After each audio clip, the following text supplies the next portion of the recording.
Chapter 1: Why should villains not be invincible? Repository of Thoughts. The 9 Continents. The 8 Heavens. The 10,000-year imperial clan, the Su family. Amidst swirling mists, various divine temples serena sold atop colorful celestial clouds. Each temple is festooned with lights, bustling with activity. Spiritual beasts and sacred palanquins continua sly soar through Heskes, descending beneath Dranotherith of Futoft Su family mountain. Today marks the grand wedding of Su Fengqiu, the young master of Su family, with Jiang Kingsnow, their known Jiang fairy. Ha ha ha, congratulations, congratulations! I have heard that the master of Su family has recent, ascended the position of immortal emperor, and today has marrying the illustrious Jiang Kings now been ascended. How splendid! To achieve immortal emperor at the tender age of 28 is truly unprecedented with a register, one can obliterate the heavens and earth. The Su family has acquired a great treasure. Congratulations! The heavenly sanctuary is shared to celebrate the marriage of Su family Xian master. The 10,000 swords immortal sect extends their congratulations. The ice crystal immortal palace offers their best wishes. Representatives of powerful factions clasp their fists in greeting. Su Fengqiu's father, Su Tian, beams with joy as she returns the gesture. Ha ha ha. Esteemed guests, please accompany after the hour-long journey. A this moment. Within a divine temple of Su family. Su Fengqiu pinches, momentarily dazed. Is this really happening? Is it possible to traverse Su worlds like these? Just moments ago, he had purchased a packet of crispy noodles on Earth, which contained dawning card. Upon scanning the QR code with his finite to claim his prize, he unexpectedly found himself transported across realm? What the heck? The current stat of transmigration is truly unpredictable. Yet, he's not starting off phase a powerless character. He's the Mastrophitan Thou Sandai Imperial clan. Achieving Thurin Coffee Mortal Emperor 20th. How exhilarating thesis. The 9 continents Su Fengqiu ponders aloud. The 9 continents are divided in toning heavens, interconnected with one another. The fierce Theovan possesses through overall strength, while at Henin Theovan is the strongest.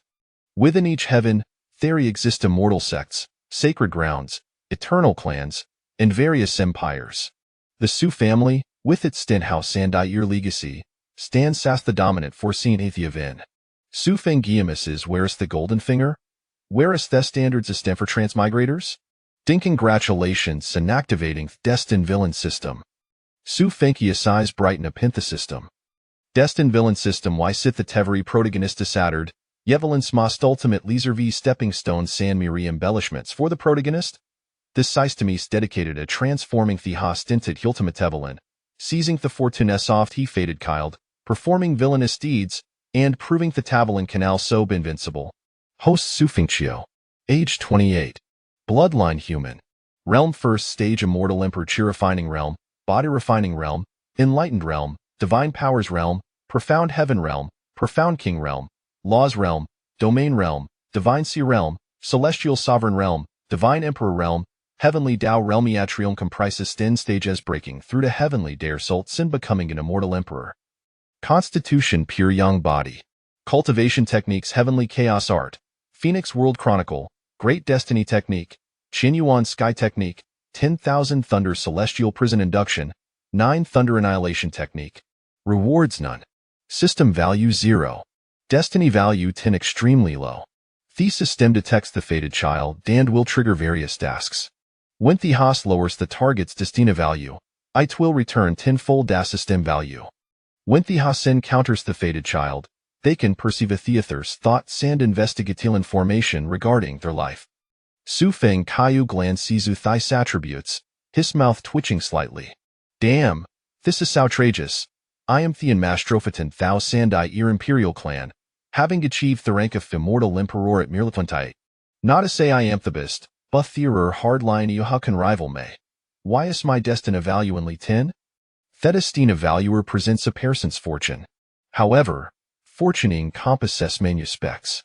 Opportunities, the future, and even Lefendiath. Though Su Fengqiu's from a prestigious lineage, his destiny value is absurdly low. Set in Jever Thingel seaside, one a critical point remains she's a high risk of perishing. Thepis ability is sophist demi sir numerous. Sudden battlesoming immortal emperor scood lead to his defeat and death. Ambushes be other immortal emperors when heaven chores out. Being struck down during Gathander tribulation, and so forth. Though immortal emperors stand at the pinnacle, theorenot invincible. Moreover, Sufingchio, this immortal emperor, has been forcefully elevated with Su family through countless resources. Ding detected the fatted child young King Snow triggering task destiny value set. Taskaward unlock the fierce systems hop, destiny value 10,000. Jiang King Snow? Isn't Shethionai marrying today? Fated child Jiang King Snow first stage fated child levels range from first to 10th stage. Destiny value 290010. Age 26. Bloodline human. Constitution heavenly ice body. Realm 8th stage divine Sir Realm. Combat Pung XD8. Introduction currently classified as first stage fated child. Shays Young Kings, now skilled hood friend and will achieve greatness with the consistency of tegreet fated child defingent the future. Sufenkia ferocious bro Witaminate, I am Thean Mastrophaton Thou Sandai Ir Imperial Clan. A dignified immortal emperor Revan without Yifeng said. Marrying her should enhance her destina valuer authored handy minish it. How can I make her destina valuer Riza Tozero? Can't the system just erase her? Ding the host can indeed erase her directly, which will complete the task congruent the word. However, by skipping Thestapo for reducing her destina value, Thetan full return off system will be forfeited, unless the host does not mind the system value. Sufenkiu contemplates the neat CM's Thetam's in the system's hop must be incredibly extraordinary. At that moment, another system notification rings out. Ding detecting Theravaloff Tegreet fated child Yifeng triggering task destiny value reset. Tasker words chaos body, immortal body, heavenly medical sage technique, destiny value 1,000,000. Oh, Sufenki erasini bro. Hethan checks the dedals. Fated child Yifeng. Age 27. Destiny value 58870000 5th stage fated child. Bloodline chaos divine clan. Constitution chaos body. Realm 3rd stage divine emperor realm. Combat power score 89. Introduction at Ascendant of Chaos Divine Clan, possessing Supreme Bone, Master of the Apothecary Cauldron, a prodigy in medicine, alchemy, formations, and talismans, embodying great fortuny and maintaining profound relationships with numerous extraordinary women destined to greatness shortly. Yifeng, Jiangking's no shield hood friend. Su Feng Kaya stroke Shiskin thoughtfully. Today, his family has arranged for him to marry Jiangking Snow. If Yifeng has come, it must be to claim her for himself. What nonsense is this?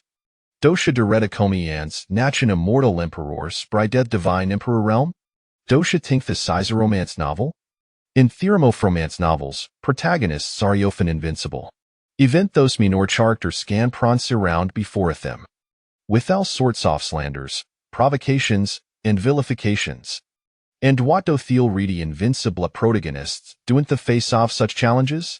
The plethora of T benevolent, reasoning with thyroid adversaries. How can owner reason with Zomionu Hakudisly obliterate them with his napoth their fingers? Sufenkia smirk slightly Avalanus immortal emperor's bride can best snatched? Dosha think the size of romance novel? Meanwhile, under a tree far from Su family, Yifeng cs glimmer with shadows. Sufingchio, you shall pay for this. Crack crack crack. Yifeng Lanchesh's fist sahave been Jiangking's no shield hood friend. Today, eventifier Su fam lysis formidaba as tate the event, it will undoubtedly take care away. Yifeng was born in Thuakist first the event of 9 continents, in the imperial family of the clan. 80 years ago, inadvertently obtained an ancient ring. Inside the ring Grezi dead Theramnant Solifan old man. It was then the discovered possessed supreme bone, an extraordinary divine bone. From that momentum, he swept through adversaries, defeating prodigies, obliterating immortal sects, and defying the heavens. In just warriors, Yifeng's name echoed throughout he first the event. Subsequently, he's in Deto's stronger second and third heaven soft 9 continents.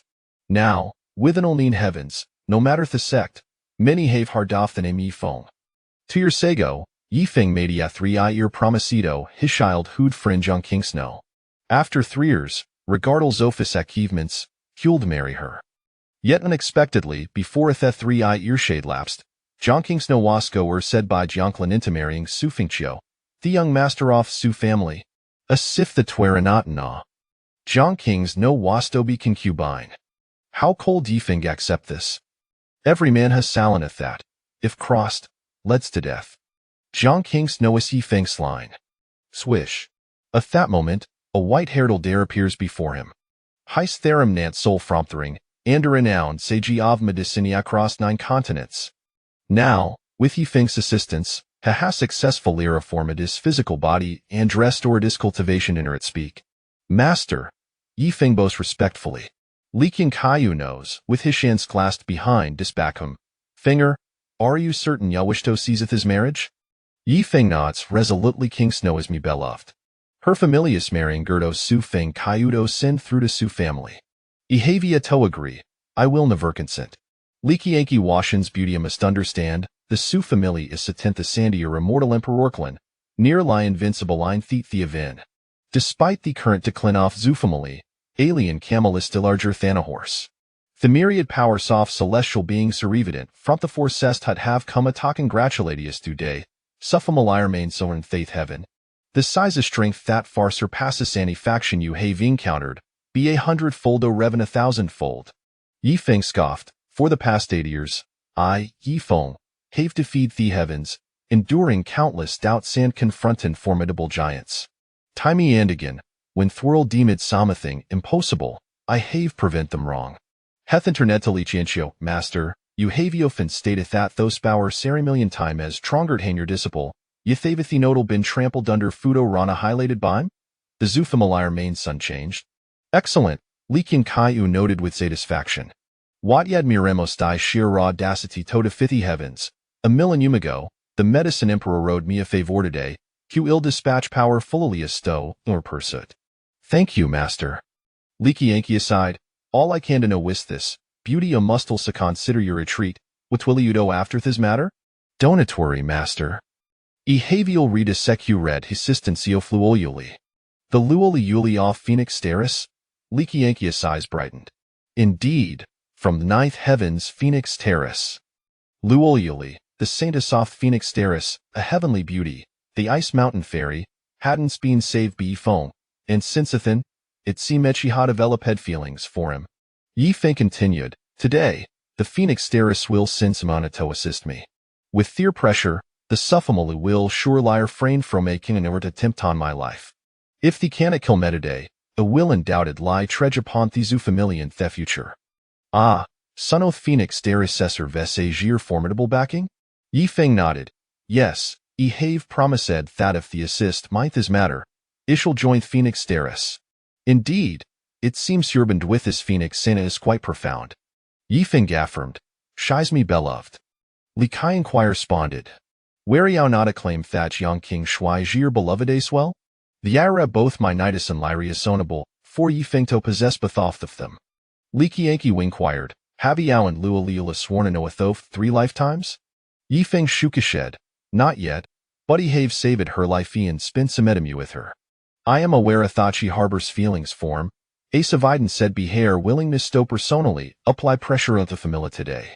At that moment, there gazes sterned to agathering goff spiritual beast theski. Several noble divine cranus boriacrims and palanquin. Physist Zufamilis spiritual beast yonking she must be within, Leaky Yankee remarked. Master, I tist him for us to interth Zufamili. Indeed. Chapter 2 Yifeng Gij, truly lacking in comparison. At the Peacock Zufamili, Avestan Grand Plaza unfolded before them. Representatives from various top-tier families and powerful factions from across the realms deny their seats. At the forefront stood an exceedingly opulent dais. The plaza was adorned with thousand soft banquetables.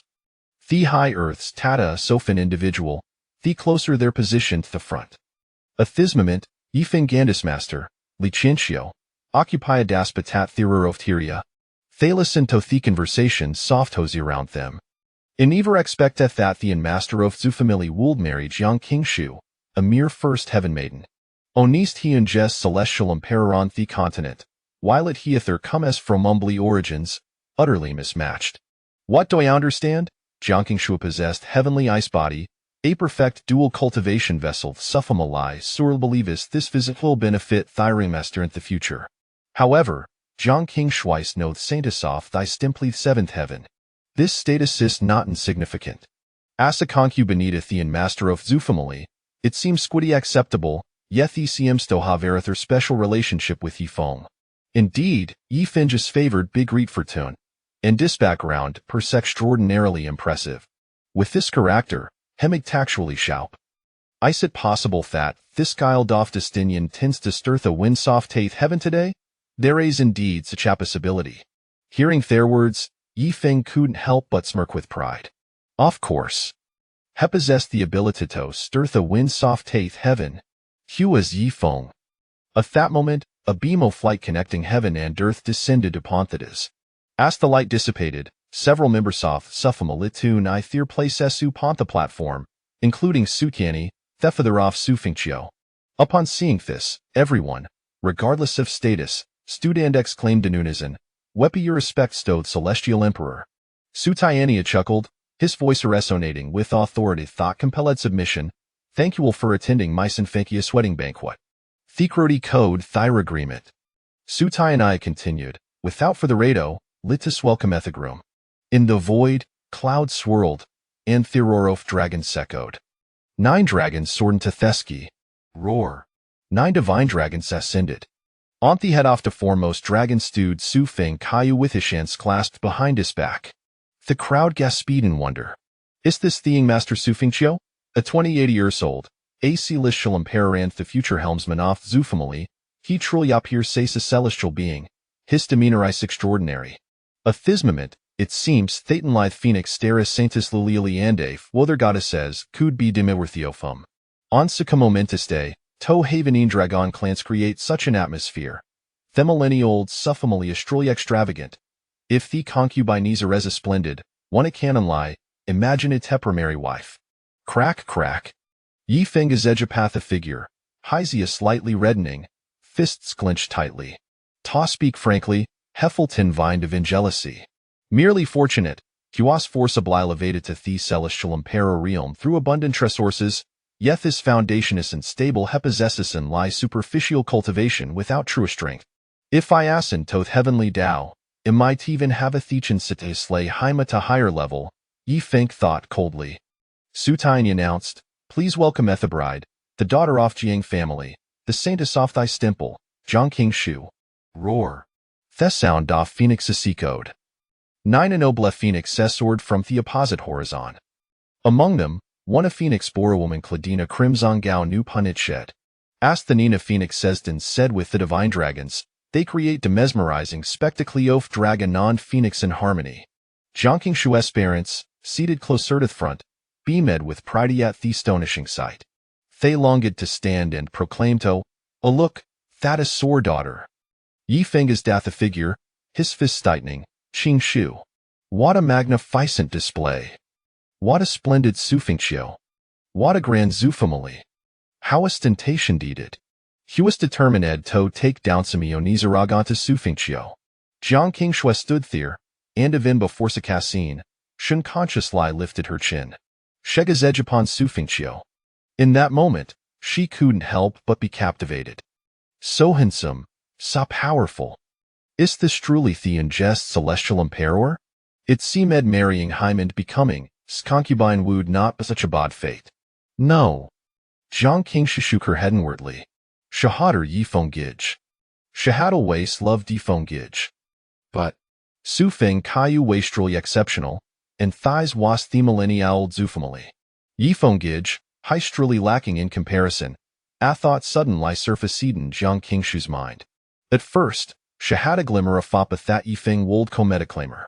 But after countless nights of contemplation, Zhang King Shu felt that marrying Su Feng Kaiyu was not such a bad thing for her. It was a tremendous opportunity. Especially after witnessing the Granger of Zufamila today. The noble Phoenix clan washed beneath her feet. This sends of an idiot be immensely gratifying. This was what Zhang King Shui deserved. Only Su Feng Kaiyu could provide her with these. Yi Feng Gege truly lacking in comparison. It would be best if he did not come. Please, don't it come. Yes, I am worried for your safety, not for Enyo. Yet in the void above, Jiang Qingshui glanced down and her pupils contracted. She saw a familiar figure. Yifeng Gij. In that instant, she felt a surge of excitement. Beauty quickly dissipated. No, please Adonit Cometa claim. What if Samathing gun for Sina Kuradandai cold, not marry Sufingqiu? She had never experienced said such a thing before. After witnessing Gitade, she truly felt the vast disparity between people. Yifeng Gij was indeed lacking in comparison. And Yifeng, has the gaze Jiang Qingshui cast upon him from above. Yifeng smiled faintly, whispering, Qingshu, I have arrived. Butant the next minute, Jiang Qingshui quickly averted her gaze. Yifeng frowned at this. Why did Qingshu look away? Then, Yifeng's frown eased.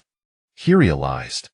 Jiang Qingshui forret that their gaze would attract the attention of others, their abidran gatenshin to him, Yifeng. She was protecting herself. Fool, ik no yo worry for myself shy and don't twish forma ta claim you, butho kaldiala you to suffer?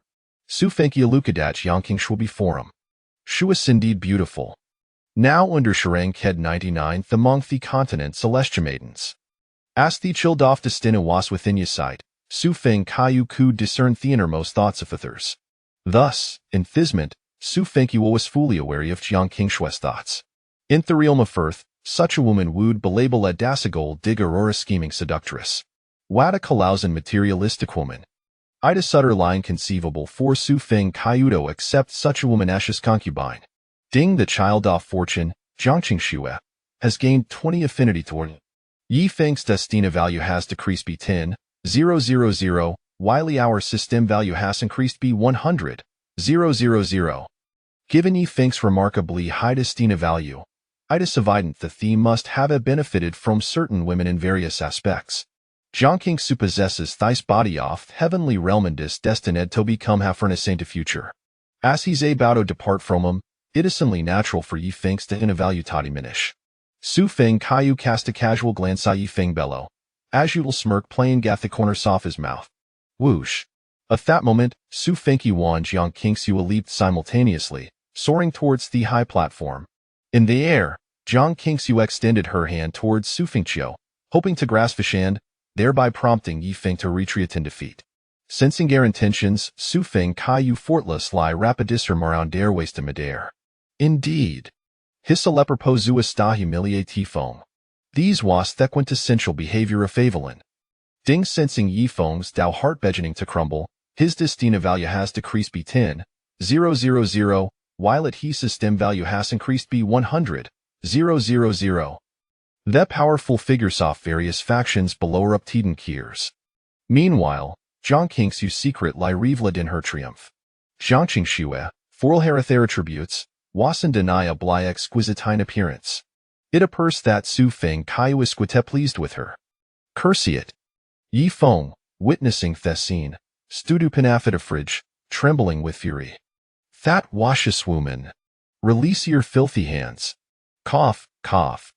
His master, Li Qinshiu, cleared his throat, signaling him to refrain from acting rashly. After all, Theopleith Phoenix platform had a toriv.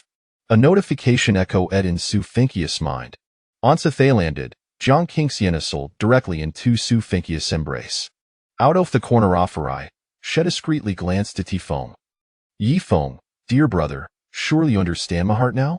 You must note intervene I would be best for ye auto quiet lie evi at this moment. In comparison to Su Fengqiu, you truly fall short. Crack, crack, crack. Seeing this, Yifeng clenched his fists tightly. Witnessing his beloved woman in an other's embrace, under Thegazi offsamini, caused him insensate distress. Ah! Yifeng gritted his teeth, Qingshui, ik noi war sacrifice and Joron happiness da break my heart and drive me away. Butho cowl dire main oblivious to your true intentions? You are protecting. Fawn it, is shall to Kaiyu away. I for nothing. Thought he multitude stands against me, ishal advance. Jiang Qingshui, noticing that Yifeng had not left, furrowed drowse. Why hasn't that departed yet? It's subtly vexing. Father. Su Feng Kaiyu bowed respectfully to suit Yenny. Jiang Qingshu so slightly inclined at her body, King Swaisha respects Senior Su. The family head, Su Tianyi let out a hearty laugh. Ha ha ha, splendid. Then, Su Tianyu clasped his hands behind his back, his gaze fixed in Jiang Qingxue. Qingxue, do you wish to become Miss in Su Fengke's concubine? Edo, Jiang Qingxue replied without hesitation. In light of this, Yi Feng could no longer contain himself. Even without her revalued Phoenix platform, he had to take action. Crash. Yi Feng forcefully overturned Edthitable. I refuse. Jiang Qingxue T. Ah. Why are you standing? It's infuriating. Chapter 3. The Divine Emperor's Betrothal. Do you dare to steal it? The sudden turn of events left the entire assembly in a state of astonishment. All eyes fixated on the young man. Yi Feng. Yi Feng reveled in the sensation of being the center of such shocked attention. Beside him, his master, Li Qianxiu, merely furrowed his brow, saying nothing. Wow, Yi Feng. He is indeed Yi Feng. As expected, given Yi Feng's audacious character, it was only natural that he would attempt to claim the bride. Yet, who could have anticipated his remarkable boldness? After all, this was the illustrious Su clan, a lineage reigning for millennia. However, it was widely known that Yi Feng had defied the odds over the years. Enveloped in immense fortune, currently, he had formed alliances with numerous top-tier sects, with reports suggesting that the Celestial Feather Sacred Land was among them. Even the Phoenix Terrace was in the mix. In a wonder, he dared to approach the Su clan. It was clear he possessed a formidable backing. Today promised to be quite the spectacle. The Su clan would have to consider the implications of the Celestial Feather Sacred Land and the Phoenix Terrace. After all, Lu Yunyan from the Celestial Feather Sacred Land was his master, right? Hiss. Yi Feng gazed at Jiang Qingxue on the stage and declared, Qingxue, I have arrived. Su Tianyi, with his hands clasped behind his back, inquired nonchalantly, and who might you be? Yi Feng, he replied coolly. Yi Feng, what is your intention? To claim my bride with that, Yi Feng pointed at Jiang Qingxue on the stage and proclaimed, Qingxue is my childhood companion, and I have pledged a 3-year promise to her. How can she be coerced by your Su clan with threats and temptations? Today, I shall take her back with me. Who dares to obstruct me? Jiang Qingxue. Su Tianyi was about to speak when Su Fengqiu stepped forward, saying, Father, allow me to handle this matter. Su Tianyi nodded. Su Fengqiu looked down upon Yi Feng from his elevated stance and remarked, Do you dare to steal the Divine Emperor's betrothal? Ha ha ha. Yi Feng laughed heartily. I, Yi Feng, traversed the world for 30,000 miles, defying the heavens. Is there anything in this world I would not dare to do? Today, even the mighty Su clan, regardless of how many divine emperors there may be, before he could finish, Su Fengqiu swiftly delivered a backhanded slap. The sharp crack echoed as Yi Feng was sent flying, spinning through the air numerous times before crashing to the ground, blood spewing forth. You clown, Su Fengqiu remarked indifferently. Why Yi Feng scrambled to his feet, fury etched on his face as he pointed at Su Fengqiu. You, Su Fengqiu, with hands clasped behind his back, strolled leisurely. If you wish to claim the bride, I shall not hinder you, provided that your childhood companion is willing to accompany you. If she consents today, I shall allow her to leave with you. How about that? Upon hearing this, the crowd exchanged glances. Surely, Su Fengqiu must be prepared to lose face. After all, Jiang Qingxue and Yi Feng were childhood companions, and Yi Feng had pledged a 3-year promise. How could she possibly refuse to leave with him? Yet, it was not so simple. Jiang Qingxue had her family present. Would she dare to leave, knowing her family could face dire consequences? Though Su Fengqiu had stated they could leave, he did not mention anything about Jiang Qingxue's family being able to leave. Indeed, Jiang Qingxue would undoubtedly hesitate, concerned for her family's safety. Just as the crowd was contemplating this, Su Fengqiu continued, Of course, I promise that if she chooses to leave with you, her family shall not be harmed in the slightest. Yi Feng was taken aback. Is that truly the case? If anything happens to her family, regardless of who is responsible, the blame will fall upon me, Su Fengqiu stated. The audience erupted in surprise. How could he dare to make such a promise? With this declaration, Jiang Qingxue would have no concerns and would undoubtedly choose to depart with Yi Feng. Did he truly fear that Jiang Qingxue would leave with Yi Feng? Did he not fear losing face? The heir of the Su clan was indeed enigmatic. What gave him such confidence? Yi Feng laughed heartily. Ha ha ha, you, Su Fengqiu, are a true man. With that, he extended his hand toward Jiang Qingxue, Qingxue, you heard that, right? I have come to take you away. Come with me. Jiang Qingxue bit her lip slightly. She glanced at Su Fengqiu, who stood with his hands clasped, then at Yi Feng, who extended his hand below. One was the divine emperor, Su Fengqiu. The other, her childhood companion, Yi Feng. They were utterly incomparable. Though Yi Feng's future was undoubtedly bright, Su Fengqiu had already reached the pinnacle of power. The millennia-old imperial clan was not merely a fade. Jiang Qingxue shook her head. Yi Feng, you should go back. What? Yi Feng's eyes widened in disbelief. The crowd gasped in astonishment. Jiang Qingxue and Yi Feng were childhood companions, and he had pledged a 3-year promise, yet she refused to leave with him. Go back? Qingxue, I came to take you away. Yi Feng urged, growing anxious. Jiang Qingxue shook her head. I will not leave. You should return. Why? Yi Feng exclaimed in desperation. No. You are deceiving me. You must be tricking me. Qingxue, tell me if he has something on you. Jiang Qingxue shook her head. No. After much contemplation, I genuinely believe that young Master Su is better suited for me. No. Impossible. Yi Feng shouted vehemently. I refuse to believe it. You must come with me today. Jiang Qingxue continued to shake her head. I will not allow you to suffer any indignity here. Jiang Qingxue gritted her teeth and declared, Do you not understand what I am saying? How unfortunate. Yi Feng yelled, I do not believe you. Give me a reason. Jiang Qingxue gradually lost her patience. The reason is that our past was merely youthful folly. It was all a fantasy. Now, I have genuine feelings for young Master Su. Why would I choose to leave with you? Yi Feng's expression turned ashen, disbelief clouding his face as he mumbled to himself. No, it cannot be it cannot be it this moment. He felt like a mere jester. As Yi Feng's heart crumbled, his destiny value plummeted by 300,000, while his system value surged by 3 million. The onlookers regarded Yi Feng as a spectacle, their murmurs piercing through him like 1,000 needles. No, I do not believe it.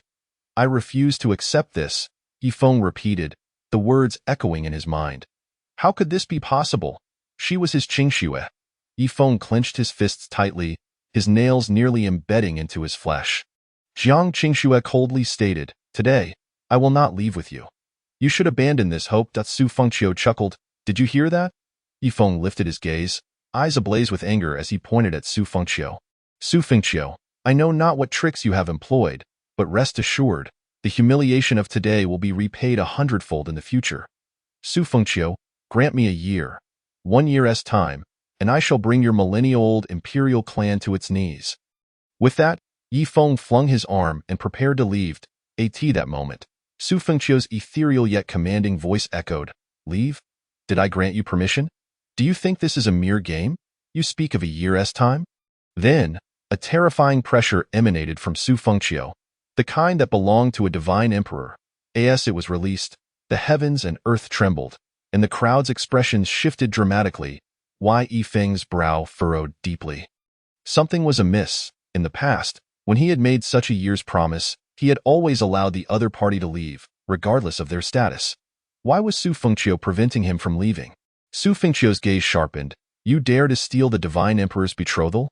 Do you think the Su clan is a place one can simply enter and exit at will? Yi Feng's brow furrowed intensely. Poof!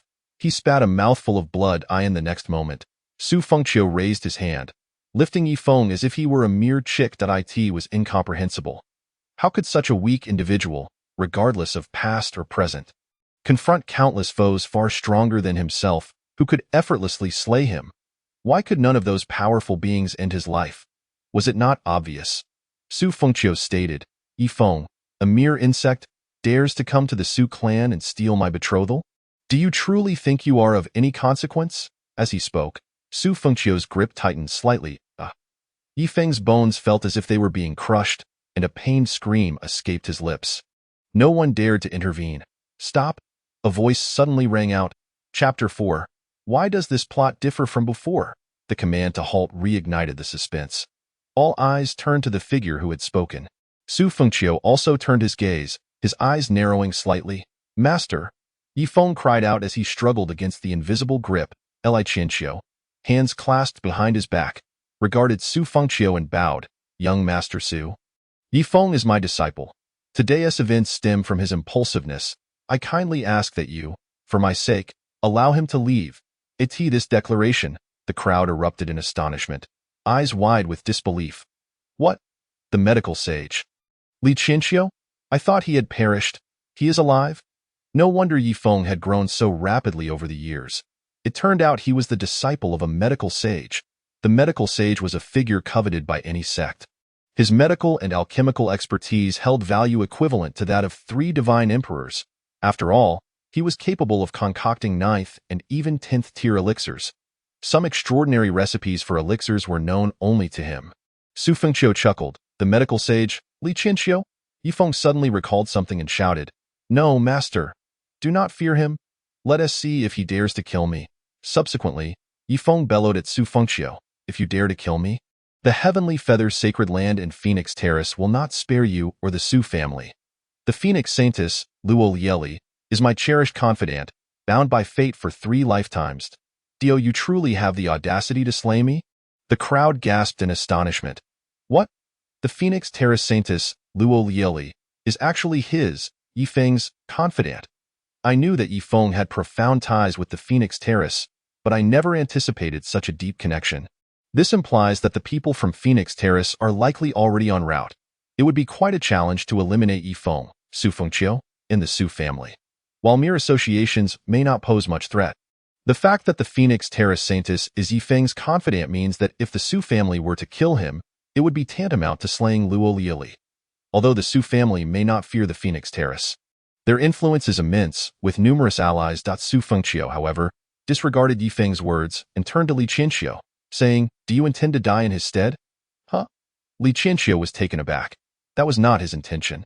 He merely thought to delay the situation a bit. The people from Phoenix Terrace would surely arrive soon. If all else fails, he could join the Su family and concoct pills for them. He just needed to get through this moment. Not that he meant it. Before Li Qianqiu could finish his thought, Su Fengqiu pointed skyward. A clear blue sky turned suddenly dark and ominous. Above, a colossal vortex emerged, and within it, a gigantic sword, seemingly piercing the heavens, slowly materialized. Li Qianqiu looked up, his pupils constricting. Something was amiss.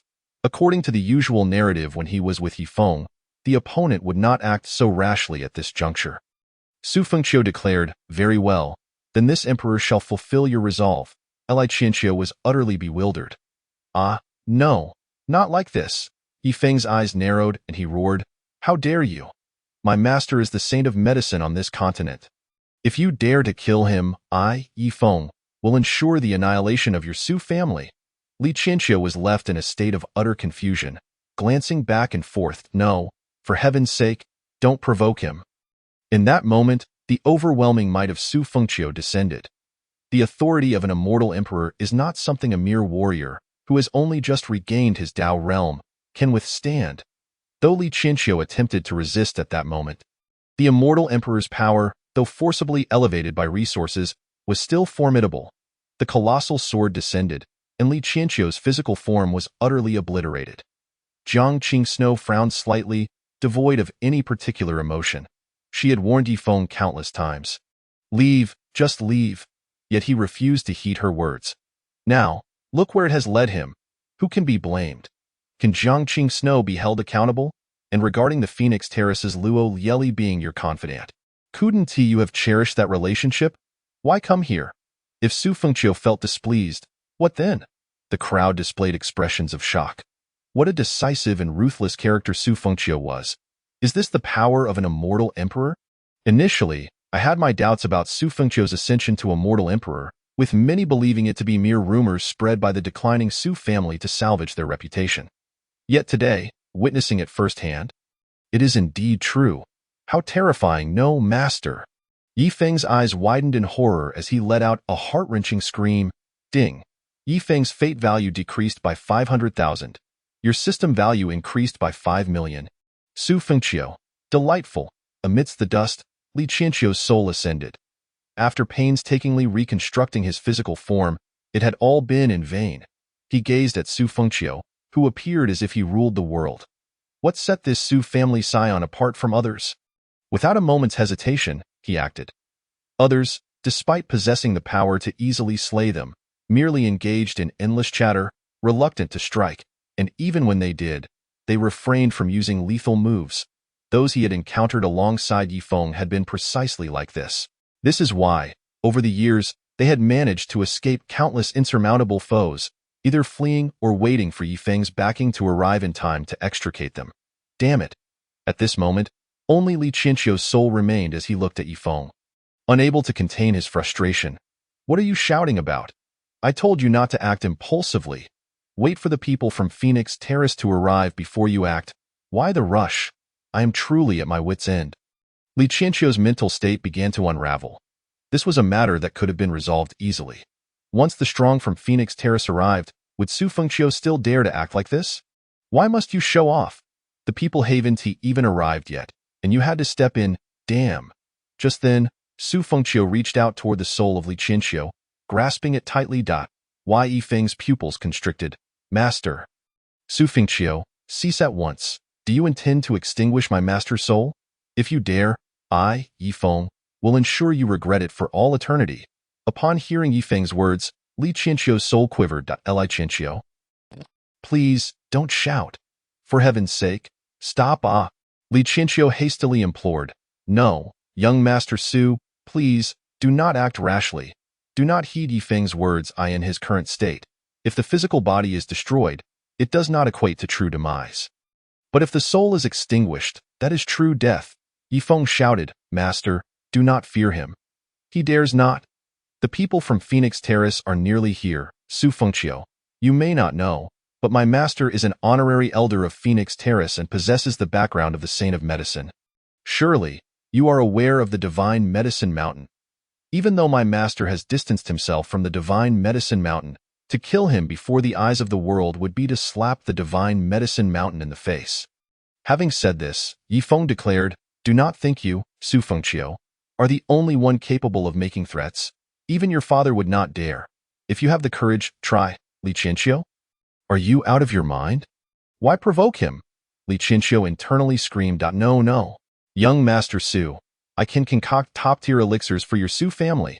Li Qianqiu's pupils constricted as he shouted urgently. In the next moment, Su Fengqiu exerted force, and a scream echoed. Li Qianqiu's soul was crushed to ashes. Su Fengqiu coldly remarked, No need for that. Ding, you have slain Li Qianqiu.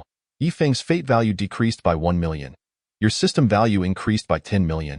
This Li Qianqiu held a staggering fate value of 150,000 for Yifeng. Keeping him alive served no purpose. Medical skills? Yifeng's fate value had been depleted. If Su Fengqiu were to acquire the skills of the Saint of Medicine, it would likely be the finest medical knowledge in the world. What use would he have for him? No. Master. Yifeng's pupils constricted as he let out a gut-wrenching scream. How could this happen? The master who had accompanied him for so many years had fallen just like that. The crowd was in shock at Su Fengqiu's ruthlessness, lamenting the fall of Li Qianqiu. What a tragedy. Li Qianqiu's demise was largely due to Yifeng. Su Fengqiu truly is decisive and ruthless. Who would have thought that the Saint of Medicine, who had survived for so long, would perish at the hands of his own beloved disciple? It is indeed a poignant irony. Su Fengqiu, if you allow me to leave today, it will be the most regrettable decision of your life. Yifeng's eyes blazed with fury as he glared at Su Fengqiu. Su Fengqiu undoubtedly would not kill Yifeng today. Killing him would be simple, but today he had casually diminished his fate value by 150,000. Su Fengqiu still had plans. He could easily reduce Yifeng's fate value to zeroed.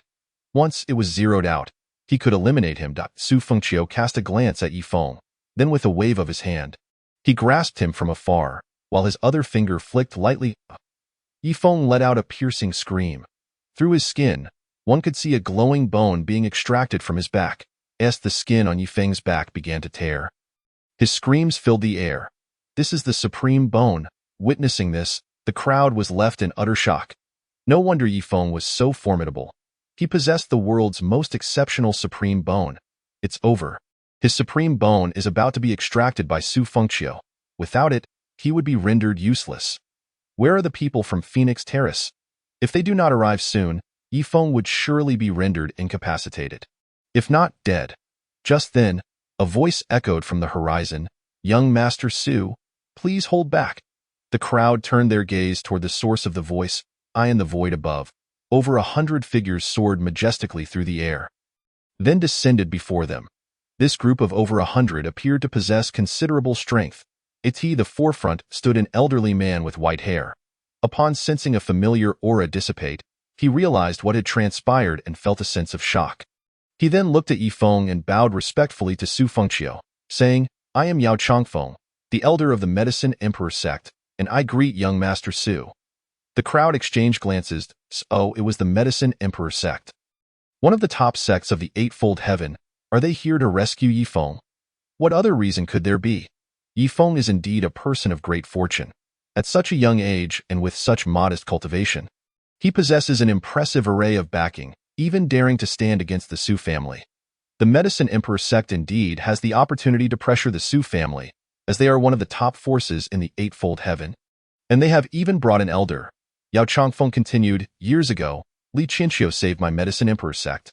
Today, we arrived too late to save him. I implore young Master Su to consider my Medicine Emperor sect's reputation and spare Yifeng's supreme bone. If the supreme bone is extracted, Li Qinqiu's only disciple will be utterly crippled." Su Fengqiu's father, Su Tianyi, cast a glance at his son, pondering how his son would respond in the face of this situation. Su Fengqiu's gaze narrowed slightly as an imperious voice resonated, commanding, "Get lost." The members of the Medicine Emperor sect were momentarily taken aback, completely unprepared for such a dramatic turn of events. Behind Su Fengqiu, Jiang Qingsnou's enchanting eyes sparkled with intrigue. What a domineering man! Ah, what of Yifeng? A man like Su Fengqiu is truly deserving of her affection. Yao Changfeng's expression shifted slightly as he interjected. "Su, my young friend." Su Fengqiu interjected. "The affairs of your Medicine Emperor sect hold no relevance to my Su family. If you wish to impede me, gather your entire sect to annihilate my Su family. Otherwise, be gone." A collective shock swept through the crowd as they gazed at Su Fengqiu. Yao Changfeng clenched his teeth, asserting, "My young friend, one should leave room for others. If you do not retreat within 3 breaths, I shall have no choice but to kill." They had never anticipated that a mere junior could exude such an aura. Despite having ascended to the status of a mortal emperor, his youth and inexperience were evident. Yao Changfeng, a high elder of the Medicine Emperor sect, found himself utterly intimidated by Su Fengqiu. Su, while your family is indeed powerful, my Medicine Emperor sect is not without merit. Point 3. Yao Changfeng's brows furrowed, his irritation palpable, yet he ultimately swallowed his anger. "Farewell. We shall take our leave." With a fist salute, Yao Changfeng led his sect away in defeat. Su Tianyi observed his son Su Fengqiu with approval, nodding in satisfaction. This was the might of an emperor. Only now could he confidently entrust the future of the Su family to Su Fengqiu. Meanwhile, Su Fengqiu continued to extract the supreme bone from Yifeng, whose agonized cries echoed incessantly. The flesh on his back tore open, blood pouring forth. The terrifying spiritual energy from the supreme bone surged forth from the gaping wound. Everyone greedily fixated on the supreme bone, which was slowly being unearthed. Ding! Due to Yifeng's decline in destiny value, Jiang Qingsnou's destiny value decreases by -30,000. At this juncture, Su Fengqiu proclaimed, "Today, I have another announcement to make." All eyes turned toward him. "Henceforth, my engagement with Jiang Qingsnou is hereby annulled."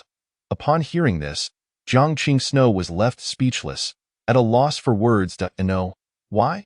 She looked at Su Fengqiu with a mixture of disbelief and resentment. It was Yifeng. It was all because of Yifeng. Clenching her silver teeth, she cast a glance at the bone-extracting Yifeng. She had known that Yifeng's attempt to woo her would likely disrupt her engagement. "Scoundrel, you may gamble your own fate, but why drag Jiang Qingsnou into this?" "Why?" Su Fengqiu glanced at Jiang Qingsnou, stating, "My concubine is not someone you have the qualifications to become. What do you think you are? But you just embraced me, and Qingsnou has long been infatuated with young Master Su." Embrace? Just because someone casts a glance your way, you presume their heart belongs to you? What are you? The crowd murmured among themselves, though it is plausible that Jiang Xinzi has feelings for young Master Su. To so callously discard her childhood friend Yifeng is truly heartless, as she not merely a woman who ingratiates herself to the powerful. We had all focused on Yifeng just moments ago, completely forgetting her. Such a person does not deserve young Master Su.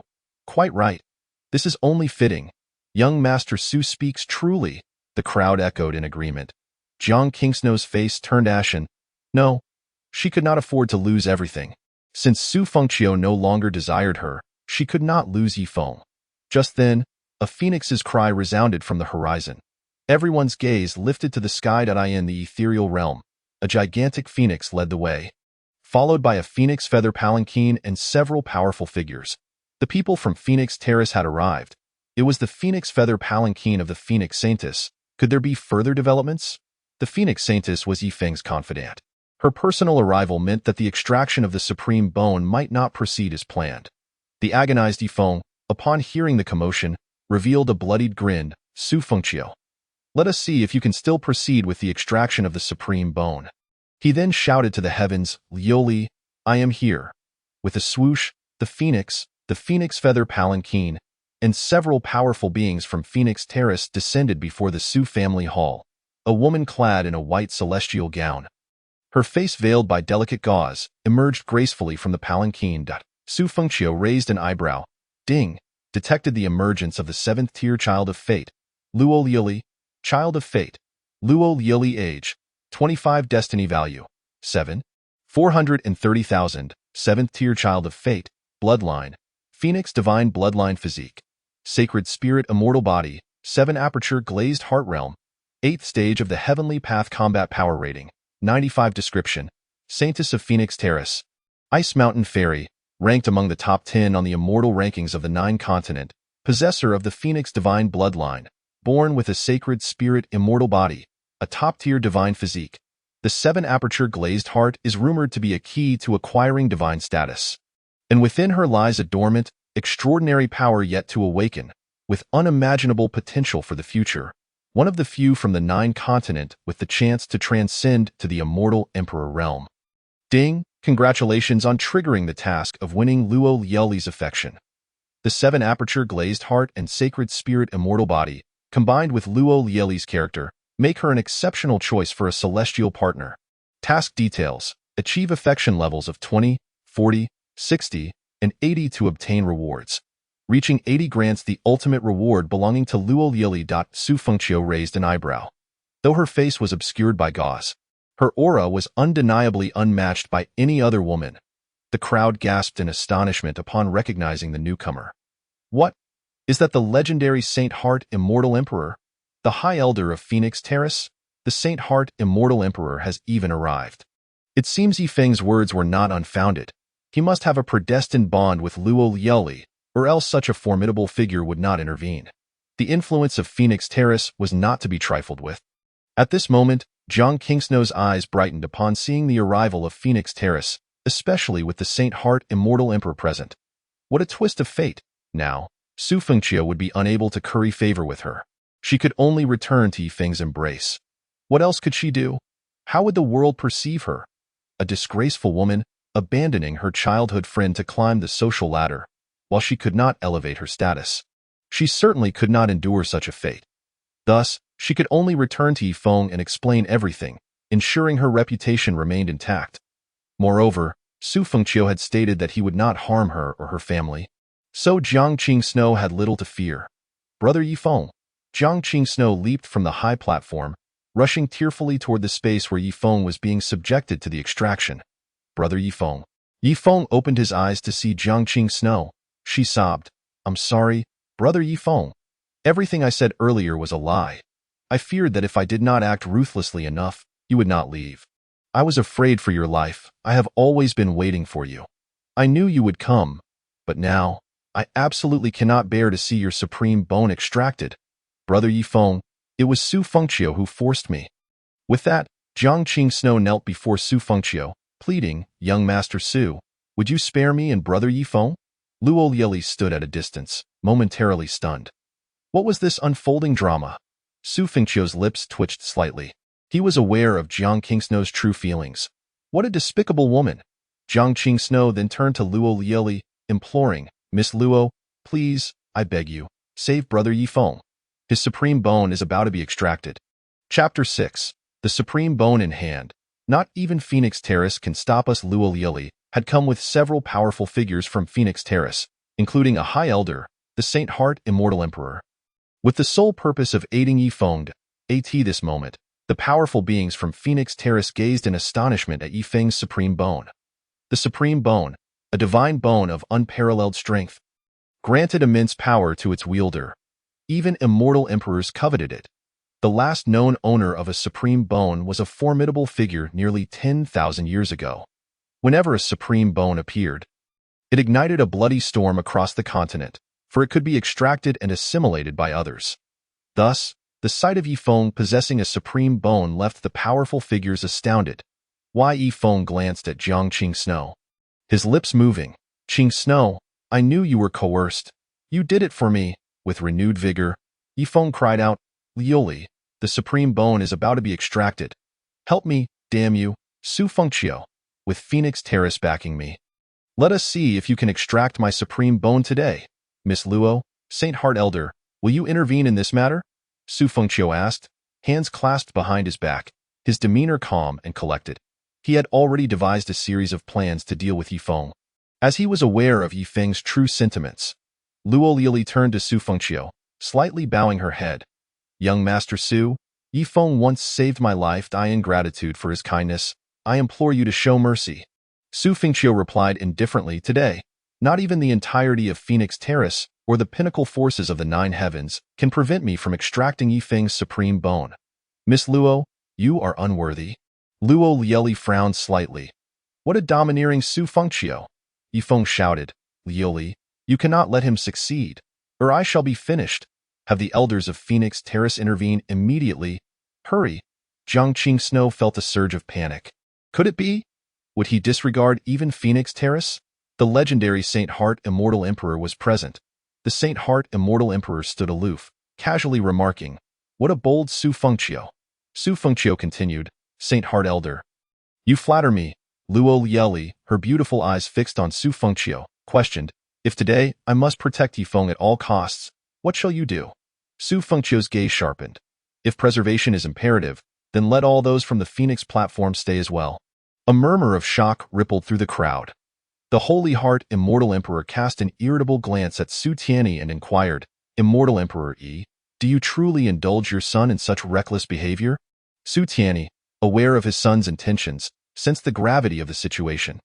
Yet, he smiled and remarked, what my son has proclaimed today embodies the will of the Su family. With that, Su Tianyi exerted a slight pressure beneath his feet. In an instant, a suffocating and terrifying power surged forth, enveloping the vast Su family within an exaggerated formation. The message was unmistakable.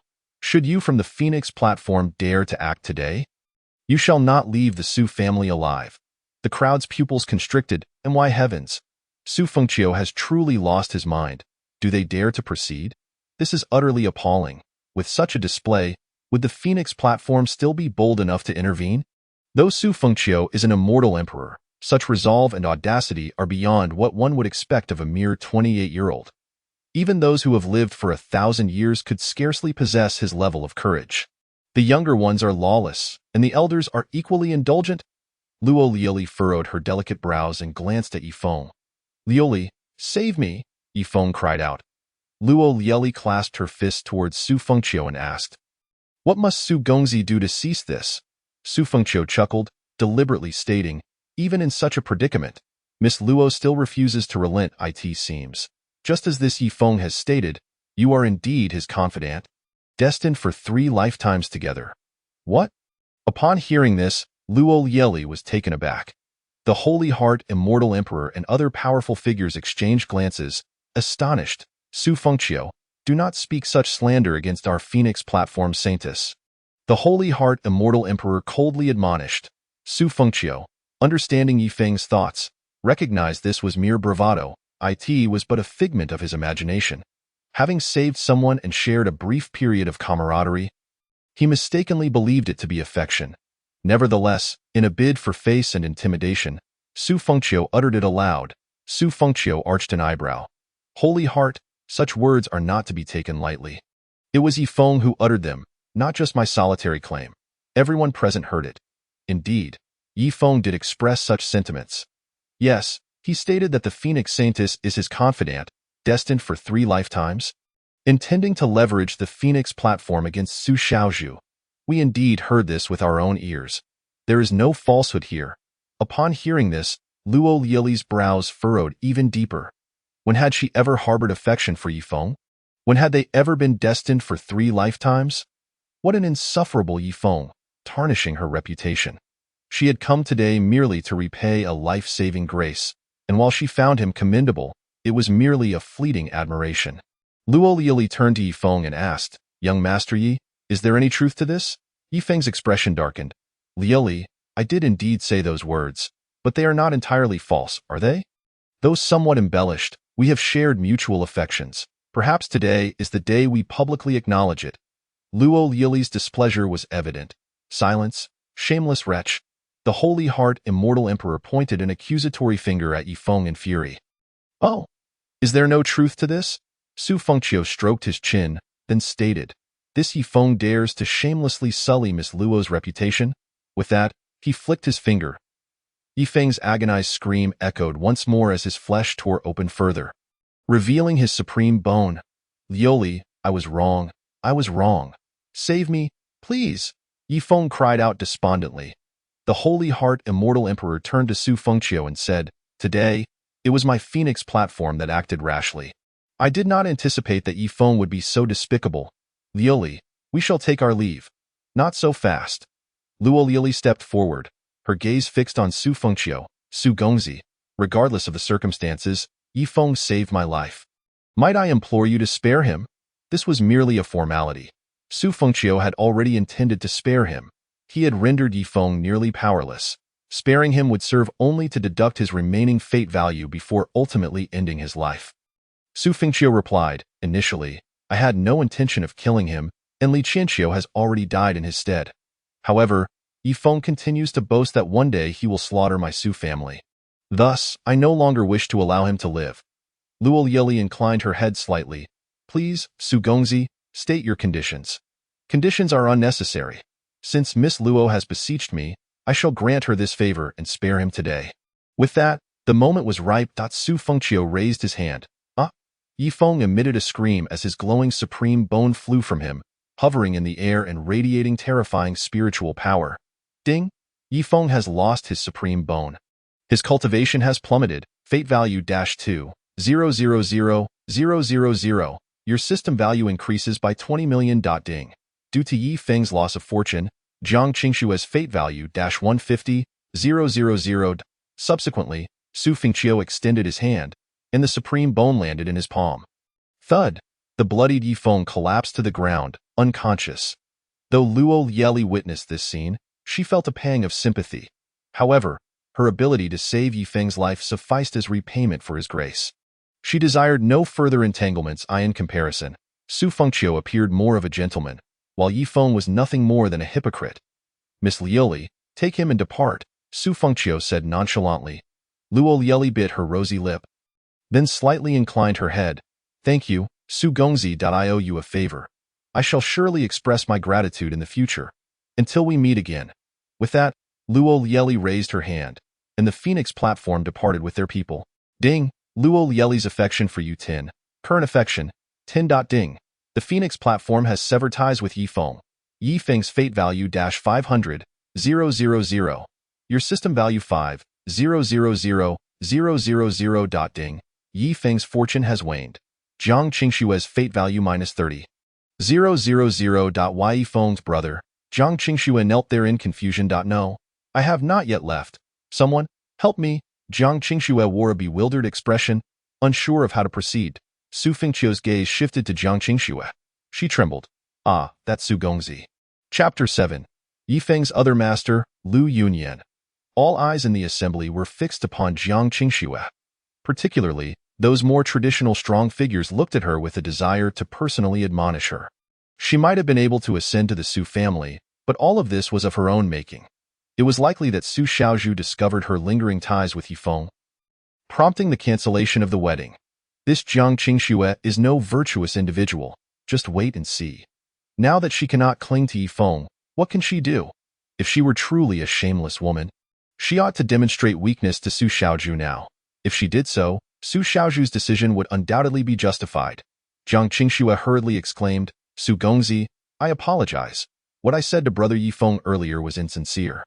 I merely heard that you did not wish to marry me, and in a moment of pique, I spoke those words. Please, do not take it to heart. Qingxue truly holds you in high regard. Upon hearing this, murmurs of disbelief echoed around the crowd. Su Fengqiu glared at Jiang Qingxue, coldly stating, "What did you just say? Did I force you? What did I compel you to do? Force you to marry me?"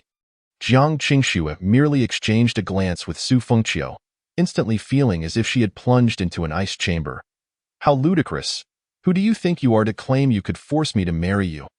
I have not seen you outside of today. You are merely a woman who forgets righteousness for profit, unworthy to be my concubine. Jiang Qingshua's expression darkened. Today, I, by imperial decree, announced to the Ice God Palace that if they still recognize you as their saintess, tomorrow, my Su family will annihilate the Ice God Palace. Upon hearing this, Jiang Qingshua's face turned ashen. Well done, Su Xiaozhu, a young, promising figure exclaimed in agreement while fanning himself. Ding, Jiang Qingshua's fortune severed. Her fate value -50. 000. Your system value 500. 000. Su Fengqiu continued. Furthermore, all sects in the realm, should they take you in, I shall annihilate them. Ding, severing her path forward. Fate value -70. 000. Your system value 700. 000. Jiang Qingshua's body trembled violently, her eyes filled with terror. No. No. You would be better off killing me. Kill you? Ha! I have stated I would not kill you, but why should I grant you such ease? I shall make your life worse than death. Have you come to provoke me? With that, Su Fengqiu raised his hand, an overwhelming force surging forth. Jiang Qingshua's face was filled with dread. What are you doing? You, a dignified immortal emperor, would dare to strike at a weak woman? Ah! Jiang Qingxue let out a piercing scream. Su Fengqiu eradicated her cultivation on the spot. Not only shall I strip you of your cultivation, but I shall also obliterate your ice body. From this day forth, you shall live as the most ordinary of mortals. Jiang Qingxue fainted. Su Fengqiu cast a disdainful glance at Jiang Qingshua's family. Take your good daughter and leave. They trembled, not daring to utter a word, and wept as they left with Jiang Qingxue in a pitiful state. Ding, Jiang Qingshua's fortune has been completely severed. Her fate value reduced to 0. Ding. Congratulations on completing the task. Jiang Qingshua's fate value is 0. Task reward, first system shop, fate value 10,000 has been issued. A strong figure stepped forward and cupped his fists. Su Xiaozhu's actions uphold the integrity of our 9 continents. We are in awe. We are in awe. We are in awe. Su Fengqiu, with hands clasped behind his back, spoke softly. You all exaggerate. Today's wedding may have been cancelled, but the banquet shall continue. Please take your seats, indulge in food and drink. The thunderous might of Su Fengqiu from the Su family reverberated across the continent, leaving everyone astonished by the decisive and fearless nature of this newly ascended immortal emperor. At this moment, Su Fengqiu returned to the Grand Hall to assess the Child of Destiny. Child of Destiny, Yifeng age, 27 fate value, 1,287,000, originally a 5th-tier Child of Destiny, bloodline, Chaos Divine Clan physique, Chaos Body Realm, 1st stage of Celestial Sovereign, originally 3rd stage of Divine Emperor, combat power rating, 59, originally 89. Over 1 million fate value remains. Su Fengqiu's gaze sharpened slightly. Despite having seized his supreme bone, slain his master, and severed his ties with the Phoenix platform's Luo Lieli, he still retained over 1 million fate value. With such a substantial amount, he still held the potential to defy fate and alter his destiny. However, this fate value corresponded to over 10 million system points, which Su Fengqiu could not overlook. At the very least, he needed to diminish it by another million before he could consider eliminating him. System. From where does Yifeng's remaining fate value originate? Beep. 2/10 come from the formidable spiritual weapons in his possession, his chaos body, and the martial techniques he has cultivated. 1/10 from various other sources, and 7/10 from Lu Yunyan. Su Fengqiu pondered for a moment. Lu Yunyan was a renowned figure on the continent, not yet 50 years old in a realm where martial artists often lived for tens of thousands of years. 500 years was inconsequential, however. Her astonishing talent and exceptional combat prowess had garnered her fame at a young age. Currently, she was the peak master of the Heavenly Feather Sacred Land and also Yifeng's mentor. This Tianren peak was solely occupied by her and a few elders. Yifeng was one of her few disciples, and his current achievements were primarily due to the influence of two individuals, Li Qinqiu and Lu Yunyan. Thus, Lu Yunyan still had ample opportunity to assist Yifeng in defying fate and reclaiming his former glory. Yet, Su Fengqiu had an advantage. He could directly discern Yifeng's innermost thoughts, and once the Child of Destiny appeared before him, he would gain access to all information regarding the Child of Destiny's life, uncovering secrets unknown to others as if possessing a divine perspective. Su Fengqiu examined Yifeng's past regarding his mentor, Lu Yunyan. On the surface, Yifeng appeared to be an honorable gentleman, yet in a novel, even a protagonist could engage in actions deserving of condemnation. First, Yifeng harbored lustful intentions towards his beautiful mentor. Viewing her as a future partner, though he dared not express it openly, he believed that all beautiful women in the world were meant to become his confidants. This sentiment was not uncommon. Many male protagonists in stories ultimately won over their alluring mentors. However, he had fantasized about Lu Yunyan inappropriately, which rendered him rather lewd. Moreover, there was a significant matter to consider. Lu Yunyan had 5 disciples, with Yifeng being the 5th. Her eldest disciple, Long Ning, had taken Yifeng on a training expedition a few years prior, during which he inadvertently fell victim to the venom of the 9-headed celestial poison serpent. At that time, Yifeng possessed the medical skills to cure her. Yet, while concocting the antidote, he had added a dose of poison. Though he successfully neutralized the serpent's venom, the poison he introduced ultimately manifested. Seizing the opportunity, Yifeng took advantage of her vulnerability. Following this incident, Long Ning confronted him, only to reveal her own mastery of the medical arts. Catching Yifeng off guard, he initially sought to deceive her but ultimately had to admit the truth. Consequently, Long Ning was both furious and heartbroken, departing from Yifeng in a foul mood. Unable to return with her dignity intact, she soon succumbed to madness, fading from existence. Until now, Lu Yunyan remained unaware of the circumstances surrounding her demise. As for Yifeng, he could surmise certain aspects.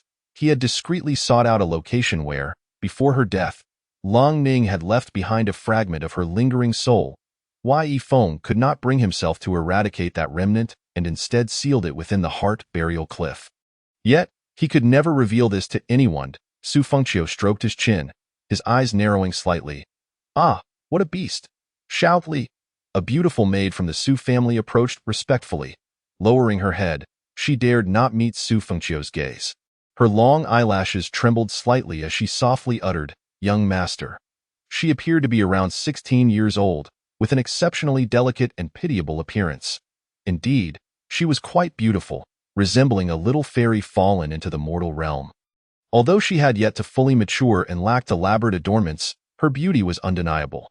Xiaoli was a little girl the Su family had taken in years ago. A few years back, she became Su Fengqiu's personal maid. The Su family had treated her well, providing ample resources for cultivation. Despite her youth, she was merely one realm below Jiang Qingxue, a master in the domain realm. However, she was quite fearful of Su Fengqiu, as the original Su Fengqiu had been spoiled, arrogant, and ill-tempered. Xiaoli had incurred his displeasure on more than one occasion due to her negligence, resulting in various punishments. Fortunately, the original Su Fengqiu was not lecherous. Otherwise, she would have likely faced dire consequences. But now, Su Fengqiu was not the original beep, detected a 7th-tier child of destiny, Xiaoli. The sudden system prompt left Su Fengqiu momentarily stunned. A 7th-tier child of destiny? It was known that Luo Yaoli, the saintess of the Phoenix platform, was also a 7th-tier child of destiny. What was her status? A noble lineage, an unparalleled talent, and the sacred spirit immortal body with a 7-portal glazed heart. And Xiaoli, child of destiny, Xiaoli age, 16 fate value, 7,740,000, 7th-tier child of destiny, bloodline, descendant of the divine physique, calamity body, unawakened, blood fiend killing body, unawakened, realm, 10th stage of domain realm. Combat power rating, 61 description, blood of ancient deities flows within her, bestowing her with formidable power. Once awakened, this power shall unleash in the throes of slaughtered Su Fengqiu. What on earth? A descendant of the divine. What does it mean? Legends speak of beings surpassing even the immortal emperors. This realm existed during the ancient era of the gods, hundreds of thousands of years ago. following the demise of the Age of the Gods. Such tales became but legend. Since then, no one has managed to transcend the supreme immortal emperor to reach that fabled realm, for the laws of this world have transformed. Yet, it seems some individuals possess the key to attain that state.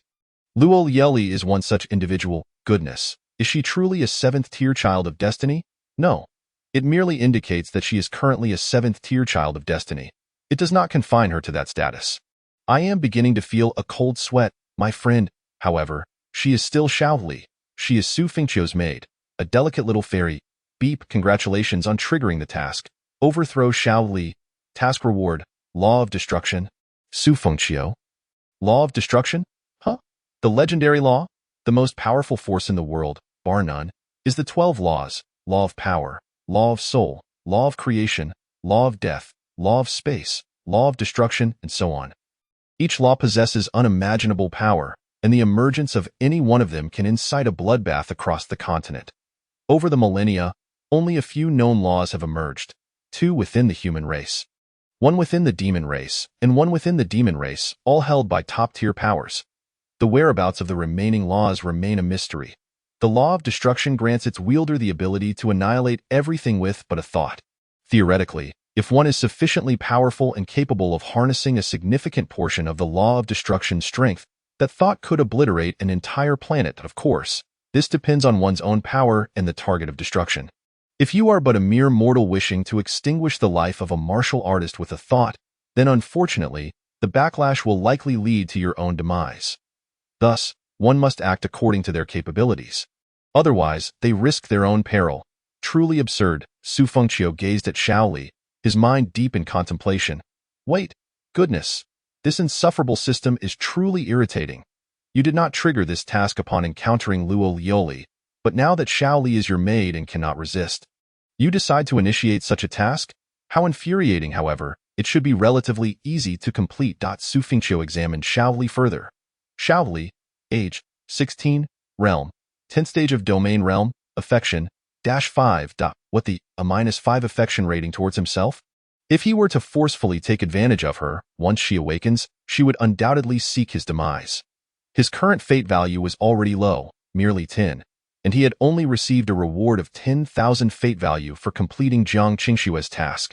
Completing Yifeng's task would grant him 1,000,000, but it still felt insufficient. Dying would be a reasonable outcome. No, this cannot be done. Suddenly, Su Fengqiu's eyes lit up. Ahem. Xiaoli. Su Fengqiu flashed her a smile. Huh? Young master, what is your command? Xiaoli lifted her gaze to meet Su Fengqiu's, her long eyelashes fluttering. Wait, young master actually smiled at me. How terrifying. Able to perceive Xiaoli's thoughts, Su Fengqiu couldn't help but twitch the corners of his mouth. Stand straight. Okay. Xiaoli straightened her posture. Su Fengqiu approached her and said, in a moment, I shall gently push you, and you simply need to feign a fall. Xiaoli looked at Su Fengqiu with confusion. Just do as I say. Yes. Xiaoli nodded. Here it comes. Su Fengqiu then extended his hand and gave Xiaoli a gentle push. She stepped back a few paces and, complying with Su Fengqiu's instructions, fell onto the ground with a thud. All right, get up, Su Fengqiu instructed. Xiaoli stood up, her head bowed as she remained there, pondering the peculiar and mischievous nature of her master. Oh? Meanwhile, Su Fengqiu's attention was consumed by a dialogue with the system in his mind. System, issue the rewards promptly. Hurry up, system, ding. The host has not yet completed the task. Not completed? Then tell me, what did I just do to Xiaoli? Ding. The host pushed Xiaoli. Exactly. What is your task? Ding. Push Xiaoli. So, does that mean I've completed it? Does a physical push not count as a push? System. Ding. Please understand that the specific meaning of this task does not involve a physical push. Why didn't you say so earlier? Is this not your fault? Am I to blame? System. Hurry up, issue the rewards, lest I file a complaint against you. Ding. Congratulations, the host has received the reward. Law of Destruction, gritted teeth. Ding. The host has triggered a new task. Increase Xiaoli's affection. Achieving levels of 20, 40, 60, and 80 will yield rewards, with the ultimate reward belonging to Xiaoli at level 80. Su Fengqiu instinctively displayed a maniacal smile. Meanwhile, Xiaoli stood timidly, awaiting Su Fengqiu's response. Summoning her courage, she quietly glanced at Su Fengqiu. only to be met with his sinister grin, causing her to immediately lower her head. What a disturbingly twisted smile. At that moment, Su Fengqiu snapped back to reality and heard Xiao Li's inner thoughts, his lips twitching involuntarily. No, the previous host did treat you poorly. However, you must not misunderstand me, Xiao Li. Here, Su Fengqiu walked before her, hands clasped behind his back, and said earnestly, previously, I did not treat you well, often punishing and scolding you. You must hold some resentment towards me, correct? Xiao Li, with her head bowed, blinked her eyes and quickly replied. No. Su Fengqiu chuckled. I am well aware. However, allow me to explain. All of this was merely to temper your will, to challenge you intentionally. Xiao Li exclaimed in surprise, lifting her head to look at Su Fengqiu. Upon seeing his gaze upon her, she quickly lowered her head again. You may choose not to believe me. It matters not. You are about to advance to the Divine Sea Realm, correct? Su Fengqiu extended his hand, revealing a 9-star rainbow berry resting in his palm. Take this and refine it. It will facilitate your advancement to the Divine Sea Realm with ease. This 9-star rainbow berry will also provide you with a significant enhancement. Su Fengqiu smiled inwardly, thinking, such a little girl. It's simple to boost her affection with a few words. Xiao Li gasped, dropping to her knees in a panic. Master, Xiao Li was wrong. Please spare me. I can endure the punishment. Su Fengqiu? What is happening here? Through Xiao Li's thoughts, Su Fengqiu understood. She was frightened by his sudden kindness, worried that he intended to harm her with the 9-star rainbow berry. Fearing attention from the other members of the Su family that might lead to her punishment, Su Fengqiu felt a pang of sympathy for the girl. He raised his hand, and a force lifted Xiao Li back to her feet. If I sought to harm you, would I need to go through such trouble? Xiao Li blinked her reddened eyes, seemingly reassured. Su Fengqiu smiled, ruffling her hair, but as his hand reached out, she instinctively flinched. He withdrew his hand and handed her a letter, saying, Go to the Tianyu Sacred Lands Tianren Peak and deliver this letter to Senior Lu Yunyan. Ensure she reads it. This 9-star rainbow berry is your little reward. Off you go. Yes, Xiao Li replied, taking her leave hurriedly. Ding. Xiao Li's affection for you has increased by 5, current affection, 0. Su Fengqiu stretched lazily. This shouldn't be difficult, considering she's just a sweet and innocent girl. He then opened the system shop. This is the reward for completing the Jiang Qingxue task. I wonder what treasures lie within the system shop that might justify the effort of accumulating the system's value as a fated child. First, system shop, attribute doubling. After redemption, within 3 minutes, strength, speed, and physique will double. System value cost, 10,000. Attribute exchange. After redemption, 1 strength, physique, speed, spiritual power, and soul power values will double for life. Can be redeemed once in a lifetime. Cost, 100,000. Immobilization card. Can immobilize a target within the line of sight for 10 seconds, ignoring realm limitations, usable once per day. Cost, 100,000. Invincibility card. The user enters an absolute invincible state for 30 seconds. Ignoring any realm attacks, usable once per day. Cost, 100,000. Fatal Strike. The next attack's power is increased tenfold, usable once per day. Cost, 200,000. Grand Roulette. Can participate in a grant lottery once a month. Randomly drawing any reward. Cost, 500,000. Talent Exchange. Can randomly acquire a talent skill exclusive to the system. Cost, 1 million, redeemable once. Supreme Immortal Emperor card. Upon redemption, grants the cultivation of a 10th tier Immortal Emperor for 3 minutes. Cost, 5 million, redeemable once in a lifetime. Pink Spray. When used on a member of the opposite sex, it ignores realm limitations and increases their affection for you by 50. Cost, 5 million. Redeemable once. King of Hell's Post. Upon redemption, write the target's name on the post while envisioning their information. Ignores realms, instantly erasing them from existence regardless of distance. Cost, 50 million, redeemable twice. Gazing at the items in the system shop, Su Fengqiu was momentarily stunned. Incredible, truly mind-boggling. Although many can only be redeemed once, there are certainly not many occasions when I would require them. The most outrageous was the King of Hell's Post. What a divine artifact. The most critical aspect is that this is merely the first system shop. If there is a first, there will be a second, third, and fourth, it is hard to fathom what else lies ahead. Isn't this invincible? Attribute exchange. Subsequently, Su Fengqiu's strength, speed, physique, spiritual power, mental power, and spiritual energy values all doubled permanently. Asa first-tier immortal emperor.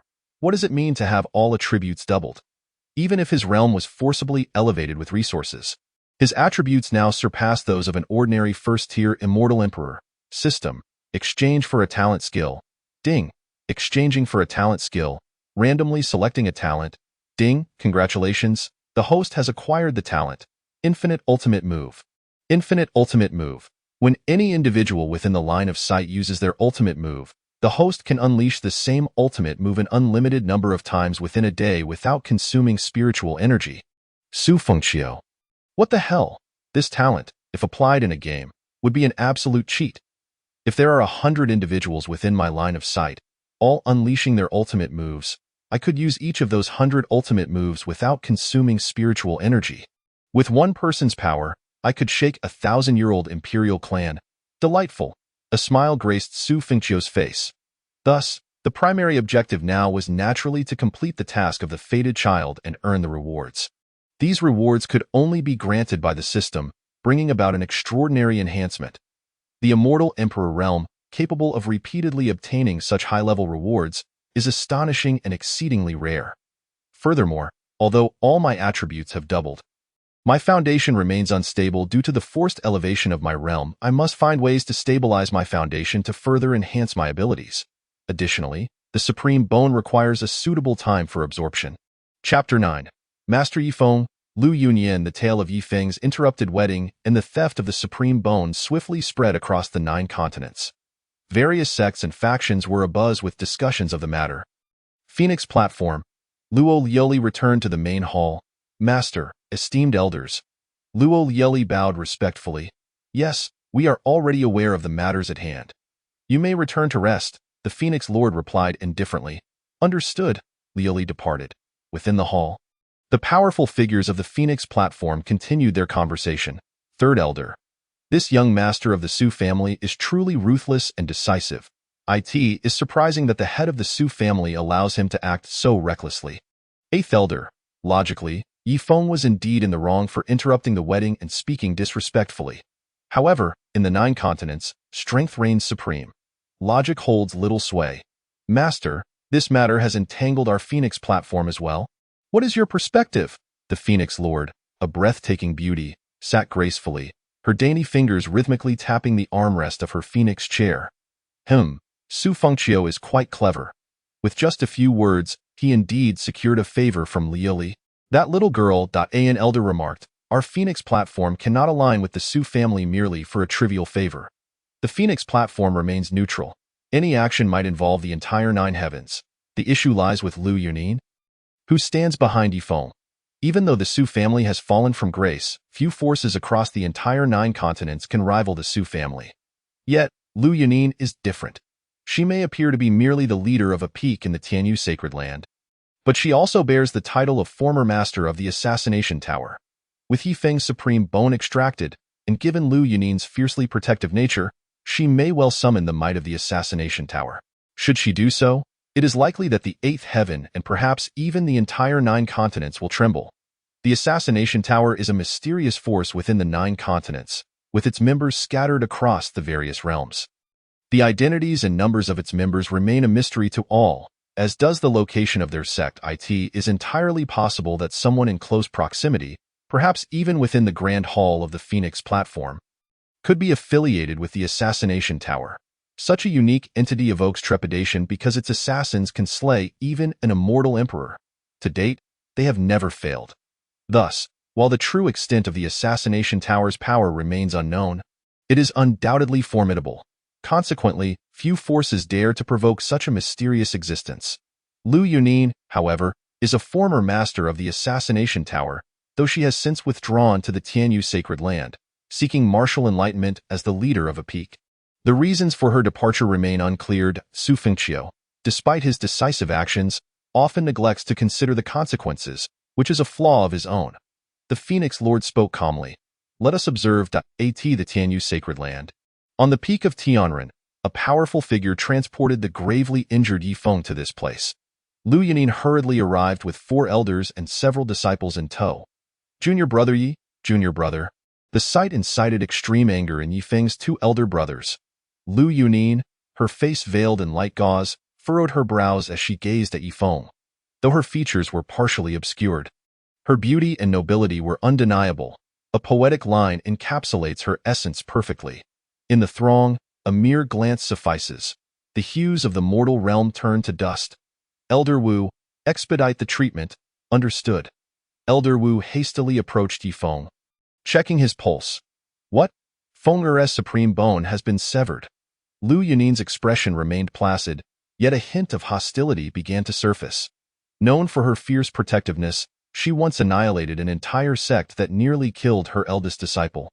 Long Ning, a sect boasting over 100 powerful warriors surpassing Lu Yunin and I in her wrath.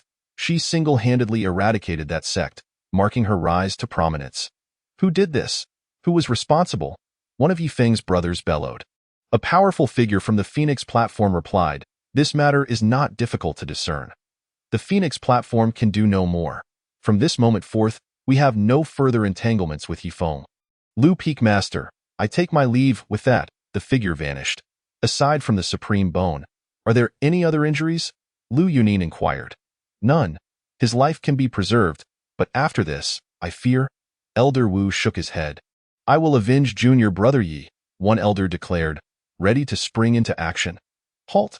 Lu Yunin stated coolly, her hands clasped behind her back. Master, return.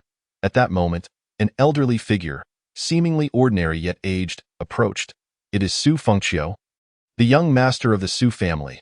Lu Yunin's beautiful eyes narrowed slightly. The Su family? Ah, Feng'er must have attempted to seize a bride. Indeed. And he spoke with insolence. We must consider our next steps. Lu Yunin replied nonchalantly, with our strength, we cannot contend with the Su family. We may need to employ the assassination tower. Ah? The elder responded. As you wish. Lu Yunin began to pace slowly, appearing deep in thought. At that moment, a figure rushed in, a disciple of the Tianyu sacred land. Peak Master Lu, speak. Lu Yunin commanded. A young girl awaits outside, claiming to be a servant of Su Fengqiu, the young master of the ancient imperial clan. Upon hearing this, Yifeng's 2 elder brothers displayed expressions of fury. What does Su Fengqiu mean by this? After causing my junior brother Yi such harm, he dares to send someone to Tianren Peak? Imph! He has severed my junior brother's supreme bone. I shall cripple his servant in return. Does he think Tianren Peak is easy to bully? Lu Yunin instructed, send her back. They gritted their teeth and clasped their fists. Responding, yes, they then departed. Lu Yunin stood under the moonlight, declaring, let her come. Understood. Soon, Xiao Li arrived at Tianren Peak. She had never been sent to perform such tasks for Su Fengqiu, nor had she ever visited other powerful sects. Especially to meet Lu Yunin, a senior she deeply admired. Most importantly, the young master had harmed her disciple, Yifeng. Xiao Li felt a twinge of fear. Clutching a letter, she murmured as she walked, ensure Senior Lu Yunin reads this. Ensure Senior Lu Yunin reads this. She must see it. As she approached, she bowed. Junior Li pays her respects to Senior Lu. Lu Yunin, seated and preparing tea, gently spoke, speak. Xiao Li took a breath and placed the letter on the table. This is a letter from my master to Senior Lu. Is there anything else? No. Oh, right. My master instructed me to ensure Senior Lu takes a look. Lu Yunin sipped her tea, remaining silent. Noticing this, Xiao Li slightly bowed. I shall take my leave. She turned, exhaling nervously, and hurried away. Lu Yunin cast a glance at Xiao Li's retreating figure before opening the letter. She initially assumed it contained some terms from Su Fengqiu seeking reconciliation. However, upon reading the letter's contents, her pupils constricted sharply. Indeed, even with her formidable composure, the revelation deeply moved her. The letter informed her that her eldest disciple, Long Ning, had a fragment of her soul sealed at the heart burial cliff. Lu Yunin was skeptical, yet the quest to find her long-lost disciple compelled her to investigate. Without hesitation, Lu Yunin leaped into the void. The following day, dawn broke over Tianren Peak of the Tianyu sacred land. Yifeng opened his eyes. Chapter 10. The world is complex, and the city is fraught with schemes. It hurts. My back aches terribly. Yifeng grimaced in pain. He attempted to sit up. Why cultivation, my supreme bone. As he assessed his condition and recalled the events of the previous day, rage coursed through him, causing his fists to tremble. Why? I, Yifeng, have walked a path of defiance against fate, turning countless impossibilities into realities. Many who could have easily crushed me have ultimately fallen by my hand. Su Fengqiu is one such individual. Why, then, did I falter this time? He pondered the fate of his beloved, Jiang Qingshui, and what Lu Liuli thought of him now. Hatred flickered in Yifeng's eyes. Su Fengqiu, you have obliterated years of my toil in a single stroke. I will not rest until I slay you. I will exact vengeance upon your loved ones. Yet, he found solace in the thought of his master, Lu Yunin. Su Fengqiu, do you believe your Su family invulnerable? Even if they are a colossal entity, what of you? A mere immortal emperor propped up by resources. Yunin was once the master of the assassination tower. Renowned for her protectiveness, she will assuredly annihilate you, and she can certainly aid me in reclaiming my path of defiance. Yifeng exited his chamber. Junior brother Yi, how do you fare? His second elder sister inquired anxiously from outside. I am unscathed, second sister. Where is master? Yifeng weakly asked. Master departed last night and has yet to return. Why? Yifeng smirked coldly within. Clearly, master had gone to attend to her own affairs. Surely, she was seeking vengeance upon the assassination tower. Given her temperament, it was likely that slaying Su Fengqiu would not suffice to quench her anger. The Su family could very well face a formidable adversary. The assembled forces of the assassination tower might be more than the Su family could withstand. Why? Yifeng's eyes glinted with malice. Has master set out to destroy the Su family? But I must personally slay Su Fengqiu. The Su family seemed unperturbed at why Yifeng frowned. Has master not yet made her move? I do not know. I only heard that a maidservant of Su Fengqiu sought out master last night. The specifics remain unclear in Yifeng's eyes. This was undoubtedly a sign of Su Fengqiu's regret in seeking peace. Humph. Now he regrets? It is too late. At that moment, a figure descended from the void. Master has returned, his second elder sister exclaimed. With her assistance, Yifeng walked out. Before them stood Lu Yunin, veiled and exuding an aura of nobility and cold beauty. Master. Both Yifeng and his second elder sister approached and bowed respectfully. After the formalities, Yifeng turned to Lu Yunin, pleading, Master, you must avenge your disciple. Lu Yunin's beautiful eyes fixed on her disciple, her expression inscrutable. Why? Yifeng felt a twinge of confusion as she remained silent. Her gaze unwavering. Master? Yifeng called out. At that moment, a figure emerged from behind Lu Yunin. More accurately, it was a remnant of a soul. Seeing her, Yifeng's pupils dilated in shock. Eldest senior sister? His second elder sister stared in disbelief at the apparition. Long Ning's remnant coldly regarded Yifeng. Yifeng, did you ever imagine that one day I would return? Yifeng's eyes widened, his body trembling slightly. Lu Yunin's terrifying aura enveloped Yifeng, forcing him to kneel before her. Indeed, following the coordinates Su Fengqiu had provided, Lu Yunin arrived at the Heart Burial Cliff.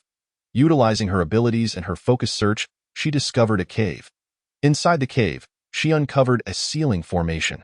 Through the ceiling formation, she arrived in a small space. There, she beheld the fading remnants of her beloved eldest disciple's soul. She was fully aware of the events that had transpired. Why? Yifeng, through despicable means, had stripped her of her purity. After succumbing to madness, she had fallen. Subsequently, Yifeng had discovered her and imprisoned her lingering soul at the Heart Burial Cliff. Lu Yunyin was consumed by rage. Regarding the former, one could only deem Yifeng a beast. The latter actions, however, transcended the bounds of humanity. Her master sister had perished due to his machinations. He had clearly found her. He could have retrieved the cold, lingering soul and restored her physical form. Yet, he chose not to. Master sister is still a master sister. The other two disciples hastily approached. However, upon glancing at the prevailing situation and atmosphere, they immediately sensed something awry. Master sister, you are too kind. I thought you were merely stuttering. Yifeng, Cold Ning sneered, saying, hypocritical and shameless villain, too kind. Ha ha ha, is it truly so wonderful? Do you now regret not obliterating my lingering soul back then? Master sister, what are you talking about? I fail to comprehend. Yifeng swallowed hard. Cold Ning retorted, do you not understand? Who was it that plotted to take my purity? What? The others widened their eyes in disbelief. Cold Ning continued, after this incident, my heart shattered. During my breakthrough, I fell into madness and perished in the 9 continents. Who was it that sealed my soul? Was it not you? What? The others could hardly believe it. What a joke, Master Sister, if it were me. Why would I not retrieve your soul for our master to restore your body? Cold Ning let out a laugh. Ha ha ha, indeed. It is because you feared this whole affair would be exposed. Fearing that our master and the world would discover your true nature and learn the cause of my demise. Why, Yifeng? The 2 senior brothers glared at Yifeng, their faces contorted with fury. Lu Yunyan extended her hand.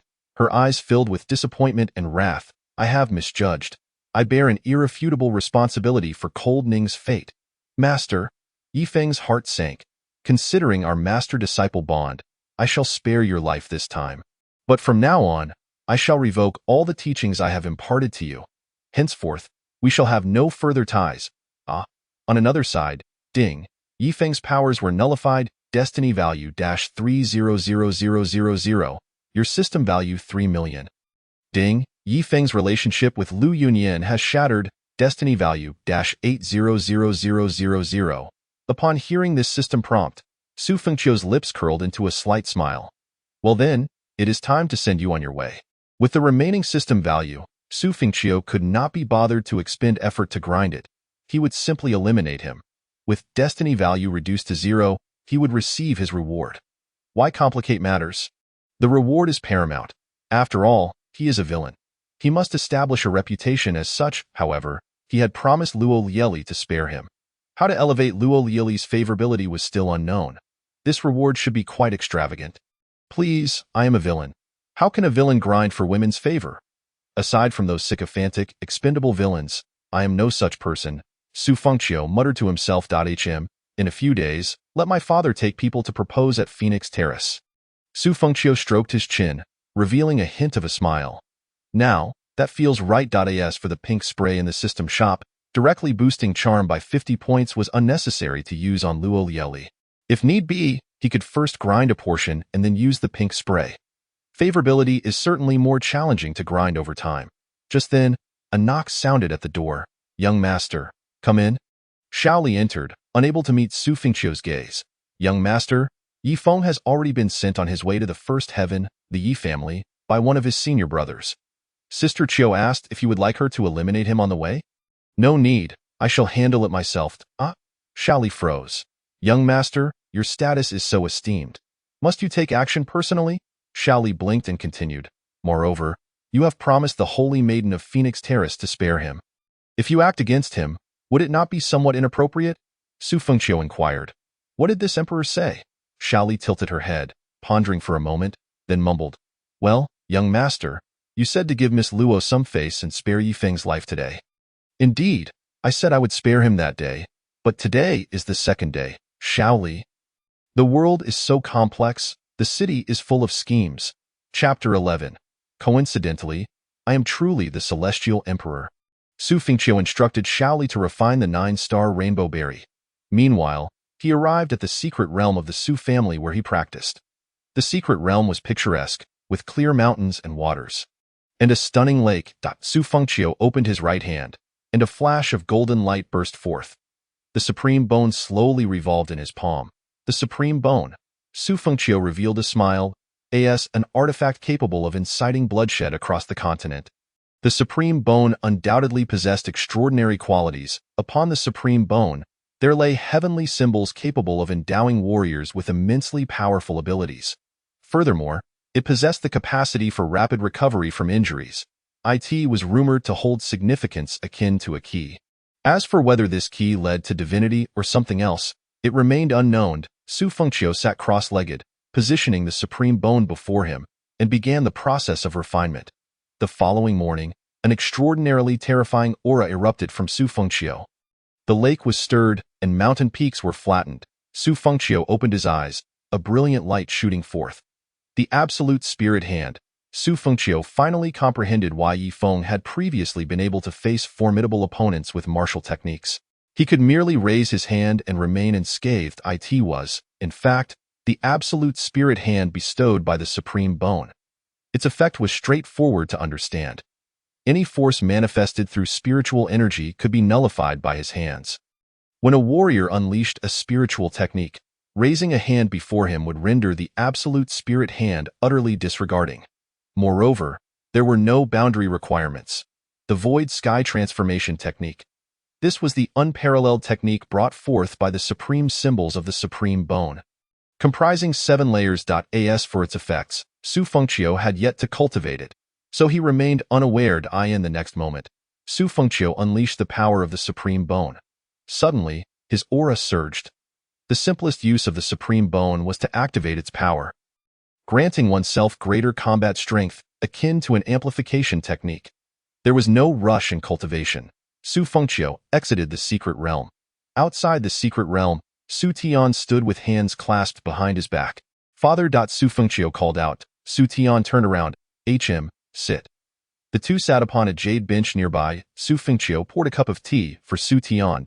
Su Tian took a sip, his gaze fixed intently on Su Fengqiu, and spoke softly. Your actions yesterday were commendable. You not only elevated the prestige of our Su family, but also showcased your prowess as the youngest celestial emperor of this generation. Su Fengqiu nodded. Father, you flatter me. Praise aside, your actions were rather reckless. Seizing the supreme bone undoubtedly places you in peril. The supreme bone is a coveted treasure. If Su Fengqiu could seize Yi Feng's, then others could seize Su Fengqiu's as well. Su Fengqiu replied nonchalantly.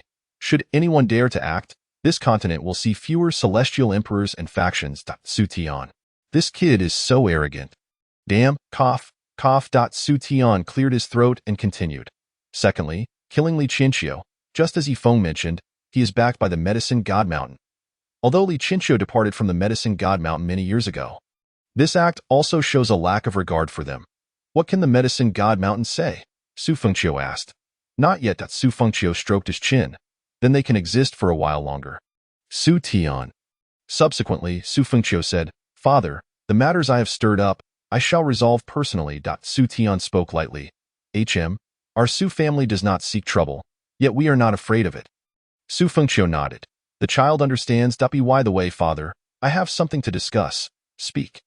You also mentioned that I have reached the age for marriage. Indeed, I originally intended for Jiang Qingsnow to be your concubine, as she is beautiful and possesses the heavenly ice body. What, do you have someone in mind? Su Tian asked with a smile. Actually, I do. Su Tian lightly blew on his tea and said, Tell me about it. I plan to propose at Phoenix Terrace. Logically speaking, as a villain, it is quite normal to directly propose, right? Moreover, he triggered Luo Liuli's favorability quest. Regardless of the method to grind favorability, how could he do so without being together? Su Tian sprayed his tea everywhere. Father, no worries. No worries. Cough, cough, cough. Su Tian hurriedly wiped away the tea, staring at Su Fengqiu for several seconds. My dear Chiuer, cough, cough. Our Su family does not fear trouble. But that does not mean we can act without restraint, do you understand? Not to mention that there is no emotional bond between you. But consider this. Luo Liuli will be the future mistress of Phoenix Terrace. Chiuer, do you think this is possible? Su Fengqiu opened his mouth, about to say something, when Su Tian abruptly stood up and called out to someone in the distance. Is it the Grand Elder? Yes, ahaha, I have something to discuss with you. Saying this, Su Tian hurriedly slipped away. Su Fengqiu shrugged. Now, the entire continent awaited the storm that the Su family was about to face. Li Chinqiu's Medicine God Mountain, Yi Feng's Lu Yunyan. Yet strangely, no one had heard any news from them. Instead, they learned of Su Fengqiu's departure from the Su family. However, everyone felt this was the calm before the storm. At this moment, in the capital of the Shenfeng Empire, Su Fengqiu and Xiao Li walked amidst the bustling crowd. Indeed, in a bid to ensure his safety, Su Fengqiu personally came to eliminate the Son of Destiny, Yi Feng. After all, it pertained to a substantial reward for him. Xiao Li, with her eyes filled with worldly desire, continuously scanned her surroundings. The extraordinary demeanor of Su Fengqiu, coupled with the ethereal charm of Xiao Li, drew the attention of passers-by. At the tender age of 16, Xiao Li stood gracefully, It smells so good. Young master, would you care for a meat pie? Shaoli asked timidly. Su Fengqiu chuckled. Why ask me when you wish to indulge yourself? With her head lowered, Shaoli nervously fiddled with the hem of her garment. Su Fengqiu smiled and said, Go ahead. Shaoli was taken aback. She truly felt that the young master had changed significantly since the past. Is it really all right? Of course, what's the issue? Worried that she might hinder Su Fengqiu's endeavors, Shaoli beamed. Thank you, young master. She joyfully dashed over, Uncle, I'd like 2 meat pies, please. Ding. Shaoli's affection towards you increased by 5. Current affection. 5. Su Fengqiu chuckled inwardly. Even as a calamity incarnate, a divine being descending to the world, she was still merely a 16-year-old girl with a pure heart. He then stepped aside, intending to buy Shaoli some candied hawthorns. Shaoli's melodious voice attracted the attention of many. A young man, upon seeing Shaoli, exclaimed, Young master, look at that beautiful girl. Yi Tian smirked. No need for you to point her out. I've already noticed this exquisite maiden gracing the imperial capital. With that, he closed his fan and approached with a smile. The common folk, upon seeing him, quickly distanced themselves, whispering to one another, Which family does this beautiful girl belong to? What a pity she has caught the eye of that scoundrel. Yi Tian. Ever since Yi Feng's rise, the Yi family has gained considerable influence in the imperial capital, even making the emperor fawn over them. The Yi family truly wields power in the Divine Wind Empire. As Yi Feng's elder brother, Yi Tian has been thriving these past years, bullying the weak and committing all manner of misdeeds. Point 1. Can only hope someone comes along to put him in his place. But have you heard? Yi Feng seems to have snatched the affections of the celestial emperor in the eightfold heaven. Not sure if it's true, I've heard that too, but it appears he failed. Suffering severe injuries. Didn't we see the Jiang family return in disarray? The details are still unclear. Just then, the head of the eightfold heaven's misty peak arrived at the Yi family. Though the reason remains unknown, charmed to meet such a lovely lady, I am Yi Tian of the Yi family. Yi Tian said with a smile. Shaoli glanced at Yi Tian. I don't know you. Ha ha ha, and now you do. Shaoli shook her head. I don't wish to know you, but I wish to make your acquaintance, Yi Tian retorted with a smirk. Shaoli looked around for Su Fengqiu. He approached, holding a stick of candied hawthorn. Young master. Shaoli, with her gentle disposition, was primarily concerned about causing trouble for Su Fengqiu, so she moved closer to him. Yi Tian furrowed his brow, scrutinizing Su Fengqiu. Is she your maid? Su Fengqiu ignored Yi Tian, handing the candied hawthorn to Shaoli. This is for you. Thank you, young master, Shaoli said as she accepted it, sneaking a glance at Yi Tian. Noticing his disregard, Yi Tian felt increasingly displeased. I'm asking you, is she your maid? He questioned again, his tone hostile. The nearby bystanders quickly created distance. Su Fengqiu, with a teasing smile, looked at Yi Tian. You are Yi Tian, are you not? The elder brother of Yi Feng? Yi Tian chuckled. Good, you are aware, thus sparing us the need for further explanation. He pointed at Shaoli. She is now my maid. Any objections? He added. I am not consulting you. I am commanding you, understand? Su Fengqiu smiled and shook his head. Not quite. Not quite. Ha ha ha. Knowing my family's standing, you still feign composure. Allow me to enlighten you. With that, Yi Tian's subordinate unleashed his spiritual power, disregarding the consequences, and hurled a fiery punch at Su Fengqiu. Yi Tian smirked, making no attempt to intervene, even preparing to take Shaoli away. However, as he took a step forward, his pupils constricted. His eyes widened in disbelief as he slowly turned to look at his subordinate. The latter, wide-eyed, stood motionless, gradually disintegrating into countless specks of stardust before his eyes. Yi Tian stared at Su Fengqiu in shock, yet found himself unable to move. Yi Feng is my younger brother. He even dared to snatch the affections of the celestial emperor. You dare to touch me? Try it, Yi Tian roared. Shaoli muttered, Humph, is that something to boast about? It's like striking a rock with an egg, heavily injured, the supreme bone extracted, and had it not been for the phoenix platform as Saintus pleading for mercy, he would have been dead long a geoda. Yi Tian shouted. What do you know? He glared at Su Fengqiu. First, do you have the backing of the phoenix platform? Second, regardless of the outcome of my younger brother's actions, you lack even the qualifications to meet the celestial emperor, let alone to contend for affections. What Yi Feng did is unprecedented. Even in failure, the heights he reached are far beyond your reach in your lifetime.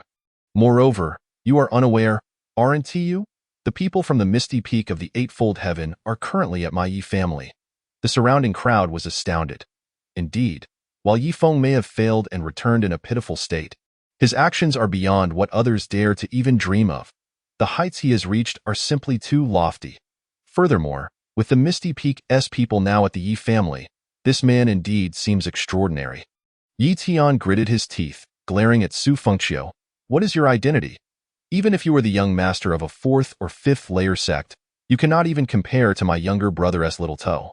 My brother has slain countless 4th and 5th layer saints, and yet, he merely faced a setback before the illustrious Su Fengqiu. Are you a celestial emperor?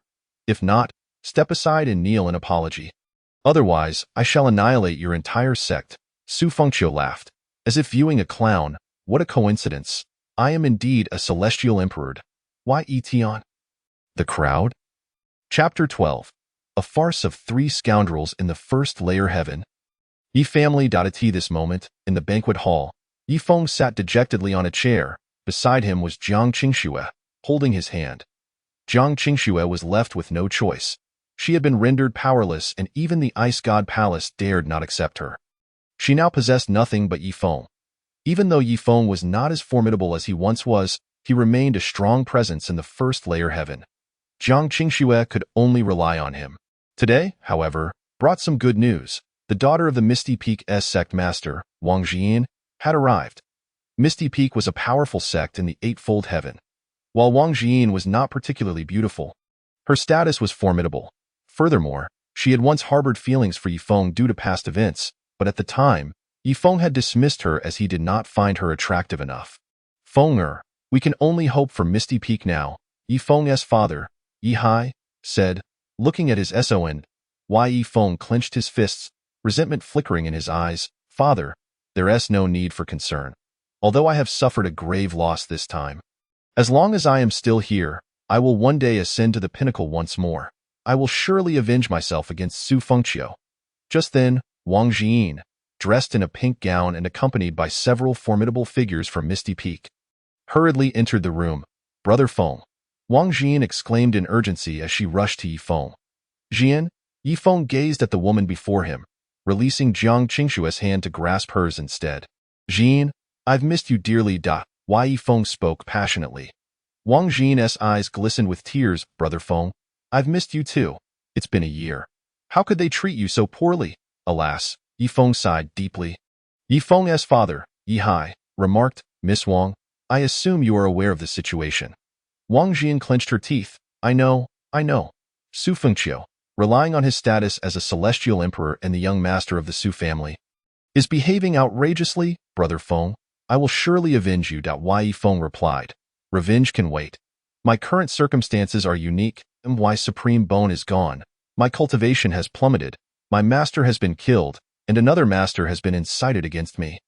I find myself with no way forward and am afraid I will require the assistance of Misty Peak. Not a problem, I'm here for you. Wang Jian responded eagerly. Jiang Qingxue hurriedly added, Miss Wang, you weren't present at the scene, so you don't know how ruthless Su Fengqiu is. I have already devised a way to assist Brother Feng, but alas, he is now a mere shell of his former self. Yi Feng implored, Jian, Qingxue, you both must help as well. Wang Jian glanced at Jiang Qingxue and nodded. All right, later, you both will come with me. Once we return, I will persuade my father to assist you in avenging Su Fengqiu and annihilating the Su family. Ahem, miss, you did come here without informing the sect master. The Su family is not something our Misty Peak can afford to provoke. As for the Yi family's matters, it is best they handle them themselves. An elder remarked. Yi Feng coldly retorted, soon, I shall be the son-in-law of Misty Peak. What concerns the Yi family will then be our family matters. Wang Jian nodded fervently. Yes, exactly. This is wonderful. We shall be good sisters from now on. Jiang Qingxue grasped Wang Jian's hand, smiling. Wang Jian remained silent, looking at Yi Feng. Brother Feng, what are your specific plans moving forward? To elevate my cultivation, seek revenge, eliminate Su Fengqiu, and destroy the Su family. I, Yi Feng, am merely missing a supreme bone. Wang Jian. Upon my return, I shall seek out the immortal emperor of the sect and seize the opportunity to eliminate Su Fengqiu, who dared to usurp my brother Yi Feng's supreme bone. I shall flay his skin and trample him underfoot, forcing him to kneel and apologize to my brother, and then, before his very eyes, I will annihilate his entire family. The old man replied, Young Master Yi, you are being overly simplistic in your thoughts. Despite being destitute, I, Yi Feng, have achieved such accomplishments. Even though my support may have waned, my future will undoubtedly reach greater heights. Yi Feng clenched his fists and declared. Yi Hai chuckled, ha ha ha, from now on, we are family, aren't we? Fenger, you must find a way to resolve the misunderstanding between you and Senior Liu Yaoan. Yi Feng nodded in affirmation. Yi Hai stood and cupped his fist. Esteemed members of Piao Peak, I have learned of your presence today. Strong practitioners from the first to the third heavens have gathered at my Yi family residence, and they have been waiting in the courtyard for quite some time. I kindly invite you all to proceed. No need to trouble yourselves. They have already arrived, Yi Hai stated. Elders, this also concerns my reputation, Wang Jin interjected. Very well, they agreed and moved to the expansive courtyard of the Yi residence. Hundreds of powerful figures rose to their feet. You are the South Mountain Elder of Piao Peak, I presume? I have long admired your reputation. I am Jin Yunyu, the master of the Nine Sword Sect. I am Huaba, the master of Tianyang Sect. Young friend Yi Feng, we have heard of the situation, and it is of little consequence. With your abilities, it is merely a matter of time before you stand atop the continent. Indeed, we still have faith in young friend Yi. Yet the Su family is a formidable mountain, and your actions are somewhat abrupt, they remarked. These powerful individuals had come merely to assess the possibility of allying with the great mountain of Piao Peak. As for Su Fengqiu, he had already stated he would not kill Yi Feng. The esteemed young master of the Su family likely deemed Yi Feng as insignificant as an insect. Their actions, as long as they did not overstep, should not attract Su Fengqiu's attention. Yi Feng's eyes gleamed with determination as he proclaimed, though this matter may have become a laughingstock to many, today, with so many witnesses present, I implore you all to bear witness.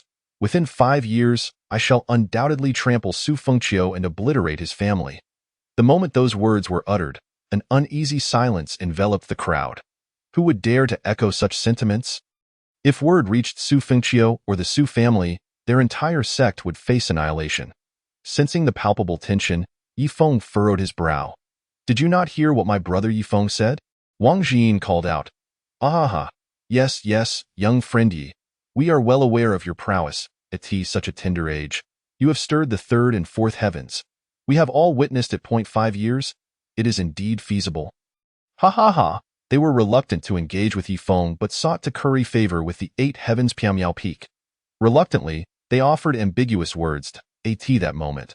A cacophony arose from the distance. What is happening? Do we have esteemed guests at the Yi residence today? Yi Hai reprimanded with displeasure. Bang!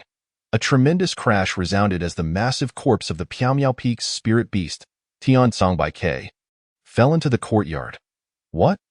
Upon witnessing this, the members of Piao Peak's expressions darkened, their anger palpable. The other hundreds displayed shock. That Tian Songbai K was of the celestial realm. It had been slain. Who dares to kill my spirit beast? Wang Jin shouted in fury. Silence enveloped the surroundings. Just then, bang! Another loud crash echoed as a corpse landed before them. Honor. Yi Hai gazed in disbelief at the lifeless body of his eldest son. Yi Tian Dado, today the Yi residence is quite lively, isn't it? At the sound of this voice, the powerful figures trembled. Chapter 13. Su Fengqiu's terrifying methods in the void above. Su Fengqiu descended slowly into the Yi family's courtyard. Accompanied by Xiao Li, he then took his seat upon the throne that rightfully belonged to Piao Peak. Su Fengqiu casually crossed his legs and cast a fleeting glance at the assembly. All eyes were fixated upon him. Only Yi Feng and Jiang Qing Snow recognized Su Fengqiu. The other powerful figures from the third and fourth heavens lacked the merit to be acquainted with him. They merely sensed that this handsome young man was extraordinary, having effortlessly annihilated the celestial realm's spirit beast of Piao Peak. What cultivation level must he possess? Upon seeing Su Fengqiu, Yi Feng felt a shiver course through him, while Jiang Kingsnow's heart raced. Why has he come to the first heaven? Tianer, my heavens! Yi Hai trembled. unable to believe his eyes as he stared at his son's corpse.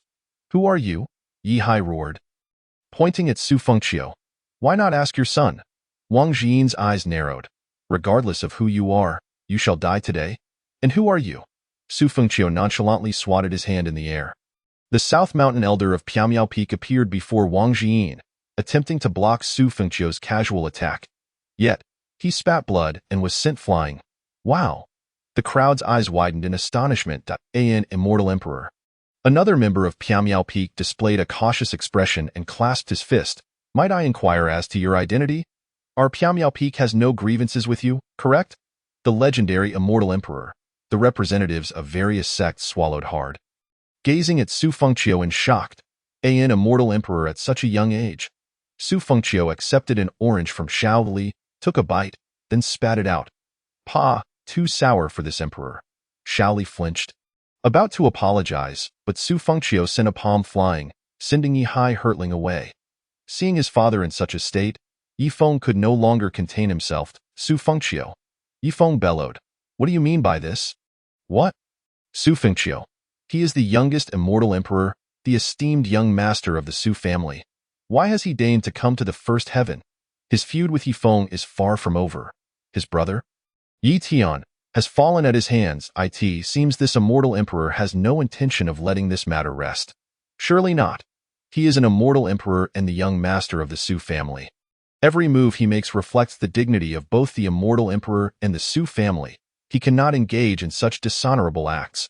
The two powerful figures from Piamiao Peak wore grave expressions. "Su Fengqiu, what do you mean by this? You claim the oranges of the Yi family are too sour for you. Thus the head of the Yi family should face punishment, correct? What do you say?" "Yi family head?" Su Fengqiu gazed at the prostrate Yi Hai with a smile. Yes, what the immortal emperor says is true." Yi Hai gritted his teeth. Wang Jian stepped forward, glaring at Su Fengqiu. "Did the Yi family offer you this?"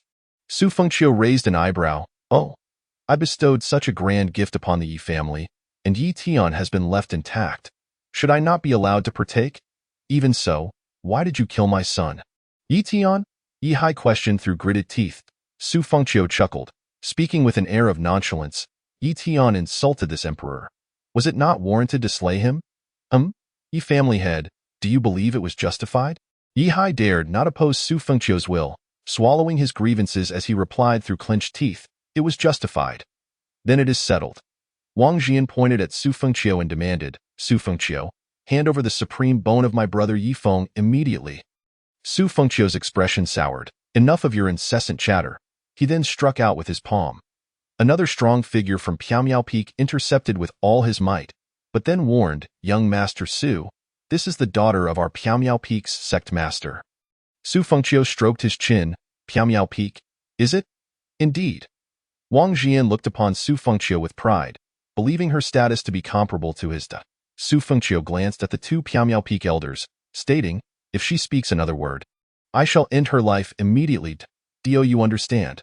One elder furrowed his brow. "Su young master." Su Fengqiu's tone grew stern. "Did you hear or not?"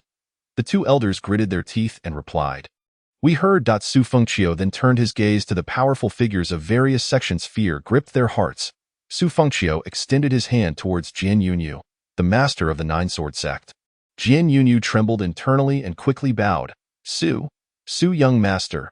He was then seized and lifted into the air, struggling helplessly. Su Fengqiu tightened his grip, snapping Jian Yunyu's neck with a swift motion. Gasp! The crowd collectively inhaled sharply. Wang Jiyin, who had been preparing to speak, felt an inexplicable tremor at this sight. Su Fengqiu cast a glance at them, declaring, "My reason for slaying him should be clear to all." Yes, they hurriedly affirmed. "Yi Feng has provoked you. Before you, he is but an insect. You have extracted his supreme bone," and Jian Yunyu continued to flatter Yi Feng, "which is equivalent to defying you. Is it not? Indeed, it is justified to slay him." They exclaimed in terror, quickly aligning themselves with Su Fengqiu. Su Fengqiu nodded slightly. "So you all feel the same?" "Yes," they chorused, nodding fervently. Su Fengqiu, with a calm demeanor, declared, "Then there is no problem. In 5 breaths' time, anyone who behaves similarly to this man shall take their own lives. Otherwise, I shall annihilate all 9 clans of your sect, leaving not a single survivor." Gulp. Upon hearing this, the crowd swallowed hard. The powerful figures of Piao Peak looked upon Su Fengqiu, astonished by his audacity. How ruthless is Su Fengqiu? Gulp. Wang Jin gazed at Su Fengqiu with genuine fear. They were of the same generation. Why had he ascended to such heights? A formidable warrior trembled as he gazed at Su Fengqiu, and without hesitation, he knelt down. Esteemed young Master Su, I beseech you for mercy. Another powerful figure followed suit. Kneeling before him, Su Fengqiu, apathetic, peeled an orange, stating, For, young Master Su, I am willing to serve you faithfully, young Master Su. He cried out. Su Fengqiu continued. 3. Xiaoli cast a glance at Su Fengqiu before lowering her head, awestruck by his charisma and dominance. Ding Xiaoli's affection for you has increased by 5. Current affection, 10. One warrior, trembling uncontrollably, gritted his teeth and shouted, I implore you, young Master Su, let your word hold weight. With that, he drew his sword and severed his own throat. Helpless, he feared for his family's safety, having previously spoken favorably of Yifeng to curry favor with the mysterious peak.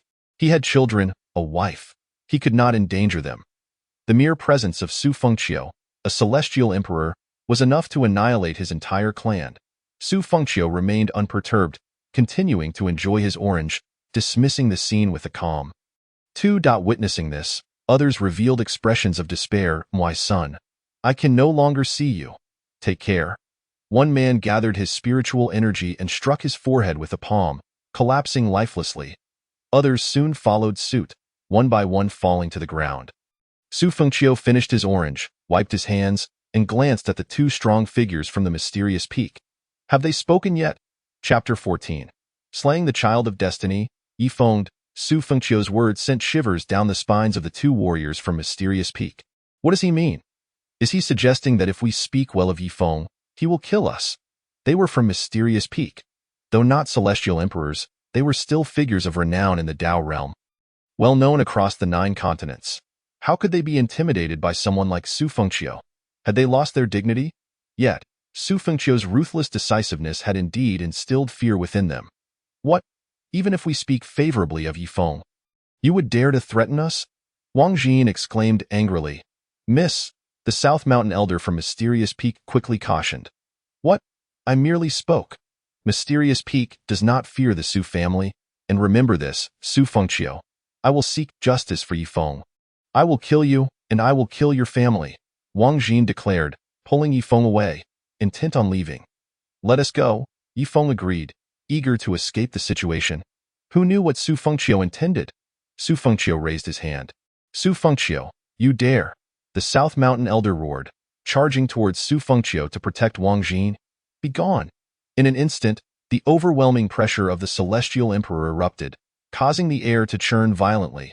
The South Mountain Elder was sent flying. Su Fengqiu then grasped Wang Jin from afar. Though she exerted her divine energy in resistance, she was simply not on the same level. You dare! My father is the sect leader of Mysterious Peak. If you bully Yifeng, I will annihilate your entire family. Wang Jin screamed. Su Fengqiu tightened his grip. Stop, the South Mountain Elder bellowed. Crack! Wang Jin's neck was snapped by Su Fengqiu's hand. Thud. Her lifeless body collapsed to the ground. What? The onlookers widened their eyes in disbelief. He killed the daughter of the sect leader of Mysterious Peak. Wang Jin's status is unmatched across the 9 continents, and he just killed her. This was catastrophic. A war between Mysterious Peak and the Su family was inevitable. Who could have imagined he would actually kill her? What audacity! How could Su Fengqiu dare to commit such an act? Though Mysterious Peak's overall strength was inferior to the Su family, they were still a dominant force in the 8 heavens. Su Fengqiu, the South Mountain Elder shouted in fury.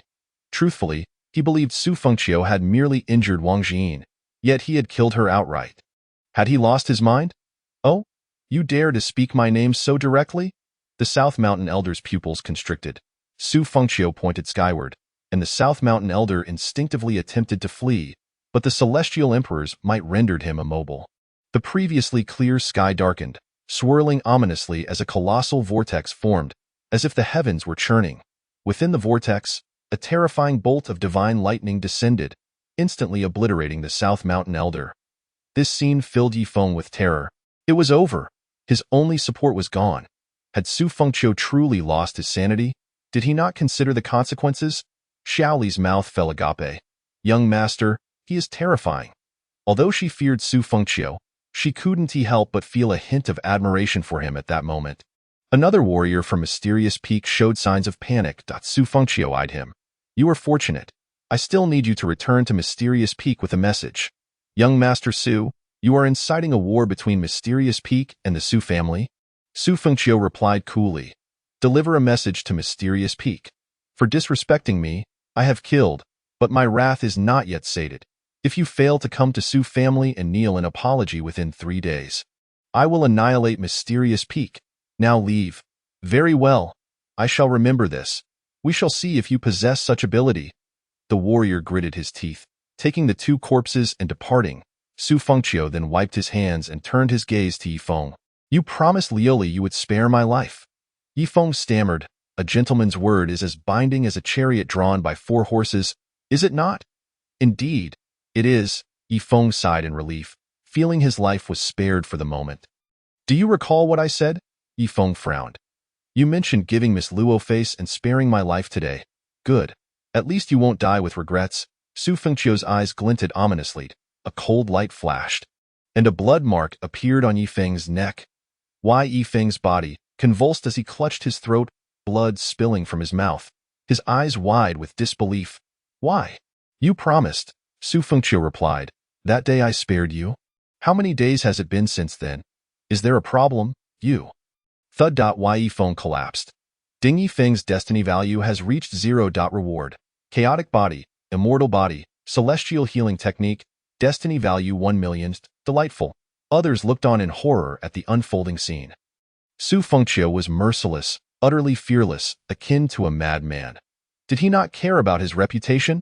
A celestial emperor descending to the first heaven to kill Yifeng, even after promising not to. He was reneging on his word. Moreover, how many sect leaders from the 3rd and 4th heavens had perished at his hands? A true powerhouse valued their reputation above all. Did he truly not care how he was perceived? If a celestial emperor could act with impunity across the 1st, 3rd, and 4th heavens, the continent would descend into chaos. Yet, he acted without restraint. Fenger. Yihi's eyes widened as he screamed.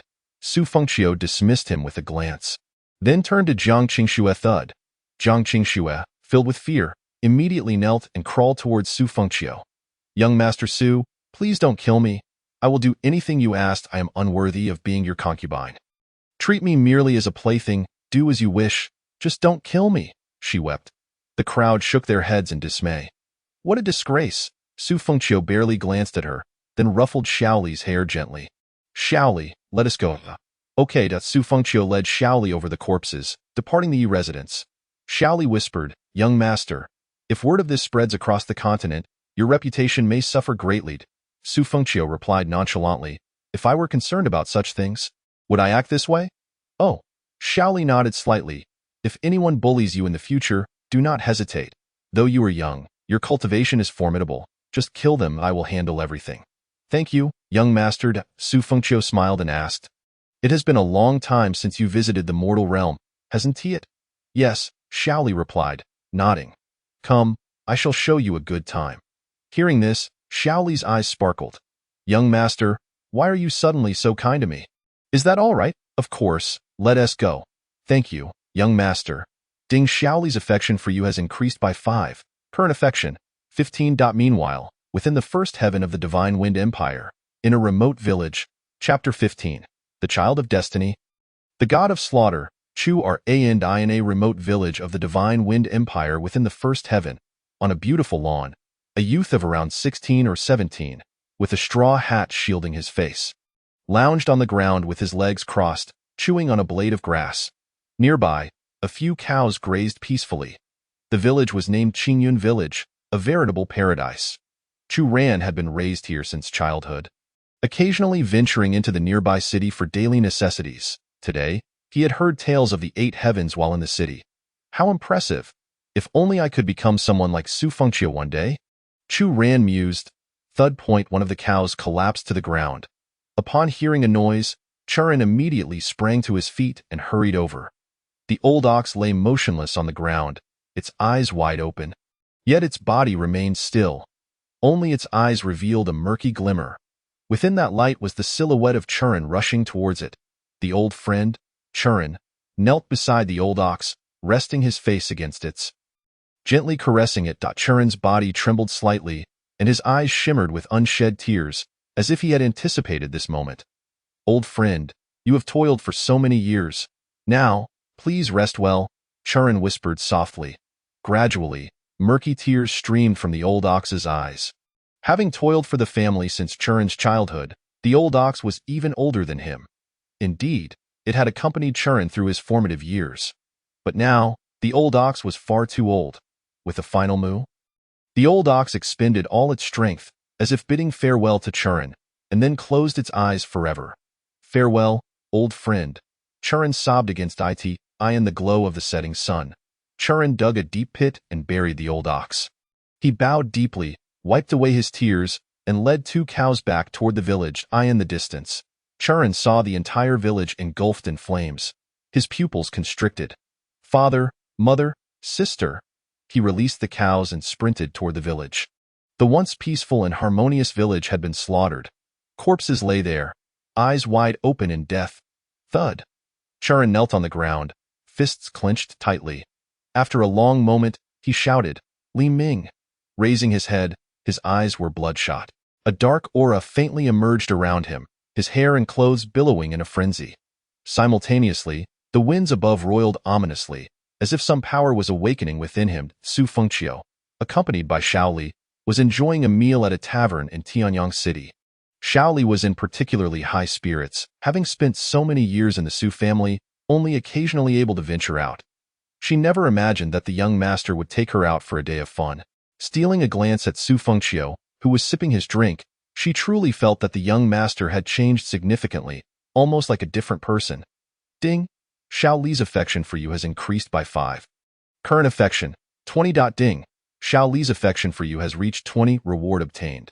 Heaven-defying comprehension, immunity to all poisons. Su Fengqiu raised an eyebrow. A reward of this caliber for just 20 affection? He couldn't help but wonder what an affection of 80 would yield. Ding! Detecting a child of destiny. Oh, in this realm, there are quite a few children of destiny. Su Fengqiu pondered silently, then proceeded to investigate the newly emerged child of destiny. Child of destiny. Churin destiny value. 890010. First tier child of destiny. Age. 18. Bloodline. Human physique. Heavenly evil body realm. 7th stage of divine power. Chi refinement realm. Body refinement realm. Bright aperture realm. Divine power realm. Mysterious heaven realm. Mysterious king realm. Law realm. Domain realm. Divine sea realm. Heavenly venerable realm. Divine Emperor realm, Heavenly Tao realm. Each realm has 10 stages. Breaking through the Heavenly Tao results in becoming an immortal emperor. Combat power rating, 77. Description. An ordinary villager from Qingyun village in the Divine Wind Empire. Adopted by the villagers 18 years ago, possesses the sealed power of an ancient killing god within, which is now beginning to awaken. Killing god, Su Fengqiu contemplated. He was aware of the history. During the ancient era of the gods, the killing god El Taibai gained infamy through slaughter across the continent. The world referred to him as the killing god. Eventually, El Taibai's power became uncontrollable, and he was consumed by it, leading to a time of great suffering for humanity. Ultimately, various powerful beings united to erase him, and thus the legendary killing god fell. Ding! You have triggered the quest rising of the killing god. Quest objective. Subdue the future killing god. When the killing god rises, you will receive the ultimate reward, an increase in destiny value, and the host will receive a 10-fold return on system values. Additionally, each time the target, child of destiny, advances in level, the host will receive rewards. Su Fengqiu stroked his chin. In simple terms, the system tasked him with taking this future killing god as his disciple to aid in achieving greatness. The stronger he became, the stronger Su Fengqiu would be. It was an appealing prospect, as merely triggering the quest to reset destiny value was rather uninteresting. Moreover, Su Fengqiu was indeed determined to forge a powerful force of his own. The Su family was strong. But it was not enough. Su Fengqiu turned to Shaoli and said, This emperor has matters to attend to in the 8th heaven. You should find a youth named Churin from Qingyun village and bring him to me. Shaoli complied. Su Fengqiu then vanished from her sight. Boss, check please. Shally placed a gold coin on the table. Oh, my lady, that's far too much, the innkeeper exclaimed, astonished. I have a question, Shally said, despite her timid demeanor in front of Su Fengqiu. She was at least a servant of the Su family and had reached the divine sea realm. In this realm, she was a dominant presence. Speak, speak. Where is Qingyun village? Shally inquired. Oh, my lady, Qingyun village is no more. Shally furrowed her brows. No more? Just yesterday, Qingyun village was slaughtered, and all its inhabitants perished, except for a lad named Churin who seems to have survived. Hearing this, Shally sighed in relief, as long as the person the young master mentioned was alive. That was what mattered. Do you know where Churin is? The innkeeper replied, coincidentally, he is in Tianyang City, captured by the city lord. Why? The innkeeper explained, last night, Li Ming, the eldest son of the Li family in Tianyang City, was killed, and Churin was present at the scene. Thank you. Shally then exited. Heroine, do visit often. At that moment, within the city lord's mansion, Churin knelt there, a talisman affixed to him. This was a sealing talisman, preventing martial artists from channeling their spiritual energy. Surrounding him were numerous soldiers of Tianyang City and curious onlookers. At the front sat the city lord, who narrowed his eyes and asked, Churin, you claim you witnessed the entire process of Li Ming's murder last night? I did, Churin replied coldly. Humph. Then let me ask you again. What did the murderer look like? I did not see the murderer's face, Churin replied indifferently. Bang. The city lord slammed his palm onto the table, shattering it, and pointed at Churin in fury. You wretch, I have investigated, and Li Ming had a conflict with you a few days ago. Did you kill him last night? Do you admit it? Ha ha ha. Churin laughed loudly, his expression turning serious. Li Ming slaughtered my entire village without consequence. Yet I, Churin, am guilty for killing him? City lord, it was Li Ming who sent you to kill the people of Qingyun village. Was it not? The city lord's gaze sharpened. Indeed, my investigation confirms that the entire village of Qingyun was a den of evil. It was merely a small stronghold of theirs. Killing the wicked is the duty of all martial artists on this continent. Churin glared at the city lord, his eyes gleaming with murderous intent. Go at a crime. There is no need for reason, the city lord said calmly, and you have finally admitted to killing Li Ming. Churin gritted his teeth. When did I ever deny it? When did you ever admit it? Churin's eyes were blood-red, filled with boundless malice, as a bloodthirsty, sinister smile crept across his lips. City lord, can you guess why I keep emphasizing that I witnessed the entire process but did not see the murderer's face? The city lord's brow furrowed sharply. Chapter 16. The ethereal peak declares war on the 10,000-year imperial clan. Churin's gaze and the aura emanating from him caused the city lord's heart to skip a beat. Indeed, in that moment, he felt fear. The dignified city lord of Tianyang City, a realm king, was afraid of a mere boy from a small village. P.S. The realms include chi refinement, body refinement, bright aperture, divine power, mysterious heaven, mysterious king, law, domain, divine sea, heavenly venerable, divine emperor, heavenly Tao. Each realm has 10 stages. Breaking through the heavenly Tao results in becoming an immortal emperor. Churin had already uncovered the identity of those who slaughtered Qingyun village. They were sent by the city lord of Tianyang City. Thus, killing Li Ming was not enough. He aimed to slay the city lord of Tianyang City to avenge his villagers, by claiming to have witnessed the entire process. He sought to stand before the city lord. Suddenly, the sealing talisman on Churin flew away, and a powerful spiritual energy erupted from him. In an instant, he seized a soldier's sword and thrust it towards the city lord. Everything happened in the blink of an eye. The city lord was startled by the surge of power from Churin, but as a realm king, he quickly regained his composure. A mere trick. The city lord unleashed his realm king aura, extending his hand to block Churin's sudden attack. However, despite Churin's full strength, he could not advance an inch. Subsequently, the city lord struck Churin's shoulder with a palm. Thud. Churin coughed up blood and was sent flying. The city lord brushed off his clothes, coldly stating, "You dare to attempt to kill this city lord? This wretch is from the evil ghost sect. Kill him, yes?" Churin lay on the ground, bloodied, his eyes glinting with malice. He had failed. Everything had been successful, but in this final step, he had not anticipated that the city lord would be a realm king. He had thought the city lord was merely a mysterious heaven realm. He had heard it was so. If the city lord had been a mysterious heaven realm, he would have succeeded. Churin gritted his teeth, fists clenched tightly. Father, mother, sister, village chief, everyone. Churin is useless, unable to avenge you. Just as the crowd prepared to strike him down, a terrifying aura suddenly erupted. Divine Sea Realm. The city lord displayed a look of shock. Xiao Li approached step by step. She glanced at the fallen Churin and sighed in relief. Thank goodness, I'm not too late. Who are you? The city lord questioned warily. I'm Xiao Li. I'm here to take him away. Xiao Li pointed at the prostrate Churin. Churin turned his head, struggling to gaze at Xiao Li by his side.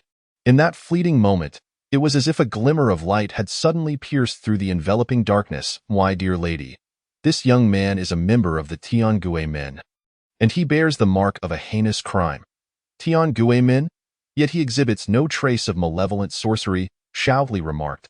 That is merely a fade he has constructed to conceal his true essence. Xiao Li blinked. Oh, you mean to say that someone at the Divine Passage realm can mask their aura before one at the Divine Sea realm? The city lord's expression turned grave. Can he rise? Xiao Li inquired, casting her gaze upon Chu Ran. Ahem. Chu Ran covered his chest and slowly rose to his feet. Thank you for your kindness, fair lady. As he spoke, a flicker of resolve shone in his eyes. I implore you, please intervene and halt the others. I shall engage in a duel to the death with this scoundrel. That is unwise. You cannot defeat him. Chu Ran tightened his grip on his sword. Then I shall perish here. Xiao Li felt a surge of urgency. Then how can you accompany me? She asked. Chu Ran fixed his gaze upon the city lord. Eliminate him. Upon uttering these words, a dark aura surged around Chu Ran, his momentum rapidly escalating. Just as the city lord was about to respond, Xiao Li struck with an open palm directed at him from afar, sending him flying several dozen meters away, evidently lifeless. Very well, may we depart now? Xiao Li remarked. Chu Ran exclaimed, Eightfold heaven. Miao Miao Peak, daughter. The sect leader, Wang Yuanzong, stared in disbelief at the lifeless form of his daughter, Wang Jiyin. Inside the grand hall, the strong were equally astonished. The cherished daughter of the Miao Miao Peak's sect leader had been slain. Alongside her demise was the esteemed elder of the heavenly path, Nanshan. That was a figure of the heavenly path. Even at the 10th tier, standing on the brink of the immortal emperor realm. Who did this? Who dared commit such an act? Wang Yuanzong bellowed in rage. The others remained silent, reporting to the sect leader. Spoke the sole surviving expert from the Yi family's Miao Miao Peak. It was Su Jia, Su Fengqiu. What? The revelation sent shockwaves through the assembly. Su Fengqiu? He actually killed the young lady? Has he lost his mind? The Su family is formidable, but our Miao Miao Peak is not weak either. How could he dare? He is nothing but a madman. Does he truly believe that just because he has achieved the immortal emperor status at such a young age, he can act with impunity? Such audacity, such insolence. This Su Fengqiu, he is even inferior to Yi Feng. He is merely a wastrel with a hollow background and cultivation, lawless and unrestrained. Wang Yuanzong clenched his fists tightly, his face a mask of resentment. Before turning to the expert, elucidate the details surrounding this matter. The expert recounted the events, inciting further outrage among the crowd. All of this, merely due to the young lady's few insulting words? How outrageous! If it were another, that might be acceptable, but who was the young lady? He knew she was the daughter of the sect leader of Miao Miao Peak, yet he dared to act thus? A dignified immortal emperor, descending to the first tier to commit murder, having promised to spare Yi Feng's life, only to slay him instead. Such narrow-mindedness, such vengefulness. This man has brought shame upon our martial world. Disgrace to the immortal emperor realm, lacking vision, lacking the heart of an immortal emperor. Humph. Those who do not understand may think that his achievement of immortal emperor at 28 is extraordinary, but who among us does not know that it is the result of the Su family pouring all their resources into him? He is nothing more than a mere pill jar. Wang Yuanzong trembled with rage, gritting his teeth as he asked, What else did he say? He said, Speak. Wang Yuanzong roared. He said it was the young lady who insulted him first, and demanded that you, sect leader, lead people to the Su family within 3 days to kneel and apologize, or else what? or else he will annihilate Miao Miao Peak. With a resounding clap, Wang Yuanzong shattered the table. What a Su Fengqiu, what a Su family! Do they truly believe they are still the Su family of a millennium ago? This infuriates me. Proclaim to the world that within 3 days, if the Su family does not surrender Su Fengqiu's life, Miao Miao Peak shall declare war with the full might of our sect. The crowd exchanged glances. To speak the truth, while anger coursed through them. Did they truly wish to wage war against the Su family? Miao Miao Peak was indeed powerful, yet the Su family had also fallen from grace. However, in a confrontation between Miao Miao Peak and the Su family, the odds of victory were slim. Sect leader, is this not too hasty? An elder inquired. Indeed, sect leader, do not act on impulse. This matter should be deliberated further. This conflict concerns the very survival of our Miao Miao Peak. Wang Yuanzong's gaze sharpened. Deliberate further. My daughter has been slain. If Miao Miao Peak does not demand an explanation, do we still have face? Do we retain our dignity? Is there anyone who dares voice dissent? Speak now. No one dared utter a word. Wang Yuanzong declared, transmit my orders. Declare war on the Su family. Yes. Chapter 17. The great rock rises in a day, soaring to 90,000 miles. The events surrounding Su Fengqiu in the first tier spread throughout the entire continent. The 9 continents trembled with astonishment, as various sects discussed the matter fervently. In the heavenly feather sacred land, at the Tianren Peak, Lu Yunyin sat in her courtyard sipping tea. One of her male disciples approached her. Master, sit. Yes. The disciple took a seat before Lu Yunyin and continued, Master, Yifeng was killed by Su Fengqiu. In truth, Lu Yunyin had once held Yifeng in high regard, for his intelligence and talent promised greater achievements than those of her other disciples. In fact, Yifeng might one day stand atop the continent. However, recent events had left her greatly disappointed. I am aware, Lu Yunyin replied. Master, this Su Fengqiu cannot be assessed with the same standards applied to immortal emperors. He is different. A true immortal emperor, descending to the first tier to kill, is one who does not uphold promises. Why Yifeng is no virtuous character, but neither is he. Lu Yunyin took a sip of her tea and added, I believe his actions are justified. In truth, he did promise to spare Yifeng's life that day. However, to the public, this today implies from that day onward, which is rather clever. Clever? If he were truly clever, he would not have slain the sect leader's daughter, drawing Miao Miao Peak into a war. This act has made the Su family a target for everyone. Su Fengqiu, as the esteemed young master of the Su family and a powerful immortal emperor, appears to the world as a ruthless killer, lacking the decorum expected of a strong individual. Master, furthermore, I have heard that on the day of the wedding, the Medicine Emperor sect was disdained by Su Fengqiu, and Miao Miao Peak has an excellent relationship with the Medicine Emperor sect. In this conflict, Miao Miao Peak may even ally with them. Additionally, if the Medicine Saintly Chinchio behind the ninefold heaven Medicine God Mountain intervenes, the Su family will be doomed. How ridiculous that he would demand an apology from Miao Miao Peak. Lu Yunyin sipped her tea. Yun yes, disciple here. She stood with her hands clasped behind her back, gazing at the starry sky, her beautiful eyes sparkling with insight. The great rock rises in a day, soaring to 90,000 miles. The world mocks Su Fengqiu for lacking decorum and vision, acting impulsively. Yet decorum and vision are merely expressions some so-called strong individuals use to display their nobility and superiority.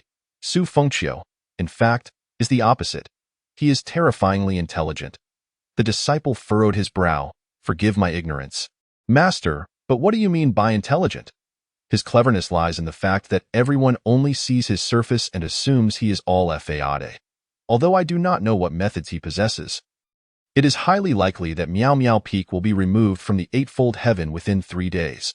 The disciple was left in shock, struggling to comprehend why his master would bestow such high praise upon Su Fengqiu, a seemingly reckless individual. The Su family was indeed much stronger than Miao Miao Peak. However, this conflict would certainly involve more than just Miao Miao Peak. They were merely the ignition point for the other forces. Look at this letter on the table, Lu Yunyin instructed. The male disciple glanced at the letter. Its contents were straightforward. Su Fengqiu could assist Lu Yunyin's eldest disciple, Long Ning, in restoring her shattered soul and remaking her body. The disciple's face turned incredulous. Master, my senior sister's soul is on the brink of dissolution, with no hope of revival. "Do you truly believe in him?" Lu Yunyin replied nonchalantly, "That is the brilliance of Su Fengqiu." Suddenly, the disciple understood something. He realized that, firstly, this matter proved that while Su Fengqiu's actions might be reckless, he had not failed to consider a retreat. Secondly, whether or not the master believed him, he had anticipated that for the sake of her senior sister, she would attempt to assist him, ensuring he would make a move. Lu Yunyin turned to her disciple and asked, "So, do you still think Su Fengqiu is simple?" The disciple was filled with admiration. Meanwhile, Shaoli had returned to the Eightfold Heaven with Chu Ran. "I feel like eating something. Would you like to join me?" Shaoli asked Chu Ran. He averted his gaze momentarily before responding, "What does Miss Xiao wish to eat? I shall go buy it. Let us go together. I'll purchase a variety of food. It will be difficult to venture out once we return to the Su family." With that, Shaoli made her way into the city. Chu Ran's eyes followed her. Perhaps from the moment he lay bloodied at the city lord's estate, when Shaoli suddenly appeared by his side. She had irrevocably become a beacon of light in his heart. Shaoli joyfully selected some baked buns. Chu Ran watched her intently, a smile illuminating his face as he counted each bun. Appearing somewhat enamored. "Wait for me a moment," Shaoli suddenly said. Chu Ran snapped back to reality. "Ah, yes." Shaoli then entered an inn. Waiter, do you have any of the Immortal's Delight left?" "Oh, young lady, you have exquisite taste." Those who enjoy the Immortal's Delight are true connoisseurs. Our esteemed Su family young master, Su Fengqiu, has a particular fondness for this drink. Please wait a moment. We have 2 jars remaining. I shall fetch them for you. Chu Ran approached and bowed, asking, "Miss Xiao enjoys the Immortal's Delight?" No. The young master likes it, young master Su? This wine is quite hard to come by. Today is a stroke of luck." Shaoli revealed a hint of a smile. She took 2 jars of wine. "Hey, would you like to taste it? I'll hold it." She handed a jar to Chu Ran. Shaoli then walked out. Chu Ran held the wine in his hands and smiled. He cast another glance at Shaoli's retreating figure.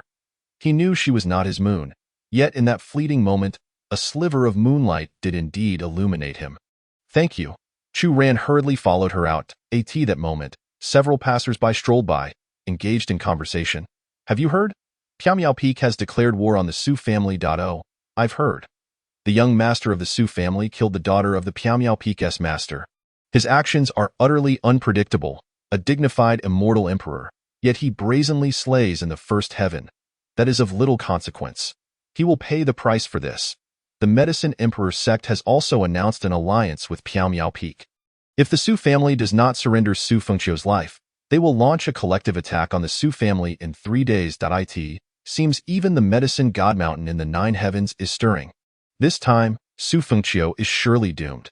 Who knows, perhaps the Su family will face extinction as well. The actions of Su Fengqiu in recent days will ultimately lead to consequences. Yet, Su Fengqiu brazenly killed the daughter of Wang Yuanzong and shamelessly challenged Piao Peak to kneel and apologize. Or face annihilation. How ridiculous. Recently, the 9 continents have been in turmoil. There are certainly thrilling spectacles to behold. Hearing this, Shaoli furrowed her brow. We must hurry. Yes, the Su family, Su Fengqiu was in the midst of his cultivation. After slaying Yifeng, he reaped rewards, the Chaos Body, the Undying Body, and the Heavenly Physician's Sacred Art. The Chaos Body is a top-tier physique, primarily allowing one's released power to possess chaotic energy. Beyond merely enhancing strength, chaotic energy can bypass defensive spiritual power. The Undying Body, belonging to the Undying Divine Clan, possesses terrifying healing capabilities, as long as one is not instantly killed, even if an arm is severed. It will regrow in an instant. The Heavenly Physician's Sacred Art integrates all medical and alchemical knowledge from past to present. In simpler terms, Su Fengqiu's medical prowess is unparalleled. At this moment, the continent was in a state of upheaval. Even as the entire Su family found themselves in dire straits, the world believed the Su family was on the brink of collapse. Countless eyes awaited this astonishing battle. Yet everything remained within Su Fengqiu's control. "Young master, Chu Ran has arrived." Xiao Li's voice echoed. "Do not send the girl, do not send the girl, do not send the girl." Chapter 18. The 10 Great Xintian Poison Artifacts. Su Fengqiu opened his eyes, then stood up and walked out. Click, the door swung open. Chu Ran gazed at the esteemed Su Fengqiu and quickly lowered his head. Chu Ran meets young Master Su. Su Fengqiu first turned to Xiao Li and said, Xiao Li, you may return to rest. Yes. Just as Xiao Li was about to leave, she suddenly remembered something and produced a jar of fairy's drunkenness, presenting it to Su Fengqiu with both hands. Young master, this is the fairy's drunkenness that Xiao Li purchased. After all, Xiao Li's fondness for Su Fengqiu had reached 20.20, indicating friendship. Su Fengqiu smiled. So obedient, The young master has been quite kind to Xiao Li lately. She mumbled softly. All right, go rest now. Yes. Xiao Li then departed. Su Fengqiu sat on a jade bench in the courtyard, casting a glance at Chu Ran and saying, Come sit. Chu Ran approached and bowed, saying, Chu Ran dares not. If I ask you to sit, then sit. Yes. Chu Ran sat before Su Fengqiu. Su Fengqiu poured the wine. Taste this fairy's drunkenness. Chu Ran hurriedly stood up. How could Chu Ran dare to serve wine to young Master Su? I shall do it myself. Su Fengqiu ignored him, flicking his finger, sending a cup of wine towards him. Thank you. Chu Ran nervously took a sip, then remarked, It is fragrant, smooth going down, and the flavor lingers long after. Su Fengqiu smiled, took a sip, and asked, Do you know why this emperor has summoned you? I do not know. I asked Xiao Li, but she seemed unaware as well. Su Fengqiu said, Do you have any aspirations? Aspirations? Chu Ran clenched his fist. I wish to become strong, just like young Master Su. Like me? Su Fengqiu chuckled. My reputation on the continent is not particularly favorable, no. Chu Ran quickly replied, Young Master Su acts as he pleases. Unafraid of gossip. He is utterly free-spirited, possessing great courage and insight, far surpassing those hypocritical individuals by 100-fold, 1,000-fold. What do you wish to do with that strength? Su Fengqiu inquired further. Chu Ran tightened his fist. Determination in his eyes. To eradicate those who feign righteousness yet are truly demonic villains.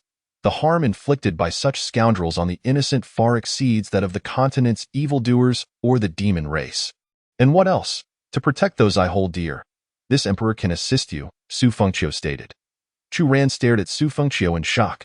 Thud, he knelt before Su Fengqiu. If young Master Su does not mind, Chu Ran wishes to take you as my master. Why life was given by you. This life, you may take at any time. Su Fengqiu took a sip of wine. No need for master. Let it be brothered. Chu Ran looked at Su Fengqiu in astonishment. After all, this emperor is only 28, a mere decade older than you. There is no need for such formality. Chu Ran's heart trembled.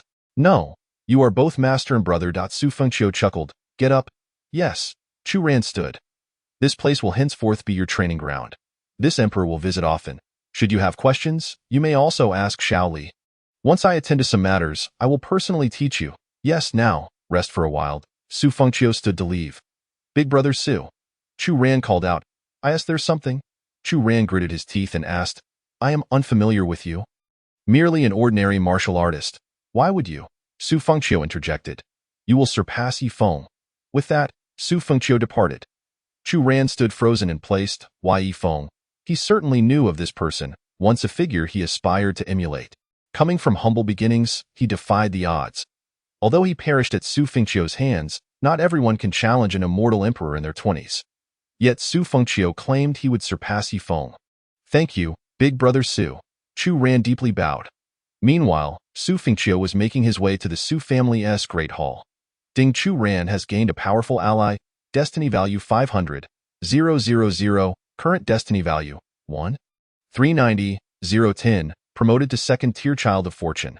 Ding. Your system value 5, 000, 000. Ding. Due to Chu Ran's promotion to second tier child of fortune, you have unlocked the second system all, the poison treasure vault. As the child of fortune, each time Chu Ran's rank increases, Su Fengqiu receives rewards. Wait, I am a dignified immortal emperor, backed by the Su family, and I became Chu Ran's ally, granting him 500,000 destiny value? Su Fengqiu's mouth twitched. Fine. Perhaps his destiny value isn't high. It stands only at 111,000. Moreover, Chu Ran relying on Su Fengqiu does not mean the Su family is his backing. Not to mention, Su Fengqiu's current predicament is dire, facing both external pressures and internal strife. Let us see what the second system mall offers. Open it. Second system mall, spirit binding card, prevents a target within range. Below Immortal Emperor 5th tier, for mobilizing spiritual power for 20 seconds. System value cost, 10, 000, usable 10 times daily. Reflection card. For the next 30 seconds, all incoming attacks will be returned to the attacker intact. System value cost, 100, 000, usable once daily. Contradiction card. When used on a target, for the next hour, their actions will be the opposite of their true thoughts. System value cost, 100, 000, full firepower card. After use, for the next 3 minutes, all of the host's attacks will increase in power by 5 times. System value cost, 300, 000, usable once a week. Immortal card. Reciting poetry invokes celestial phenomena. Painting brings reality into being. Using it will place the host in a transcendent state for 1 day. Specifics are only for comprehension. System value cost, 1, 000, redeemable twice in a lifetime. The quality card. For the next 3 minutes, the host will achieve equality with all martial artists of higher realm. All battles will be 50-50, with opportunities to defeat them. System value cost, 1, 000, cooldown, 3 months. Mastery of Shintian poison artifact creation. After redemption, the host will obtain the methods to create Shintian poison artifacts of the continent. System value cost, 30, 000. Resurrection coin. If the target's body is intact, even without a soul, they can be resurrected. System value cost, 300, 000, redeemable once in a lifetime. Sufunctio. The first system mall is already astonishing. What about this second system mall? That final resurrection coin is something completely unfathomable. Once a person dies, they cannot return to life. And no matter how high one's cultivation, it is impossible to achieve. Yet this system claims it can resurrect the dead. What? Mastery of Shintian poison artifact creation. Sufunctio was equally shocked by this redemption offer. What are Shintian poison artifacts? They are spiritual tools of the continent, with all spiritual materials, techniques, and martial arts categorized by rank, from 1 to 10. Anything exceeding 10 ranks is considered celestial grade, and those above celestial grade are deemed sacred. The spiritual artifact that surpasses the holy rank is the Shintian sacred artifact. Among all spiritual artifacts in the continent, the pinnacle consists of the 10 Shintian sacred artifacts, possessing even one grants invincibility in the world. In contrast to the 10 Shintian sacred artifacts, there exist the 10 Shintian poison artifacts, where the artifact is primary and the poison is supplementary. The poison is nearly insurmountable, yet the artifact endows the Shintian poison artifacts with defiant capabilities. Ranked 5th among them is the Jiqi Tianya, which means close yet distant. What does Jiqi Tianya signify? Through its unique release technique and crafting method, any target locked by this Shintian poison artifact, no matter how far they flee, will be relentlessly pursued until struck and detonated.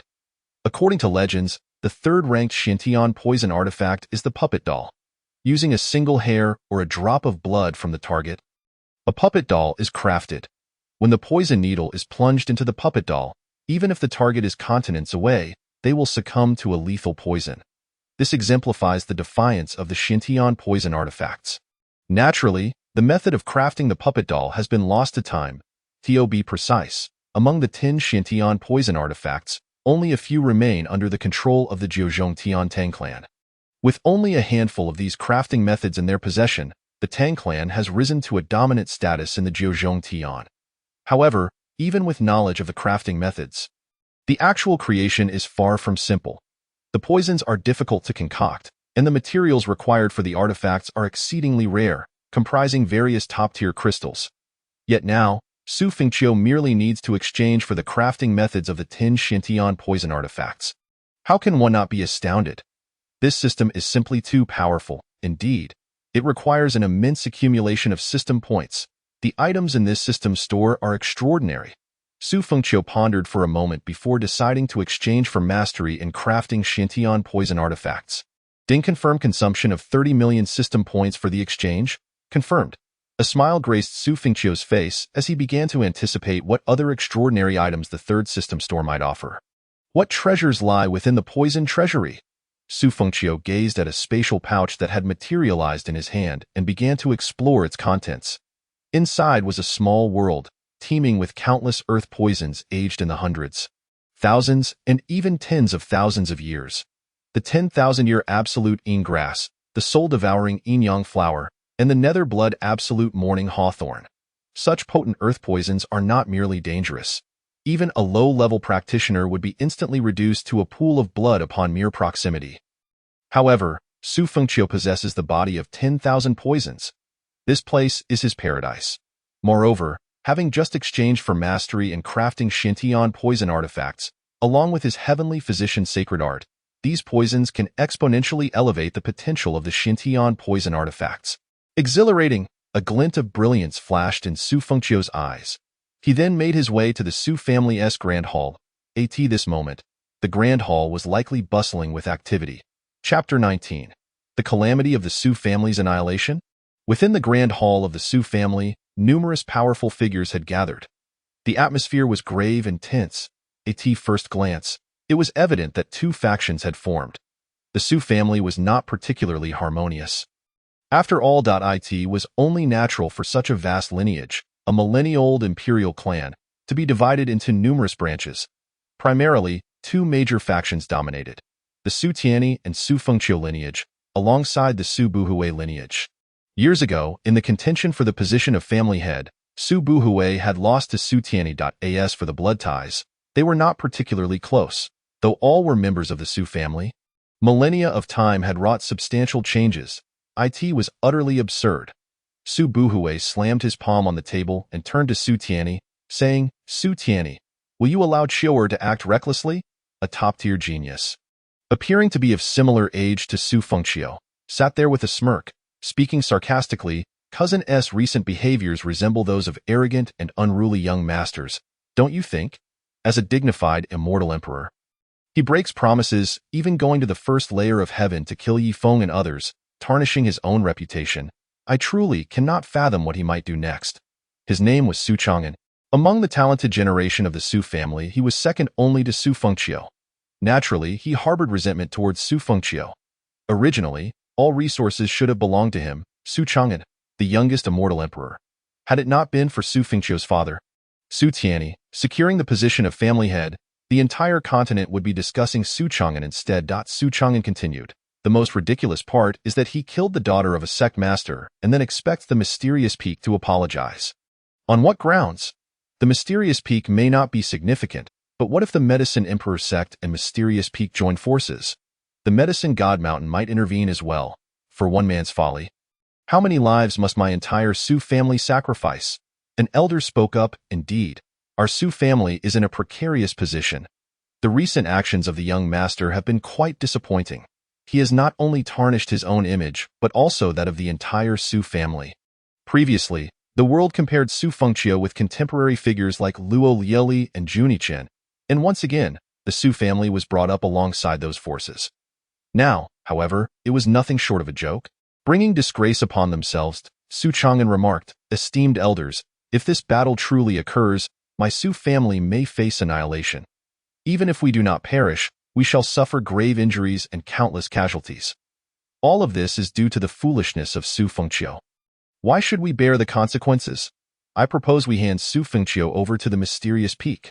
Killing for a life is only just. He must pay for his actions." Enough, an elder reprimanded. What do you mean by your Su family? The Su family is also my Su family. In the face of adversity, shall we cower and invite ridicule from the world? Su Chang'an clenched his fists, his eyes glimmering with malice as he gritted his teeth. Damn it! Why are you so arrogant? Do you think you can remain the Su family's young master for long? Will you even survive this time? I, Su Chang'an, do not believe it. With Su Fengqiu's death, the position of Su family young master would naturally fall to him. Su Chang'an. Ding, detecting the child of destiny. Child of destiny. Su Chang'an age, 29 fate value.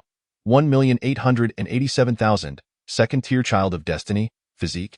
Indestructible Dao body realm. First stage of heavenly Dao combat power rating. 79 description. Of the pure bloodline of the millennia-old Su family. Possessing the indestructible Dao body and the blood spirit pearl. Ding, congratulations, you have triggered the task. Su Chang'an's fate value reset. Task reward, fate value 500,000, peak level sword intent, sealed sword technique. Su Fengqiu began to grasp the logic behind the system's task triggers. Those of poor character, those who bore animosity towards him. or those who would obstruct his path were likely to be targeted for elimination. In contrast, those of good character, who would aid him, would likely trigger different tasks. Xiaoli, Luo Lieli, and even Chu are AN.AS for Su Chang'an. Even without a task trigger, Su Fengqiu intended to kill him. The reason was simple. The original owner of this body had perished. The dignified immortal emperor had died. Who was responsible? The Su Chang'an family.as for the one who ultimately killed him. It was most likely a top-tier poison from the continent. Perhaps when they witnessed Su Fengqiu appearing unharmed on the day of the grand wedding, they were equally bewildered. Su Fengqiu had resolved to unify the Su family's power. Su Buhui sipped his tea and said, Su Fengqiu, you have arrived just in time. Why Su family faces the threat of annihilation. And for the sake of the entire clan, we must discuss handing you over. Su Fengqiu narrowed his eyes, glancing at Su Buhui. Are you the family head, or is my father the family head? Do you have the authority to make such decisions? You? Su Buhui gritted his teeth and coldly huffed. I merely represent the many powerful figures of the Su family to propose a suggestion. Su Fengqiu replied, to propose a suggestion, one must have the demeanor to do so. Those unaware might think that the Su family is dictated by you. Humph. Additionally, Su Fengqiu cast a sidelong glance at Su Chang'an and inquired, on what grounds do you sit here during the Su family's high-level meeting? What is your identity, Su Chang'an? Are you the Su family's young master or an immortal emperor? You? Su Chang'an, furious, pointed at Su Fengqiu but found himself at a loss for words. Humph. Let us see how you resolve this. I take my leave. Su Chang'an angrily swung his sleeve and stormed out. Su Buhui and several top-tier experts from his faction wore displeased expressions. Father, esteemed elders. Su Fengqiu then bowed respectfully to them. The previously silent Su Tianyi nodded. Sure. Feel free to express your thoughts. Su Fengqiu sat there gazing at the crowd and proclaimed, since this matter originates from me, I naturally possess the means to resolve it.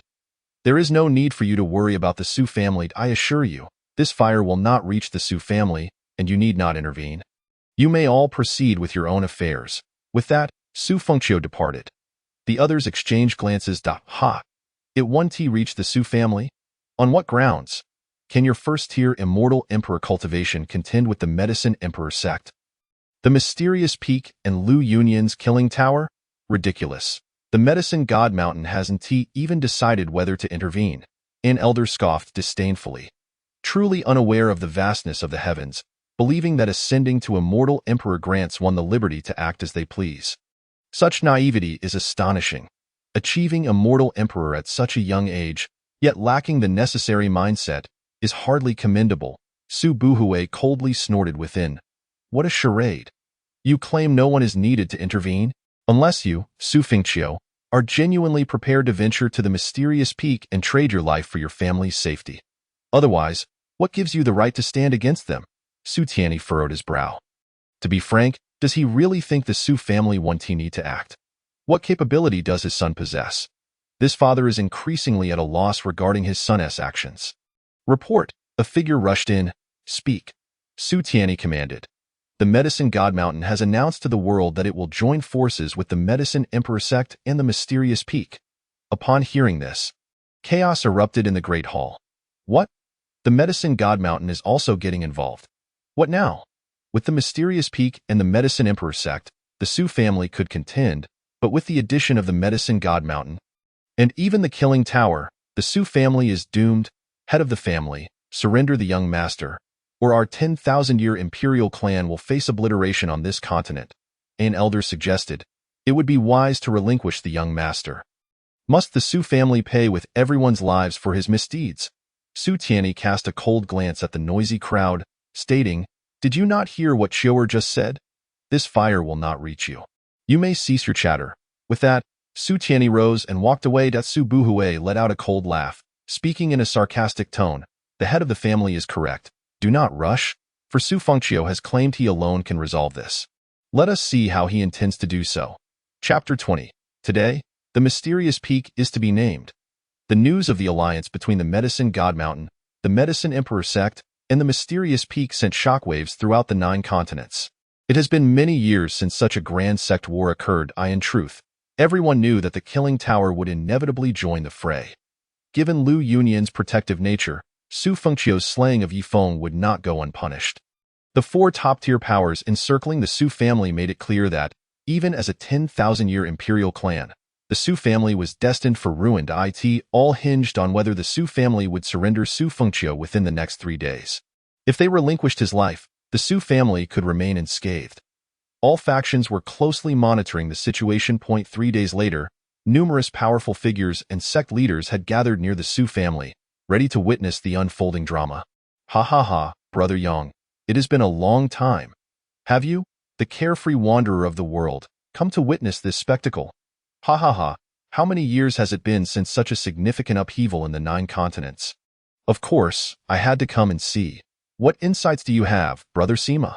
Today presents 2 outcomes. Either the Su family surrenders Su Fengqiu's life, concluding the matter amicably, or the Su family resolutely resists, which would severely wound this 10,000-year imperial clan. The Su family's Su Buhui line could not possibly fight for Su Fengqiu, and neither could the head of the family, Su Tianyi, withstand such pressure. The Su family's internal strife had grown severe over the years, which is why this once mighty imperial clan was now in decline. At that moment, a figure stepped from the Su family, walking through the void. Upon seeing the figure, the crowd fell silent. Is that Su Fengqiu? It is him. What does Su Fengqiu intend? Is he attempting to flee? No, if he wanted to escape, he would have done so long ago. Why leave now under everyone's gaze? Wait, is he heading towards the mysterious peak?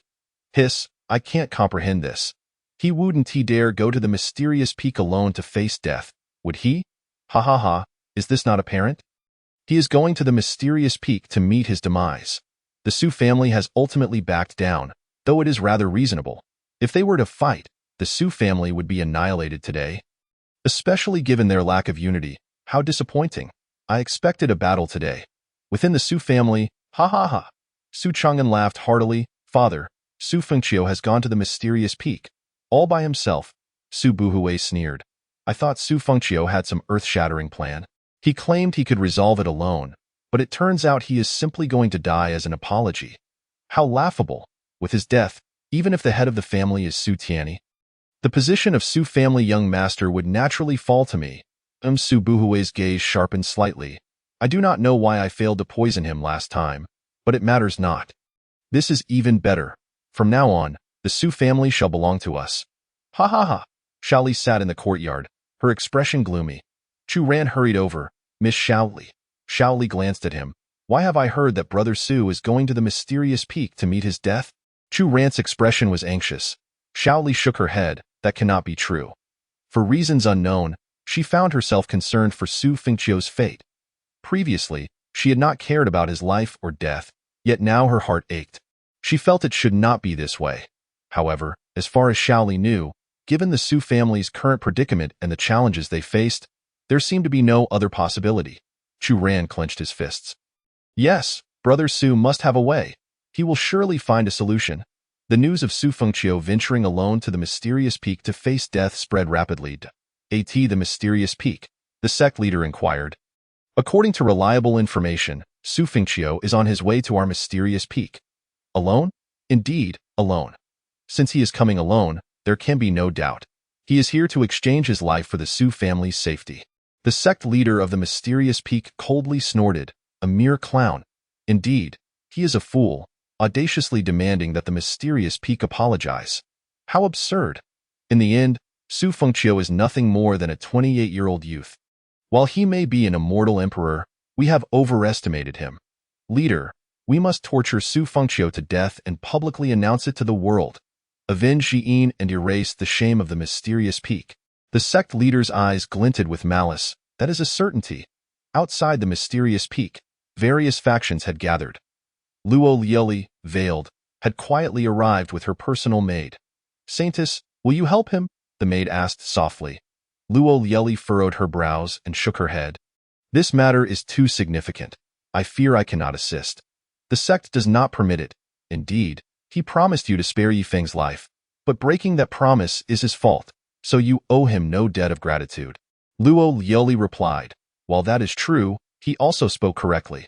He did indeed promise to spare Yifeng's life, but all of us, including myself, instinctively assumed that meant he would be spared from now on. However, the reality proves that Su Fengqiu possesses nothing extraordinary. Rather, he is an arrogant and reckless young master. Though he is an immortal emperor, he lacks the stature of one, even stooping to kill in the first heaven without regard for the consequences, ultimately leading to this predicament by his own actions. Luo Lieli remained silent. The maid muttered, "Yet he is still a man, willing to sacrifice himself to prevent the Su family from suffering undue disaster." At that moment, all eyes turned to the void. Su Fengqiu's figure descended gracefully. He has arrived. Whoosh! Su Fengqiu landed, and the surrounding powerful figures parted to grant him a vast space. Su Fengqiu, you have finally come. The sect leader of the mysterious peak pointed at Su Fengqiu, reprimanding him fiercely. Su Fengqiu stood with his hands clasped behind his back, speaking indifferently, "As promised, I have come to fulfill the 3-day agreement." The sect leader coldly retorted, "Humph! Allowing you to live for these 3 days was already an act of mercy. How do you wish to die? Beg me, and perhaps I might show you some leniency." Su Fengqiu raised an eyebrow. "Wait a moment, sect leader Wang. I believe there has been a misunderstanding regarding the 3-day agreement." Sect leader Wang furrowed his brow. "I, the mysterious peak, granted you, Su Fengqiu and the Su family, 3 days to surrender your life. You come here to die. Is there a problem?" No. Su Fengqiu smiled. "It seems sect leader Wang has indeed misunderstood. What I meant by the 3-day agreement is that if the mysterious peak does not kneel and apologize within 3 days, the mysterious peak shall be removed from the 9 continents." What? Su Fengqiu's declaration left everyone in shock. Sect leader Wang's eyes narrowed. "Are you saying that you did not come to die, but to annihilate my mysterious peak?" No. Originally, it was just the mysterious peak. Now there is also the Medicine Emperor sect and the Medicine God Mountain, Su Fengqiu said with an air of nonchalance. Chapter 21. I alone can slay the sun, moon, and stars. Everyone looked utterly bewildered, exchanging glances with one another. Ha ha ha. Subsequently, the laughter of the mysterious peak strongmen and some passing warriors rang out. Has Su Fengqiu gone mad? Indeed, he did utter words regarding kneeling to apologize at the feet of the Su family within 3 days of visiting the Misty Peak. But on what grounds does he claim such a thing? Ha ha ha, it is utterly ridiculous. A mere buffoon attempting to extinguish the Misty Peak as if he were not courting death himself. Ha ha ha, does he truly believe he, Su Fengqiu alone, a first-tier celestial emperor, could accomplish such a feat? How laughable it is.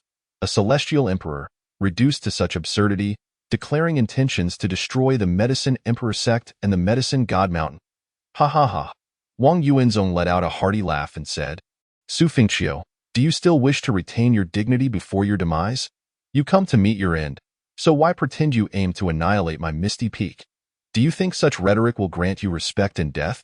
Su Fengqiu, at the very least, your father should have sent more men to make it seem like an actual assault on my Misty Peak.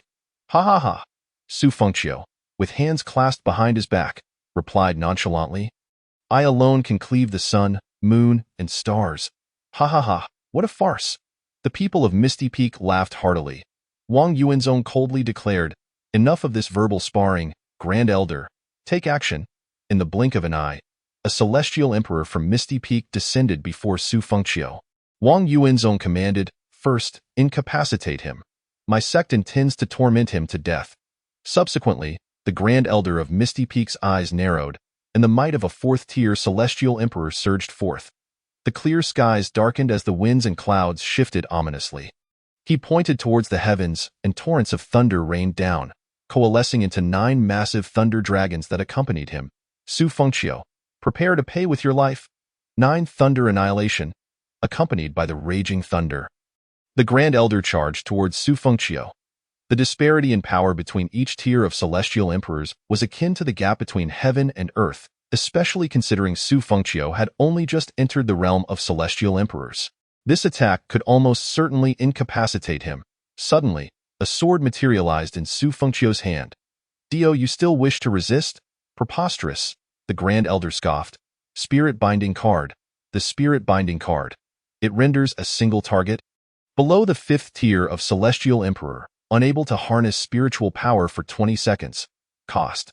10,000 system points, usable 10 times a day. An unexpected force struck the Grand Elder, causing his spiritual power and the terrifying 9 thunder dragons to dissipate in an instant. leaving him utterly blindsided. What? The Grand Elder was momentarily stunned, attribute doubling. After redemption, within 3 minutes, strength, speed, and physique are doubled.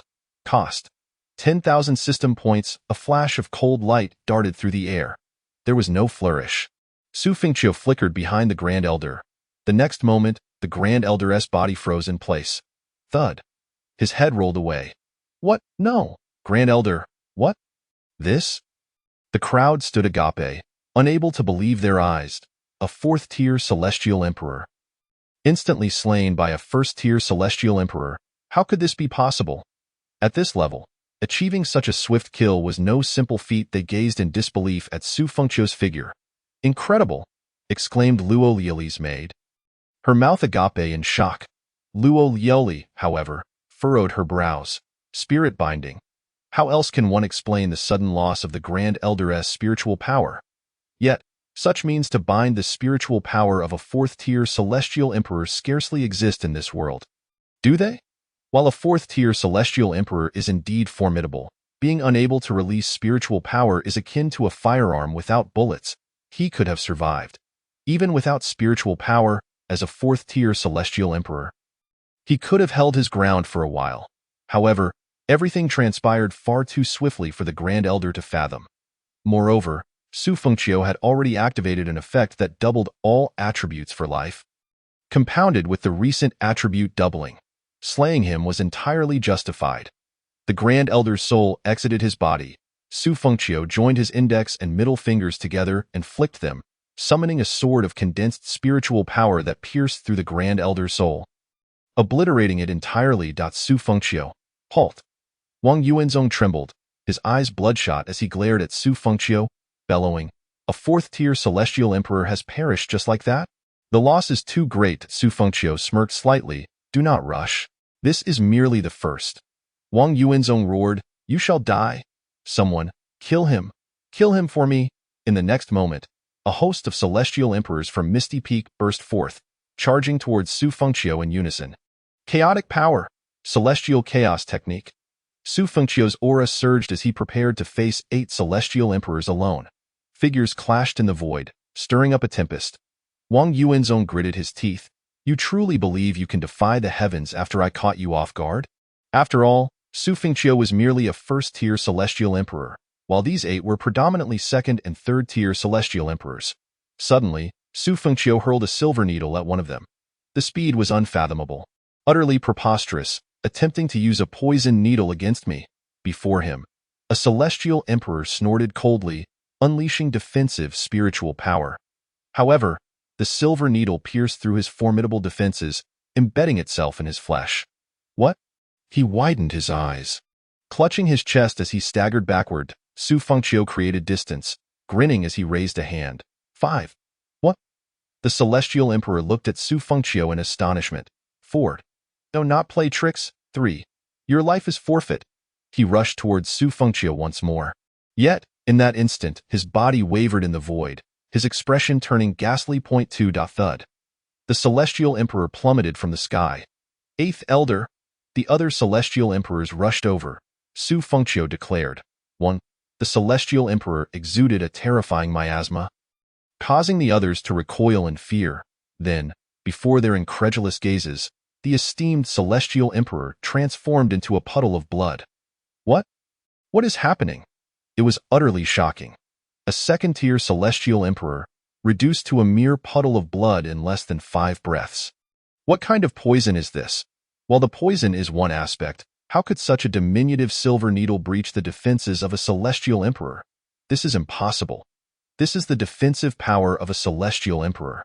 Wait, the poison that slays Celestial Emperors while disregarding their defenses. This is the 10th-ranked Xiantian poison tool, the Heaven's Wrath Needle. What? The Heaven's Wrath Needle? How could Su Fengqiu possibly possess the Heaven's Wrath Needle? Isn't that a treasure controlled by the Tang clan? Could it be that the Tang clan is aiding him? Chapter 22. 8th-ranked Xiantian poison tool, falling flower tears. Wang Yuanzong trembled with rage. Another 2nd-tier Celestial Emperor has perished.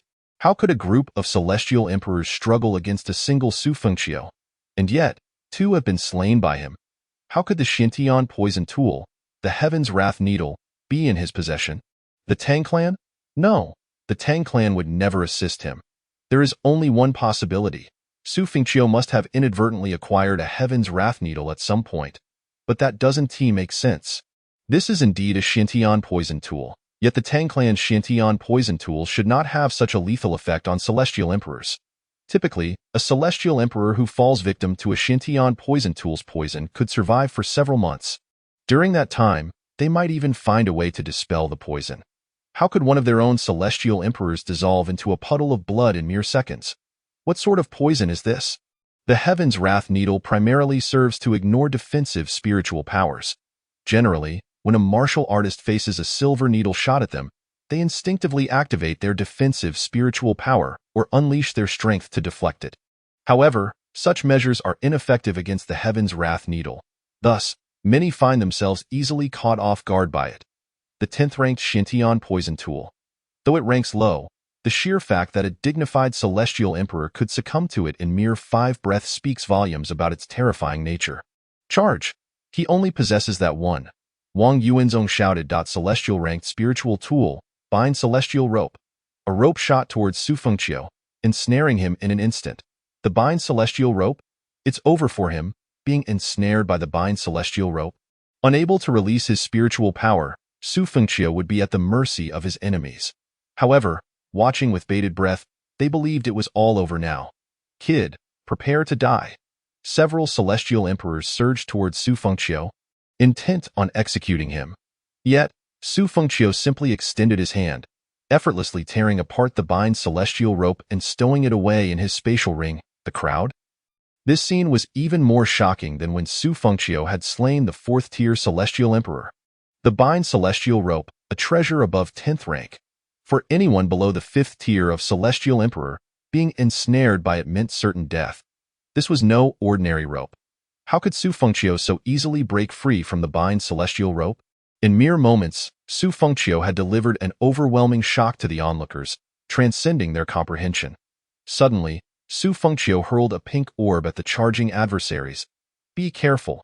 They instinctively dodged, yet the orb spun in the air, releasing countless silver needles that shot forth in all directions. Quick, dodge. Get out of the way. Be cautious. The needles were too densely packed and too swift, piercing through the air. Even as some managed to distance themselves by 1,000 meters, others, in their instinctive attempts to evade, found themselves unable to escape. Instead, they resorted to unleashing martial techniques or defensive spiritual power. But the silver needles effortlessly penetrated their powerful techniques, capable of obliterating half a city, and surged towards them.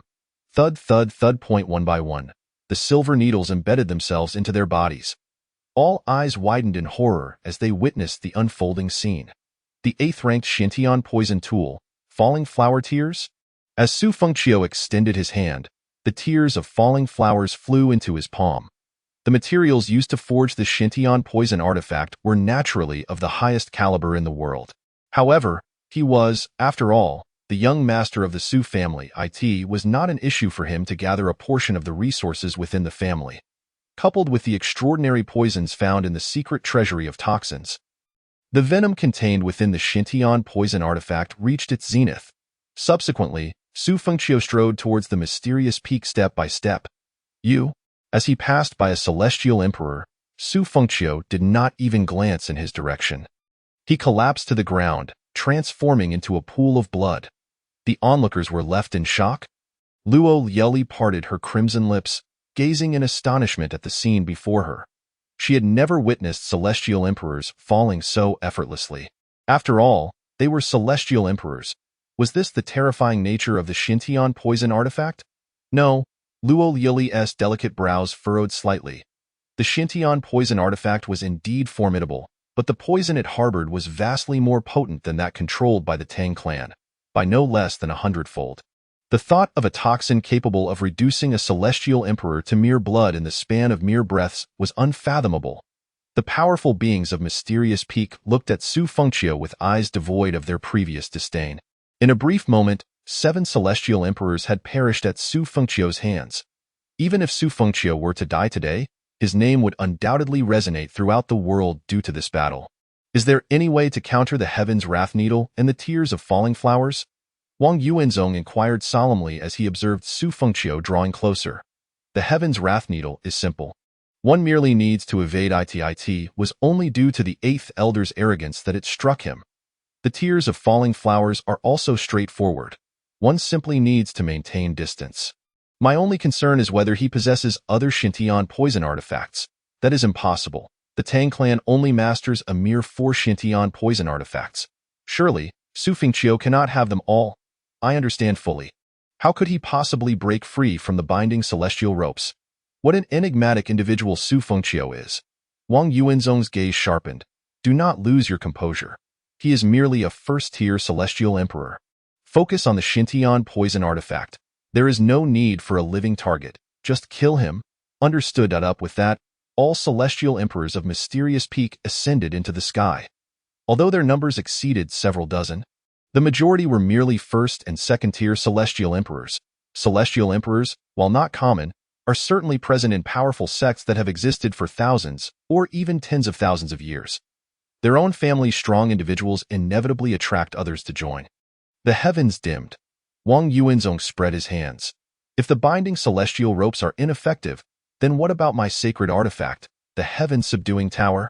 A tower surged toward the void, its power enveloping Su Fengqiu within. Now is the moment. Kill him, Wang Yuanzong roared. The crowd watched in astonishment. A first-tier celestial emperor like Su Fengqiu could compel Mysterious Peak to summon dozens of celestial emperors and the sacred artifact. The heaven-subduing tower. Su Fengqiu had already emerged victorious. Beneath the heaven-subduing tower, even a fifth-tier celestial emperor would be ensnared. The raging seas wave technique, the 4 directions phoenix technique, the sword slash of the 9 heavens, the 9 thunder annihilation palm, the powers converged as one.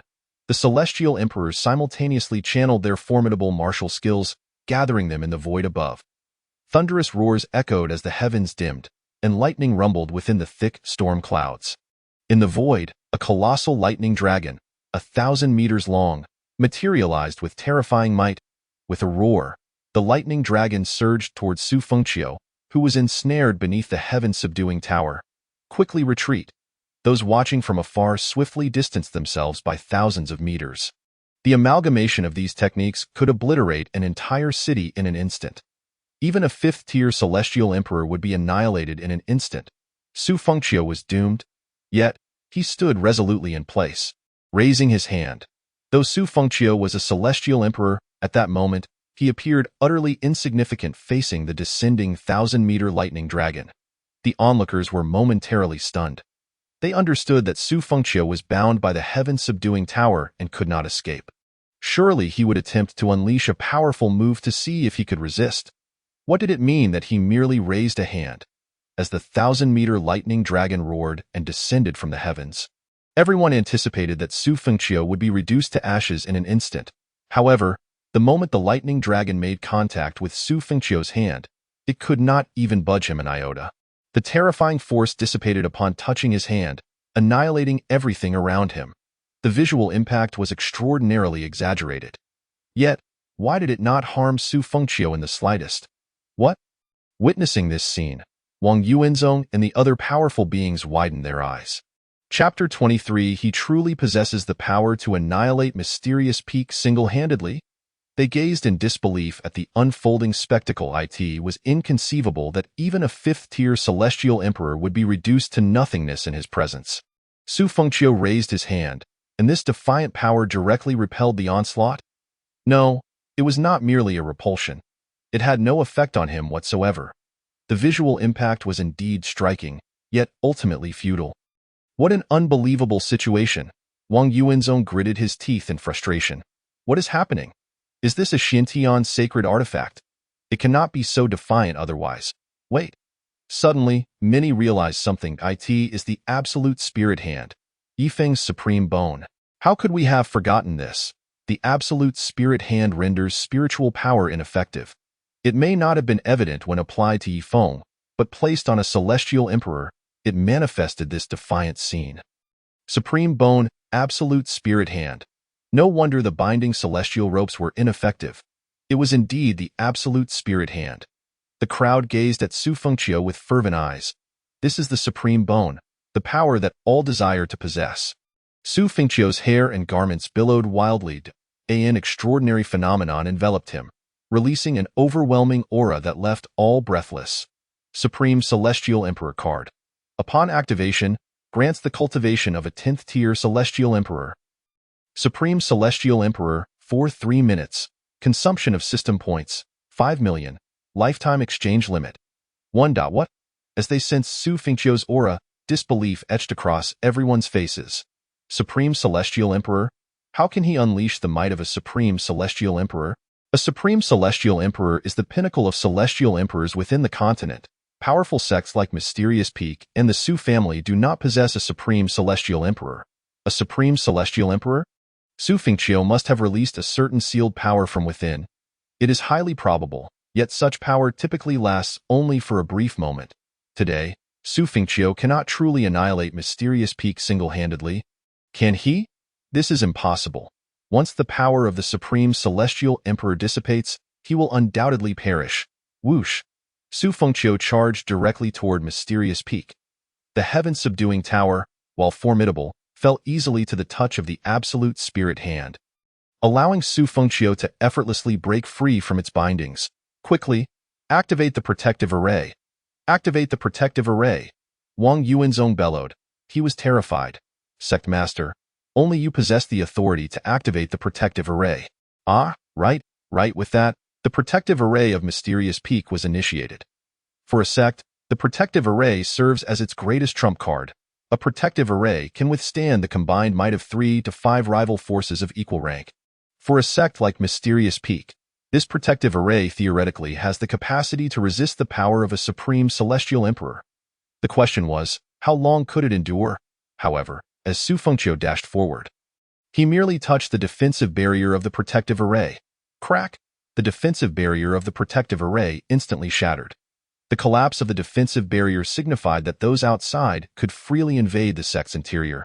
Regardless of the protective array's effectiveness, it essentially indicated the sect's downfall. Absolute Spirit Hand. Absolute Spirit Hand? Ah, Wang Yuanzong roared. Run.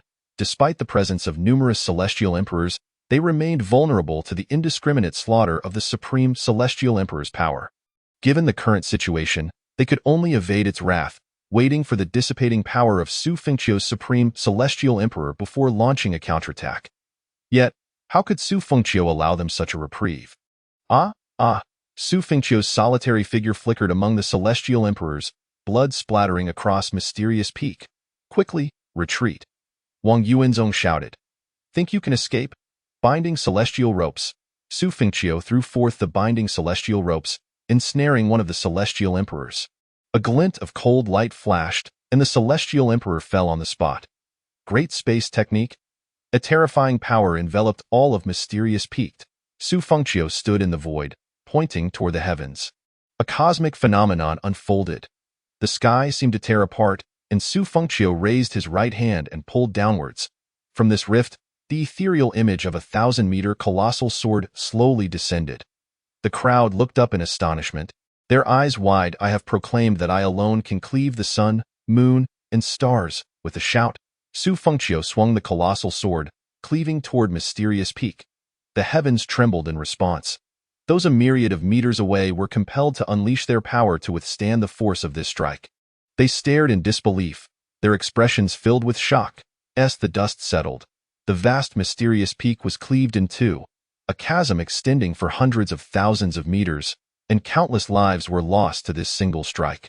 Gulp! The spectators were left dumbfounded. He cannot truly annihilate Mysterious Peak single-handedly, can he? Is this the might of the Supreme Celestial Emperor? No. It is not merely the power of the Supreme Celestial Emperor. Ordinarily, even with the strength of a Supreme Celestial Emperor, they should be able to withstand it for some time. Mysterious Peak had been utterly intimidated by Su Fengqiu. These Celestial Emperors no longer dared to make a move. Moreover, the protective array, which served as the last bastion of the sect, had encountered the Absolute Spirit Hand. Otherwise, Su Fengqiu's Supreme Celestial Emperor would not have easily breached the protective array of Mysterious Peak. Su Fengqiu stood above the void, gazing down upon mysterious peak like a sovereign. Second elder, great elder, where are you all? Wang Yuanzong stood there, drenched in blood, helplessly shouting. There was no response. With a thud, several corpses of celestial emperors were thrown before him by Su Fengqiu. Wang Yuanzong lowered his head, his pupils constricting as he beheld Su Fengqiu approaching him step by step. He was terrified. Was the Miao Miao Peak truly doomed? The onlookers watched in disbelief at the unfolding scene. No, it was over. Su Fengqiu's cultivation had returned to the first tier of celestial emperor, yet he had slain dozens of celestial emperors, countless beings of the heavenly Tao. Miao Miao Peak was gravely wounded. Since when could celestial emperors perish so casually? Su Fengqiu pointed his sword at Wang Yuanzong. This is your choice, he said indifferently. Without the power of the supreme celestial emperor, what right do you have to be so arrogant?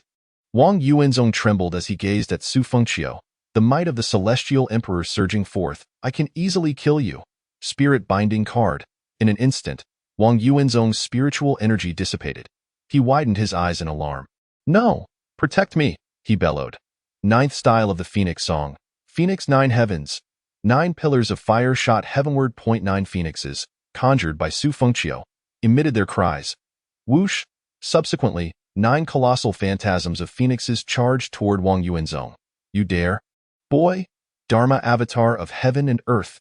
Came a furious roared eye in the void. The towering figure of an elder, measuring tens of thousands of meters, shattered Su Fengqiu's martial technique with a mere palm strike. Then, an enormous hand descended upon Su Fengqiu, ancestor. Seeing the arrival, Wang Yuanzong was filled with joy. Chapter 24. Infinite Great Moves, Cataclysmic Assault. The ancestor of Miao Miao Peak, the Tianqiu Celestial Emperor, stood at the pinnacle of the continent. A being of the 8th tier of Celestial Emperor, it was precisely because of such an ancestor's presence that Miao Miao Peak could hold such a position. After all, there were hardly any 8th tier Celestial Emperors throughout the entire 9 continents. It was over. Witnessing this scene, everyone sighed in lament. The 8th tier Celestial Emperor, while Su Fengqiu had already lost the might of the Supreme Celestial Emperor, was now merely a 1st tier Celestial Emperor. With that palm, he would be reduced to ashes. What a pity!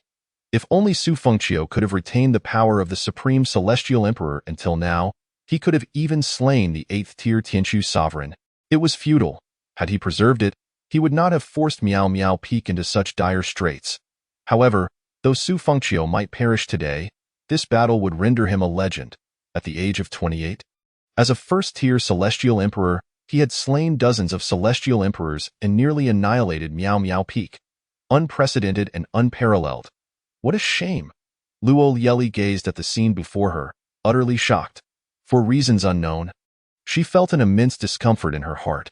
She did not wish for someone like Su Fengqiu to fall just like that. Yet, she had no means to assist him. Even if she did, she could not intervene. Young Master Su, Luo Yeli murmured, looking at his silhouette. Does he still have any trump cards left? Surely not. I have been waiting for you. Rebound card. Rebound card. For the next 30 seconds. All attacks received will be returned to the attacker in their original form. System value consumption. 100,000, usable once per day to boom. A palm descended, devastating an unknown expanse. Dust billowed. Everyone thought Su Fengqiu was doomed. Yet he was nowhere to be seen. But the next moment, a scene that left everyone in disbelief occurred. The massive figure of the Tianqiu Celestial Emperor, embodying the Dharma avatar of heaven and earth, coughed up a mouthful of blood. Then, the Dharma avatar dissipated. Thud. The Tianqiu Celestial Emperor's figure fell from the void, crashing heavily to the ground. Ancestor, Wang Yuanzong and others rushed over to support the Tianqiu Celestial Emperor, only to find him pale, breathless, with blood continuously gushing from his mouth and nose. Ancestor, Wang Yuanzong was utterly bewildered. Wasn't that palm supposed to strike Su Fengqiu? Why does it seem like it hit you instead? Cough. How did I sustain this injury? The Tianqiu Celestial Emperor weakly remarked. I don't know, Ancestor, Wang Yuanzong replied. Amidst the dust, Su Fengqiu's figure gradually emerged. What? Upon seeing Su Fengqiu, the crowd once again wore expressions of disbelief. Those from Miao Miao Peak could not help but feel a rising dread. What was Su Fengqiu? Their understanding was being shattered. Was he truly invincible? Why was he still alive? He had lost the power of the supreme celestial emperor. He was merely a first-tier celestial emperor now. You? The Tianqiu celestial emperor pointed at Su Fengqiu, trembling all over. What sorcery did you employ? Su Fengqiu coldly replied, You cowardly beings, allowing your people of Miao Miao Peak to perish at my hands. Only daring to emerge once my supreme celestial emperor's might has waned. How laughable! Prepare to die. The great palm of the common people, the Tianqiu celestial emperor, with his frail body, unleashed his final burst of strength, striking towards Su Fengqiu. Yet, in the next instant, he spat blood and was sent flying. Su Fengqiu stood motionless in place. He was merely growing impatient. The rebound card's effect had not yet faded. What? The onlookers could not comprehend the scene before them. Ancestor! Wang Yuanzong rushed over, only to discover that his ancestor was nearly lifeless. This child is no ordinary person. With that, the Tianqiu celestial emperor's head lolled, and he fainted. Ancestor! Wang Yuanzong's eyes turned blood-red as he shouted.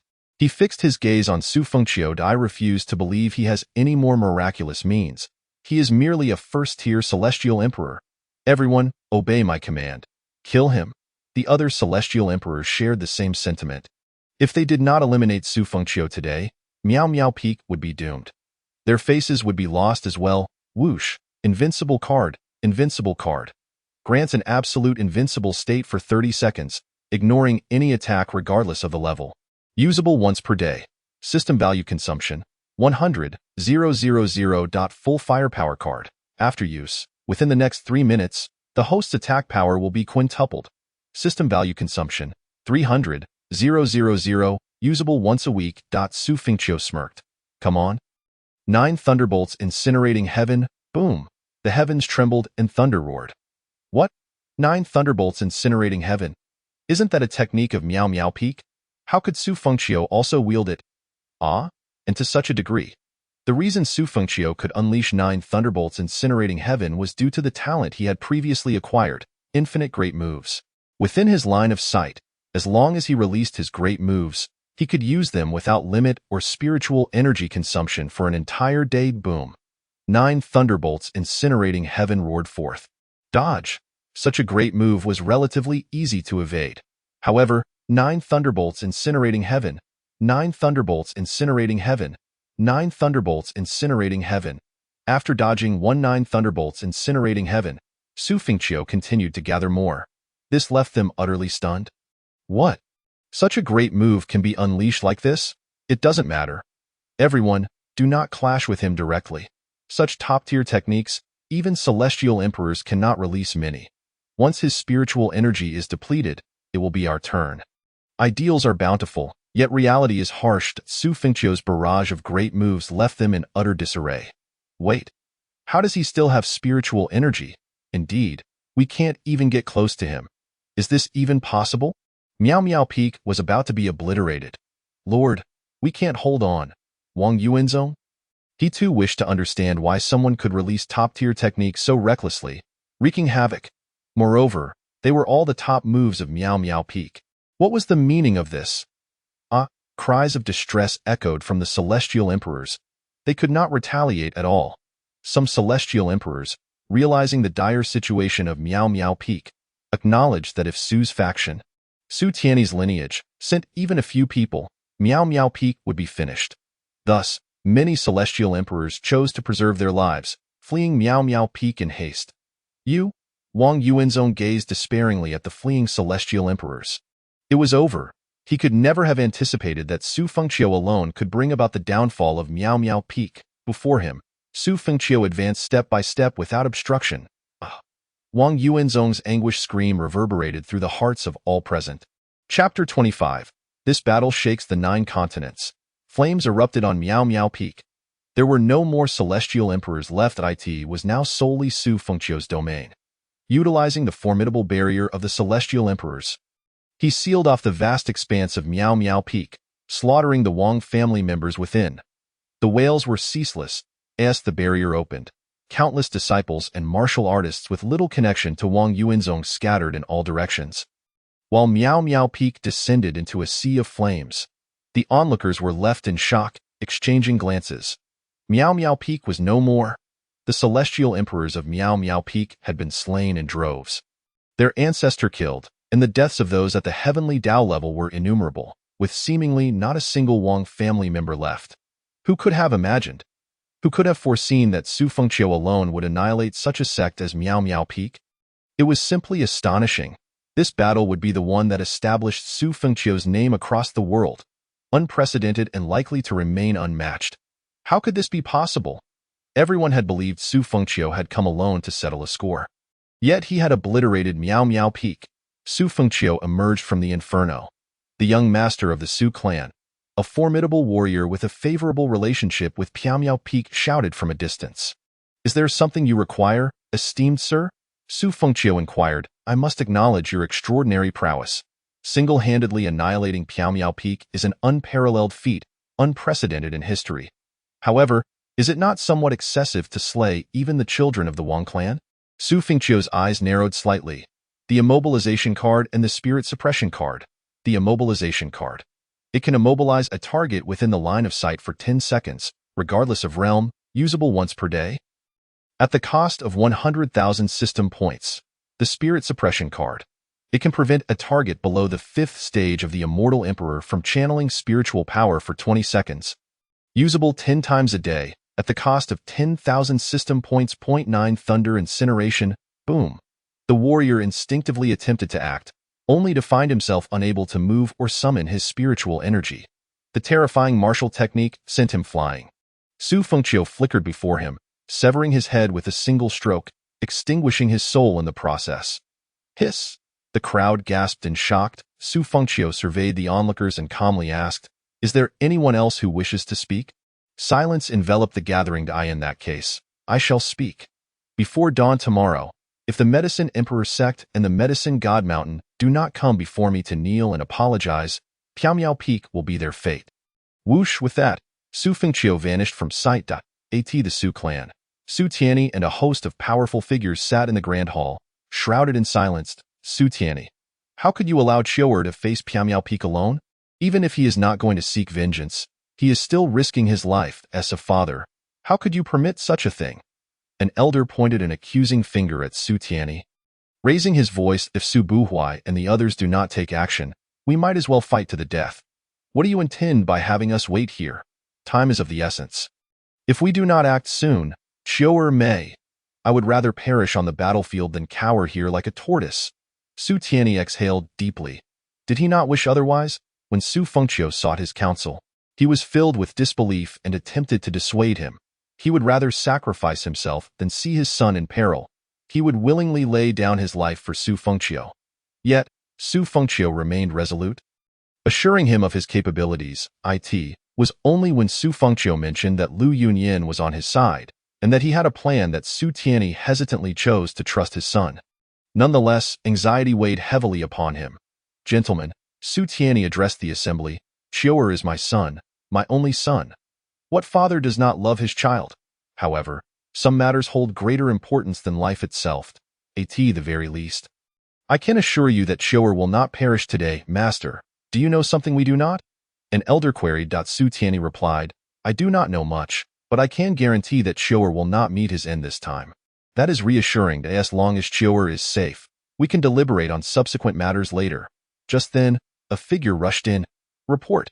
Upon seeing the newcomer, Su Tianyi rose, visibly anxious. "Speak. Miao Miao Peak, Miao Miao Peak." Su Tianyi furrowed his brow. "What has transpired? Speak." He feared the worst, that Miao Miao Peak had killed the young master.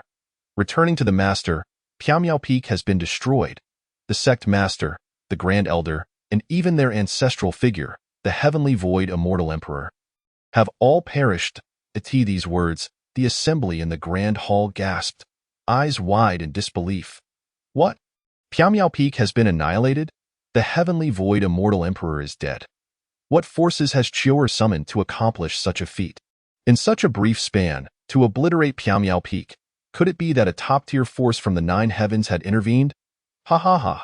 Su Tianyi laughed heartily, saying, "Ladies and gentlemen, I shall reveal to you that Qiu'er had the assistance of the Killing Tower."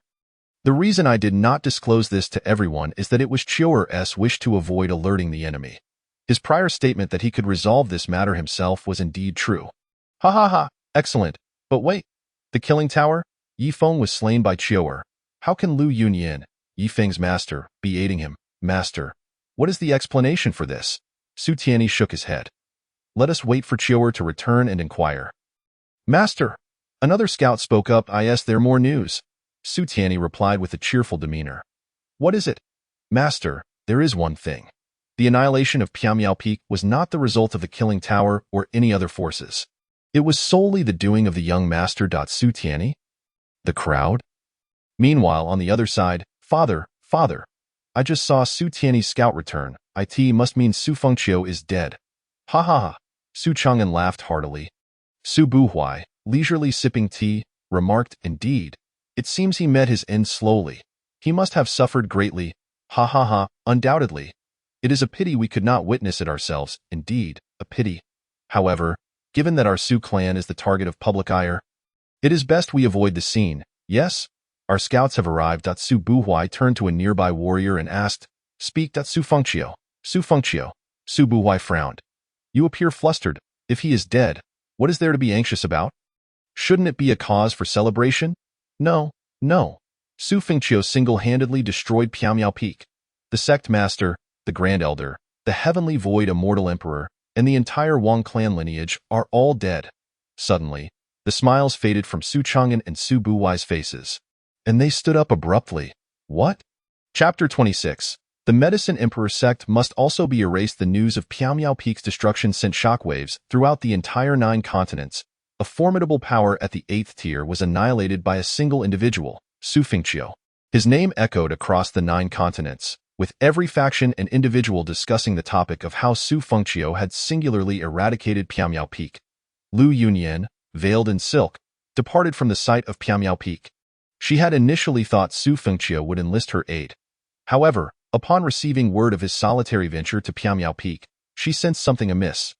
Logically, since Su Fengqiu had mentioned the ability to reconstruct his corporeal form, he would have required Lu Yunyan to mobilize the Killing Tower's forces to assist him in overcoming the current predicament. Yet, that was not the case. Thus, Lu Yunyan found herself perplexed as to Su Fengqiu's true intentions in embarking on this journey alone. After witnessing the entire sequence of events, she comprehended the truth. He required no assistance.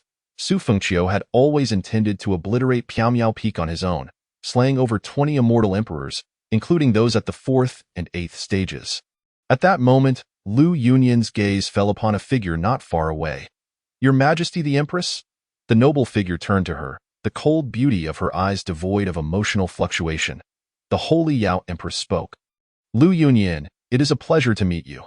There are 5 great empires in the 8th tier, each with royal families that represent the pinnacle of power. They rank among the top 10 forces in the 8th tier, comparable to at least a dozen Piamiao Peaks. The forces of the continent are categorized into spiritual, immortal, noble, royal, and divine tiers.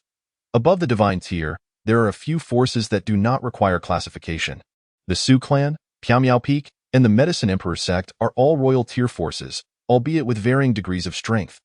The Medicine God Mountain stands as a divine tier force, as does the Phoenix platform. The 5 great empires of the 8th tier are all royal tier forces, nearing the divine tier. The extent of their power remains uncertain. Regardless, the Medicine Emperor sect, Piamiao Peak, and the Su clan all lie within the domain of the Holy Yao Empress. Lu Yunyan remarked, it seems Su Fengqiu has indeed made a name for himself, even rousing the attention of Her Majesty the Empress. The Holy Yao Empress elucidated, after all, this is a matter of great significance within the territory of the Holy Yao Empire. Upon witnessing him today, Su Fengqiu bears a striking resemblance to your former self. Lu Yunyan replied, I cannot compare myself to him. While he has eradicated a sect, I annihilated an immortal-level sect guarded by 3 immortal emperors, whereas he obliterated a royal-level sect protected by dozens of immortal emperors. The Holy Yao Emperor spoke, Su Fengqiu's battle today has indeed shaken the 9 continents, but there are aspects I find perplexing. Lu Yunyan frowned, replying, I too find it perplexing. What remains unclear is the origin of Su Fengqiu's mysterious heavenly poison artifact. Did the Tang clan provide it? Furthermore, why was it that when the Heavenly Void Immortal Emperor attacked Su Fengqiu, It was he who sustained injuries. Additionally, his formidable combat prowess and his means of immobilizing and suppressing the spiritual energy of warriors. If such abilities were to manifest in a single individual, it would be rather strange. After a lengthy absence, Liu Yinyan asked, "Shall we meet at the Tianren Peak? Your Majesty the Empress?" The Holy Yao Empress replied, "I appreciate the kind offer, but I am burdened with other matters. Safe travels. Until we meet again." At the Medicine Emperor sect, a significant gathering of powerful figures had convened, preparing to ally with Piamiao Peak to launch an assault on the Su clan. The dignity of a sect is paramount. The Medicine Emperor sect had sought to intercede on behalf of Yifeng during Su Fengqiu's wedding but had been rebuffed, leading to a loss of face. They were undoubtedly eager to reclaim their honor. Should they engage in battle with the Su clan, they would no longer fear the Killing Tower or the Medicine God Mountain. They would pursue Su Fengqiu's life. The only way to restore their pride was through Su Fengqiu's demise. Ideally, they would not need to engage in combat. Report. A scout from the Medicine Emperor sect raced in. A group of powerful figures stood with their hands clasped behind their backs. Su Fengqiu is dead. Is he not? The sect master inquired coolly. Su Fengqiu has annihilated Piamiao Peak, the crowd? At that moment, the powerful members of the Yao Huang sect were left utterly bewildered. What did you say? The sect leader, Yao Wuchen, stared wide-eyed. Yes, he single-handedly destroyed Piamiao Peak, and even killed the celestial void elder of Piamiao Peak. What? This was something they could never have anticipated. How could this be? Not only has Su Fengqiu survived, but he has also obliterated Piamiao Peak, a royal-level sect, just like that, ceased to exist? By Su Fengqiu alone? Impossible. Even the entire Su family would struggle against Piamiao Peak, the scout reported. It is true. With the Xintian poison artifact, the hand of absolute spirit, and the might of the supreme immortal emperor, alongside other mysterious and indescribable powers, he rendered dozens of immortal emperors from Piamiao Peak utterly powerless. The entire continent trembled. The crowd? The Xintian poison artifact, is it from the Tang clan? Yao Wuchen was profoundly shaken. Su Fengqiu also uttered a statement. Yao Wuchen quickly inquired, "What did he say?" He said that within a day, if the Yao Huang sect does not go to the Su family and kneel to apologize, Piamiao Peak would be the fate of the Yao Huang sect. Nonsense. Meanwhile, Su Fengqiu descended through the void into the Su family. Su Tianyi, beaming with joy, stood among a group of Su family's elites. "Father." Upon landing, Su Fengqiu bowed. "Ha ha ha." Su Tianyi laughed heartily, approaching and patting Su Fengqiu's shoulder vigorously. "Well done." The faces of Su Buhui and the Su Chang'an lineage turned grim. Su Fengqiu's battle undoubtedly placed immense pressure on their faction within the Su family. Incredible. One person annihilated Piamiao Peak, with the Xintian poison artifact and other means. Initially, they sought to find an opportunity to seize control of the Su family. Now, they dared not move. They were all intimidated by Su Fengqiu. It was truly terrifying. One person vanquished a royal-level sect. Regardless of the methods employed, Su Fengqiu is merely a 28-year-old young talent. This first level of Immortal Emperor was also forcibly attained. Theoretically, he should find it quite challenging to contend with opponents of the same realm. Why what right? An elder remarked. The young master has become famous through this battle. This conflict is likely to solidify his title as the foremost figure of this generation. The young master has elevated the prestige of our Su family. The young master has elevated the prestige of our Su family. Su Tianyi patted Su Fengqiu's shoulder and said, "Father has prepared a celebratory feast for you." Su Fengqiu shook his head. "You all enjoy the feast. I have matters to attend to." "What matters?" Su Tianyi frowned and asked. Su Fengqiu's eyes narrowed slightly as he said calmly, "The Yao Huang sect should also be removed from the list." The crowd exchanged shocked glances.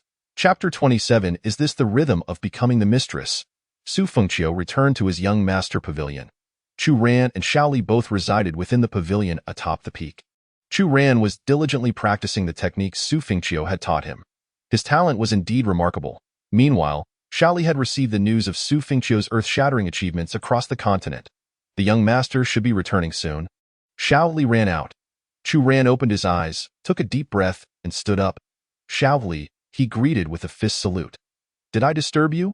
The young master said you could go to his training sanctuary, where the spiritual energy is more abundant, and 10 days there equate to 1 day in the outside world, Shaoli mentioned. Chu Ran replied. I am also concerned about Su Deji's news. No need to worry. The young master has already destroyed Pyongyao Peak. Shao said this with a hint of pride. What? Chu Ran was taken aback. Su Degu did it alone. Shao nodded. Yes. Alone. Chu Ran's mouth fell open in shock. One person, a 28-year-old youth who had just ascended to immortal emperor, annihilated a large sect with dozens of immortal emperors. How? Chu Ran could hardly fathom how such a feat could be accomplished. In this light, Yi Feng and those so-called prodigies are nothing compared to Su Degu. Chu Ran sighed in realization. At that moment, Su Fengqiu descended through the void. Su Degu, young master. The two bowed in unison. Are you adapting well to the techniques I provided?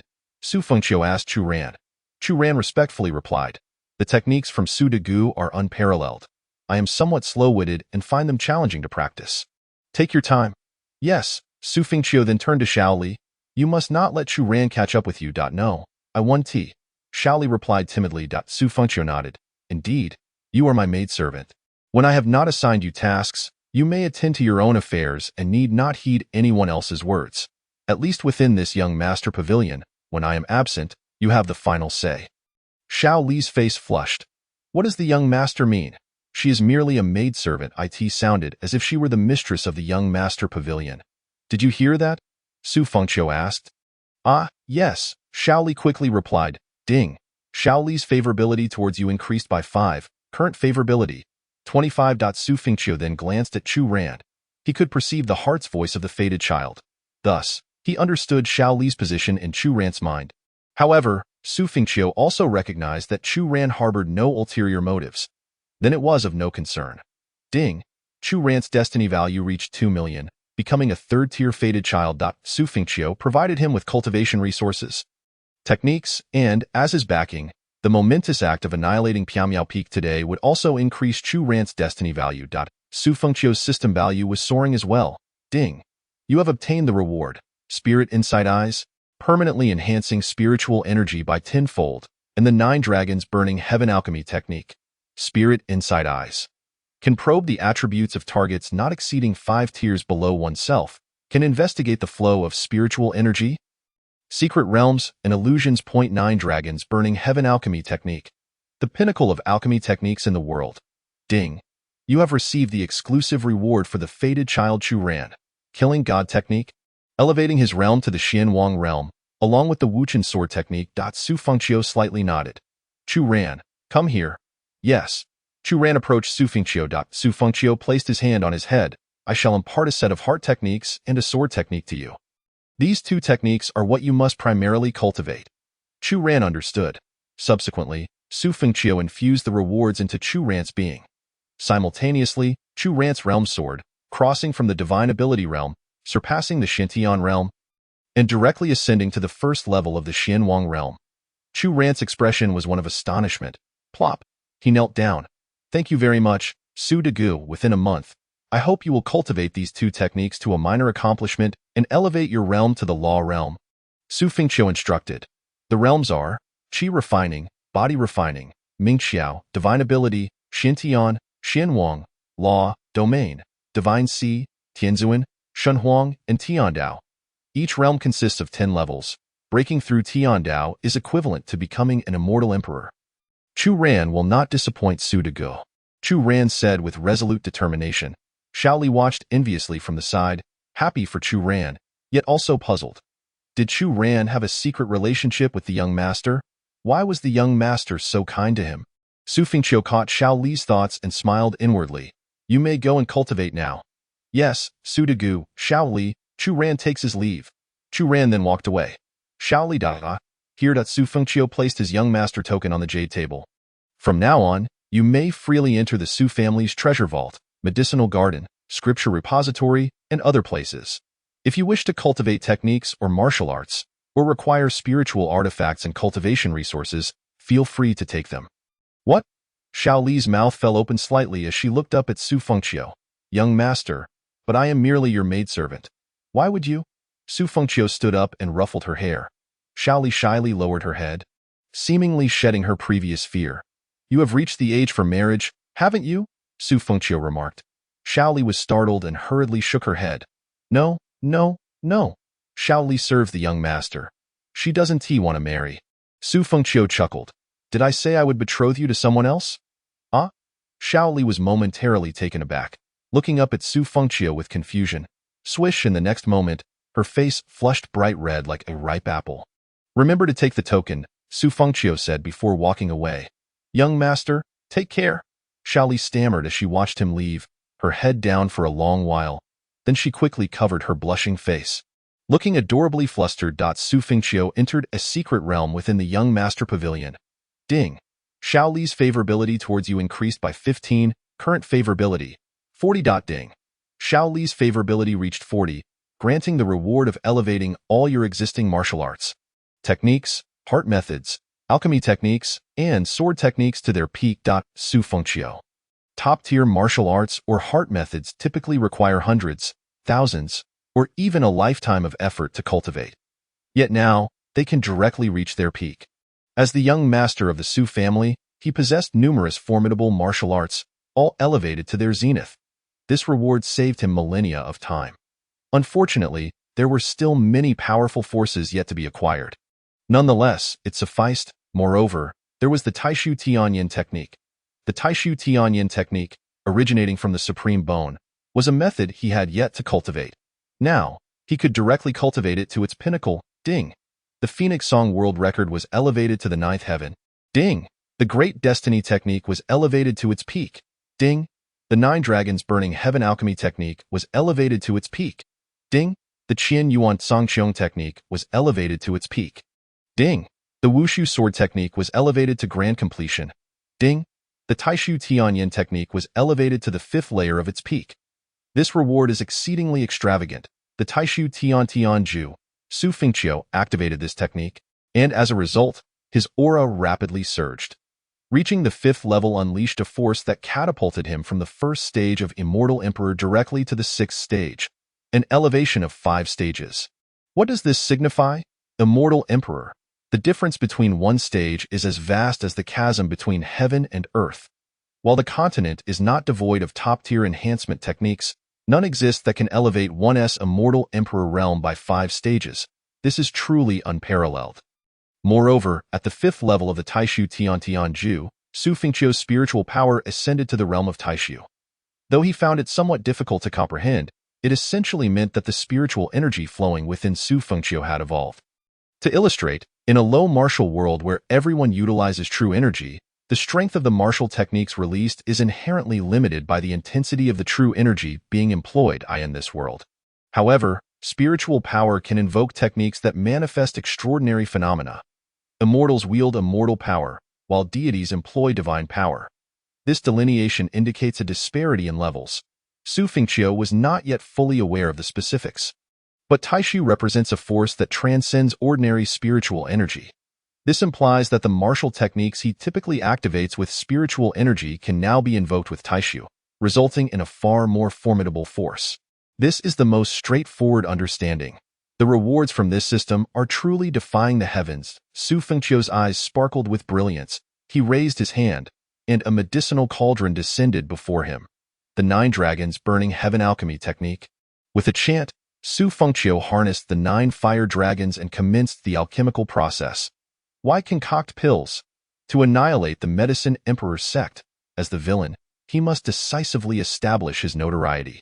What others deem impossible, for Su Fengqiu, with such a formidable external aid, is entirely feasible. Chapter 28. You're really here? In the dead of night, Su Fengqiu quietly departed from the Su family and journeyed to a distance near the 8-fold Heaven Medicine Emperor sect. He concealed his presence, ensuring that this location would go undetected by anyone. Su Fengqiu stood in the void and produced a jade vial, the Duanshang Jeweling San. With a flick of his hand, the powder within the vial dispersed into the wind, drifting towards the vast Medicine Emperor sect. After completing this task, Su Fengqiu departed immediately. This was the Duanshang Jeweling San, which he had expended considerable effort to concoct. The Duanshang Jeweling San is the powder of a 10th-tier poison pill that has become extinct on the continent. The continent's medicinal pills range from 1st to 10th tier, with the 10th tier being the legendary divine pills. Even the Su family, powerful as they are, possesses limited 9th-tier pills, and 10th-tier pills are utterly non-existent. The value of 9th-tier pills is beyond imagination. The process of crafting them consumes an immense quantity of top-tier spiritual materials, some even thousands of years old. The absence of 10th-tier pills can be attributed to two reasons. Firstly, the formulas for 10th-tier pills have nearly vanished over time. Secondly, there are no physicians capable of creating 10th-tier pills. Why is Yifeng's master, Li Qinqiu, revered as a medical saint? Why are there also a medical immortal and a medical god? Because these three are the only known physicians to have successfully crafted 10th-tier pills to date. Su Fengqiu, however, possesses the celestial medical saint technique. He has countless formulas for 10th-tier pills in his mind. Coupled with the enhancement of his 9 dragons burning heaven alchemy technique from the rewards of Xiao Li, it has reached its pinnacle. His immortal emperor realm also qualifies him to concoct 10th-tier pills. The Duanshang Juling San, being classified as a 10th-tier pill, possesses its extraordinary attributes. It is not exaggeratedly toxic. Its sole effect is to render warriors, even immortal emperors, utterly weak, incapable of mobilizing their spiritual power. The reasons it qualifies as a 10th-tier pill are threefold. Firstly, it affects even immortal emperors. Secondly, the powder from a single jade vial, when dispersed by the wind, can ensnare an entire royal sect. Thirdly, the Duanshang Juling San's extraordinary subtlety allows it to scatter within the medicine emperor sect without detection. A sect renowned for its medical prowess would fail to realize that the toxic powder of the Duanshang Juling San has infiltrated their domain. This highlights the formidable nature of the Duanshang Juling San. Primarily, they likely remain unaware of its existence. Su Fengqiu, leveraging the system, annihilated the mysterious peak. However, extinguishing the medicine emperor sect would not be so effortless. Though both are royal sects, the medicine emperor sect is considerably stronger than the mysterious peak. Yet, a mere Duanshang Juling San could obliterate an entire sect. One can only imagine how extraordinary this 10th-tier pill truly is. The next day, Su Fengqiu made a grand departure. Chiu'er, Su Tianyi called out, stopping Su Fengqiu. Father, Su Fengqiu saluted. Where are you heading? Su Fengqiu replied, to the medicine emperor sect. Su Tianyi was taken aback. Could it be that his son truly intended to annihilate the medicine emperor sect? Alone? Su Fengqiu nodded. One is sufficient. Su Tianyi could scarcely recognize his son. When had he developed such depth of strategy, hidden cards, and intentions? Though I should trust you, I cannot do so blindly. Speak of your confidence. Su Fengqiu stated, last night, I dispersed the Duanshang Juling San within the medicine emperor sect. Su Tianyi frowned. Duanshang Juling San? What is that? A 10th-tier poison pill. Su Tianyi gasped. Wait, the Duanshang Juling San. He pondered for a moment. He had seen references in ancient texts. Each invisible grain of powder could incapacitate any warrior within the vicinity who inhaled its toxicity. Colorless, tasteless, and intangible, detectable only by special means. Su Fengqiu nodded. Indeed. Have you encountered a tremendous opportunity? Su Fengqiu affirmed. Splendid, good fortune. Su Tianyi patted Su Fengqiu's shoulder. However, the true powerhouses of the medicine emperor sect are those who remain in seclusion for extended periods. They will not be affected by the Duanshang Juling San. Therefore, your journey alone is insufficient. I shall send someone to accompany you, to bolster your momentum and showcase the Su family's prestige. Su Tianyi was no longer apprehensive. Su Fengqiu single-handedly destroyed the mysterious peak. And after this battle, the world would regard the Su family's capabilities with great trepidation. Even if formidable forces were provoked, they would think twice before acting rashly. The Su family, having languished for many years, required such an opportunity to rise anew. Su Fengqiu nodded. Thank you, father. But there is no need for too many. At that moment, outside the medicine emperor sect, the sect leader, Yao Wuchen, and a host of powerful figures convened within the grand hall. The previous day, the mysterious peak had been obliterated. Su Fengqiu had issued a dire ultimatum. If the medicine emperor sect did not kneel and apologize to the Su family within a day, the sect would be expelled from the 9 continents. To be candid, they were furious yet somewhat anxious, for the mysterious peak had indeed vanished in a single night. The continent had lost over 20 immortal emperors. Gentlemen, what are your thoughts on Su Fengqiu? Yao Wuchen surveyed the assembly. An elder spoke. The annihilation of the mysterious peak by a single individual was indeed unexpected, but fundamentally, it was merely Su Fengqiu's element of surprise. We have defenses against the Shintian poison artifact and the absolute spirit hand. He cannot possibly wield the might of a supreme, immortal emperor. Theoretically, unless the entire Su family mobilizes, the Medicine Emperor sect faces no risk of annihilation. What Su Fengqiu claimed yesterday was likely mere bravado, thinking that his singular victory over the mysterious peak would instill fear in us, compelling us to apologize. How absurd! A mere child attempting to play mind games with us. What concerns me now is if the Su family mobilizes. With his absolute spirit hand, our sect's protective formation becomes futile. Without the protective formation, the mere strength of Su Tiany's lineage could prove challenging for us to withstand. Though the Su family might hesitate to annihilate the Medicine Emperor sect, the losses they would incur would be significant. Should their losses be great enough, Su Buhui would seize the position of Su family patriarch. Therefore, no matter the circumstances, the Medicine Emperor sect shall remain unscathed. Su Fengqiu is merely making grand declarations. I share the same sentiment as Elder 3. He would not dare to come. The Grand Elder, Yao Changfeng, coldly declared, if he comes, we shall slay him. Report. A figure rushed in. Speak. Yao Wuchen commanded urgently. Su Fengqiu, accompanied by several dozen immortal emperors from the Su family, is en route to our sect. Upon hearing this, Yao Wuchen trembled. What? He truly comes? Indeed, the prior annihilation of the mysterious peak had left him astounded. Upon learning that Su Fengqiu was approaching, he felt an undeniable trepidation. However, Yao Wuchen swiftly stood and inquired. Are you certain it is only Su Fengqiu and several dozen immortal emperors? Who is the strongest among them? The strongest is likely only at the 6th stage of immortal emperor, and none other. With a thundering clap, Yao Wuchen slammed his palm upon the table, his expression filled with rage. Does he truly believe the Medicine Emperor sect is easy to bully? Everyone, heed my command. Today, let Su Fengqiu and his several dozen immortal emperors come and go without return. The assembly rose in unison. Yes. Yet, the very next moment, with a thud, Yao Wuchen suddenly collapsed back into his chair. Utterly drained of strength. Sect leader, the crowd gasped, rushing to check on him. However, each one of them promptly succumbed to the same fate. Shock painted their faces. What is happening? Why do I feel completely weak? I can scarcely stand. My spiritual power is unresponsive. What on earth is going on? Is this poison? We are poisoned. Yao Wuchen struggled to rise from his golden chair, panic flashing across his countenance. Could it be Su Fengqiu? Quick, summon the ancestors to come forth. Chapter 29. There's no choice. The external aid is too powerful. At this very moment, Su Fengqiu, accompanied by 12 immortal emperors from the Su family, had already arrived outside the Medicine Emperor sect. A throng awaited them outside the sect. The anticipation surrounding this battle far exceeded that of the previous encounter at the mysterious peak, as the uproar caused by Su Fengqiu's actions was monumental. Upon witnessing Su Fengqiu's arrival, they were astonished. Could it be that Su Fengqiu was indeed here to engage? Furthermore, surveying the lineup against the Medicine Emperor sect, they noted that with Su Fengqiu, there were 13 immortal emperors, the strongest of whom was merely at the 6th stage of immortal emperor. Isn't this lineup merely a march towards death? Upon reflection, considering the current predicament of the Su family, the Su Tiany lineage cannot possibly deploy many formidable warriors. Yet, how could this meager assembly extinguish the Yao Huang sect?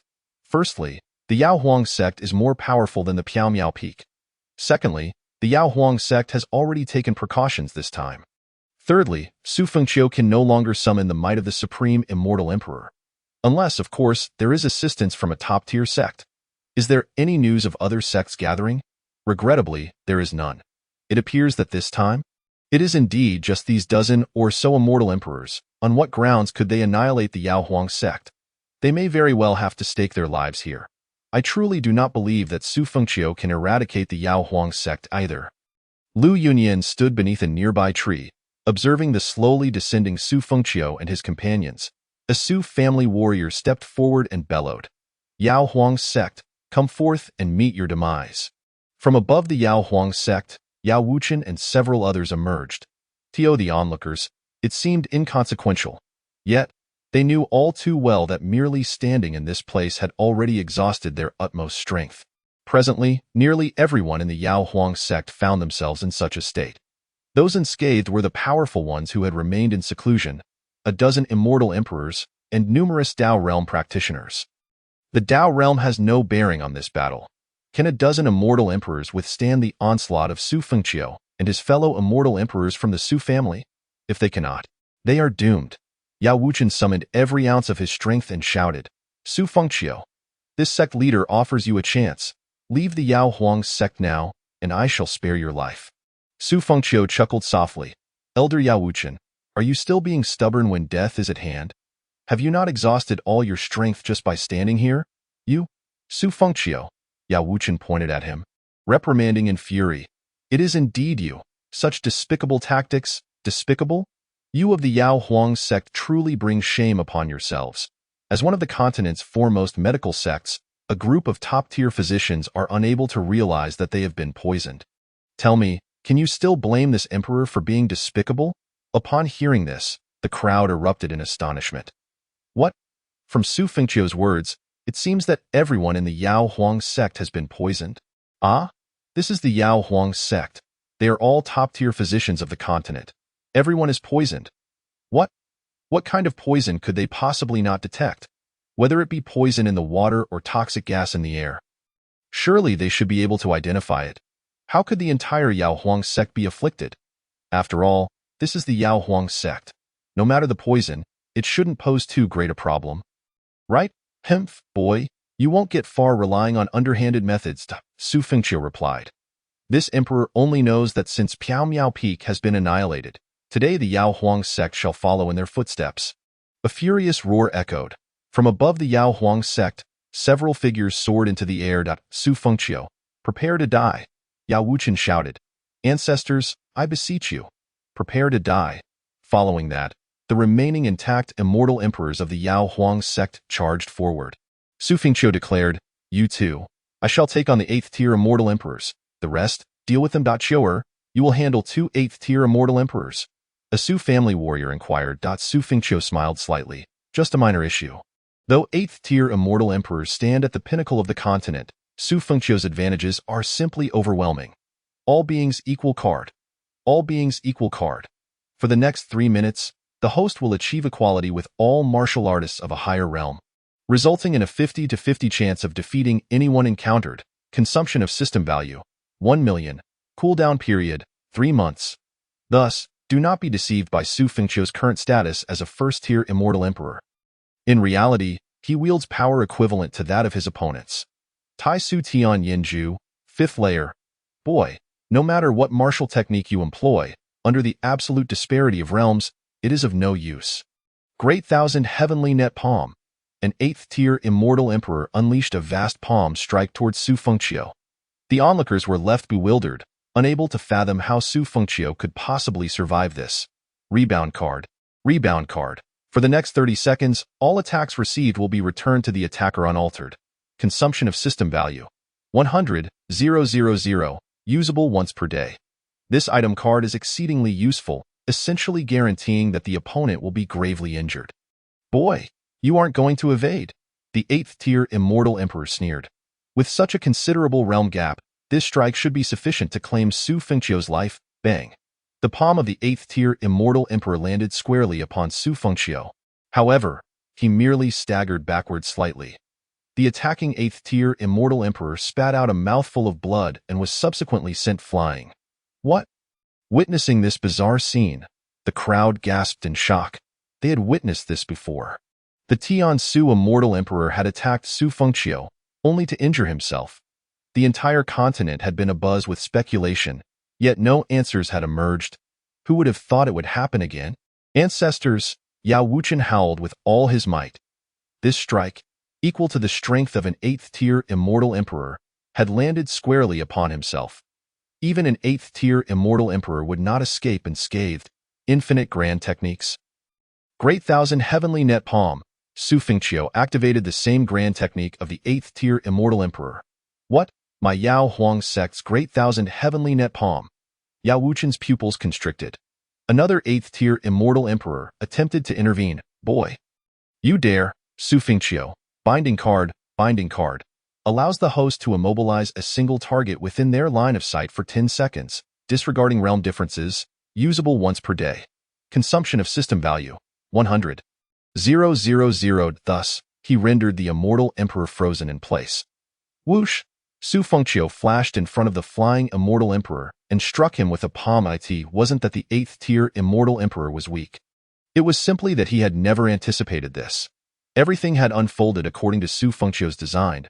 Su Fengqiu was far too swift. He delivered a blow equivalent to that of an 8th-tier immortal emperor upon the head of the Yao Huang sect's ancestor. This strike was fatal. Bang! With a resounding crash, the two fell, creating a massive crater. 10,000 thunder prison. Crackle, crackle, crackle. Heavenly thunder rained down. An 8th-tier immortal emperor was slain. Ancestor. Yao Wuchen cried out in anguish. Gasp! The onlookers could not help but draw in a sharp breath. What was happening? How could Su Fengqiu, a 1st-tier immortal emperor, slay an 8th-tier immortal emperor? Insanity. This world has gone mad. What methods does Su Fengqiu possess? It utterly surpasses my understanding of the past millennium. To slay an 8th-tier immortal emperor as a 1st-tier? Just yesterday, he had annihilated Piao Miao Peak. Is Su Fengqiu attempting to defy the heavens? Is this the might of the heir to a 10,000-year imperial lineage? When has an 8th-tier immortal emperor ever died so easily? Such a figure should be in existence that looks down upon the world. What kind of person is Su Fengqiu? Meanwhile, another 8th-tier immortal emperor remained immobilized for 10 seconds. The binding card disregards realms. Even a supreme immortal emperor must endure 10 seconds of confinement. Only 2 seconds had passed. 8 seconds should be sufficient to slay him. Why can I not move? He exerted every ounce of strength but remained unable to budge. However, surely it cannot be that dire. He summoned his 8th-tier immortal emperor's strength for defense. Su Fengqiu surely could not harm him. Su Fengqiu extended his hand, gripping a heavenly punishment needle. Upon seeing the needle, the immortal emperor's pupils constricted violently. You bastard! Whoosh! The heavenly punishment needle shot forth. Chapter 30. The bloodbath of the Yao Huang sect. Save me. The 8th-tier immortal emperor shouted. The heavenly punishment needle. He could have been unafraid. Though it could disrupt spiritual energy, his realm was still a safeguard. The heavenly punishment needle has its limits. Normally, it does not have a significant effect against immortal emperors. Yet, yesterday, Su Fengqiu's heavenly punishment needle had sent shockwaves throughout the continent, demonstrating that the 10th-ranked Xiantian poison tool could indeed shatter an immortal emperor's spiritual energy. The poison's potency could reduce an immortal emperor to blood within mere seconds. Thus, when Su Fengqiu's heavenly punishment needle hurtled toward him, the 8th-tier immortal emperor trembled all over, immediately calling for aid. Yet, no one could save him now. Under normal circumstances, someone might step forth to sacrifice themselves for him. However, at present, everyone had their own adversaries. The remaining warriors could barely stand. Who would shield him? Sizzle! The heavenly punishment needle struck true. Subsequently, a terrifying poison erupted from within him. No. He displayed a look of sheer terror. An 8th-tier immortal emperor. He had trained for millennia. He had hoped to ascend to the supreme immortal emperor. He did not wish to perish here. Ancestor. Yao Wuchen roared. His eyes reddened. It was over. Thud. He collapsed to the ground, emitting a heart-wrenching wail. However, the heavenly punishment needle would not reduce the 8th-tier immortal emperor to blood, or rather, he might still have a month or two to live. After all, he was an 8th-tier immortal emperor. But now, he had essentially lost all combat capability. The others stood in stunned silence. 2 8th-tier immortal emperors had fallen just like that. Witnessing this scene, the Su family warriors were filled with delight. Young master. You are magnificent. Whoosh, a 6th-tier immortal emperor from the Su family landed before Su Fengqiu. Young master, we shall handle these immortal emperors outside. You proceed to the Yao Huang sect. Su Fengqiu remained unhurried. They could not escape. It was best to deal with these foes first. Understood. Su Fengqiu's gaze sharpened as he wielded his divine sword. Spirit binding card. 10 cards could be used per day, binding for 20 seconds. With 9 remaining, Su Fengqiu directly unleashed them upon the other 9 immortal emperors. They could no longer summon their spiritual energy. The immortal emperors of the Yao Huang sect were instantly dismantled. Those wounded fled. Whoosh! Then, Su Fengqiu charged toward the Yao Huang sect. Sect leader, Not good. Yao Wuchen's pupils constricted as he immediately activated the protective sect formation. However, when Su Fengqiu extended his hand, the formation's barrier dissipated in an instant. Due to the absence of barriers keeping people at bay, the remaining formations had become nearly inconsequential. Su Fengqiu, wielding his divine sword, unleashed a thunderous strike towards the formidable figures of the Yaohuang sect. A deafening roar erupted, accompanied by a cloud of dust. Onlookers were left in sheer astonishment, utterly shaken. Was the Yaohuang sect on the brink of annihilation? How had such a once mighty sect become so feeble? When had an 8th-tier immortal emperor become so easily vanquished? Was this still the Jiuzhou I once knew? Su Fengqiu was truly defying the heavens. Inside the Yaohuang sect, countless individuals were afflicted by poison, their movements severely hindered. With Su Fengqiu, a dignified immortal emperor, entering their midst, was it not akin to a massacre? Unless the Yaohuang sect possessed the means to cure the poison, the dozens of immortal emperors and thousands of heavenly Dao practitioners would be as insignificant as ants. The Yaohuang sect would be no more. What methods had Su Fengqiu employed? As the dust settled, a multitude of lifeless bodies lay sprawled across the ground. A staggering number of powerful beings were left grievously wounded. Moaning in agony, Su Fengqiu raised his hand, summoning the Zhantian Tower, which belonged to the Piamiao Peak, enveloping the Yaohuang sect in overwhelming power. Countless avatars of Su Fengqiu materialized above the Yaohuang sect in an instant. Su Fengqiu's gaze sharpened. Slay all within the Yaohuang sect, regardless of age or gender. Any disciple who resists shall also be killed. In a flash, thousands of Su Fengqiu's avatars surged into the Yaohuang sect, initiating a brutal slaughter. The air was filled with cries of despair, and the stench of blood permeated the skies above the Yaohuang sect. The onlookers outside were gripped by terror. Meanwhile, Su Fengqiu regarded the formidable beings of the Yaohuang sect with a bloodthirsty smile. One by one, those once proud and invincible warriors fell beneath Su Fengqiu's blade. A terrified immortal emperor knelt before Su Fengqiu, pleading, "Young Master Su, I am not of the Yaohuang sect. I merely aligned myself with them. I have never raised a hand against you. I beseech you, spare my life." Another elder crawled forth, "Young Master Su, I too am innocent. I am willing to serve you. Please, spare my life. Had I known it would come to this, I would have acted differently," Su Fengqiu coldly retorted. As countless swords converged, a multitude of strong figures were mercilessly slain. How ruthless was Su Fengqiu?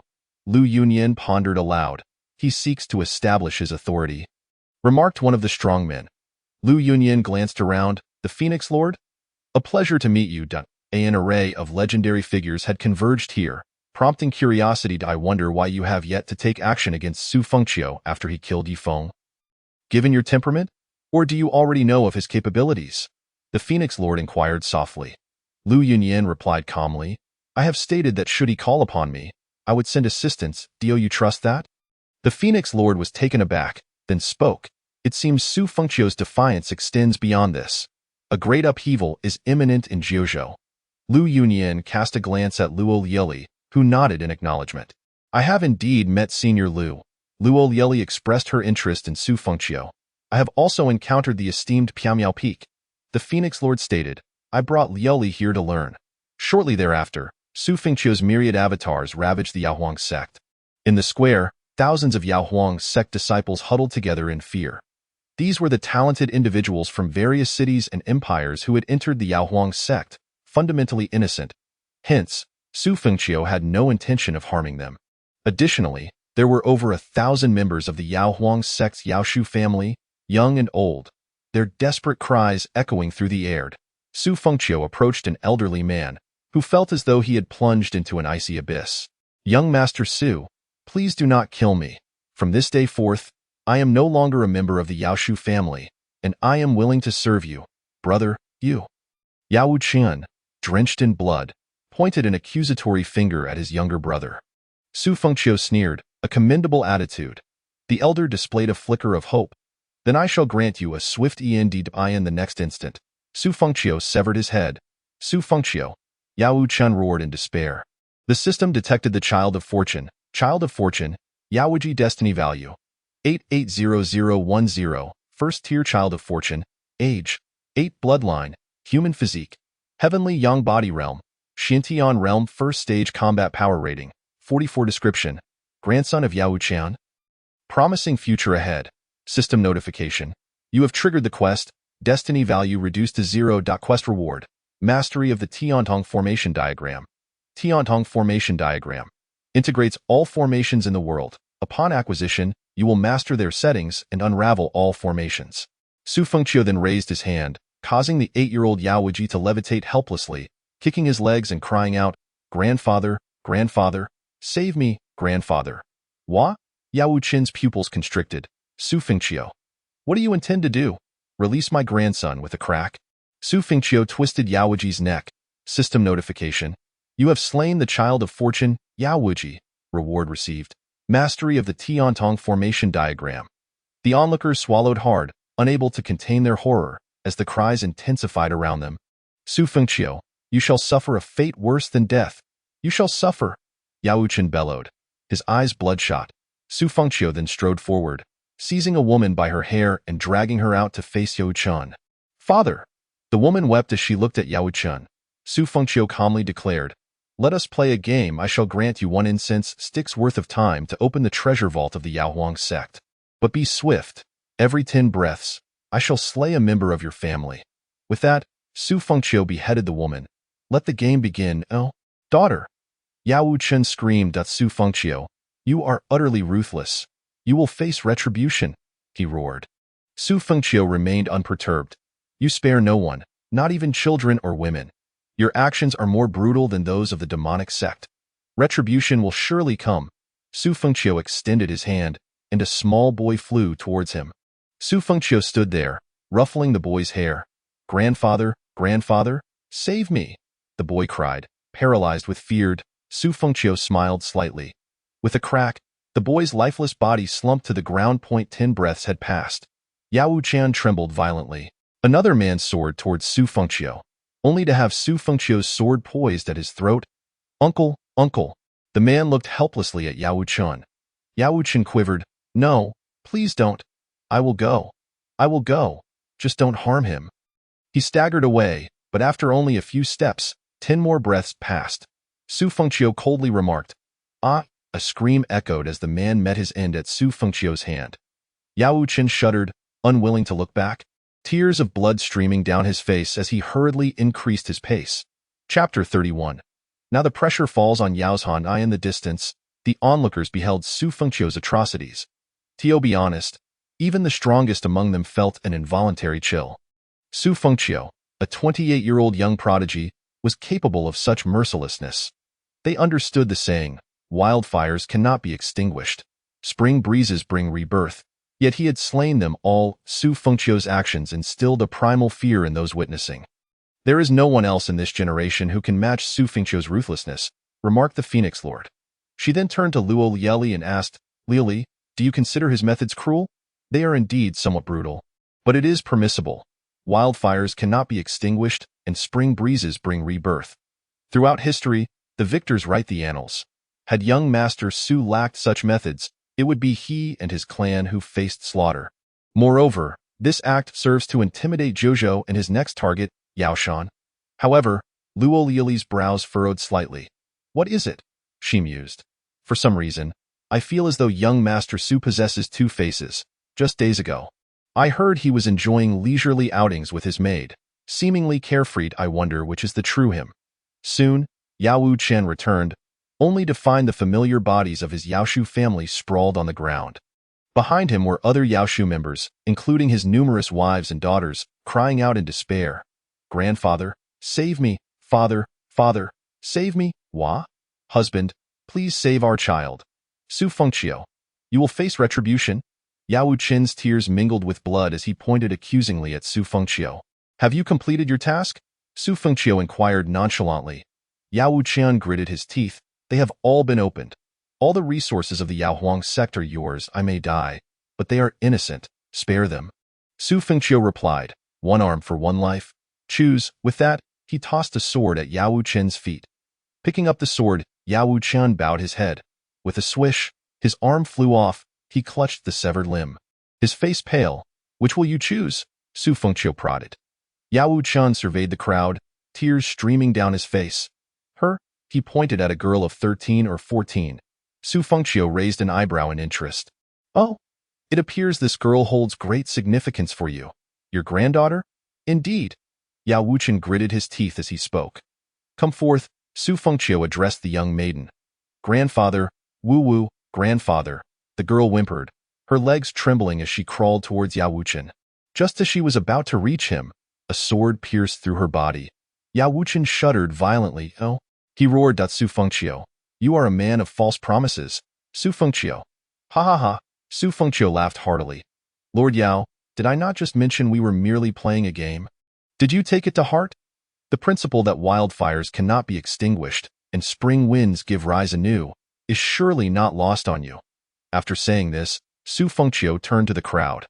There were still hundreds of powerful figures present, none of whom were members of the Yao family, but merely formidable individuals allied with the Yao Huang sect. Su Fengqiu addressed them. You have 30 breaths of time. Whoever holds the head of a Yao family member may escape death. This is not a game, but a decree set forth by me. Upon hearing this, those powerful figures scrambled forward as if clutching at a lifeline. Do not compete with me. Whoever dares to contest me shall perish. Ha ha ha. I have survived. Ha ha ha.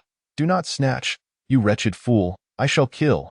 I shall prove my worth to young Master Su. The remaining members of the Yao family were few, while the others were numerous. Many would, within 30 breaths, be unable to secure a head. If they did not act quickly, they would be the ones to perish. No. Yao Wuchun gazed in despair at the unfolding scene. The surrounding powerful figures trembled in their hearts. What ruthless measures Su Fengqiu employed. He could have effortlessly slain them all. Why must he resort to such tactics? It was a display of power, a means to intimidate those who coveted his life and the supreme bone he possessed. Those who harbored ambitions towards the Su family.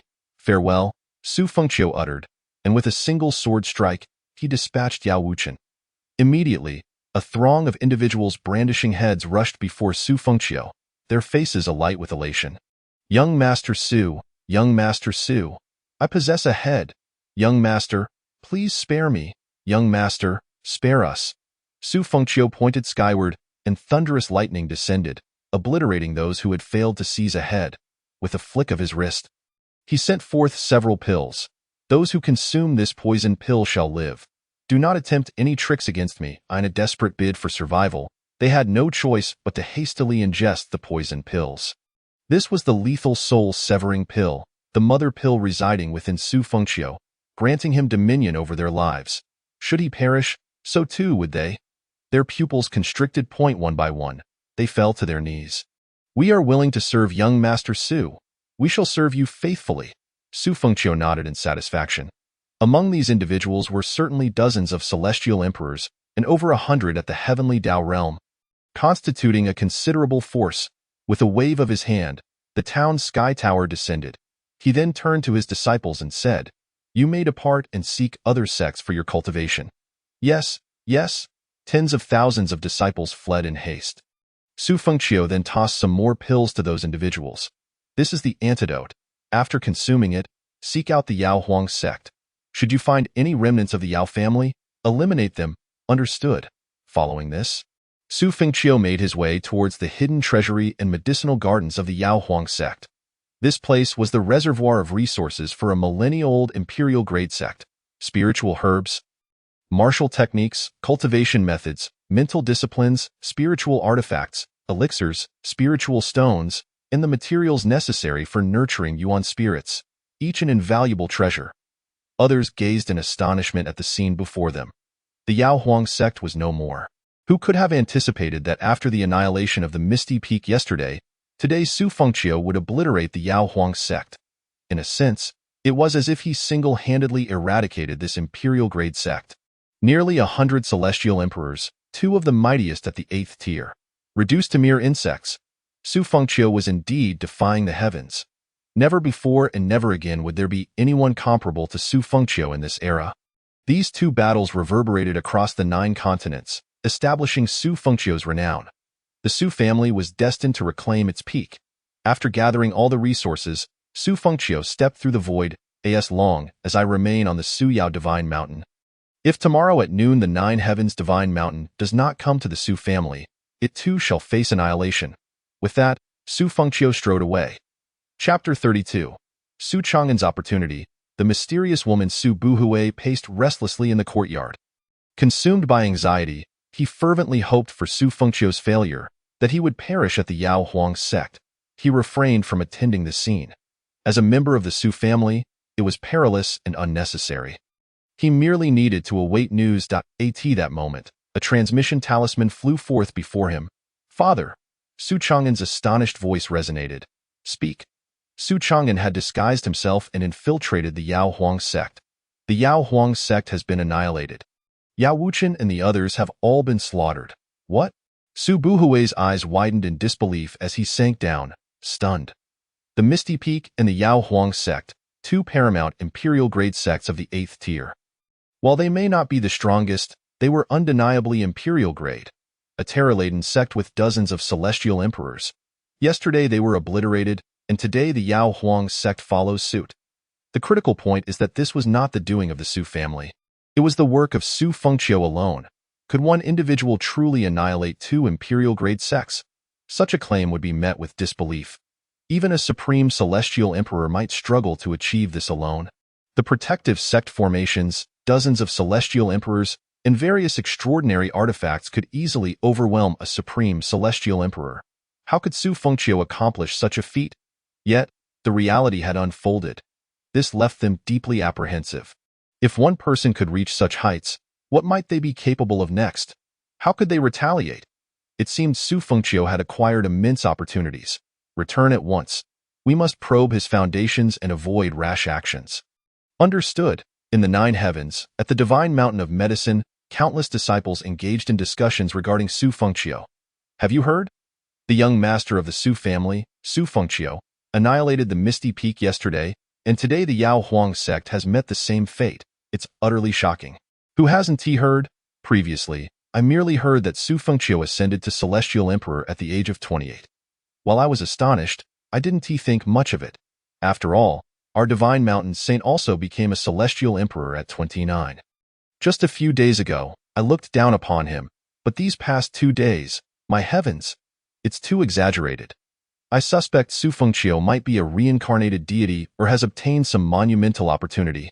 To single-handedly destroy two imperial-grade sects is no trivial feat. The absolute spirit hand of Yi Feng's supreme bone has elevated him tremendously, rendering the 1,000-year protective formation of a powerful sect utterly ineffective. Now the pressure rests upon us at the Divine Mountain of Medicine. I wonder how they will respond. He cannot truly intend to annihilate our sect, can he? Surely, he is merely putting on a show. In the grand hall of the Divine Mountain of Medicine, a gathering of elite powerhouses sat within the opulent chamber, their expressions grave. They were well aware of the news regarding the destruction of the Yao Huang sect, and the atmosphere was heavy with dread. Upon entering, they fell into a profound silence. The sect leader, Li Baishan, surveyed the powerful individuals and declared, "Speak." The Grand Elder cleared his throat and said, "In recent days, the annihilation of the Misty Peak and the Yao Huang sect has far surpassed everyone's expectations. Su Fengqiu's methods are nothing short of defying the heavens. Some aspects of his power remain unfathomable even to me." Another elder nodded in agreement. As a first-tier celestial emperor, he has slain those at the 8th tier. The 8th-tier celestial emperors suffered inexplicable injuries, while the formidable poisons of the Su family's mystic heaven poison artifact, capable of binding spirits and immobilizing foes, are truly remarkable. To be frank, whether it was the Misty Peak or the Yao Huang sect, we at the Divine Mountain of Medicine would have to pay a significant price to intervene. Su Fengqiu achieved all this with such ease. Li Baishan's eyes flashed with anger as he inquired, "Are you suggesting that our Divine Mountain of Medicine should apologize for declaring an attack on the Su family?" "Sect leader," the Grand Elder asserted gravely, "the entirety of the Yao Huang sect has been poisoned. You must know what that poison is, correct?" Li Baishan pondered. "It must be the fabled 10th tier Severing Heart Absolute Spirit Powder." "Indeed, the Severing Heart Absolute Spirit Powder. Our Divine Mountain of Medicine lacks any means to investigate or counteract it. Perhaps we are already afflicted. The crowd erupted into chaos. How could Su Fengqiu possess such capabilities? Li Baishan's expression grew solemn. It is highly likely he has obtained a top-tier opportunity from the Age of the Gods. The Grand Elder nodded. This is not the crux of the issue. The key is that we cannot resolve the severing heart absolute spirit powder if we are indeed poisoned. How can we fight tomorrow? Should the Su family mobilize fully, our divine mountain of medicine would face annihilation. Indeed, they agreed. With Su Fengqiu's absolute spirit hand, time is too short for us to counteract effectively. I believe it would be wiser to avoid confrontation. After all, prior to this, no one believed he could destroy the Misty Peak and the Yaohuang sect. Everyone considered it a mere jest, yet the outcome is now clear. Sect leader, it's not out of fear, but rather a strategic consideration. Su Fengqiu's brilliance is too overwhelming. We must evade, Li Baishan sighed deeply. When did our esteemed divine mountain of medicine ever find itself cornered by a mere younger generation? A single stomp from our sect could shake the continent. Yet now, sigh. The assembly fell silent. Li Baishan gazed at them and said, if we were to apologize, the dignity of our divine mountain of medicine would be utterly obliterated. The facade is but a fleeting moment. I shall await the time when I am sufficiently prepared to counter the schemes of Su Fengqiu. And then I shall extinguish the Su family's pride without hesitation. Li Baishan has discerned the devastating tactics employed by Su Fengqiu against the Medicine Emperor sect, which are exceedingly ruthless, instilling fear in them all. With a heavy sigh, Li Baishan cast his gaze upon the assembly. Is this the consensus among you all? Silence ensued. None dared to wager. The sect master is aware. Elder Zhang, Elder Heir, accompany me to the Su residence. Understood. At Mount Piaomiao. Not long after the news of the Medicine Emperor sect's annihilation by Su Fengqiu spread, the masses awaited the stance of Medicine God Mountain. A shocking revelation soon rippled across the continent. Medicine God Mountain had shown weakness. Sect Master Li Baishan, alongside numerous formidable warriors, publicly offered an apology to the Su family, a dignified force of the ninth heaven, with overall strength far exceeding that of the Su family, bowed in deference. Coupled with Su Fengqiu's thunderous methods and extraordinary feats, he had instilled dread in many powerful factions. The Su family, for a time, basked in glory, with the name Su Fengqiu echoing throughout the 9 continents. As night fell, the moonlight cascaded over the Su residence. Su Fengqiu stood at the cliff's edge, hands clasped behind his back, gazing at the distant stars. Thus, a chapter had come to a close. His reputation and fearsome name had been firmly established. For now, he could afford to set aside such matters. Now, he turned his attention to the tasks at hand. Shaoli's mission, Luoli's mission, and Chu Rant's mission. All could wait. Su Chang'an, the child of destiny. Name: Su Chang'an. Age: 29. Destiny value: 1. 887,000. Second-tier child of destiny. Physique: Undying Dao body realm. First stage of heavenly Dao combat power rating. 79. Introduction: A pure bloodline of the ancient imperial clan, the Su family. Possessing the undying Dao body and the blood spirit pearl. Task: Clear Su Chang'an's destiny value to 0. Reward: Destiny value 500. 000. Peak level sword intent. Sealed dust sword technique. Directly killing him is also an option. However, with nearly 2 million destiny value at stake, corresponding to nearly 20 million system points, this system has crafted the legendary feats of Su Fengqiu. Without it, how could he have obliterated Mount Piaomiao and the Medicine Emperor sect? Furthermore, Su Chang'an's life history is accessible to Su Fengqiu, who is well aware of the origins of his destiny value. The Su family's bestowed background and his physique contribute little to his destiny value, merely a few 100,000. The crux of his destiny value stems from a woman, akin to the relationship between the medical sage Li Qianqiu and Yi Feng. Yet, why did Su Chang'an remain in the Su residence on the day of the grand wedding? So close at hand, without triggering the Child of Destiny task?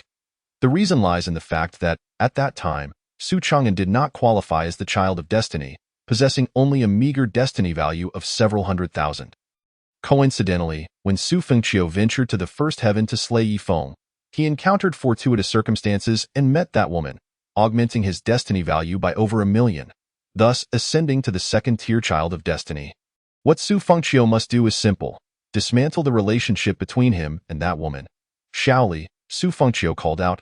Shaoli, who was playfully engaging with the spirit fox nearby, hurried over, clutching the creature. Young master, do you wish to go out? Su Fengqiu inquired. Yes, I do. Shaoli nodded vigorously. Su Fengqiu gently caressed the spirit fox in her arms and said, At dawn, I shall take you to Liuzhou City. Chapter 33. Li Qianxue. As the sun rose the next day, Liuzhou City, the closest city to the Su family, was abuzz with activity. Su Chang'an arrived early, laden with food.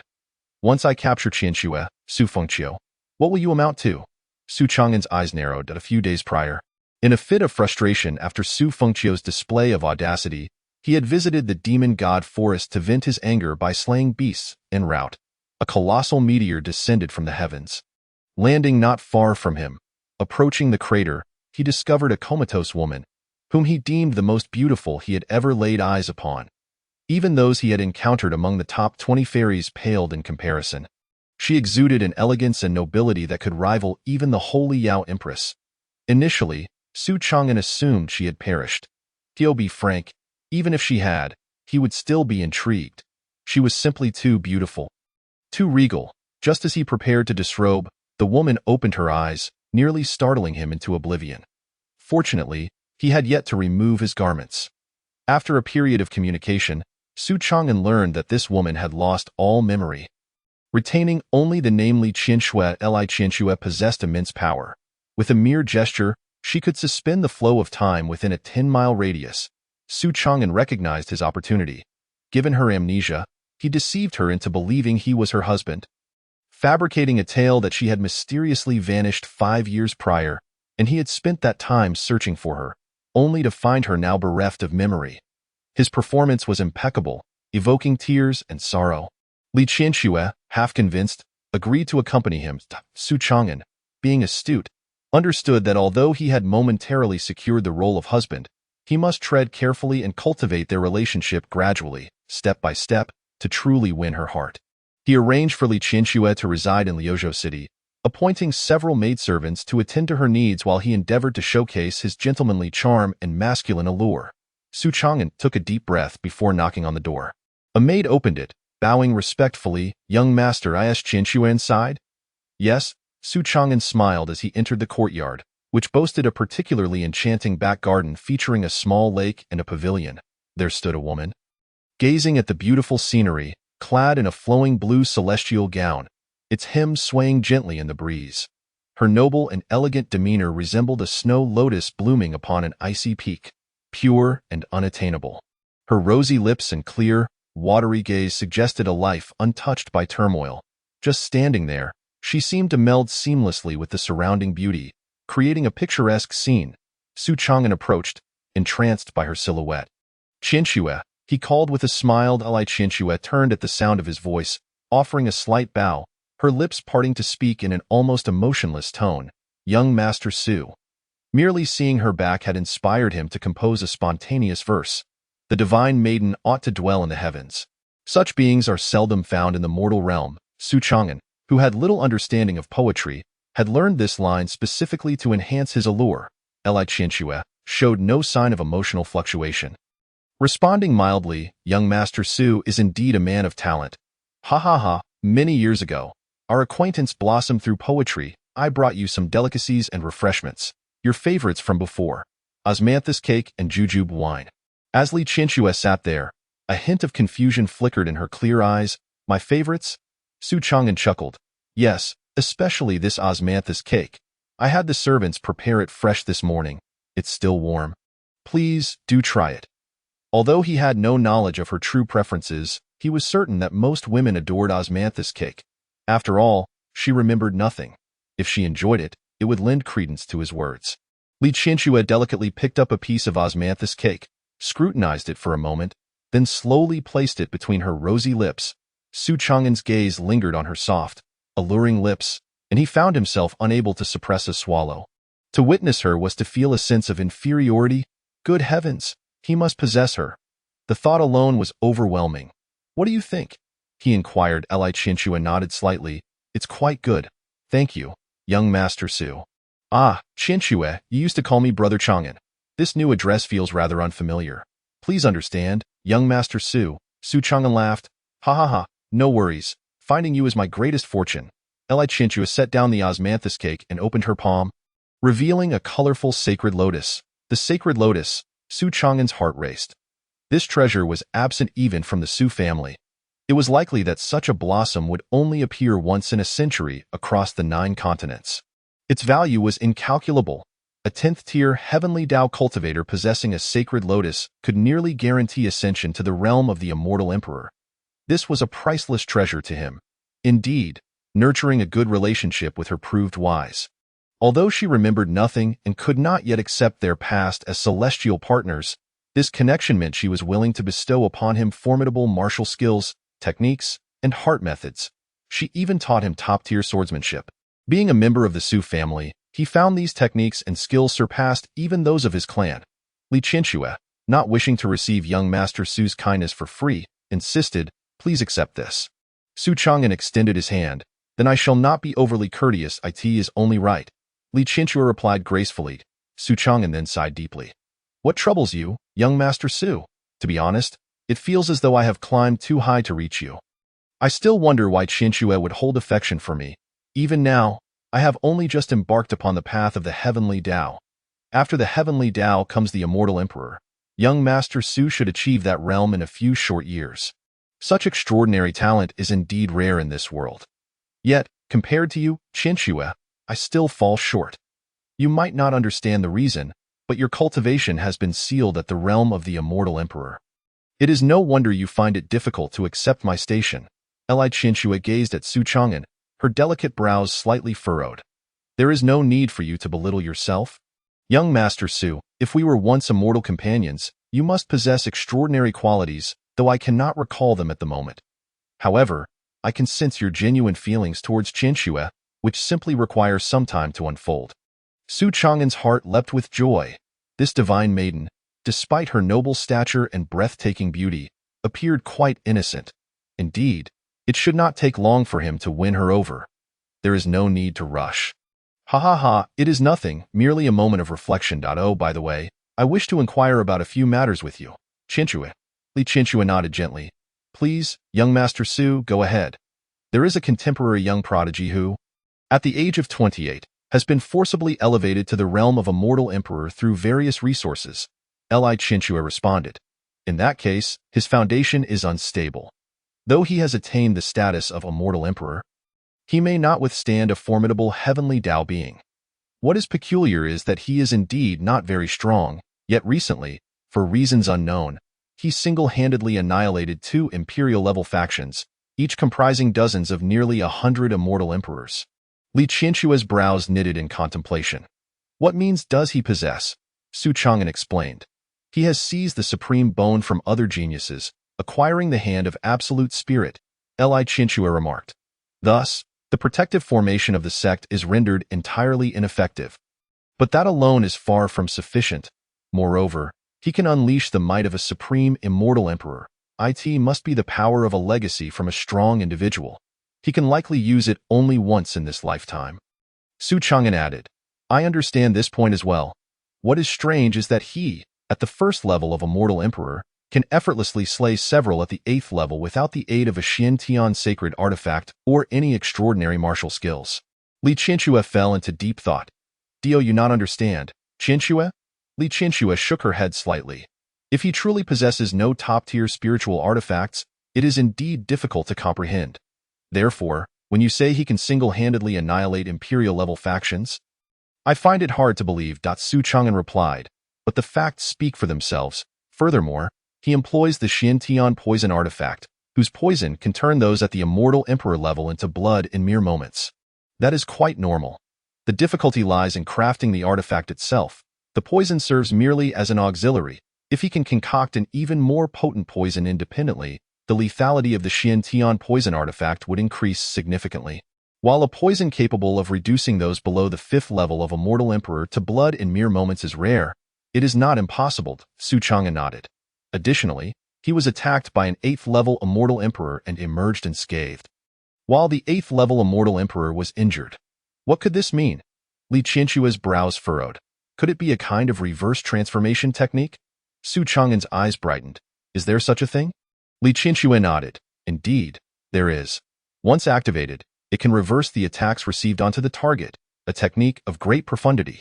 Qianxue only recalls its existence, but not the specifics. I see. Su Chang'an mused. The Xiantian poison artifact. Qianxue possesses the methods for crafting the heavenly punishment needle, falling flower tears, and the techniques for the puppet doll. Would you like them, young Master Su? Su Chang'an exclaimed. What? She actually has the method to craft the Xiantian poison artifact. And the techniques for the puppet doll as well? That ranks third among Xiantian poison artifacts. Even the Tang clan does not possess this. I shall be invincible. But is it truly feasible? Li Qianxue nodded. Of course, it is possible. However, the materials required for crafting the Xiantian poison artifact are the finest in the world. So young Master Su may need to seek them out himself. That is quite all right, he assured. Please allow Qianxue a few days. Of course, I shall not disturb you further. Should you require anything, do not hesitate to ask. Understood, young Master Su. Take care. Su Chang'an reached out, wishing to take her hand. But Li Qianxue evaded his touch. When can we hold hands? Su Chang'an inquired. Please give Qianxue some time, she replied. That is fine, then I shall take my leave for now. In a few days, I will take you to my family. Young Master Su, walk slowly. Su Chang'an excitedly departed. Su Fengqiu. Do you truly believe you are invincible? Ha ha ha. At that time, I shall craft the legendary third-ranked puppet doll of the Xiantian poison artifact, and you will not even know how you perished. Ha ha ha. I shall indeed become invincible in this world. On another note, Su Fengqiu, accompanied by Shaoli, had also arrived in Liuzhou City. Chapter 34. One can only say, what a sad sister. Liuzhou City was bustling with people. After all, it was a city of the eighth heavens. There were many formidable martial clans, and any city could be home to hidden talents. As they strolled through Liuzhou City, they could hear discussions about Su Fengqiu everywhere. However, very few had actually seen Su Fengqiu in person. Thus, as Su Fengqiu walked with Shaoli, they were often mistaken for a prominent sect's young master, a holy son, or a young heir of a family. Because there were simply too many exceptional individuals. Young master, have you ever tasted candied hawthorn? Shaoli asked, her voice lively. I have, Su Fengqiu replied with a smile. Then would you like to have some? Su Fengqiu chuckled. If it is you, Shaoli, who buys it for me, then I would love to have some. Shaoli's cheeks flushed. Ding. Shaoli's affection for you increased by 1, current affection, 41. Shaoli rushed over with silver. Uncle, I would like 2 sticks of candied hawthorn. Soon after, Shaoli returned joyfully with 2 skewers of candied hawthorn. Young master, here you go. Su Fengqiu smiled as he accepted them. Shaoli looked at him expectantly. It's very sweet. Su Fengqiu took a bite. Is it good? Shaoli asked eagerly. Not bad. Hee hee. Ding. Shaoli's affection for you increased by 1, current affection, 42. Shaoli was genuinely delighted. Previously, Su Fengqiu had been harsh towards her, and she had been frightened by his fierce demeanor. However, recently he had become much gentler, especially since Shaoli had begun to admire him. Moreover, he had even whispered sweet nothings to her. As a 16-year-old girl experiencing her first crush, how could she possibly resist? Su Fengqiu led Shaoli to the front of her residence. He was capable of probing into Su Chang'an's past. So he was fully aware of the events that had transpired over the past few days and Su Chang'an's actions. It could only be said that dismantling his connection with Li Qianxue would be exceedingly simple. Knock, knock, knock. Su Fengqiu rapped on the door. Click. The door swung open, and a maid looked at Su Fengqiu in astonishment. Young master? To be honest, although they were both members of the Su family, this maid served the Su Buhui branch. Nevertheless, she certainly recognized Su Fengqiu. Is Su Chang'an here? Su Fengqiu inquired nonchalantly. Young master, he just left, the maid hurriedly replied. She did not dare to lie to Su Fengqiu, especially given his recent surge in power. He was decisive in his actions and exceedingly ruthless. She was merely a maid, here to obey orders. I came to visit, having heard that Su Chang'an has a residence here. Indeed. As Su Fengqiu entered, he continued, I shall rest for a while. Please prepare a cup of tea. Yes. Upon entering the residence, Su Fengqiu made his way toward the back garden where Li Qianxue was. Young master, the back garden is not very convenient.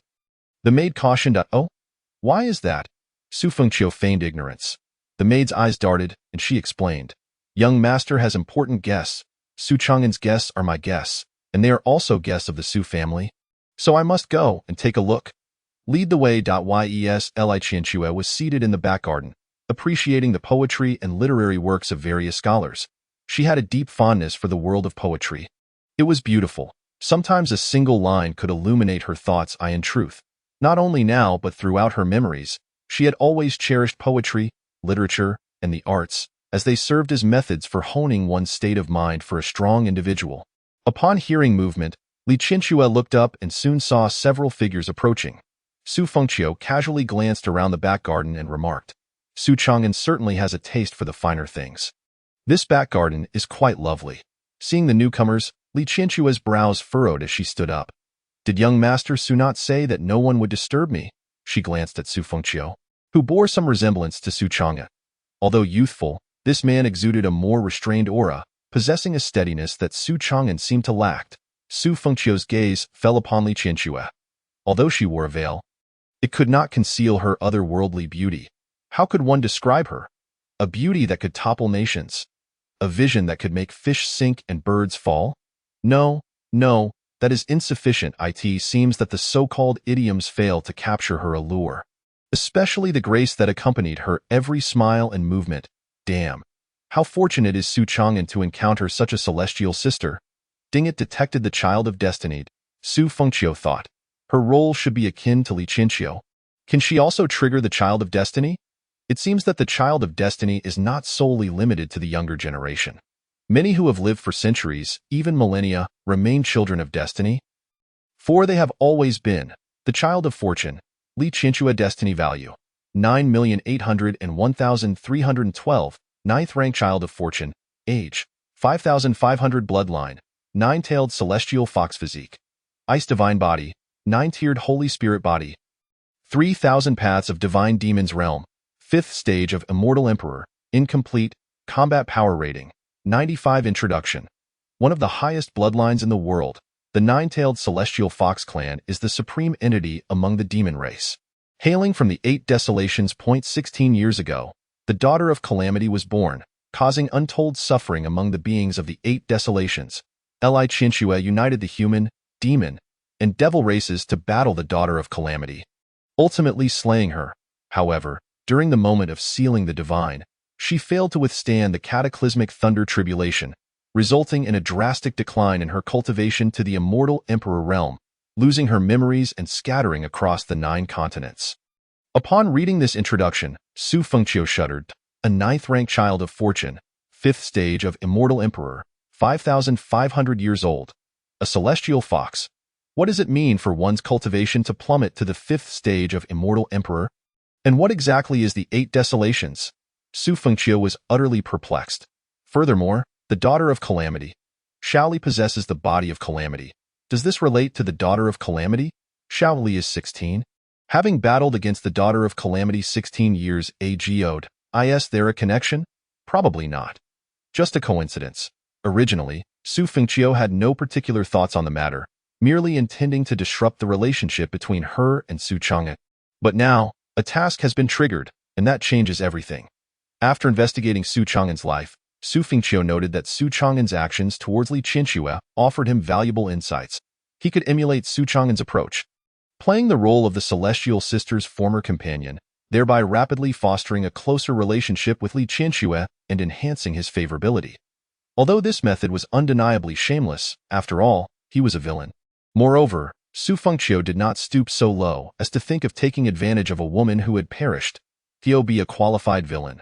One must learn from figures like Su Chang'an.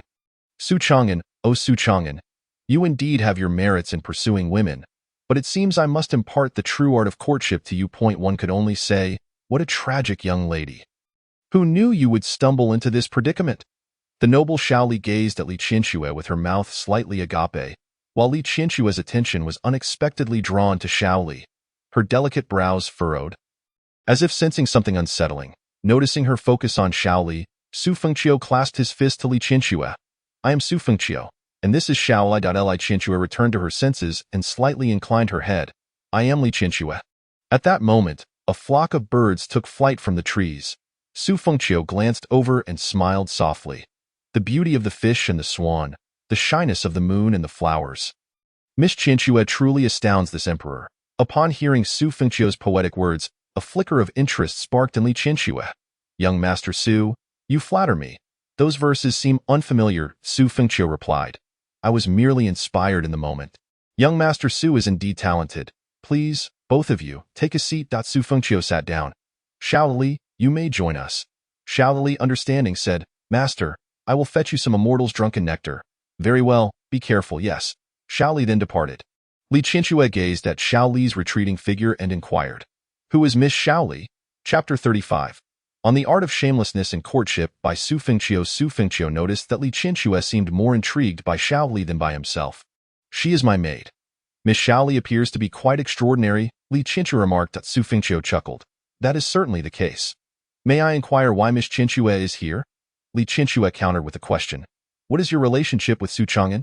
Su Chang'an is my distant cousin. Li Qianxue's expression shifted to one of realization, and she no longer found Su Fengqiu's presence intrusive. In fact, she had many questions she wished to pose to him. Young Master Su said that I was his companion, but we parted ways 5 years ago. Su Fengqiu displayed a look of surprise. I was unaware of that. Li Qianxue's delicate brows furrowed. What do you mean by that? Su Fengqiu explained. I am the young master of the Su family, having grown up alongside Su Chang'an. Could it be that Miss Qianxue's relationship with him is something he is unaware of?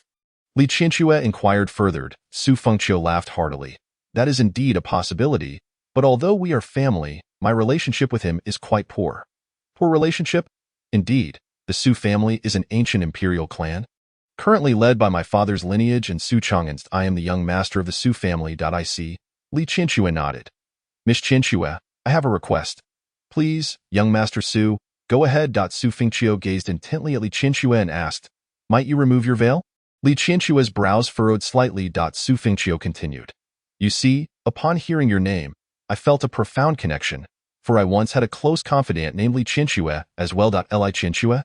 I must admit, the storyline does not deviate much from what Su Chang'an mentioned. Li Qianxue stated. That should not be the case. Although I have lost my memory, I still recall certain things. I cannot be the same person. Su Fengqiu nodded. True. My confidant belongs to the nine-tailed celestial fox clan. But like you, she is very innocent and easily deceived. Li Qianxue? Li Qianxue shook her head, replying calmly, I am not naive, nor am I easily fooled. Su Fengqiu sighed. Indeed, she hails from the 8 desolations.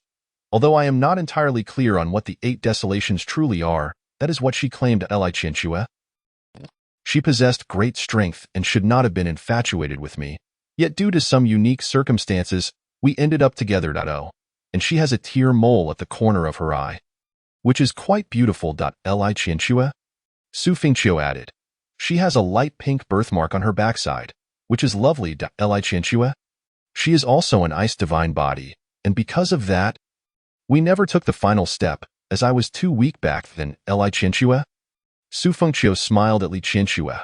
By the way, she dislikes osmanthus cake, yet when I first offered it to her, she claimed to like it. And since there is osmanthus cake on your table, it is even less likely to be hurt. I apologize for my presumption. Li Qianxue? Su Fengqiu smiled inwardly. Su Chang'an. This is the difference between having connections and not. Just one lesson, and you should learn well for the next life. Under her veil, Li Qianxue's expression subtly shifted.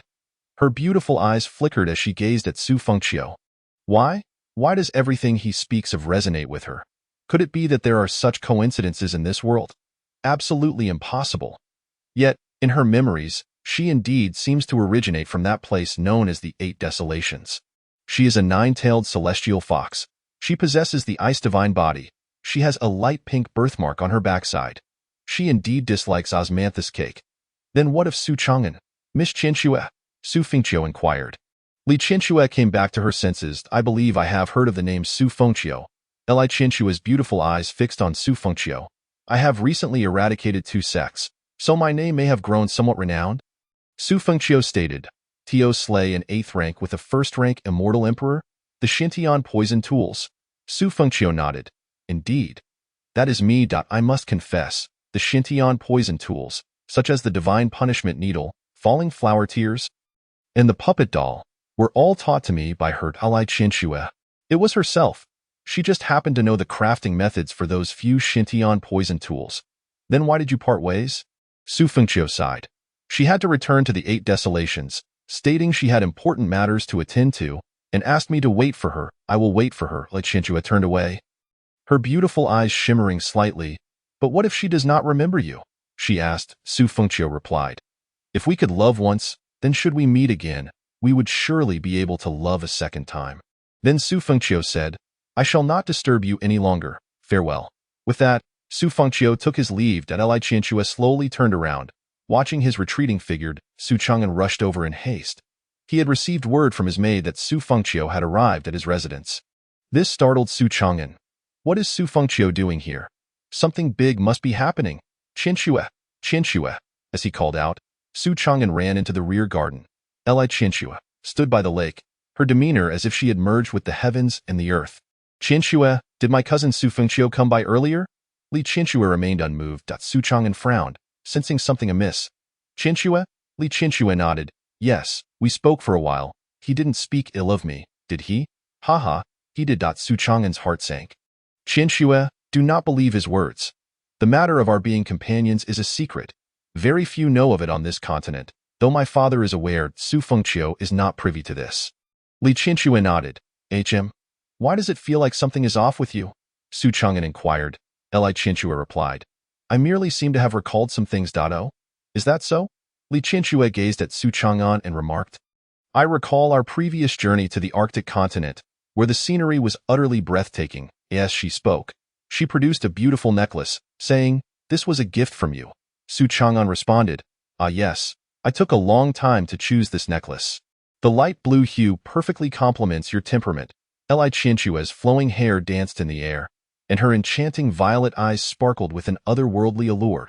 A chilling aura emanated from her, as if one had plunged into an icy abyss. Startling Su Chang'an. Qianxue, he exclaimed. In that moment, Li Qianxue extended her hand, grasping Su Chang'an's neck from a distance and lifting him effortlessly. Why did you deceive me? Her voice was devoid of emotion. I didn't. He stammered. What did Su Fengqiu say? Li Qianxue replied. This necklace belongs to your maid, not a gift from you. Su Chang'an, flustered, hurriedly retorted. Ah, I must have misremembered. After all, I have given you so many gifts. Qianxue, we are truly destined partners. Li Qianxue interjected. I do not fancy osmanthus cake. Perhaps you have lost your memory, and your tastes have changed. She managed to suppress her rising anger. Su Chang'an, in this world, no one can deceive me. I did not deceive you. What did Su Fengqiu say? Do not believe him. He is a ruthless, despicable scoundrel. Su Chang'an exclaimed in a panic. Li Qianxue's pupils transformed into a mesmerizing shade of violet. Fury surging within her. Her crimson lips parted as she coldly articulated, You shall not speak of him. Su Chang'an was taken aback. Chapter 36. The unexpected charms of Li Qianxue. Su Chang'an felt on the verge of collapse. He had finally encountered such a formidable individual, a tremendous opportunity. Why? Why was it so? Su Fengqiu, you are cursed. With a flick of her wrist, Li Qianxue hurled Su Chang'an 100 meters away, crashing him into a cluster of buildings. In light of your assistance to me over the past few days, I shall spare your life, Li Qianxue declared before striding away. Amidst the rubble, Su Chang'an rose, dust-covered and seething with resentment. Su Fengqiu. Su Fengqiu. He clenched his fists tightly. I shall ensure your demise. I will shatter you into 1,000 pieces, he roared. Meanwhile, Su Fengqiu, accompanied by Shaoli, was on his way to the Su residence with an assortment of delectable treats. Ding! Li Qianxue's relationship with Su Chang'an has deteriorated. Su Chang'an's destiny value. -1, 500, 000. Your system value. 15, 000, 000. Ding! Li Qianxue's affection for you. 10. Current affection. 10. Splendid. The system value has soared to 50 million once more. I wonder what the subsequent third system shop will offer. In any case, with more system value, the benefits will undoubtedly increase. You may now leave the Su residence at will, without too much concern. But do remain vigilant regarding your safety. After all, I have made numerous enemies, and it is inevitable that someone may harbor ill intentions towards you. Su Fengqiu cautioned Shaoli. Shaoli shook her head. I am the young master's maid, destined to stay by his side and provide care. I will not leave easily. Su Fengqiu smiled gently, ruffling her hair. However, Shaoli seemed somewhat perplexed. Suddenly, she exclaimed, Why does Su Chang'an who is so inferior to the young master, get to encounter such a beautiful and accomplished fairy? Ha ha ha. Su Fengqiu laughed heartily. Xiaoli glanced at Su Fengqiu and declared, the young master is truly a better match for her.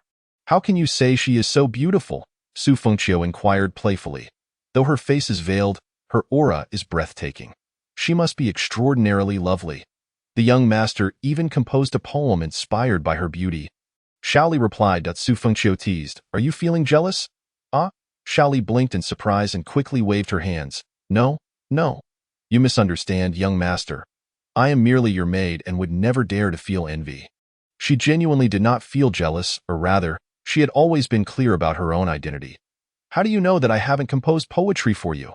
Xiaoli blinked innocently as Su Fengqiu walked ahead. He recited, amidst the throngs, a single glance, the hues of the mortal realm, mere dust. Xiaoli paused momentarily, her cheeks flushing crimson. She stamped her foot adorably and playfully chided, young master is teasing me again. Ha ha ha, keep up. In the bustling city of Liuzhou, Li Qianxue, her face veiled, walked gracefully along the vibrant streets. Countless gazes fell upon her, yet none dared to stare for long. The tumultuous event involving Su Chang'an did not significantly affect her inner thoughts. However, the impact of Su Fengqiu on her heart was profound. Li Qianxue had come to firmly believe that she and Su Fengqiu were indeed fated partners. Initially, she had doubted whether she and Su Chang'an were truly meant to be, for she could perceive that Su Chang'an lacked any extraordinary qualities. Yet, Su Fengqiu was different. 28. He was an emperor of the celestial realm. Even during their time together, when he was still weak, he shone brightly, single-handedly obliterating two major royal sections. He was handsome and graceful, exuding charm and talent. In moments of gentleness, he was exceedingly tender, yet in times of conflict, he was resolutely decisive. Additionally, he possessed a deep-seated devotion. Li Qianxue could no longer recall her own nature, but she believed that for someone like Su Fengqiu, if fate allowed it, coupled with shared experiences, their love would not be impossible. Currently, Li Qianxue was torn between whether to seek out Su Fengqiu. Her initial intention was to refrain from doing so, yet his words, I will wait for her, had touched the softest corner of her frozen heart. Perhaps this was one of the reasons she had once been drawn to Su Fengqiu. Sister, would you like some candied hawthorn? A little girl, struggling to carry a bunch of candied hawthorns, timidly inquired. Li Qianxue paused, glancing at the girl and then at the tempting treats. Are they delicious? She asked. Sister hasn't tried them before? Yaya can let you have a taste. Here, try one. Li Qianxue accepted the offering and examined it for a moment, seemingly contemplating how to eat it. She slightly lifted her veil and tentatively extended her delicate tongue to lick it. So sweet. Sister, you need to bite into it. Li Qianxue took a small bite. Is it good? Yaya asked eagerly. Li Qianxue replied, it is delicious. Then will you buy some? Li Qianxue nodded. Yes, I will. Hee, would you like one? All of them.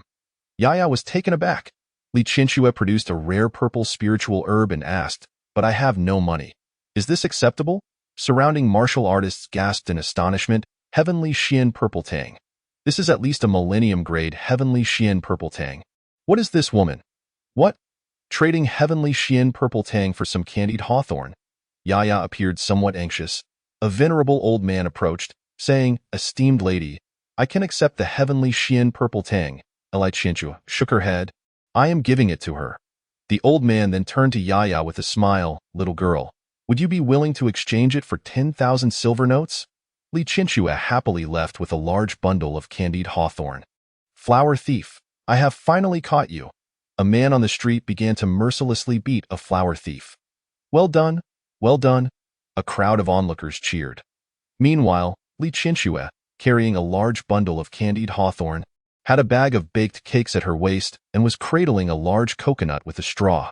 She gently sipped from it as she passed through the crowd. One must admit, this noble and frosty fairy exuded an unexpectedly charming contrast. Upon reaching the outskirts of the city, Li Qianxue shook the coconut, discovering it empty. She reached out, conjuring another coconut in her palm, and resumed sipping. At that moment, a man named Fang Qiao was about to enter the city when his gaze was immediately captured by Li Qianxue. What a stunning woman! Gu Changxing's eyes lit up. He had not anticipated encountering such a breathtaking fairy during his descent from the mountain. Gu Changxing donned a gentlemanly smile and approached her. Suddenly, Li Qianxue halted. Huh? Had she forgotten something? Then it struck her. Su Fengqiu Li Qianxue walked up to an elderly man who was about to enter the city. Excuse me, do you know where Su Fengqiu is? Ah, Su Fengqiu? Yes, as she spoke, Li Qianxue intended to offer something of value to him, but her hands were occupied. The beautiful maiden, Gu Changxing, approached with a smile to strike up a conversation. Hearing the commotion, Li Qianxue casually handed her coconut to him, saying, Here? Huh? Gu Changxing was momentarily taken aback, instinctively taking it. His heart soared with joy. Could it be that this beautiful maiden had taken a liking to him at first sight? Then, Li Qianxue produced a crystal stone and handed it to the elderly man. The old man accepted it and pointed in a direction, saying, There, the Su family of the 10,000-year imperial clan. 50 miles away. Thank you. Gu Changxing stood in a daze beside him, pondering how to initiate a conversation with her next. Miss, Gu Changxing finally regained his composure, only to realize the coconut was no longer in his hands. He quickly looked around. Li Qianxue held the coconut close, sipping as she walked towards the Su residence. Gu Changxing smirked. How intriguing. Chapter 37. A father's love. Su Fengqiu sat within the chambers of the young master's pavilion. Having successfully completed the heavenly communication formation map acquired from the demise of the medicine emperor sex prodigy, Yao Wuji, Su Fengqiu's medical skills are unparalleled in the world, and his formations are also the finest. Henceforth, it is time to seek an opportunity to eliminate Su Chang'an. A person like Su Chang'an, who is favored by fortune, can be effortlessly extinguished without consuming much of Su Fengqiu's energy, far easier than dealing with Yifeng. Meanwhile, outside the Su residence, Li Qianxue arrived, cradling a coconut in her hands as she gazed up at the magnificent Su family, a lineage that has stood for millennia. Li Qianxue appeared even more convinced of her connection to Su Fengqiu. Despite Su Fengqiu's lack of strength during their time together, his status is undeniably significant. The members of the Su family naturally noticed Li Qianxue, a remarkable celestial maiden, carrying a multitude of candied hawthorns and a coconut, creating a somewhat incongruous image. Young lady, whom are you seeking? Inquired a Su guard with curiosity.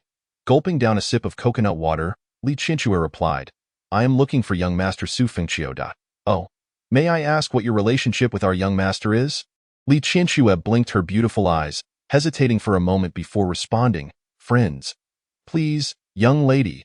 Thank you. Li Qianxue then handed over a candied hawthorn, saying, Here. The guard, taken aback for a moment, accepted it with a bow, saying, Thank you. In the Su family's reception hall, Li Qianxue sat as a servant poured her tea and offered her spiritual fruits. Su Tianyi hurriedly arrived upon receiving news of a peculiar woman seeking his son. The family was uncertain if it posed a threat. Su Tianyi intended to assess the situation before Su Fengqiu's arrival. Upon entering the hall, he spotted Li Qianxue. With just a glance, he could tell she was extraordinary, even making him feel somewhat breathless.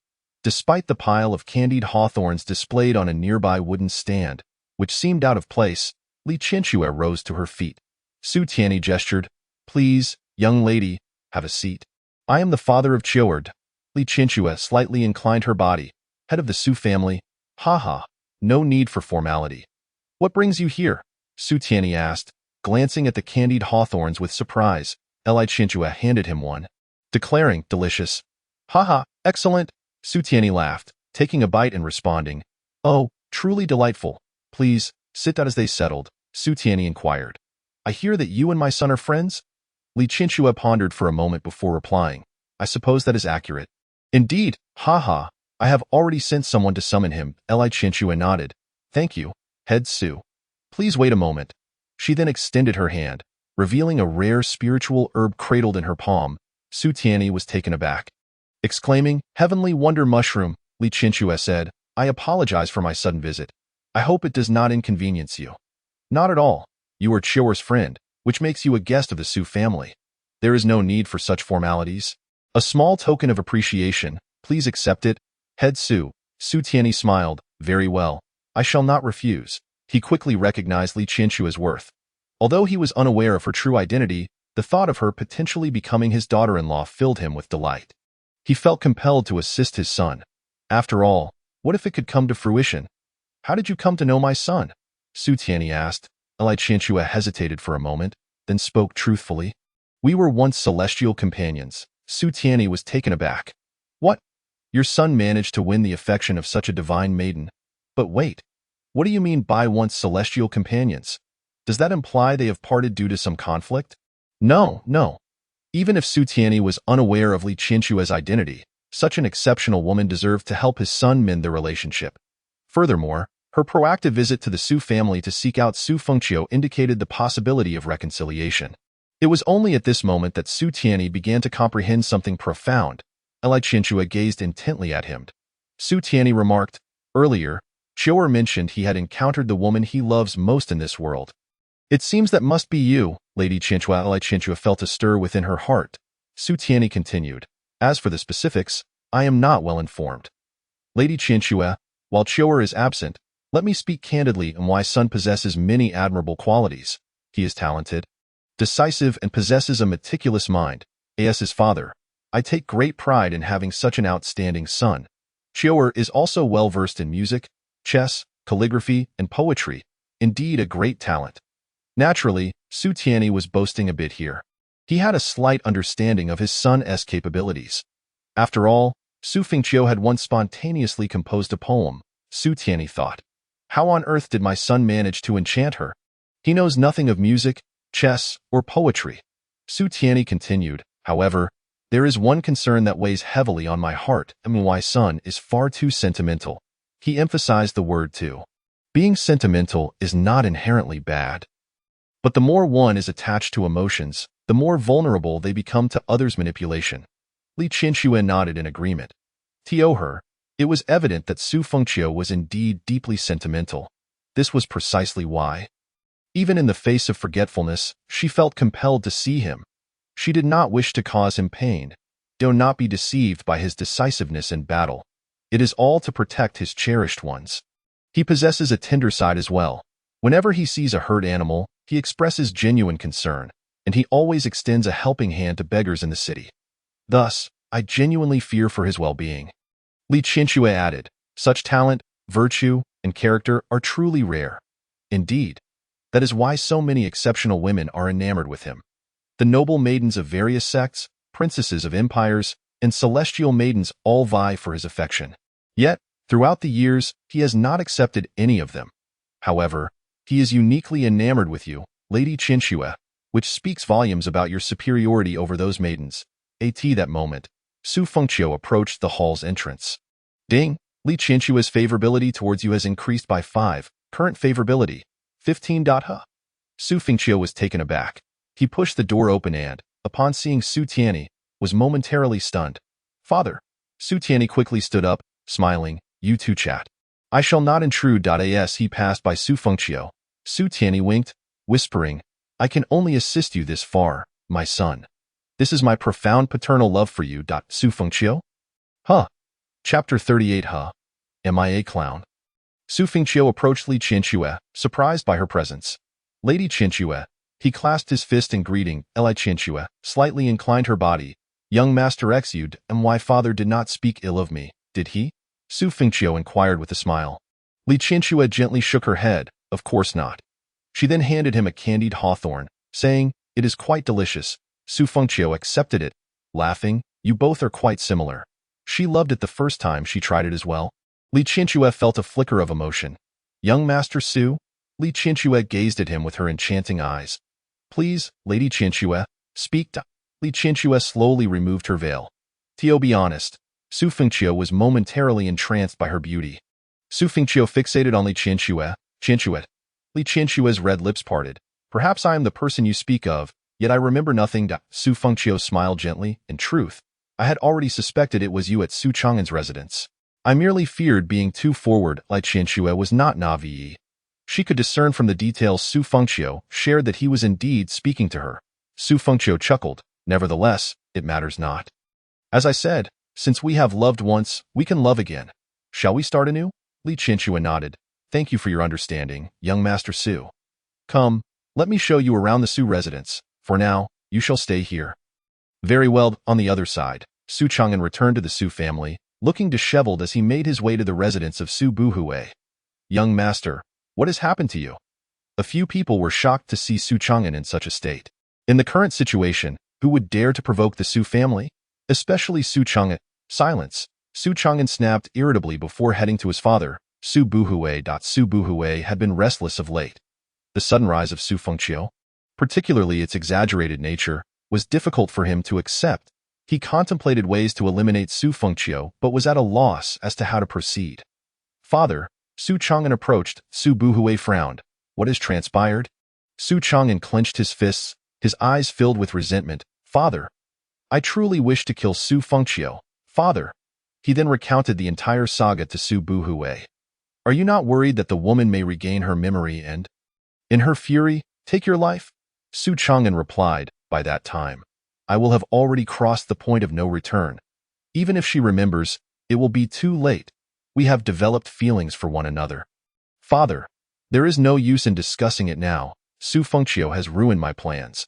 What you do not know, Father, is that she could even provide me with the methods to forge the Xintian poison artifact. She can easily produce treasures like the 7-colored sacred lotus. What did you just say? I speak not a word of falsehood. Su Buhui furrowed his brow and exclaimed, Wait a moment, Li Qianxue? Suddenly, a realization struck him. Yes, her name is Li Qianxue. Rising to his feet, Su Buhui continued. It seems that not long ago, a lady named Li Qianxue made an appearance. She came? Was it to seek me out? Came the eager inquiry. No, she was looking for Su Fengqiu. Su Chang'an, puzzled, responded. What does she want with Su Fengqiu? It appears they are celestial companions. What? Su Chang'an exclaimed, taken aback. Father, are you certain? Su Buhui nodded affirmatively. Absolutely. Su Chang'an erupted in laughter. Ha ha ha, Su Fengqiu, you are no better than I am. Seeing my methods bear fruit, you have decided to play the same game. Taking advantage of an opportunity, are we? He, you're finished. You're utterly done for. With excitement, Su Chang'an departed. Knowing he could never ascend to the heights of Li Qianxue, nor could Su Fengqiu hope to at that very moment, Su Fengqiu and Li Qianxue were seated in the young master pavilion, treating it as their own sanctuary. Should any issues arise, feel free to reach out to me or Shaoli, Su Fengqiu reassured her. Shaoli nodded eagerly. Li Qianxue replied with a slight nod. Just then, Su Chang'an approached and spotted Li Qianxue, who was seated with Su Fengqiu, appearing to share a close rapport over tea. Upon hearing the commotion, Li Qianxue turned her gaze towards Su Chang'an, and an icy aura of rejection emanated from her. Ha ha ha ha, Lady Qianxue, why such hostility? Su Chang'an mocked as he sauntered over, pouring himself a cup of tea and draining it in one gulp. Su Fengqiu coldly interjected. Leave. Su Fengqiu, what is this? Are you afraid I'll ruin your good fortune? Eager to send me away, are you? Ha ha ha. Su Chang'an bellowed with laughter. He took a seat, crossing his legs in a display of disdain as he regarded Su Fengqiu. Su Fengqiu, are you imitating me? Ha ha ha, this is too amusing. What do you mean by imitating? Su Fengqiu asked nonchalantly. Su Fengqiu, I must inquire, what is your relationship with Lady Qianxue? Su Chang'an questioned with a sneer. Once celestial companions, now dear friends, Su Fengqiu replied. Ha ha ha, Su Fengqiu, you can't possibly be unaware that I've employed this very tactic before, can you? Su Chang'an directed his gaze at Li Qianxue. Lady Qianxue, I must confess, I have indeed resorted to underhanded methods, but cannot you see that Su Fengqiu is employing the same trick? He is merely taking advantage of your amnesia, deceiving you into believing he was once your celestial partner. This tactic has been tried before. I needn't remind you further. Leave. Li Qianxue's frigid voice cut through the air. Su Chang'an's expression froze. Leave? What do you mean? Lady Qianxue, do you truly believe Su Fengqiu is your past celestial companion? He asked, bewildered. Yes, Li Qianxue affirmed. Su Chang'an was left in utter disbelief. What? Why? Why does she trust him? What sweet words could he possibly utter to deceive her? It's impossible. Especially considering my own prior experiences, Su Fengqiu should have no chance of success. So why? Lady Qianxue, are you jesting? Regardless of what he claims, he is deceiving you. Why do you trust him, yet not me? Shaoli, escort our guest out. Su Fengqiu replied coolly. Young Master Su, please leave, Shaoli urged. As Shaoli ushered him away, Su Chang'an shouted in confusion, Lady Qianxue, he is deceiving you.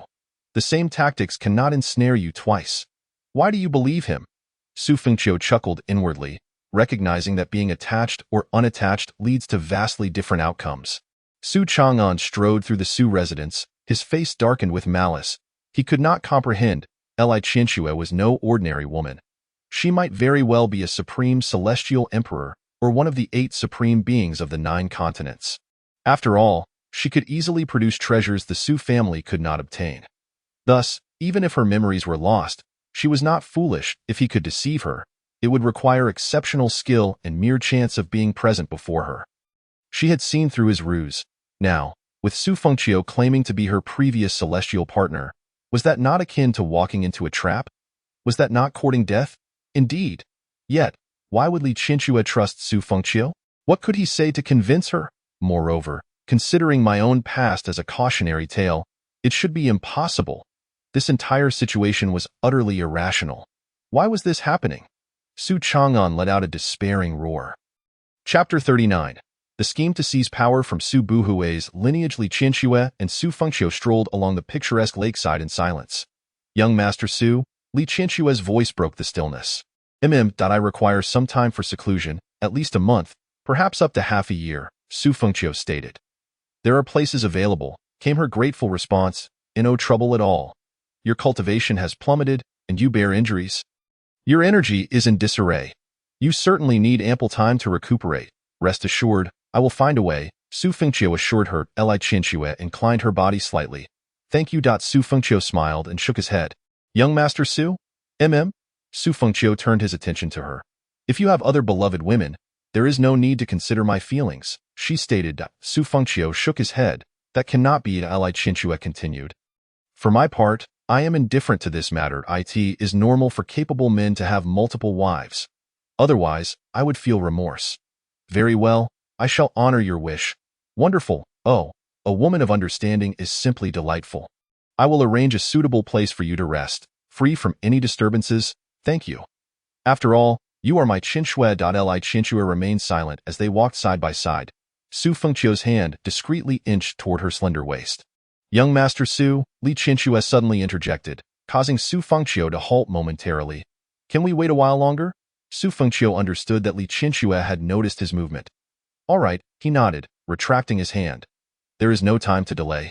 I will make the arrangements. My apologies for the trouble. Li Qianxue bowed slightly. Su Fengqiu departed, while Li Qianxue returned to her courtyard. Sister Qianxue, where is the young master? Xiao Li inquired sweetly. Young Master Su has gone to arrange a place for my seclusion. Oh, Xiao Li nodded. Xiao Li, may I trouble you with a request? Of course, Sister Qianxue, please speak.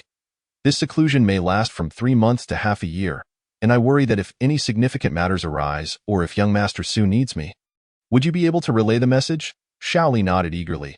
Certainly, that is no problem. Thank you. Father, something has happened. Su Chang'an rushed back. Speak, Father. It appears that Su Fengqiu has employed some method to convince Li Qianxue that they were once celestial companions. His tactics are extraordinary. He even possesses the methods for crafting the Xintian poison puppet doll. If Su Fengqiu's faction gains her assistance, we may not be able to withstand it. Su Buhui's gaze sharpened as he took a sip of tea. Then it is time to take action. Otherwise, we will miss our opportunity. Clearly, Su Buhui had made his preparations. Father, what do you mean? Su Buhui replied nonchalantly. In fact, I have been secretly in contact with the medicine god mountain these past few days. And I have just confirmed the news to act. Su Chang'an raised an eyebrow. Su Buhui continued. The medicine god mountain has located a recipe for a 9th-tier elixir left behind by Master Yifeng. Li Qianxue, what recipe is that? Su Buhui answered. The nearly lost 9-fold blood breath powder. 9-fold blood breath powder. What effects does it have? Su Buhui elaborated. It is quite similar to the Duanshang Ju Ling Sin used by Su Fengqiu against the Medicine Emperor sect. It is extremely difficult to detect. Once poisoned, one will rapidly lose combat capabilities. Even those below the 5th tier of the Celestial Emperor cannot escape its effects, and for those at the 8th tier, the impact on their strength will be significant in a short time. Su Chang'an's eyes lit up. So, if they all fall victim to the poison, they will only be able to struggle for a brief moment. When we act, we can annihilate them all, seize control of the Su family, and become its master. The ancestors, who have been in seclusion for hundreds of years, will remain unaware of our actions until it is too late. Even if the Su family were to perish, They would remain oblivious until they emerge from their seclusion, at which point the Su family will have already changed, and their words will be too late. Su Chang'an was filled with excitement, but suddenly his brow furrowed. But how can we ensure they are poisoned? A sinister smile crept across Su Buhui's face. What day is it in 2 days? In 2 days? Su Chang'an's eyes brightened. It is my 30th birthday, Su Buhui replied. Though the Su family may be at odds, at least on the surface, there has been no outright confrontation. Your 30th birthday is a momentous occasion. Su Tianyi and his faction will undoubtedly attend the banquet. It is unavoidable, just as many celestial emperors from our lineage attended Su Fengqiu's ascension. Ha ha ha, father, brilliant, absolutely brilliant. Su Chang'an laughed heartily. Su Buhui sneered, with the medicine god mountain's assistance. This battle is as good as won. We need not concern ourselves with Su Fengqiu's methods. They will prove futile. When the time comes, I will make him suffer, killing his family before his eyes. Ha ha ha, but father, are there any unforeseen circumstances? Su Buhui remarked. Without any unforeseen circumstances, the 9-fold blood breath powder will remain undiscovered. Am I, the healer of the Su family, not superior to those of Yaoshan Mountain? Though Su Fengqiu has presented the Duanshang jeweling powder, it is merely an item he acquired by chance, not a testament to his medical prowess in concocting such a remedy. His ability to obliterate Piaomiao Peak was predicated on the might of the supreme immortal emperor and an element of surprise. While his annihilation of the Medicine Emperor sect fundamentally relied on the Duanshang jeweling powder. In essence, he is merely at the first tier of the immortal emperor realm. Even with some extraordinary techniques at his disposal, he has exhausted his trump cards. With adequate preparation on our part, a first-tier immortal emperor cannot stir up any significant turmoil. But what of Li Qianxue? Even if she is exceptional, what tier of immortal emperor cultivation could she possibly possess? You mentioned her chaotic aura, devoid of fear, Su Chang'an interjected. I must find a way to summon her to the birthday banquet in 2 days. Father, I hope to spare her life. I have seen her appearance and found her to be astonishingly beautiful. I would not bear to harm her. When the time comes, I shall strip her of her cultivation. This vessel, you may keep for your use. Su Chang'an's spirits lifted, indeed. Su Fengqiu traversed the vast expanse of the Su family estate, intent on gathering a few medicinal herbs from the medicinal garden to concoct a pill for Li Qianxue, aiding her in calming the tumultuous blood energy within her. The Su family boasted 8 peaks, each home to a multitude of formidable individuals. 4 of these peaks were primarily inhabited by Su Fengqiu's lineage, while the remaining 4 belonged to Su Buhui's line. Young master, as he made his way. Several individuals bowed in respect. Su Fengqiu acknowledged them with a nod. Fang Qiao spotted Su Chang'an ahead, exclaiming, "Ah, he is coming." Su Chang'an replied with a smile, "Naturally, such a significant birthday at 30 must be celebrated." An elder remarked, "Indeed." Su Chang'an nodded and then caught sight of Su Fengqiu. Emph. He let out a cold snort, concealing his current elation to avoid raising Su Fengqiu's suspicions. Approaching Su Fengqiu, he inquired, "Su Fengqiu, will you be attending my 30th birthday in 2 days?" Su Fengqiu replied, "I will." Su Chang'an sneered, "I thought you might decline. Though our relationship is strained, we are still members of the Su family. Attendance is necessary. At our 20th birthdays, you attended my ascension to the throne, did you not? Whether you come or not is your choice. Regardless, I do not particularly welcome you." Su Chang'an employed a strategy of feigned indifference. Su Fengqiu chuckled softly. "Moreover, how exactly did you deceive Li Qianxue? She trusts you, and I am well aware of it. If you thwart my endeavors, I will remember this." Su Fengqiu raised an eyebrow. "Speaking of this matter, I have yet to seek retribution upon you. You nearly took advantage of my woman. Is that not rather outrageous?" "Nonsense." Su Fengqiu replied coolly, "Kneel and apologize. I shall overlook your past transgressions.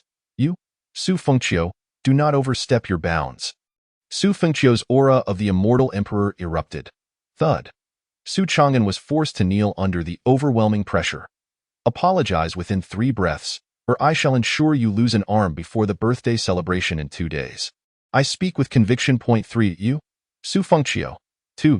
Su Chang'an's face twisted in a grimace as he gritted his teeth. "It is indeed my fault." Su Fengqiu let out a cold laugh and turned away. Su Chang'an rose, his eyes filled with malice. "Su Fengqiu, I shall grant you 2 more days of life. All of this, I will make you repay 100-fold. Meanwhile, Su Fengqiu's gaze sharpened slightly as the fated child triggering this task. He could glean Su Chang'an's past, including hearing his innermost thoughts during their encounters. Su Fengqiu scoffed, the ninefold blood breath powder. Is it? Chapter 40.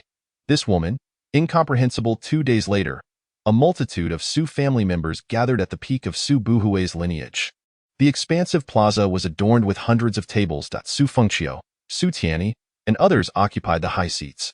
The area was filled with Su family immortal emperors, the two lineages combined. Nearly 200 immortal emperors were present. Li Qianxue was also in attendance. Seated beside Su Fengqiu. It appeared to be a harmonious gathering. However, the internal strife within the Su family, much like battles among any powerful sect, ultimately boiled down to the conflict of the strong. The outcome of battles between formidable beings typically determined the victor. A few Su family members whispered amongst themselves, noting the unusual scale of Su Chang'an's birthday celebration, sensing something amiss. Indeed, theoretically, why would so many immortal emperors attend Su Chang'an's birthday? A few representatives would suffice. It is not as if he ascended to the throne, though the reasoning holds, Su Chang'an does not possess such significant stature. Perhaps it is reasonable. Of late, both the family head and young master have been gaining prominence, and Su Buhui has opted for a grand celebration to elevate his own status and face. Why would so many immortal emperors lend Su Buhui their favor? After all, our Su family is currently the target of scrutiny, and the family head likely hopes to stabilize the family for a time through this display. That makes sense. Who is that woman beside the young master? Many noticed Li Qianxue. It was impossible not to. They were all powerful beings, even among the top immortal emperors of the continent. Li Qianxue sat in silence, her demeanor tranquil, yet her presence was undeniably remarkable. An elder frowned. This woman is unfathomable, seated among the immortal emperors. Yet I cannot shake the feeling that she does not quite fit into this scene. Rather, she appears to exist alone within a painting. Could this woman be a supreme immortal emperor? How strange. I have encountered supreme immortal emperors before, yet this woman's aura feels more subdued. A peculiar phenomenon. Su Buhui stepped forward with a cup of wine. Esteemed guests, today I am exceedingly joyful, as my son Chang'an celebrates his 30th birthday. I could have hosted a modest banquet, but given the recent notoriety of our Su family, I thought, why not take this opportunity for us all to gather in celebration? Moreover, I am grateful for your respect towards me. Su Buhui. Today, so many have come from various branches of the Su family. This grandeur rivals even the day when my son ascended the throne. At that moment, a group of maidens began pouring wine for everyone. Su Tianyi rose. Allow me to say a few words on this occasion. Please, family head. Su Buhui gestured. Su Tianyi continued. Upon learning of Chang'an's 30th birthday, I too was filled with joy. Thus, I summoned everyone yesterday to discuss this matter, leading to today's grand assembly of nearly 200 immortal emperors from the Su family. Indeed, at that time, Su Tianyi had gathered all the immortal emperors from their lineage, merely informing them of Su Chang'an's birthday and insisting on their attendance. They refrained from disclosing Su Buhui's schemes, fearing the presence of traitors among them. In reality, during that banquet, the wine they consumed had been laced with the antidote to the ninefold blood breath powder concocted by Su Fengqiu. Indeed, today, they intended to use this to their advantage, seizing the opportunity to unify the Su family. Su Tianyi proclaimed, the world speaks of discord within our Su family. Today, on Chang'an's birthday, with 200 immortal emperors and thousands of heavenly Dao, all branches and branches gathered here, those rumors shall be dispelled. Su Buhui laughed heartily. My son's birthday, and the family head brings so many immortal emperors to celebrate. This act speaks volumes of our bond. We are all members of the Su family. Even after millennia, the blood that flows through us is the same. Li Qianxue, seated beside Su Fengqiu, elegantly sipped her tea, her eyes widening at the intricate web of deceit and grandiloquence among the human factions. Su Tianyi proposed, I suggest we raise our glasses to toast Chang'an, wishing him an early ascension to the throne and reaching the pinnacle of the 9 continents. The future of our Su family rests upon you youthful ones. Everyone raised their glasses and stood. Su Buhui boomed, come, to this toast, let us drink. Subsequently, Su Buhui and Su Chang'an tilted their heads back, downing their wine in one gulp. All present followed suit, as the crowd drained their cups. A cold smile crept across Su Buhui's heart. Su Tianyi, Su Fengqiu. Today marks your end. Su Tianyi laughed heartily. Ha ha ha, today is a joyous occasion. Bring forth the wine. Two members of the Su family approached with a large vat. Oh? Family head. What is the meaning of this? Su Tianyi smiled. Buhui. You must be aware of the gentleman's smile. Yes. Of course, it is the favorite of wine connoisseurs across the 9 continents, the most beloved brew of the wine immortal. On the day my son ascended, he savored a cup and could not forget it. Su Buhui chuckled. Su Tianyi declared, Today, the gentleman's smile is before us. Oh? The family head has kept such a large vat of gentleman's smile hidden away? Su Buhui laughed. Su Tianyi addressed the crowd. Over the years, I have secretly stashed some away. My son used a vat, and with today being a momentous occasion, this final vat shall be shared, half a cup each. For there shall be no more. Thank you, family head. The crowd chorused. Ha ha ha, let us distribute it. Su Tianyi instructed. Meanwhile, Su Buhui's heart twisted with derision. This Su Tianyi, it seems, has chosen to show weakness. He is utterly afraid of inciting internal strife within the Su family. Thus, he has brought forth so many immortal emperors and unveiled the gentleman's smile, all to placate Su Buhui, ensuring a temporary stability and preventing any betrayal. Too late. Su Chang'an also harbored a cold smile within. He cast a glance at Su Fengqiu, particularly at the dazzling Li Qianxue seated beside him. It would not be long before he made Su Fengqiu regret his choices. Truly, the gentleman's smile is remarkable, family head. I would rather not partake in this half cup. I fear that should I drink it, I would yearn for it day and night. Ha ha ha, Elder Yushan, if you're not drinking, then allow me to partake. Oh no, that simply won't do. Ha ha ha. Su Fengqiu took a sip of Junzi Shao, revealing a hint of a smile. Li Qianxue raised her cup, eager to sample a taste. She was unaware of the identity of the wine immortal. Yet it appeared that this Junzi Shao was quite renowned. Qianxue, you ought to refrain from drinking this wine. Su Fengqiu remarked. Li Qianxue set down her jade cup. Why? Su Fengqiu replied, It is poisoned. In that fleeting moment. Li Qianxue seemed to grasp the entirety of the situation. After a brief pause, Su Buhui stood up. Everyone, today I, the head of this household, have an announcement to make. Upon hearing these words, many were taken aback. The head of the household was Su Tianyi. What did Su Buhui mean by claiming to be the head of the Su family? A slight smirk appeared at the corner of Su Tianyi's mouth. Su Buhui let out a cold laugh and bellowed. From this day forth, I, Su Buhui, am the head of the Su family, while Su Tianyi, the grand elder. Do any of you have any objections? Chapter 41. Who will ultimately have the last laugh? As Su Buhui's voice fell, nearly 100 celestial emperors under his influence were equally astonished. Was Su Buhui finally staging a rebellion? But why hadn't he informed them beforehand? Indeed, the powerful figures from Su Buhui's faction had been kept in the dark, for he feared that news might leak. This matter was known only to him, his son, and 2 celestial emperors whom he completely trusted. As Su Buhui's words echoed, an elderly man rose to his feet. Su Buhui, what is this? After enduring for so many years, today you can no longer hold your tongue. Su Buhui burst into laughter. Ha ha ha. Indeed, today, I can no longer endure. But what right do you have? Su Buhui displayed a sneer of triumph. Grand Elder, I have witnessed your diligent service to the Su family over the years. You and Su Tianyi are distanced by a millennium, and the blood ties are not so close. I can spare your life today, and you shall remain the Grand Elder of the Su family.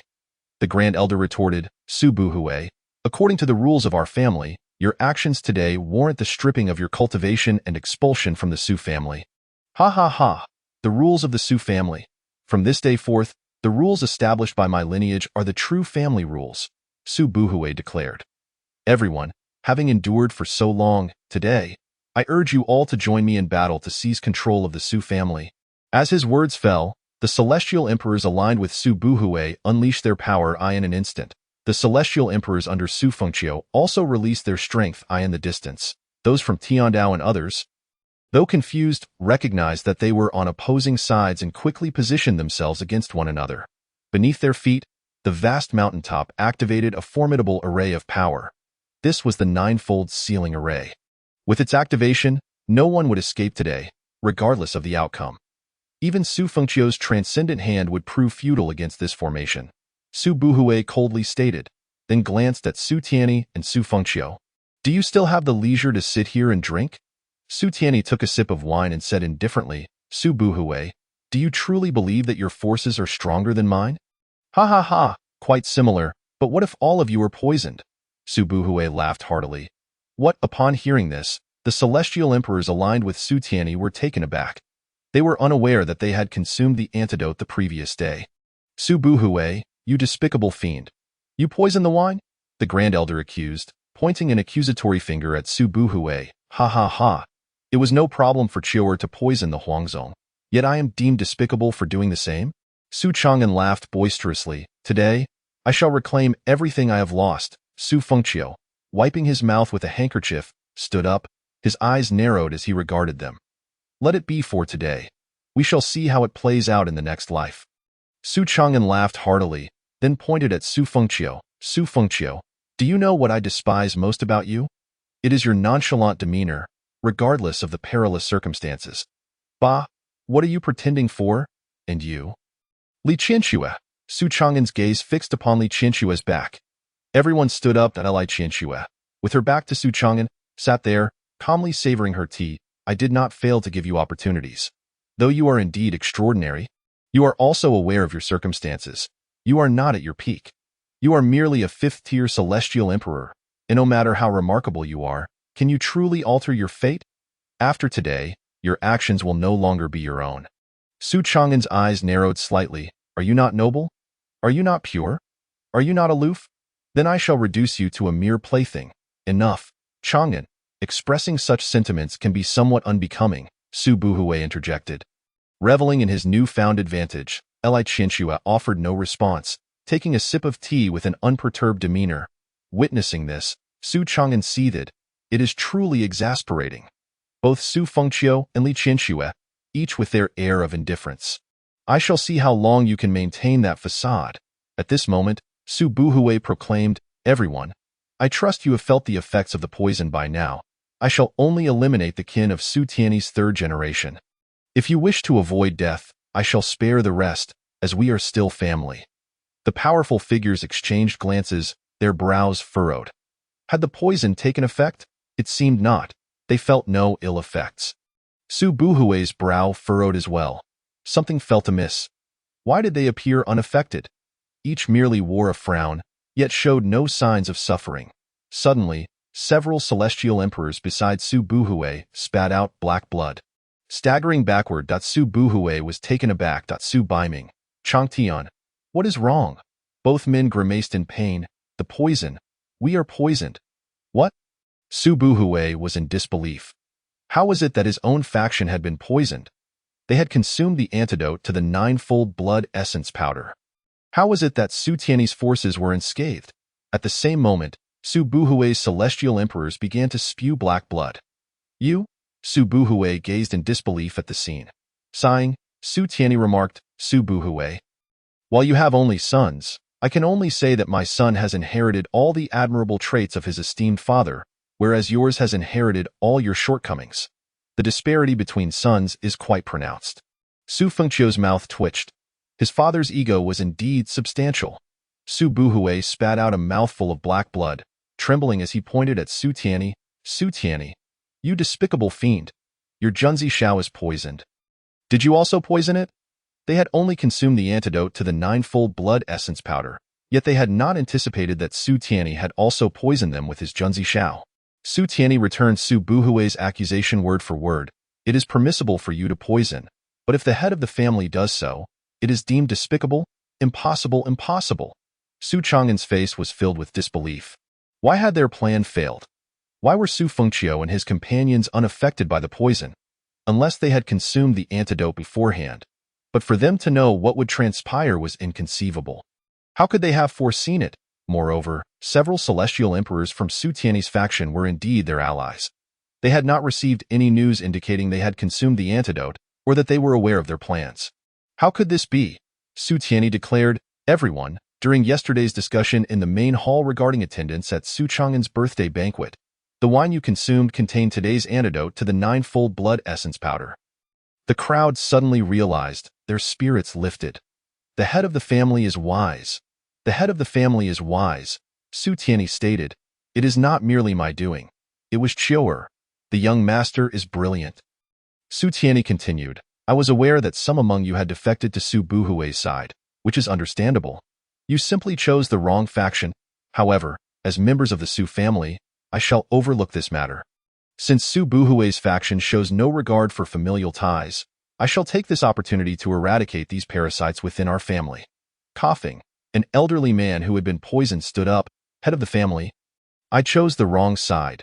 Please forgive me. From this day forth, let the Su family be united, and we shall strive together for the rise of the Su family. Head of the family, we shall fight for the rise of the Su family. They were all members of the Su family. Their blood ties had grown distant over the span of millennia. Generations had passed, and after 100 generations, the blood connection was already quite tenuous. Kin could marry after 3 generations, and the ties of 100 generations had long since faded. It was merely a matter of differing loyalties. Some believed that the Su family was to be governed by Su Tianyi, while others deemed that Su Buhui would eventually seize control. A confrontation was inevitable. In this situation, who fought for whom? They were all members of the Su family. Su Tianyi's gaze sharpened as he declared, Su Buhui, within 3 generations, all shall be executed. From the 3rd to the 10th generation, expelled from the Su family. Those who harbor no ill intentions shall receive equal treatment from me, Su Tianyi, from this day forth. Su Buhui, Su Chang'an, and the others narrowed their eyes. Su Tianyi commanded, everyone, heed my orders, kill, yes. A multitude of celestial emperors unleashed their might, preparing to charge forward. Suddenly, feather-like snow began to fall from the void above. The ground swiftly became encased in ice. The terrifying aura sent shockwaves of fear through the ranks of over 100 celestial emperors. Even several 6th-tier celestial emperors could not help but tremble in astonishment. Chapter 42. The Might of Li Qianxue. Is this the divine fairy? The gazes of the crowd turned towards Li Qianxue, who had remained seated at this moment. Her hair floated gently in the air. Behind her, 9 enormous fox tails danced, radiating a dazzling white light. What is this? Seeing this, the crowd gasped. Such a terrifying presence, such formidable power. This aura seemed to belong solely to a 5th-tier celestial emperor. Yet it bestowed upon me an essence that even a supreme celestial emperor could not possess. Who, pray tell, is this extraordinary woman? Could she truly be a member of the legendary 9-tailed fox deity clan? Is it possible that such a clan still exists in this world? Wait, why does it seem like there is a shadow of 10 tails? The aura of Li Qianxue leaves nearly 200 celestial emperors in a state of astonishment. Her singular presence manages to suppress the essence of several hundred celestial emperors. It is utterly outrageous. Su Fengqiu gazes at Li Qianxue, unable to suppress a gulp. How exaggerated! The essence of one individual eclipses that of nearly 200 celestial emperors. Celestial emperors already stand above the masses, yet she appears to transcend even that realm. At this moment, Li Qianxue embodies the truest essence of a celestial sister in Su Fengqiu's eyes. Though she may seem adorable, a reflection of her innate innocence and lack of memories, she is, after all, a divine being. Should she discover that he deceived her into believing they were celestial partners, goodness gracious, would he not be skinned alive? Li Qianxue rises, her pupils shimmering with an eerie purple hue. Regal, elegant, and chilling beyond comprehension, at a voice, ethereal and noble as if descending from the heavens, emanates from Li Qianxue. Master Su, if Qianxue were to eliminate them, would it truly be a transgression? Su Tianyi is taken aback. Goodness. When did his son manage to court such a celestial sister? Is this truly someone his son could win over? Su Tianyi had long sensed Li Qianxue's extraordinary nature. He initially presumed her to be a saintess from a formidable sect, perhaps a peak master or an elder. Maybe even akin to Lu Yunyan, a woman of unparalleled grace. But now, it seems, my heavens. Not only is she not merely his daughter-in-law, but this 9-tailed fox could very well be older than Su Tianyi's great-great-grandfather. This is a genuine celestial sister. His son is truly remarkable, nothing to worry about. Su Tianyi states. Su Fengqiu inquires, are you prepared to act? Li Qianxue replies with an indifferent tone. I have long been unable to contain myself. A smile forms in Su Fengqiu's heart. This Li Qianxue is undeniably adorable. She is noble, frigid, and distant, yet she occasionally reveals a pure and endearing side. Moreover, she speaks candidly without hesitation, who would casually declare that they had long been unable to hold back. Initially, Li Qianxue, misled by Su Chang'an, had contemplated taking lethal action, but she restrained herself. Killing is not a necessity. However, just moments ago, Su Chang'an had spoken disrespectfully to her and had intended to strike against her as well, even planning to make her a mere plaything. Such audacity is infuriating. Had she lacked strength, and had Su Fengqiu failed today, the consequences would have been dire. All of these individuals are deserving of death. Li Qianxue turns to Su Fengqiu, surveying the 30-odd celestial emperors before her. Su Fengqiu nods indeed, but exercise caution. While they are poisoned, they may still fight to the death, retaining the might of celestial emperors. I alone am sufficient. Li Qianxue states calmly. In the next instant, a flash of cold light sweeps through. Su Fengqiu and the others feel a sudden gust of wind that ruffles their hair and garments. When they look again, their attire and hair are coated in a layer of frost. This chilling force instills in Su Fengqiu a profound fear that resonates from his very soul. Su Buhui bellows, "Everyone, today, we face death regardless. It is better to fight valiantly. Perhaps we may find a path to survival. Follow me, slay." Su Tianyi furrows his brow and advises Su Fengqiu, "Qiu'er, do not encircle the enemy too tightly. Do not corner a desperate foe. Miss Qianxue may be in danger." Su Fengqiu nods, but Qianxue wishes to engage. "I cannot hinder her."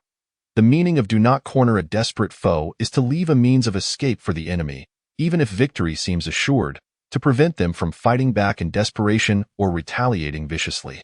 Su Fengqiu shares this concern. Although they are poisoned and the situation appears settled, should the 30-odd celestial emperors choose to fight to the death, they might still inflict considerable harm. But in the next moment, Su Fengqiu's mouth falls agape Li Qianxue, in the face of the 30-odd celestial emperors fighting with all their might, seems to pluck victory from the air with ease. The formidable attack she conjured is effortlessly blocked with a mere extension of her hand. Absolute Spirit Hand. She possesses the supreme bone and wields the Absolute Spirit Hand. Wherever Li Qianxue casts her gaze, regardless of the celestial emperor's rank or strength, she encases them in ice with a mere glance. This is unbelievable.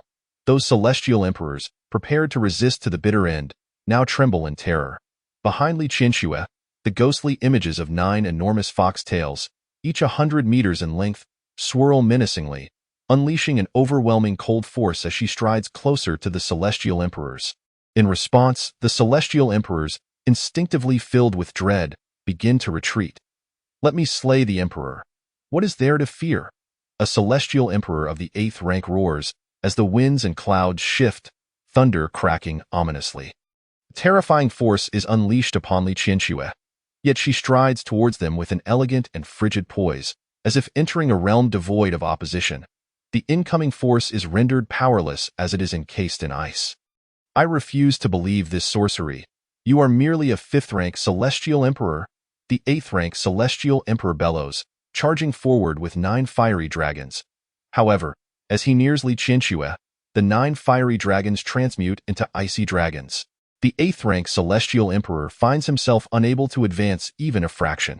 Instead, with each step she takes, his sword, hand, and arm become rapidly encased in ice. With a crack, his body is transformed into an ice sculpture. Crashing to the ground. Su Fengqiu. This is utterly absurd. Even a supreme celestial emperor cannot achieve such feats, let alone her being merely a 5th rank. Could it be that she possesses a system of her own? How exaggerated! Is this the fate of one blessed by the heavens? Becoming a celestial emperor is no simple task. The Su family boasts over 100 celestial emperors, yet they are an ancient imperial clan. Celestial emperors are ranked, and a single rank can mean the difference between heaven and earth. Ascending to the rank of celestial emperor may require thousands of years.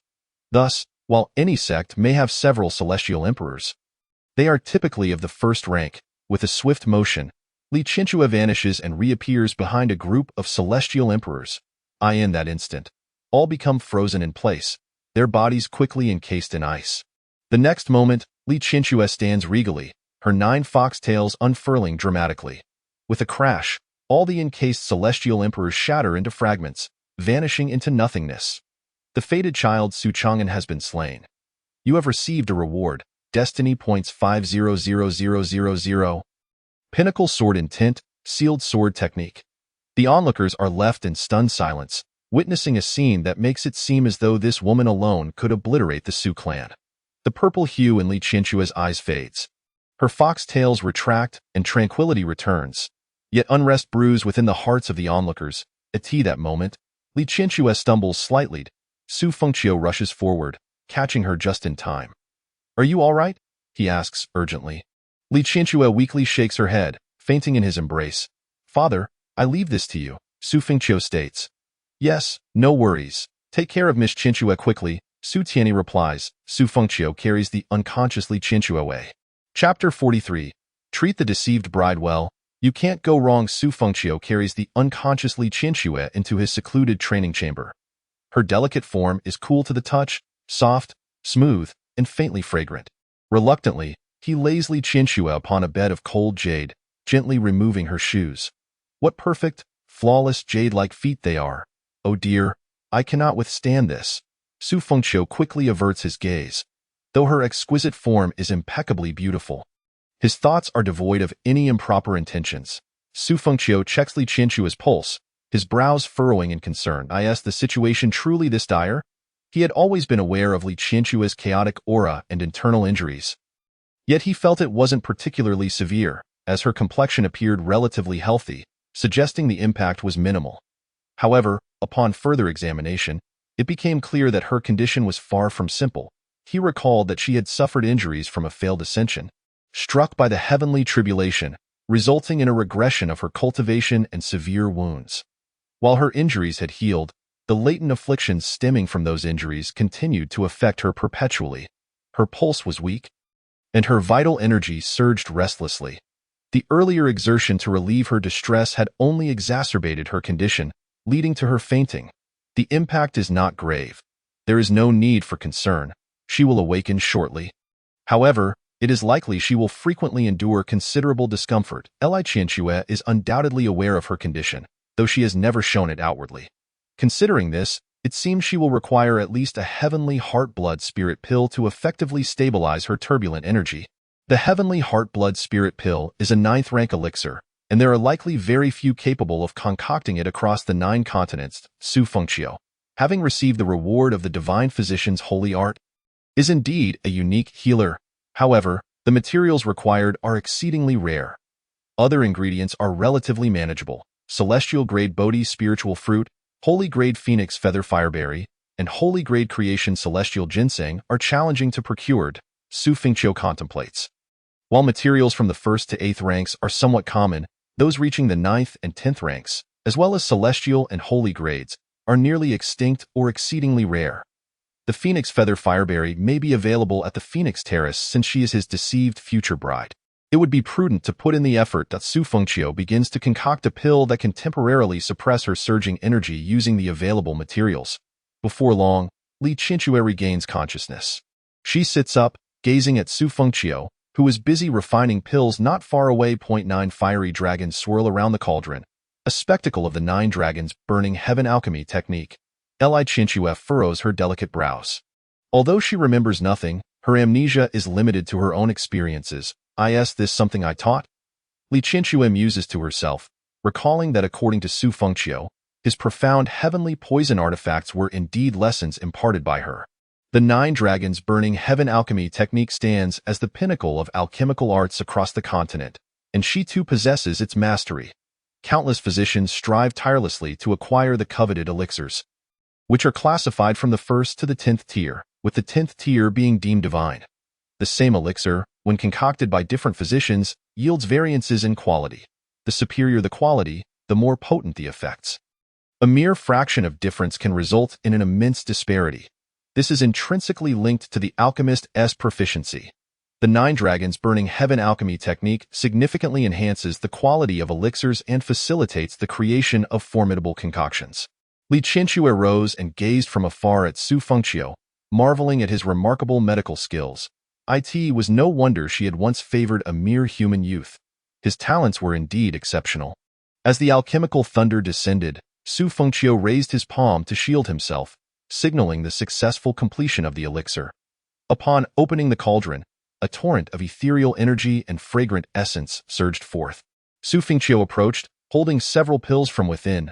These are the 7th-tier Great Return pills, which will temporarily stabilize your condition. For a more effective healing, the Heavenly Heart Blood Spirit pill is required. Li Qianxue accepted the pills, her delicate brows furrowing slightly. The Heavenly Heart Blood Spirit pill seems to have no known formula. I am aware of it, Su Fengqiu replied. Li Qianxue cast a glance at him. However, the required ingredients are exceedingly rare. Other than that, the Bodhi Spirit Fruit, Phoenix Feather Fire Sapling, and the Creation Immortal Ginseng have not appeared on the continent for many years. Li Qianxue extended her hand, revealing a golden fruit resting in her palm. I only possess the Bodhi Spirit Fruit. Very well, Su Fengqiu responded. You shall keep it for now. Focus on stabilizing your vital energy over the coming months, and I will seek the necessary ingredients for you in the meantime. Thank you for your trouble, Li Qianxue said. Offering a slight bow, Su Fengqiu smiled. There is no need for such formality between us. You may remain here. This is my sanctuary, accessible only to me. Li Qianxue inclined her head in acknowledgement. Then I shall not disturb you. Please take care of your recovery. With that, Su Fengqiu turned to leave. Su Gongzi, Li Qianxue suddenly called out. If there is anything, feel free to let me know, he replied. Looking back at her, Li Qianxue stepped forward. In the next moment, 9 ethereal foxtails unfurled behind her, enveloping both her and Su Fengqiu in a mesmerizing spectacle. As the tails dissipated, Li Qianxue's slender fingers gently pressed against Su Fengqiu's forehead. A radiant light of sacred origin gradually fading. Qianxue, why have you imparted the power of the ninefold sacred spirit body to me? Su Fengqiu inquired with a smile. The ninefold sacred spirit body is one of Li Qianxue's innate qualities. Beyond its myriad benefits, it is the purest of forms in existence, impervious to all filth and corruption. Malevolent forces, such as forbidden techniques, mental manipulations, charm arts, or curses, can harm the ninefold sacred spirit body. Even the formidable powers of vengeful spirits or demonic entities dare not approach it in essence. While the malevolence of this world is potent and difficult to guard against, it cannot touch the ninefold sacred spirit body. By transmitting this power to Su Fengqiu, Li Qianxue bestows upon him a protective charm against unknown evils, a gift that can only be passed once every millennium. Li Qianxue retracted her hand, choosing not to respond directly to Su Fengqiu's question, instead stating softly, "Be cautious of danger." She acknowledged that their brief interactions had stirred feelings within her heart, long sealed away. Rest assured, focus on your recovery. Indeed, Su Gongzi, take care, she replied as he departed the secret realm. Li Qianxue's affinity for you has increased by 15, current affinity, 30, friendly. Li Qianxue's affinity has reached 20, reward, heavenly punishment art. The seemingly simple heavenly punishment art concealed extraordinary potential. Su Fengqiu understood that such affinity rewards typically bore significant power. The heavenly punishment art, named for its defiance against the heavens, channels the wrath of the heavens through slaughter, absorbing the strength of recently deceased warriors to enhance one's own cultivation. The stronger the warrior, the greater the augmentation. Su Fengqiu furrowed his brow slightly. According to the description of the heavenly punishment art, it resembled a form of dark power. Common dark arts rely on siphoning the lifeblood and essence of others to elevate oneself, often consuming souls in the process, with murder as the price. On the surface, the heavenly punishment art also appears to be a method of self-enhancement through killing, potent yet mindless. However, unlike typical dark arts, it seems devoid of adverse effects, serving as a system-provided means of ascension. Regrettably, it arrived too late. Had it come sooner, amidst the myriad strong individuals of the Misty Peak and the Medicine Emperor sect, Su Fengqiu would have ascended to untold heights. Nevertheless, it mattered little now. The Su family had already undergone a cleansing. Su Tianyi would be quite occupied in the coming days, as the 3 generations of Su Chang'an, Su Buhui, and others had been eliminated. Women and children, or those deemed unimportant, were expelled from the Su family. All resources from the Su Buhui lineage were consolidated under Su Tianyi, alongside the resources from the Misty Peak and the Medicine Emperor sect. In just a few days, the Su family had reaped considerable rewards. Moving forward, the family's strength would rely on the allegiance of other powerful figures, in these days, aside from the strong individuals Su Fengqiu had subdued from the Medicine Emperor sect. No other formidable figures had joined their ranks. Many perceived the Su family as a target, formidable yet overly conspicuous, and feared that their downfall could come unexpectedly. Thus, they hesitated to align themselves with the Su family's power. Su Fengqiu sat in the courtyard of Shaoli, contemplating the pinnacle-level sword intent, the sealing sword technique, an accolade from Su Chang'an. For a sword-wielding warrior, sword intent is paramount, and the sealing sword technique is a formidable sword art. Su Fengqiu's strength had once again experienced a notable enhancement. At the apothecary mountain, Su Fengqiu rhythmically tapped on the table, deep in thought. He owed a debt of gratitude to the apothecary mountain. Without their instigation, the Su Buhui lineage would not have taken action, nor would the Su family have unified. Yet their true intent was to eliminate him, Su Fengqiu. The apothecary mountain would need to be kept at bay for a while. As a divine-level force, they were not to be trifled with. At that moment, a notification detected the Child of Fortune. Oh? Su Fengqiu raised an eyebrow. Child of Fortune. Gu Changxing Destiny Value. 6. 890,000. 6th Tier Child of Fortune. Age. 29 Bloodline. Human Physique. Heavenly Absolute Divine Vein Realm. 8th Stage of Heavenly Dao Combat Rating. 88 Introduction. A 6th Tier Child of Fortune with a Heavenly Absolute Divine Vein. Heir to the ancient Imperial Gu clan. Renowned for rapid cultivation and hailed as one of the 4 talents of the 9 continents, destined to become the future sage of literature in the 9 continents. With an extraordinary background, Jiyu Changxing is a figure of considerable renown. Su Fengqiu was quite familiar with him. They belonged to the same generation of youthful prodigies, both situated within the same echelon of talent. Even after Su Fengqiu ascended to the status of immortal emperor, they were still regarded as peers, as Gu Changxing had already reached the 8th stage of the Heavenly Dao and would likely ascend to immortal emperor status soon.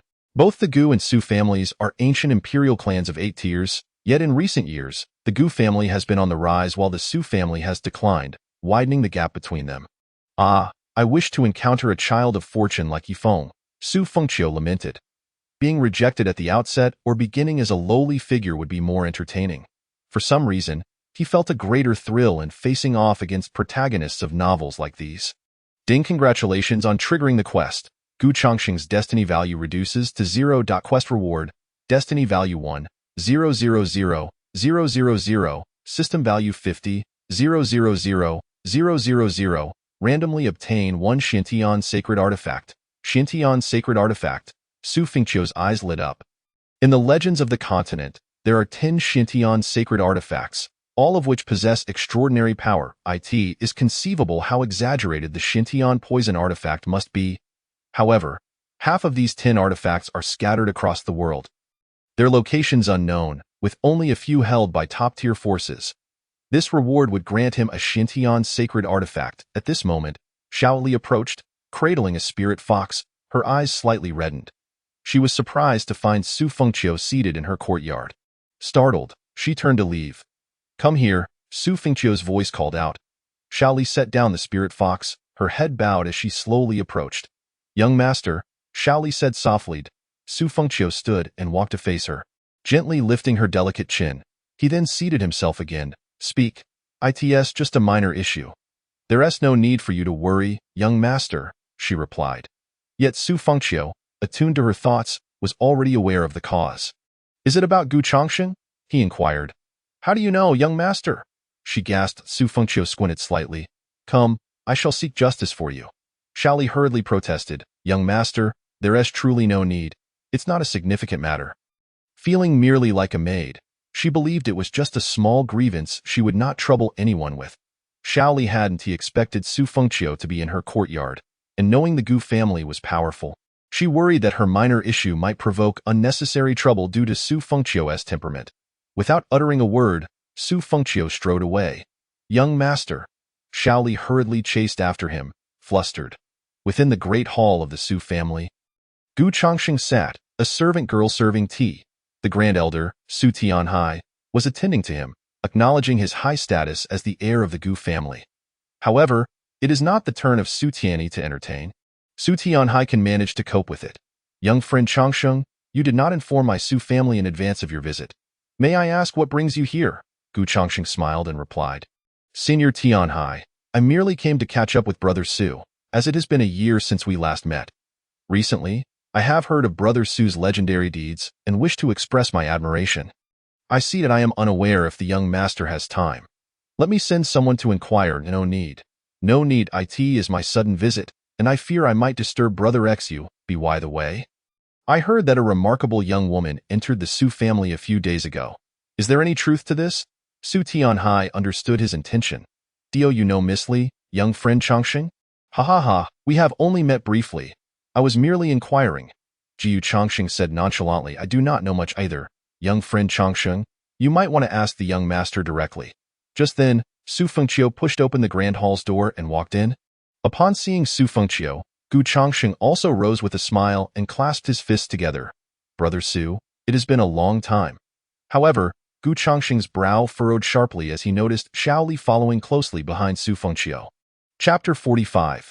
If you are a dragon, you must coil for me. Jiu Chongqing found himself outside Liuzhou City, gazing at the ethereal beauty of Li Qianxue. Even though her face was partially veiled, he sensed her extraordinary nature that a woman, simply by her subtle aura, stirred his heart. Subsequently, he observed Li Qianxue arriving at the Su family. He had waited outside for 2 or 3 days, but had not seen her emerge. During this time, it seemed a formidable force had erupted within the Su family. Today, Gu Chongqing could no longer contain his curiosity and decided to visit the Su family to discern the identity of the woman. He yearned to meet her. Then, he spotted a young girl. Though simply dressed, he was taken aback by her stunning beauty as he approached, even without having fully blossomed or adorned in luxurious attire. To Gu Chongqing, her visage was nothing short of breathtaking. With a bit of embellishment, one could easily mistake her for a celestial being. He struck up a conversation and learned that the girl was a maid from the Su family, which astonished him greatly. Knowing she was merely a lowly maid, Gu Chongqing revealed his true intentions. He explicitly stated his desire to request the maid, Xiaoli, to serve him. He even reached out, intending to caress her cheek. Startled, Xiaoli fled towards the Su family. Jiu Chongqing, witnessing her timid demeanor, felt a sense of satisfaction. In a lascivious tone, he remarked, "You have no say in this. As a mere maid, the Su family will not concern themselves with you. Soon, I shall take you back to be my warm bed servant. How I shall cherish you. Ha ha ha." After all, she was just a maid, and Gu Chongqing's true nature was no concern. No one would pay attention to a maid. Nor would anyone heed her words. A mere maid possessed no voice. Xiaoli felt humiliated, both aggrieved and frightened. Given her delicate nature, she couldn't help but tear up, which Su Fengqiu noticed. Little did Gu Chongqing expect that Su Fengqiu would bring her along. Could it be that she was Su Fengqiu's maid? Gu Chongqing's brow then relaxed. But what of it? She was merely a maid. Yu Chongqing greeted Su Fengqiu, who ignored him and strode directly towards him. Brother Su, it has been so long. Why do you not respond when I speak? Gu Chongqing smiled. Su Fengqiu approached Gu Chongqing, then swiftly turned and slapped him across the face. The crisp sound of the slap echoed, sending Gu Chongqing flying, and he spat blood. Xiaoli covered her mouth, her face a picture of shock and fear. She looked at Su Fengqiu incredulously, her beautiful eyes shimmering. Did the young master truly strike Gu Chongqing for her sake? Elder Su Tianhai was equally taken aback. What on earth is happening, young master? Gu Chongqing rose, his face contorted with rage as he pointed an accusatory finger at Su Fengqiu. What do you mean by this? Su Fengqiu smirked coldly. The celebrated gentleman of the 9 continents, known for his grace and decorum, has sunk so low as to utter lewdness towards a young girl. Gu Chongqing was renowned in the 9 continents for his gentlemanly demeanor and modesty. He even took in stray animals to care for them on his peak. Many women admired him, considering him the epitome of male perfection. Jiu Chongqing's gaze narrowed as he glared at Xiaoli. How dared she disclose this matter to Su Fengqiu? Did she not consider that her reckless words could tarnish his reputation? What if he were to silence her? Gu Chongqing fixed his gaze on Su Fengqiu. Regardless, Su Fengqiu, this has nothing to do with you, does it? I shall remember this slap. You claim it has nothing to do with me, yet you have disrespected my maid. If you have grievances, you may seek another reason. Is this not a tad hypocritical, Brother Su? Su Fengqiu delivered another slap, sending Gu Chongqing flying again. Gu Chongqing spat out a bloodied tooth, pointing furiously at Su Fengqiu. Su Fengqiu, what do you intend to do? Su Fengqiu replied coolly, a mere maid? Then I shall marry Xiao Li tomorrow. Dio, you still consider her just a maid? Xiao Li's eyes turned red, her mouth slightly agape as she gazed at Su Fengqiu's retreating figure. Elder Su Tianhai opened his mouth in disbelief. What? Gu Chongqing's pupils constricted. This girl is actually Su Fengqiu's woman? No, no, no. Does this mean Su Fengqiu intends to marry his maid? Wait, that is not important. What matters is that Xiao Li is now Su Fengqiu's immortal partner. Even if she were a concubine, she would still be an immortal partner. If this news spreads, I shall become the laughingstock of the entire 9 continents. Su Fengqiu declared, You, Gu Chongqing, have disrespected my immortal partner. Do you have any objections to these 2 slaps? Gu Chongqing's countenance darkened. Are you not afraid of being the subject of ridicule for marrying a maid? Su Fengqiu chuckled. Dio, you wish to test me? Understanding Su Fengqiu's implication, Gu Chongqing clenched his teeth, steeling himself in fury as he clasped his fists together. Brother Su, I deserve these 2 slaps, so you realize your mistake? Gu Chongqing gritted his teeth. Indeed, I ask for your understanding. I was unaware and have caused offense. I shall take my leave. With that, Gu Chongqing prepared to depart. Su Fengqiu stood with his hands clasped behind his back. Did I permit you to leave? Brother Gu? Gu Chongqing halted, frowning. Do you have further matters, Brother Su? Su Fengqiu replied. These 2 slaps have not yet quenched my anger. Will you strike yourself, or shall I? You. Gu Chongqing pointed at Su Fengqiu, his teeth clenched in rage. Su Fengqiu, one should leave a line for future encounters. Su Fengqiu smirked slightly, gesturing as an incense stick was placed against the wall. His gaze bore down on Gu Chongqing. You have 1 incense stick's worth of time. If my anger is not assuaged, I shall have to inform the Gu family to collect your corpse. Elder Su Tianhai gasped. Gu Chongqing had intended to retort, questioning Su Fengqiu's standing against the Gu family, but suddenly recalled Su Fengqiu's recent actions. He dared not speak, fearing Su Fengqiu might resort to violence. Very well. Gu Chongqing clenched his fist. I shall do it myself. Su Fengqiu smiled. Please. With that, Gu Chongqing slapped himself across the face with considerable force, drawing blood. Smack, smack, smack. He continued to strike himself repeatedly. Su Fengqiu, sipping tea, remarked coolly, Brother Gu, you have yet to release your spiritual energy. I find myself doubting your sincerity in this apology. With clenched fists, Gu Chongqing finally unleashed his spiritual energy. Smack! This slap nearly sent him into unconsciousness. He glanced at Su Fengqiu, who was casually sipping his tea. Smack! Another slap ensued, and he lost a few more teeth. Brother Su, is this sufficient for your satisfaction? Gu Chongqing inquired. Su Fengqiu did not respond, merely glancing at the incense. Gu Chongqing, gritting his teeth, struck himself again. This blow sent him flying backward. Xiao Li stood there with her head lowered, unable to bear witness. Coughing up blood, Gu Chongqing struggled to rise, glancing at Su Fengqiu, who remained unperturbed. Clenching his fists tighter, Gu Chongqing struck himself again with greater force, spinning several times before crashing into the hall's wall. Bloodied, he struggled to open his eyes, staring at Su Fengqiu, who still showed no reaction. He then glanced at the burning incense. Suddenly, Su Fengqiu tossed a sword his way. You? Gu Chongqing's hands trembled as he grasped the sword. Resolute, he drove the blade into his thigh. He howled, looking at Su Fengqiu. Yet there was still no response. Su Fengqiu. Gu Chongqing clenched his fists tightly. He then picked up the sword again, aiming for his abdomen. With a swift thrust, the blade pierced through his lower belly. Gu Chongqing spat out blood, staggering backward. He would not die. He could always find a non-vital area. Xiao Li, I ask you, is that area vital? Su Fengqiu inquired indifferently. No, it isn't. Xiao Li shook her head. Su Fengqiu nodded. The meaning behind Su Fengqiu's actions was not lost on Gu Chongqing. Was he truly willing to pierce himself with a blade aimed at his vital points? Although he could assure himself of survival, the implications were far too grave. Crack, crack, crack. Gu Chongqing clenched his fist, grasped the sword, and felt a slight tremor in his right hand. In a swift motion, he plunged it into his abdomen. Su Fengqiu chuckled softly before rising and approaching him. Brother Gu, your sincerity has not gone unnoticed. Rise. Su Fengqiu extended his hand towards him. With great weakness, Gu Chongqing lifted his hand. Yet, just as Su Fengqiu pulled him up. He suddenly released his grip. Thud. Gu Chongqing fell to the ground. A wretched scream echoed once more. Why apologies? My hand slipped, Su Fengqiu remarked. Gu Chongqing struggled to his feet, swallowed a pill, and staggered out, drenched in blood. His head had swollen grotesquely. Take care, brother Gu, Su Fengqiu said with a smile. Chapter 46. Xiao Li's hidden affections. Elder Su Tianhai dared not utter a word.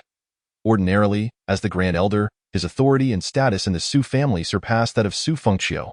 However, due to Su Fengqiu's recent audacity, even he hesitated to intervene.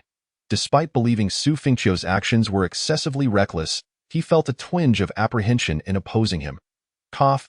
Qiu'er, the Grand Elder began. Su Fengqiu returned the gesture with a fist salute. I shall refrain from further admonitions, for I trust you will make the right judgment. Discuss matters with the head of the family. Su Fengqiu nodded. Rest assured, Grand Elder. Very well. Su Tianhai glanced at Xiao Li before exiting the Grand Hall. Su Fengqiu tousled Xiao Li's hair affectionately. Everything will be fine. If anyone bullies you, inform me. If you can resolve it yourself, then do so. You have me backing you. Xiao Li spoke softly, her voice trembling slightly. Thank you, young master. Let us go, Danmem. Xiao Li obediently followed behind Su Fengqiu. She was utterly astonished that Su Fengqiu would go to such lengths to teach Gu Chongqing a lesson. Gu Chongqing was no insignificant figure. Su Fengqiu's actions left her both flattered and deeply moved, especially when he casually mentioned that they could wed the following day. Her heart raced like a startled deer, filled with both shyness and trepidation. Ding! Xiao Li's affection for you has reached 50 hidden feelings. The higher the affection, the more challenging it becomes to increase. Su Fengqiu's kindness towards Xiao Li was not merely an attempt to boost affection. It stemmed from genuine feelings. Within a cave, Gu Chongqing, bloodied and bruised, opened his eyes, filled with resentment. He, Gu Chongqing, held a status and position equivalent to that of Su Fengqiu. In terms of background, the Gu family was far superior to the Su family. Yet, he was treated like an insect by Su Fengqiu. This was not how Gu Chongqing expected to be treated, especially given that half of his life was intertwined with the Su family.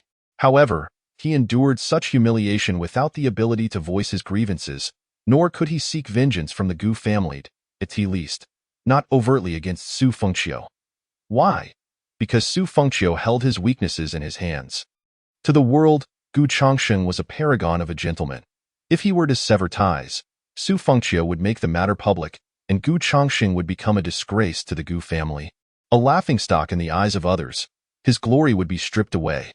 This was one reason why he complied with Su Fengqiu's wishes in the Su family hall. Crack, crack, crack, Gu Chongqing clenched his fists. Just wait, I will find a way to repay today's humiliation 1,000-fold. No. His injuries were too severe. He needed to return to the Gu family. Otherwise, he risked death in the ancient Gu family. A host of powerful warriors gathered at the young master's peak. Gu Fengzhou, the head of the Gu family and Gu Chongqing's father, hurriedly arrived. How is Chongqing's condition? Gu Fengzhou asked anxiously. An elder shook his head. His life is not in danger, but what? The elder continued. The young master's injuries appear to be the result of prolonged beating. The assailant did not seek to take his life, but rather to torment him. It seems to be someone who harbors extreme hatred for either the young master or our Gu family. A murderous intent surged in Gu Fengzhou's eyes as he quickly entered the room. Chongqing, father, Gu Chongqing said weakly, his complexion pale. Who did this? Gu Chongqing longed to say it was Su Fengqiu, yet he refrained. His reputation and status mattered too much to him. He shook his head slightly. I do not know him. You are upright, defending the weak, kind-hearted, and never making enemies. It is impossible for you to have provoked an adversary. Gu Fengzhou pondered aloud. To torture him without intent to kill. What could the purpose be? It must be to threaten our Gu family, to assert dominance over us, or perhaps target someone within our family. Like myself? What are their characteristics? Gu Fengzhou inquired further. Gu Chongqing fabricated, wearing a black robe and a mask. I truly do not know. Not reveal their true self means they are likely someone familiar to us. Rest well, Gu Fengzhou concluded before exiting. Gu Chongqing clenched his fists. Even if his father were to expend effort in investigation, it would not matter.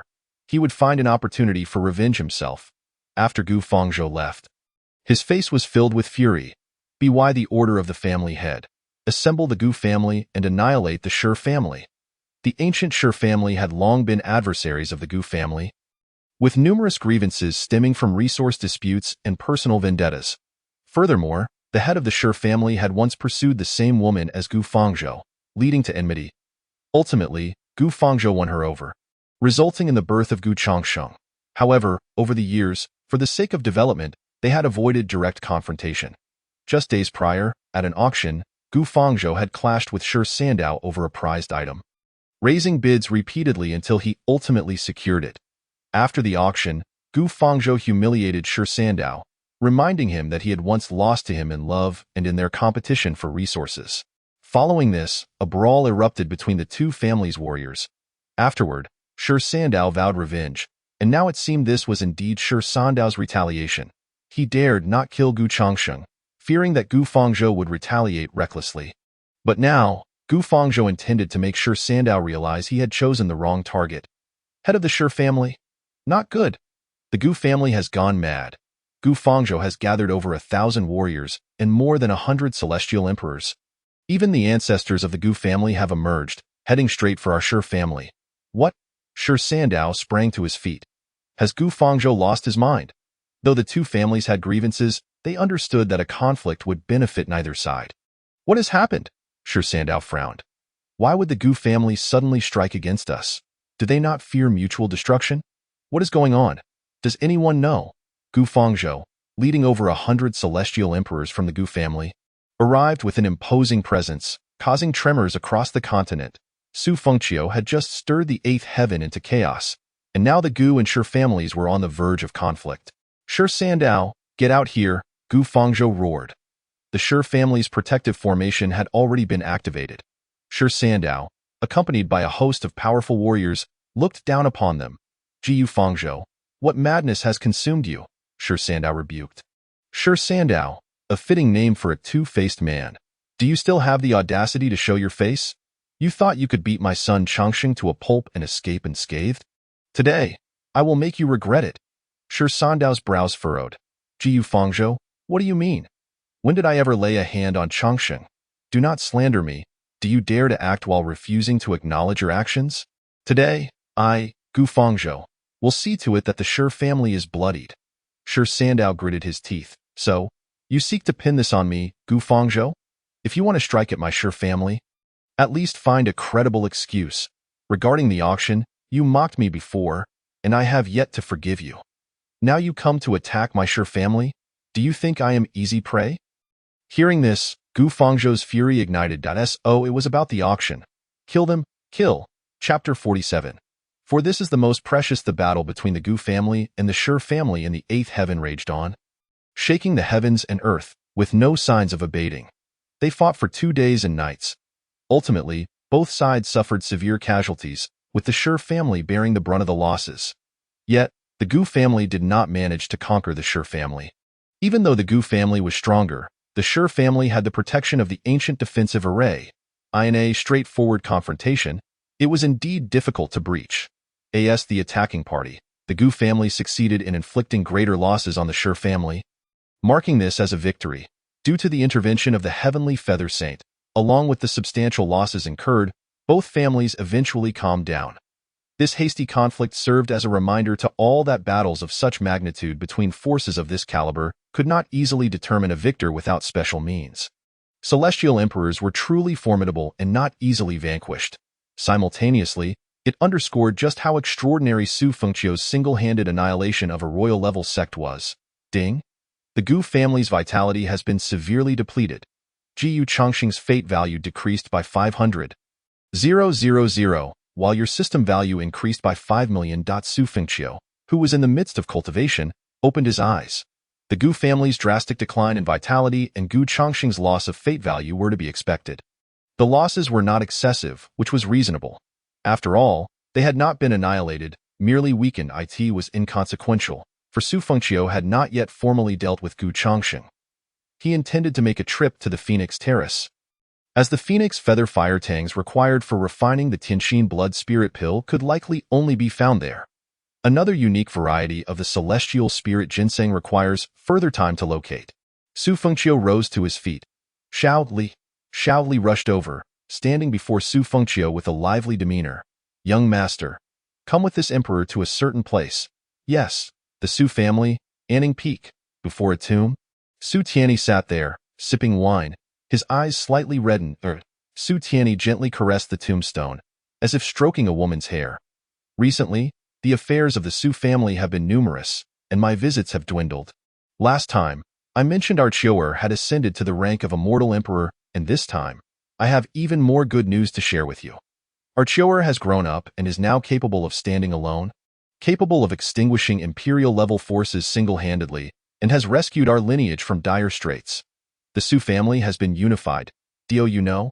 Ha ha ha, this little rascal Chioer has taken a liking to Shaoli. Do you remember Shaoli? The abandoned infant we brought back 16 years ago. She has grown up beautifully, so it is no wonder Chioer would be smitten with her.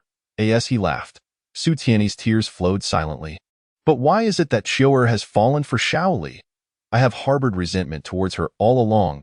I know I shouldn't, but alas, Su Tianyi leaned against the tombstone, sobbing through his intoxication. Why have you been so heartless for 16 years? My mind is filled with thoughts of you. I have no heart for cultivation, and every night I drown myself in wine to sleep, only wishing to see you once more. Why, oh why, have you never appeared in my dreams? I implore you, come and visit me in my dreams. In that moment, he bore no semblance of the formidable head of the Su family. After a while, Su Tianyi took a deep breath and rose to his feet. This rascal Chioer is nothing like me.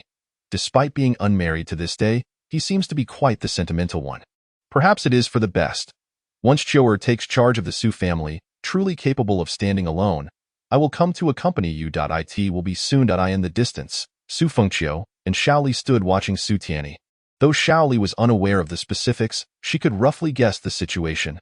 The head of the family. Su Fengqiu gazed ahead and remarked, all these years, father has never emerged from the shadow of mother's departure. But the head of the family appears. Su Fengqiu said bitterly, that is because he is the head of a family, a father, a man. Behind him are people he must protect. If he were to falter, Su Buhui, who covets the Su family's power, would have acted long ago. He can only maintain a facade of strength before the public, while in reality, every night he resorts to wine for sleep, and awakens each day by channeling spiritual energy to dispel the effects of alcohol. This is something I discovered by chance. Su Fengqiu approached with flowers in hand. Shaoli followed closely behind. Upon hearing the commotion, Su Tianyi stood up and quickly wiped his eyes. Su Fengqiu and Shaoli placed the flowers before the tombstone. Today's wind is indeed strong, blowing sand into your eyes. Father, Shaoli, have you also gotten sand in your eyes? Su Tianyi looked at Shaoli. With her large eyes reddened, she gazed at Su Tianyi, her small mouth pouting, tears streaming down. Head of the family, Shaoli, being naturally emotional, was easily moved to tears by trivial matters, lacking the demeanor of a strong cultivator. She was also touched by Su Tianyi's deep affection. Chioer, quickly comfort Shaoli. Su Fengqiu nodded. Su Tianyi waved his hand and then walked away. Su Fengqiu embraced Shaoli. Young master, why did she have to leave? That was 16 years ago. I was not present. Why father said she was killed by enemies. And he has already avenged her, but Su Fengqiu shook his head. It just feels too simple. Su Fengqiu smiled faintly. I remember father saying that mother was once recognized as the #1 fairy in the 9 continents. In my memory, she was indeed extraordinarily beautiful. Certainly, young master should seek to marry the current #1 fairy of the 9 continents. Mother would surely be delighted. Shaoli said gently. Su Fengqiu pinched Shaoli's cheek. Are you subtly refusing this emperor? No. Shaoli quickly shook her head. Shaoli, how could she match the young master? Shaoli only hopes to serve by the young master's side and would be content. But this emperor is not easily satisfied. Shaoli shyly lowered her head. Su Fengqiu gazed at the tombstone. Mother, rest assured, I will find a way to help father emerge from the shadows. A month later, Su Fengqiu had solidified a significant portion of his realm. Having advanced too rapidly before, the remaining progress might require some top-tier spiritual materials or pills to compensate. Ding! Churin's realm has advanced to the law realm. The Killing God technique and the Dustless Sword technique have both reached minor completion. Destiny value 100000. Your system value 10000000. The system notification arrived, and Su Fengqiu nodded with satisfaction. In 1 month, Churin successfully advanced to the law realm. His destiny value was also on the rise, and once he reached the 4th tier child of destiny, Su Fengqiu would receive further rewards. Su Fengqiu exited the secret realm and arrived at the courtyard of the young master's pavilion. Elder brother Su. Churin rushed over, hurriedly bowing. Churin has advanced to the law realm. The killing god technique and dustless sword technique have both reached minor completion. Su Fengqiu nodded. Not bad. Have you solidified your realm? I have solidified it. The law realm can be considered a preliminary entry into the realm of minor strongmen. But in this eightfold heaven, it is still lacking. Refining Qi realm, refining body realm, bright aperture realm, divine ability realm, Xiantian realm, Xianwang realm, law realm, domain realm, divine sea realm, heavenly sovereign realm, divine emperor realm, heavenly Dao realm. Each realm consists of 10 tiers. Breaking through the heavenly Dao leads to immortal emperor. Go to the 4th heaven for some tempering. This emperor grants you 1 year. Within this year, I hope to hear the name of you. Churin, in this eightfold heaven, his killing god power was gradually awakening. Su Fengqiu provided him with suitable sword techniques and the killing god technique. The rest would depend on Churin himself. Yes, I shall set off immediately. Churin hesitated for a moment. If you have something to say, speak. Nothing, Churin shall depart now. Su Fengqiu nodded. Outside the Su family, Churin looked back reluctantly one last time. This endeavor would last a year, and he was uncertain if he would survive it. Before leaving, he still had not seen Shaoli. Perhaps this would be their last meeting. Churin took out the jar of fairy wine that Shaoli had gifted him and carefully placed it into his spatial ring. I must not let down elder brother Su. Churin turned and set off. Churin, the voice suddenly called from behind. Churin trembled and turned to look. Shaoli descended from the void. This is what the young master entrusted me to give you. It is not much, just a handful of pills and talismans for emergencies, along with a set of martial techniques. The rest will depend on you. Churin accepted it and bowed. Thank you, Miss Shaoli. It is nothing, but do be careful. We shall meet again in a year. Churin nodded vigorously. By the way, is the fairy wine to your liking? Shaoli smiled. Churin scratched his head. Delicious, very delicious. Have you finished it? Shaoli inquired. Churin took out the jar of fairy wine. Not yet. Shaoli took it, giving it a shake. Oh, why is there a sip missing? You don't like to drink, do you? No worries. There are plenty of other delicious wines. I shall return now, waiting for your good news. Shaoli handed the fairy wine back to Churin, waved, and walked away. Churin held the fairy wine in his hands, glancing at Shaoli's retreating figure, murmuring to himself, "It is not that I do not like it, but rather that I like it too much. This is the best wine in the world, and it is the only one of its kind." Churin secured it carefully, then bowed to the Su family before swiftly heading into the distance. Chapter 48. Invitation to the poetry gathering of Empress Shengyao. The next day, Lu Yunyan arrived at Su Fengqiu's young master pavilion. Su Fengqiu had also communicated with Su Tianyi in advance. Otherwise, Su Tianyi would never have dared to let Lu Yunyan seek out his son. This has puzzled the entire Su family and even the 9 continents. Lu Yunyan's disciple, Yi Feng, had been killed by Su Fengqiu. Known for being fiercely protective of her disciples, Lu Yunyan had made no move at all, which was quite peculiar. What shocked the Su family even more was that Lu Yunyan had come to visit. In fact, this was the second time in a month. The first time Lu Yunyan came to find Su Fengqiu, he was in seclusion, and now she had returned again. Draped in a veil, Lu Yunyan gracefully approached. Even though Su Fengqiu had witnessed the ethereal beauty of Li Qianxue, he could not help but be captivated by Lu Yunyan's presence. "Senior Yunyan, please take a seat." Su Fengqiu greeted her while pouring tea. The address of Senior Yunyan made Lu Yunyan's delicate brows furrow slightly. "Su Fengqiu, you are of an age similar to my disciple, yet you address me as Senior Yunyan. Why does it feel as if you were reluctant to acknowledge me as your senior?" However, she chose not to voice her thoughts. Lu Yunyan sat before Su Fengqiu and accepted the tea. "I believe young Master Su is aware of the purpose of my visit. Naturally, I would never go back on my word regarding what I discussed with Senior Yunyan." "How is the condition of the cold and soul?" Lu Yunyan replied. "It is in a dire state within the heart-nurturing jade. Had it not been for the heart-nurturing jade, it would have collapsed long ago. Therefore, what method does young Master Su propose?" Su Fengqiu extended a finger, gathering myriad symbols of heaven and earth at his fingertip. The symbols coalesced into a single talisman.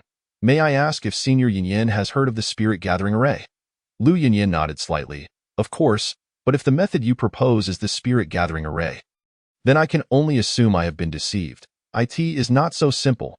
If we were to use the Spirit Gathering Array to gather spirits, and the 9 Heaven Soul Returning Array to gather souls, coupled with the sacred artifact, the Heavenly Soul Lamp, the 9 Heaven Soul Reckoning formation has long been lost to the annals of time. A relic of a bygone era. Su Fengqiu smiled faintly as he pushed the talisman paper forward. This is the schematic of the 9 Heaven Soul Reckoning formation. Lu Yunyin's delicate brows furrowed. The soul lantern is in the possession of my Su family. After casting a glance at the formation's diagram, Lu Yunyin rose. Thank you. She turned to depart, but then paused. Her voice echoing back, during the conflict between the Su and Gu families, I can offer my assistance. With that, she vanished from Su Fengqiu's side. Truly, clever individuals are a force to be reckoned with. She was astute enough to discern the connection between the Gu family and the Shijia clan's conflict, implicating Su Fengqiu.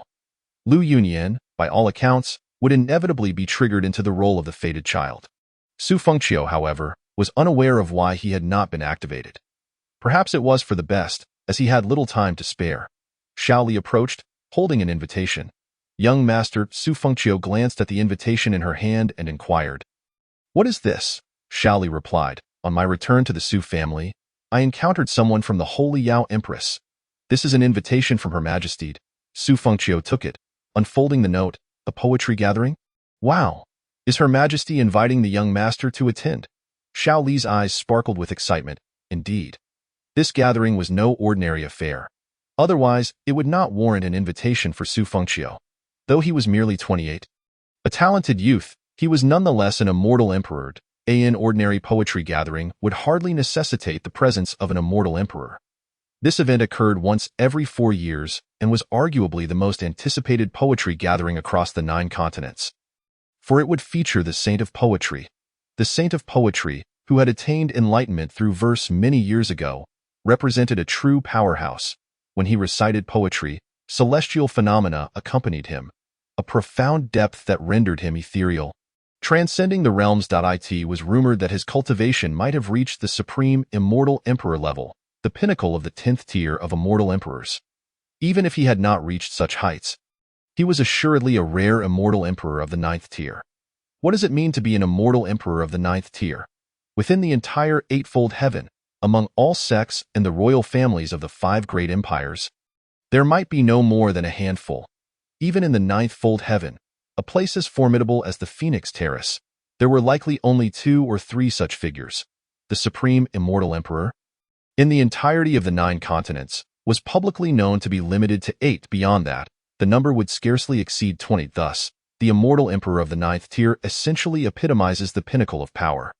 Achieving the status of an immortal emperor, a single tier's difference can be the chasm between heaven and earth, especially beyond the 5th tier. The Su family's strongest members were 2 immortal emperors of the 8th tier. Among immortal emperors of the same realm, distinctions exist. Some immortal emperors can engage in battle beyond their tier, while others can only contend against those beneath them. Talent, too, varies widely. Some are hailed as prodigies yet never ascend to the realm of immortal emperor, while others achieve it in mere decades or even years. The disparity between an immortal emperor of a few decades and one of millennia is unfathomable. Hence, 2 sayings ring true. Upon reaching a certain level of cultivation, innate talent cannot be compensated by effort alone. After a lifetime of struggle, one may attain immortality, believing themselves invincible and extraordinary, only to find themselves a mere pawn in the grand scheme, pursued relentlessly by Sun Wukong. The Saint of Poetry is undoubtedly a genuine genius. Yet, what is most crucial? Gu Chongqing possesses a significant portion of fate derived from the Saint of Poetry, for it was at the poetry gathering 4 years prior that he gained renown. The saint even contemplated taking him as a disciple and paid a visit to the Gu family. This very consideration propelled the Gu family to unprecedented heights over the past 4 years. The Saint of Poetry boldly proclaimed that if Gu Chongqing could once again astonish him at the next gathering, he would take him as a disciple. Thus, it was widely accepted that this gathering would almost certainly see the saint take Gu Chongqing as his apprentice. Therefore, Gu Chongqing's participation was assured. His injuries likely healed by now. The Empress is quite intriguing, Su Fengqiu mused with a smile. You are quite talented yourself, young master, Shaoli remarked with a hint of admiration. Su Fengqiu playfully pinched her cheek. Would you care to accompany me? Shaoli shook her head. I am too simple-minded. I dare not attend such a grand occasion. Su Fengqiu tousled her hair. Stay and cultivate diligently within the Su family. I shall return in a day or two. Yes. The poetry gathering was set for the following evening, held within the Holy Yao Empire's capital, the Holy Yao Heavenly City. Within the Empress's palace, it seemed the Holy Yao Empress was intent on fostering a connection with him. Su Fengqiu pondered. He had never publicly expressed an affinity for poetry or literature, making this invitation all the more curious. Even so, it simply indicated that the Holy Yao Empress sought to familiarize herself with him. Perhaps with ulterior motives, this gathering was merely a stepping stone. The Gu family. The young master peaked. The courtyard was alive with small creatures, spirit foxes, spirit cats, and puppies, all nurtured by Gu Changsheng. He gazed at the invitation in his hand. Brimming with excitement, Chapter 49, Holy Yao Heavenly City, the Poetry Gathering. Gu Changsheng contemplated the invitation to the poetry gathering. 4 years ago, the saint of poetry had favored him, contemplating apprenticehood. Following the gathering, the saint had even visited the Gu family. In these 4 years, countless factions had sought to ally with the Gu family. Their rapid ascent in merely 4 years rivaled the previous century. Such was the power of an immortal emperor of the 9th tier, who needed only to utter a phrase or perform an action to sway the eightfold heaven. The disparity between the 8th and 9th tiers of immortal emperors is indeed profound. This time, Gu Changsheng was determined to become a disciple of the saint of poetry. If successful, he would ascend to a new level. Although he held the esteemed title of young master of the Gu family, with status, talent, and strength that commanded respect, there existed even more formidable entities above him, such as the Holy Son of the Immortal Palace and the Saintess of the Phoenix Terrace. Should he become a disciple of the saint of poetry, he would draw closer to their ranks, at least sharing the same social circles. The saint of poetry himself wielded considerable influence. Su Fengqiu. What a farce! An immortal emperor is of little consequence. Gu Changsheng would soon ascend to the status of immortal emperor himself. In terms of true strength, Su Fengqiu could not compare. Furthermore, the legacy of the saint of poetry would elevate his status beyond Su Fengqiu's reach. Su Fengqiu. At the mere thought of him, Gu Changsheng's expression twisted with disdain. He seized a nearby spirit fox, cradling it in his arms, gently stroking its soft fur. Yet the spirit fox displayed no signs of submission, its eyes filled with terror, frozen in place. Gu Changsheng was well loved by the young women of the continent for his renowned kindness. He was the sole top talent who took in stray animals, setting him apart from others, a gentleman, handsome, and possessed of a compassionate heart. As he caressed the spirit fox, he murmured, "Little one, do you think Su Fengqiu deserves to die?" The spirit fox, held tightly in his grasp, dared not move. "Why do you not answer me?" Gu Changsheng ceased his gentle strokes. The spirit fox struggled to escape, but Gu Changsheng's grip was unyielding. "Why? Why do you resist? I have taken you in, provided for you, and offered you a place in the resource-rich Gu family. What do you have to run from?" Gu Changsheng's face darkened, his grip tightening around the spirit fox. "I shall kill Su Fengqiu. I will flay him alive, and I will ravage his women before his very eyes. How dare he show me disrespect? By what right?" Gu Changsheng's visage contorted with fury, his grip growing ever more ferocious. The spirit fox's struggles weakened, its limbs growing feeble. Gu Changsheng's hand sank deeper into the flesh of the spirit fox, blood trickling through his fingers. Lost in his rage, he gritted his teeth. "Su Fengqiu, the humiliation you have inflicted upon me shall be repaid 1,000-fold." The spirit fox's body contorted grotesquely under his grip, its blood staining his garments. The scent of blood jolted Gu Changsheng back to reality. He glanced at the lifeless spirit fox, then gently caressed its blood-soaked form. "In your next life. Be good with that." Flames erupted, reducing the spirit fox's remains to ashes. The following day, as the sun dipped low in the west, Su Fengqiu made a discreet arrival at the Holy Yao Heavenly City, the abode of the Holy Yao Empress, the capital of the Eightfold Heavens Holy Yao Empire. This city was vast and resplendent, teeming with powerful warriors and noble families. Many of the invited guests entered the city with great fanfare, various spirit beasts soaring through the air toward the imperial palace. Strong cultivators rode swords. Arriving in splendid carriages, the city was aglow with decorations, bustling with throngs of people, a scene reminiscent of a grand festival. The citizens engaged in poetic exchanges, crafting couplets and verses, as if celebrating the new year. In the 9 continents, martial prowess held eternal precedence, yet poetry, literature, and the arts also enjoyed great popularity. Some could attain enlightenment through poetry or painting. Once they did, their cultivation would surge, leading them to become emperors. Although few had managed such feats over the millennia, it remained a possibility. For those lacking martial talent, the arts offered an alternative path. Even if they could not attain enlightenment, they might still secure a modest position. Su Fengqiu strolled modestly along the streets. "Grandfather, it is so lively today, so many people." Today marks the Holy Yao Empire's poetry gathering, held every 4 years. Every city within the empire celebrates this way, as the empress holds a deep affection for poetry and maintains a close relationship with the saint of poetry. Wow! Is the saint of poetry also coming? Indeed. He should have already entered the imperial palace. Look, the figures in the sky are all the forces invited from various factions, including the young master of the Gu family, Gu Changsheng, one of the 4 great talents of the 9 continents, and the holy son of the medicine god mountain. Grandfather, will the young master of the Su family, Su Fengqiu, who has recently caused a stir in the 9 continents, be attending? He has never shown any interest in poetry or literature, so he probably won't come, nor should he be invited. Even if he did, he would merely be a spectator, as the poetry gathering at the imperial palace is filled with exceptionally gifted individuals. A setting that does not suit him. Ahead stands a colossal and majestic tower, reminiscent of the smaller yellow crane tower from Su Fengqiu's memories. The tower is situated on a vast river. Stunningly beautiful, with lights ablaze within. Numerous talented individuals are entering and exiting. This place is known as the Tower of Poetry. Here, one may leave their works or couplets at will if they are well written. Talented individuals from across the seas are bound to notice. The Holy Empress Shengyao often collects excellent poems from this place. Some poems left casually in the Tower of Poetry have unknowingly led to instant fame.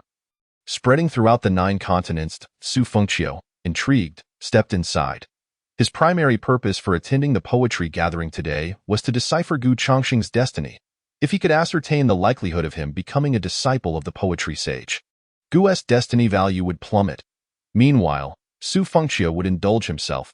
He had an abundance of poetry and literature swirling in his mind. Inside the Tower of Poetry, the expanse was vast, with countless poems and literary works affixed to the walls. Many people were admiring these works. The higher the floor, the greater the poetic achievement displayed. Su Fengqiu then proceeded upstairs. A staff member frowned and followed Su Fengqiu to the 2nd floor. Upon reaching the 2nd floor, Su Fengqiu directly made his way to the 3rd floor. "Hey, young hero," the staff member called out, blocking Su Fengqiu's path. "The 2nd floor suffices. The 3rd floor is reserved for the works of renowned poets."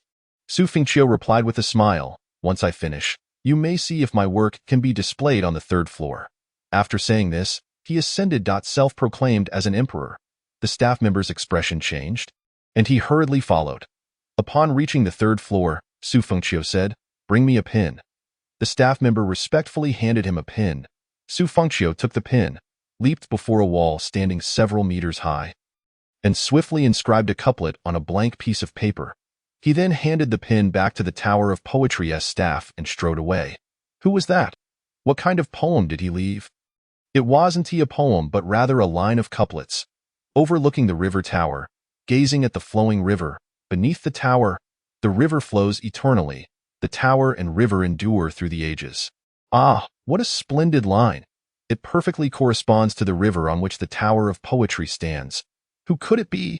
He forgot to leave his name. The staff member of the Tower of Poetry was left in a stupor. "Young hero, you forgot to leave your name." He rushed outside but had already lost sight of Su Fengqiu. Chapter 50. Today, Su Fengqiu shall suffer humiliation. Su Fengqiu walked directly to the exterior of the imperial palace. The grand and magnificent imperial palace loomed above, with a floating island in the sky. This beautiful island is the true residence of the Shengyao Empire's royal family. It is a forbidden place. accessible only to the empress and core members of the royal family, where they rest and cultivate. Producing his invitation, Su Fengqiu successfully entered the imperial palace, where someone guided him within. The palace was vast and splendid, adorned with lights and decorations. Today seemed particularly special, as many palace maids were engaged in playful revelry. Upon arriving at the poetry gathering, a massive hall stood before him. Though night had fallen, it was as bright as day within. Rows of ancient trees led up to the steps of the hall, adorned with countless scrolls of poetry glowing softly. Some figures were perusing the poetry while conversing as they made their way toward the hall. "Ha ha ha, Brother Ji, long time no see." A handsome figure clad in white, fanning himself, greeted another ahead of him. Ji Buochao chuckled and returned the gesture. "Brother Huang, a pleasure to meet you." Li Sheng's face revealed a smile. "I greatly envy Brother Ji. Your poem on Chang'an has won the Empress's admiration." Ji Buochao replied, "Brother Li, you flatter me. Lacking in martial talent, I can only seek a path through literary prowess. Unlike you, who at merely 25 years old, achieved the top score in last year's poetry examination. Truly admirable." Li Sheng shook his head, lamenting, "Yet tonight, we are ultimately but fringe figures. Such a grand gathering, with the legendary poetry sage and the empress herself in attendance. What kind of illustrious individuals are present? The young master of the Gu family, Gu Chongqing, is among them, while we, Ji Buochao countered, "Nay, although they are figures we cannot aspire to reach, a poetry gathering is a place of camaraderie and literary exchange. Today, all participants are equal, with no distinction of status. Even if their backgrounds are extraordinary, as long as our poetry shines, we can still stand proudly among them. Yes, for me, I seek not great fortune, merely the Empress's appreciation and a path to rise." Li Sheng nodded in agreement. Su Fengqiu passed by them. "This brother is quite unfamiliar. May I ask your name?" Li Sheng inquired curiously. Su Fengqiu clasped his fist. "Su family, Su Fengqiu." Their hearts trembled, and they could not help but draw in a sharp breath. My goodness. The immortal Emperor Su Fengqiu? Such a legendary figure, and he walks into the hall just like us? The two immediately bowed deeply. "Immortal Emperor exude. No need for such formality," Su Fengqiu replied before entering the hall, leaving the two in a cold sweat. They were simply not of the same class. In terms of strength and background, they were worlds apart.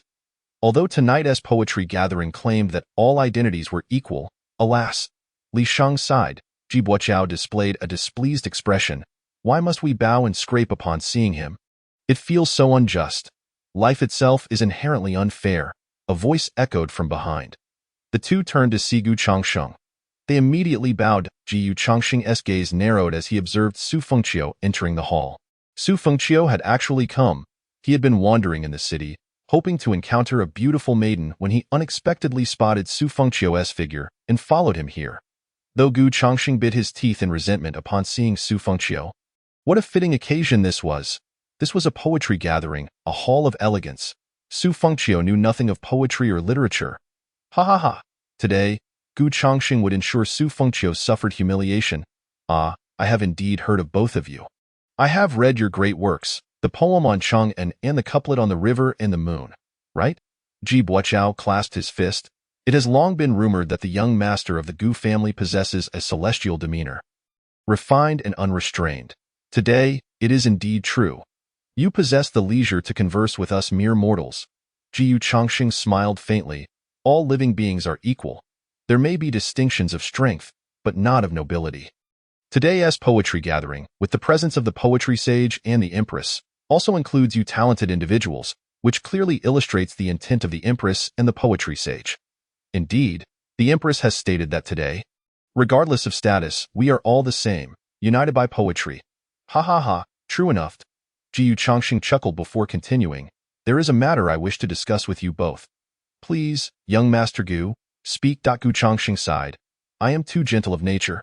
While Su Fengqiu is steeped in deep transgressions, utterly ignorant of poetry and literature, which is quite contrary to the elegance of this hall. The two dared not respond. Gu Chongqing continued. "Su Fengqiu's character is vile, arrogant, and overbearing. I hold a grudge against him."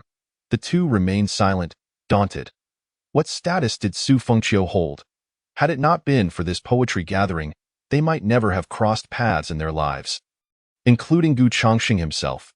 Thus, how could they dare to breathe heavily? Su Fengqiu had even stolen the woman Gu Chongqing adored, employing despicable means to rob her of her purity, leading to her shame and subsequent suicide. The two were taken aback. Gu Chongqing declared, "I seek revenge but am constrained by various limitations, feeling powerless. Now that Su Fengqiu has arrived, I request both of you to make things difficult for him. Ensuring he loses face, in doing so, I would be providing her with a proper resolution." The two were further startled. Thud. Ji Buochao, trembling in fear, dropped to his knees. "Gu, young master. We are merely ordinary martial artists. In our 20s, with cultivation only just reaching the Xintian realm and with no background. How could we dare to make things difficult for the young master Su? Had it not been for today's poetry gathering, Su Fengqiu was an existence they would never have had the privilege to meet. Forcing them to trouble Su Fengqiu, it would be akin to inviting their own demise. Gu Chongqing helped him up, saying, "I understand your predicament. Fear not, I shall ensure your safety. Once this is accomplished, I will take you both back to the Gu family, providing you with powerful techniques, martial arts, and cultivation resources. From now on, the Gu family shall be your support, and we three shall be brothers." They could not help but draw in a sharp breath. By accomplishing this task, they could ally themselves with Gu Chongqing. Even calling him brother? This brotherhood, though perhaps not abundant, was nonetheless a significant leap. The cultivation resources of the Gu family, a millennia-old imperial clan, were beyond imagination. Though they possessed talent, they had chosen the literary path out of necessity. If they could walk the martial path, who would choose literature? Who would not wish to become a formidable figure? To take a step back, a higher realm equated to a longer lifespan. Gu Chongqing, too, found himself constrained. The world viewed him as a refined gentleman. He could not continually make things difficult for Su Fengqiu, nor would he dare, especially since Su Fengqiu held leverage over him. Why would he provoke Su Fengqiu when there were other, more noble individuals to target? Although they may harbor a deep-seated disdain for Su Fengqiu, they are nonetheless reluctant to oppose him without cause, unless, of course, their status renders them impervious to his influence. Gu Chongqing is uncertain whether such individuals will attend today's poetry gathering. Even if he knows them, his own status pales in comparison, and he would not dare to solicit their assistance lightly. Thus, it is most advantageous for him to utilize these two as his pawns. "Gentlemen, I implore you." Gu Chongqing clasped his fist in salute. Given the stature of such individuals and the straightforwardness of this arrangement, how could they possibly resist such temptation?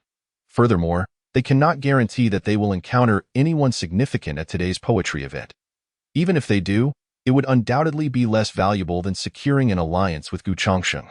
After much hesitation, Ji Buochang gritted his teeth and clasped his fist. "Su Fengqiu is utterly despicable. Young Master Gu, I feel morally obliged to assist you," Li Sheng added. "Rest assured, young Master Gu, I, Li Sheng, shall ensure that Su Fengqiu's reputation is thoroughly tarnished this evening, avenging you in the process." Thank you, Gu Chongqing replied with a smile. "Su Fengqiu, prepare yourself for a night of ridicule." Chapter 51. The daughter of fortune, Lin Qingzhu. Su Fengqiu entered the grand hall of the imperial palace. The interior was transformed beyond recognition. Numerous tables were meticulously arranged, each adorned with ink, brushes, paper, and inkstones. Resembling an enlarged, scholarly setting brimming with the spirit of academia, at the forefront, in the center, stood a dragon throne, flanked by several tables. Naturally, the empress would occupy the throne, while distinguished guests of the poetry gathering would be seated at the nearby tables. The walls were embellished with renowned poems. Within the hall, there were perhaps 200 to 300 attendees, with talented scholars in long robes and graceful ladies of high society.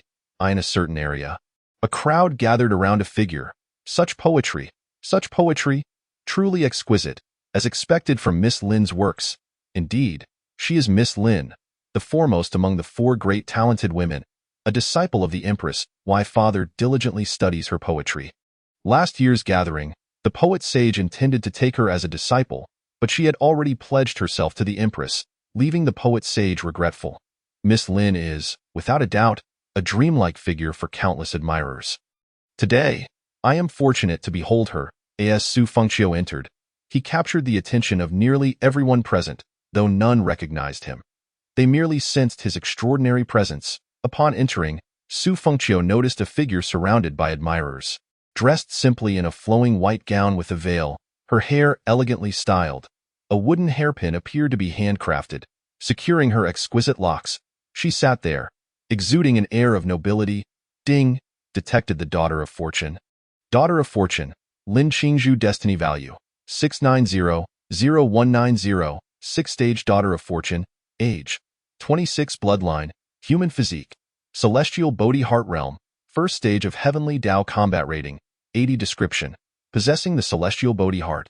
This individual is the purest existence in the world, untainted by any corruption. With extraordinary talent, she may become the youngest to enter the Tao through poetry. Ding, congratulations, you have triggered the task. Win Lin Qingzhu's affection. Rewards will be given when Lin Qingzhu's favor towards the host reaches 20, 40, 60, or 80. Reaching 80 will grant a special reward from Lin Qingzhu. Lin Qingzhu. Su Fengqiu raised an eyebrow.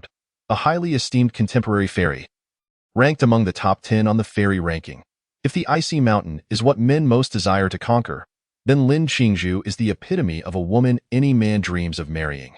Exquisite and graceful, she is well-educated, refined, and gentle. Proficient in all arts, particularly poetry, she is immensely talented, a few years younger than Su Fengqiu. Her poems are read by the most devoted literary enthusiasts, and she has received praise from the poet sage. For years ago, the poet sage remarked that Lin Qingzhu and Gu Chongqing were the only two he believed might follow in his footsteps. Entering the Tao through poetry, Su Fengqiu sat not far away. Pouring himself a cup of tea, Miss Lin, I have a poem I would like you to critique. Lin Qingzhu gracefully set down her brush, her red lips parting. Young Master Shun, you are too modest. I am unworthy to critique your work, but I would be honored to appreciate your masterpiece. Lin Qingzhu then took the poem and read it attentively several times. Young Master Shin, your talent is extraordinary. The essence of this poem is exquisite. Oh, Miss Lin, you flatter me. Might I inquire if you have any suggestions? Lin Qingzhu stood, offering a slight bow. Forgive my boldness, but might I suggest that if the phrase Guan Qingqiu were changed to Sua Qingqiu, it may enhance the poem? A chorus of admiration arose around them. Hearing this, young Master Shun's eyes lit up. Excellent. Just a single word change has made my poem more beautiful. Thank you, Miss Lin. Forgive my intrusion, Lin Qingzhu humbly acknowledged. Those gathered around Su Fengqiu could not help but exclaim. Miss Lin is truly remarkable. Such unparalleled grace and refinement. She and Gu Chongqing are indeed a match made in heaven, sharing similar temperaments and extraordinary statuses. Where have all the esteemed seniors gone during this poetry gathering? Why are only we, the younger generation, present? The venerable figures who appreciate poetry, such as the Grand Elder of the Nine Heavens, Heavenly Mechanism Pavilion, Elder Way of the Nine Heavens, Celestial Sect, and the Poet Sage, must have gone to reminisce with the Empress, for the gathering has yet to commence. Gu Chongqing entered, his gaze immediately falling upon the encircled figure, Lin Qingzhu. The woman he admired most. Her purity, excellence, refinement, and grace captivated him utterly. Young Master Gu, it is a pleasure to meet you. To have the honor of witnessing you in this lifetime is a privilege. I have just read your work and was astonished by its brilliance. Gu Chongqing smiled. You all flatter me. Those who can attend this gathering are undoubtedly talented individuals. Each of you is remarkable in your own right. Ji Buochang remarked. Young Master Gu is too modest. Although we are all here for the poetry gathering, there are indeed distinctions in talent.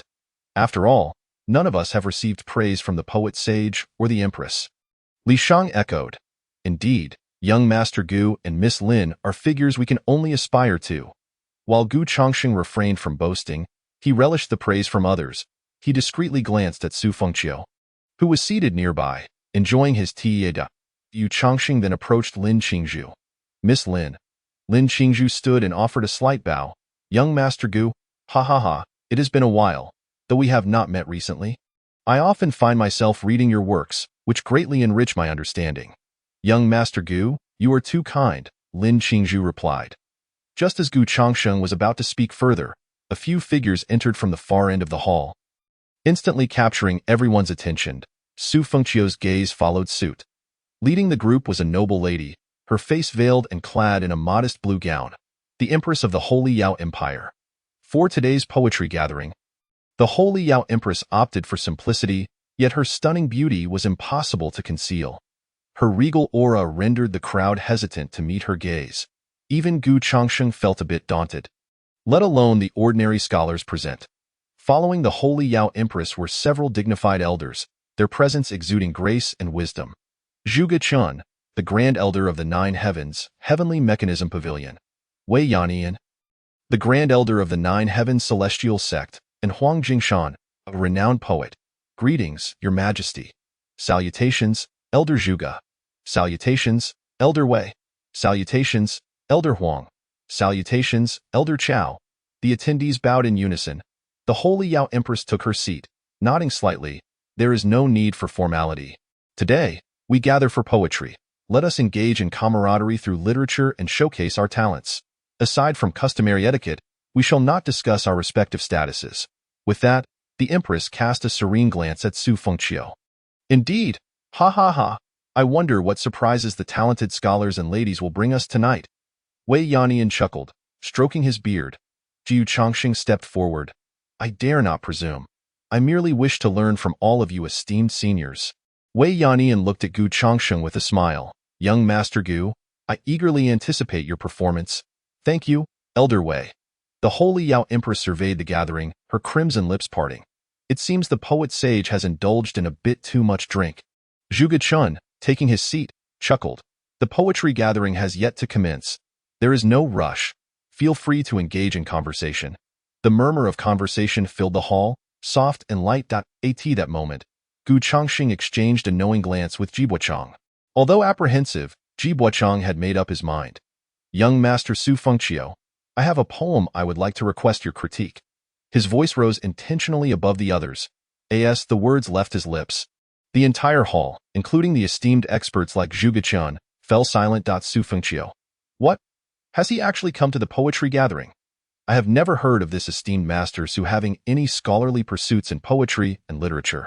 Rather, I was under the impression that he had little interest in such matters. In their circle at this age, all their energy is devoted to martial arts, with only a handful such as young Master Gu, Miss Lin, and the Phoenix Saintess having the leisure to engage in poetry and literature. Even if there are others, the number of those talented enough to participate in this gathering is extremely limited. Could it be that he has come here with malicious intent? His notorious reputation has been circulating quite a bit lately. What could possibly draw him to such an elegant assembly? A hushed whisper spread among the crowd. Gu Changxing smirked inwardly, for this was precisely the effect he desired. Su Fengqiu must surely be ignorant of poetry and literature. His purpose for attending this event may well be connected to Her Majesty the Empress. Senior Zhuge or Senior Wei. However, in this setting, Gu Changsheng was determined to seize the opportunity to humiliate him. Miss Zhao, is that the esteemed young master Su Fengqiu?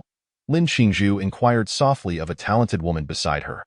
Indeed, it is he. Lin Qingzhu gazed curiously at Su Fengqiu, a disciple of the Holy Yao Empress, and the daughter of General Lin from a prestigious lineage. Her status was anything but ordinary.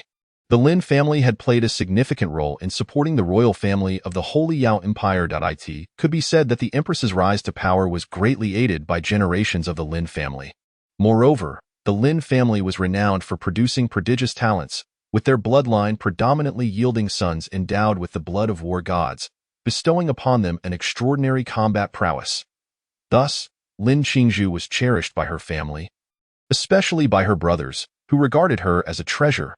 Lin Qingzhu herself was a standout among the contemporary youth, having encountered various top-tier talents from the 8th and 9th heavens. Su Fengqiu was one such talent. Lin Qingzhu would not have thought much of it, but recently, Su Fengqiu's prominence had soared, and his extraordinary feats were known to all. Even her master, the Holy Yao Empress, had personally observed his battles on several occasions. Hence, Lin Qingzhu found herself intrigued by Su Fengqiu, believing he differed from other prodigies, particularly in his ability to defy conventional understanding. Su Fengqiu was well aware of Gu Changxing's intentions. If he enjoyed playing games, then let the games unfold. Taking a sip of tea, he calmly asked, with so many esteemed poets present in this grand hall, what merit do I possess that warrants your request for my critique? Ji Buochang hastily interjected, young Master Su, Your presence at the poetry gathering must surely signify your exceptional talents, which is why I sought your insights. The Holy Yao Empress seemed to sense something amiss. Her invitation to Su Fengqiu was intended to foster a closer relationship, as she required his assistance, not to subject him to ostracism or humiliation. Theoretically, what status does Su Fengqiu hold? Even if they believed he lacked knowledge in poetry and literature, no one would dare voice such sentiments aloud. Who would have thought that someone would dare to broach such an inappropriate subject? It was evidently unreasonable, and there must be someone orchestrating these events. The Holy Yao Empress composedly declared, "Bring forth the poetry. I wish to share it with all the esteemed poets present." Su Fengqiu rose and clasped his fist in gratitude. "Thank you, Your Majesty, but there is no need for such trouble." "Very well then, young Master Su, please proceed." Su Fengqiu glanced at the poetry presented to him. Jiu Changxing inwardly scoffed. He was truly adept at feigning understanding, putting on a facade as if he comprehended the work. What does he know? Su Fengqiu then passed it to Jibuochang. "What do you think, young Master Su?" Jibuochang inquired. Su Fengqiu nonchalantly remarked, "It is rather mundane." Upon hearing this, there were many who stifled laughter.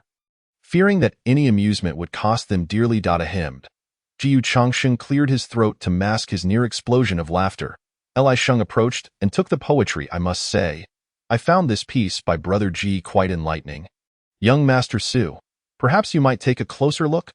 They all knew better than to provoke Su Fengqiu, yet they were also aware that Gu Changxing could shield them. Moreover, in such a setting, even if Su Fengqiu harbored anger, he would not dare take action.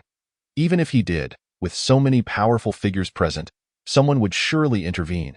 A figure entered the grand hall, fanning himself. Is it really necessary to trouble young Master Su? The crowd turned their gazes. It was Li Mufeng, the saint son of Medicine God Mountain.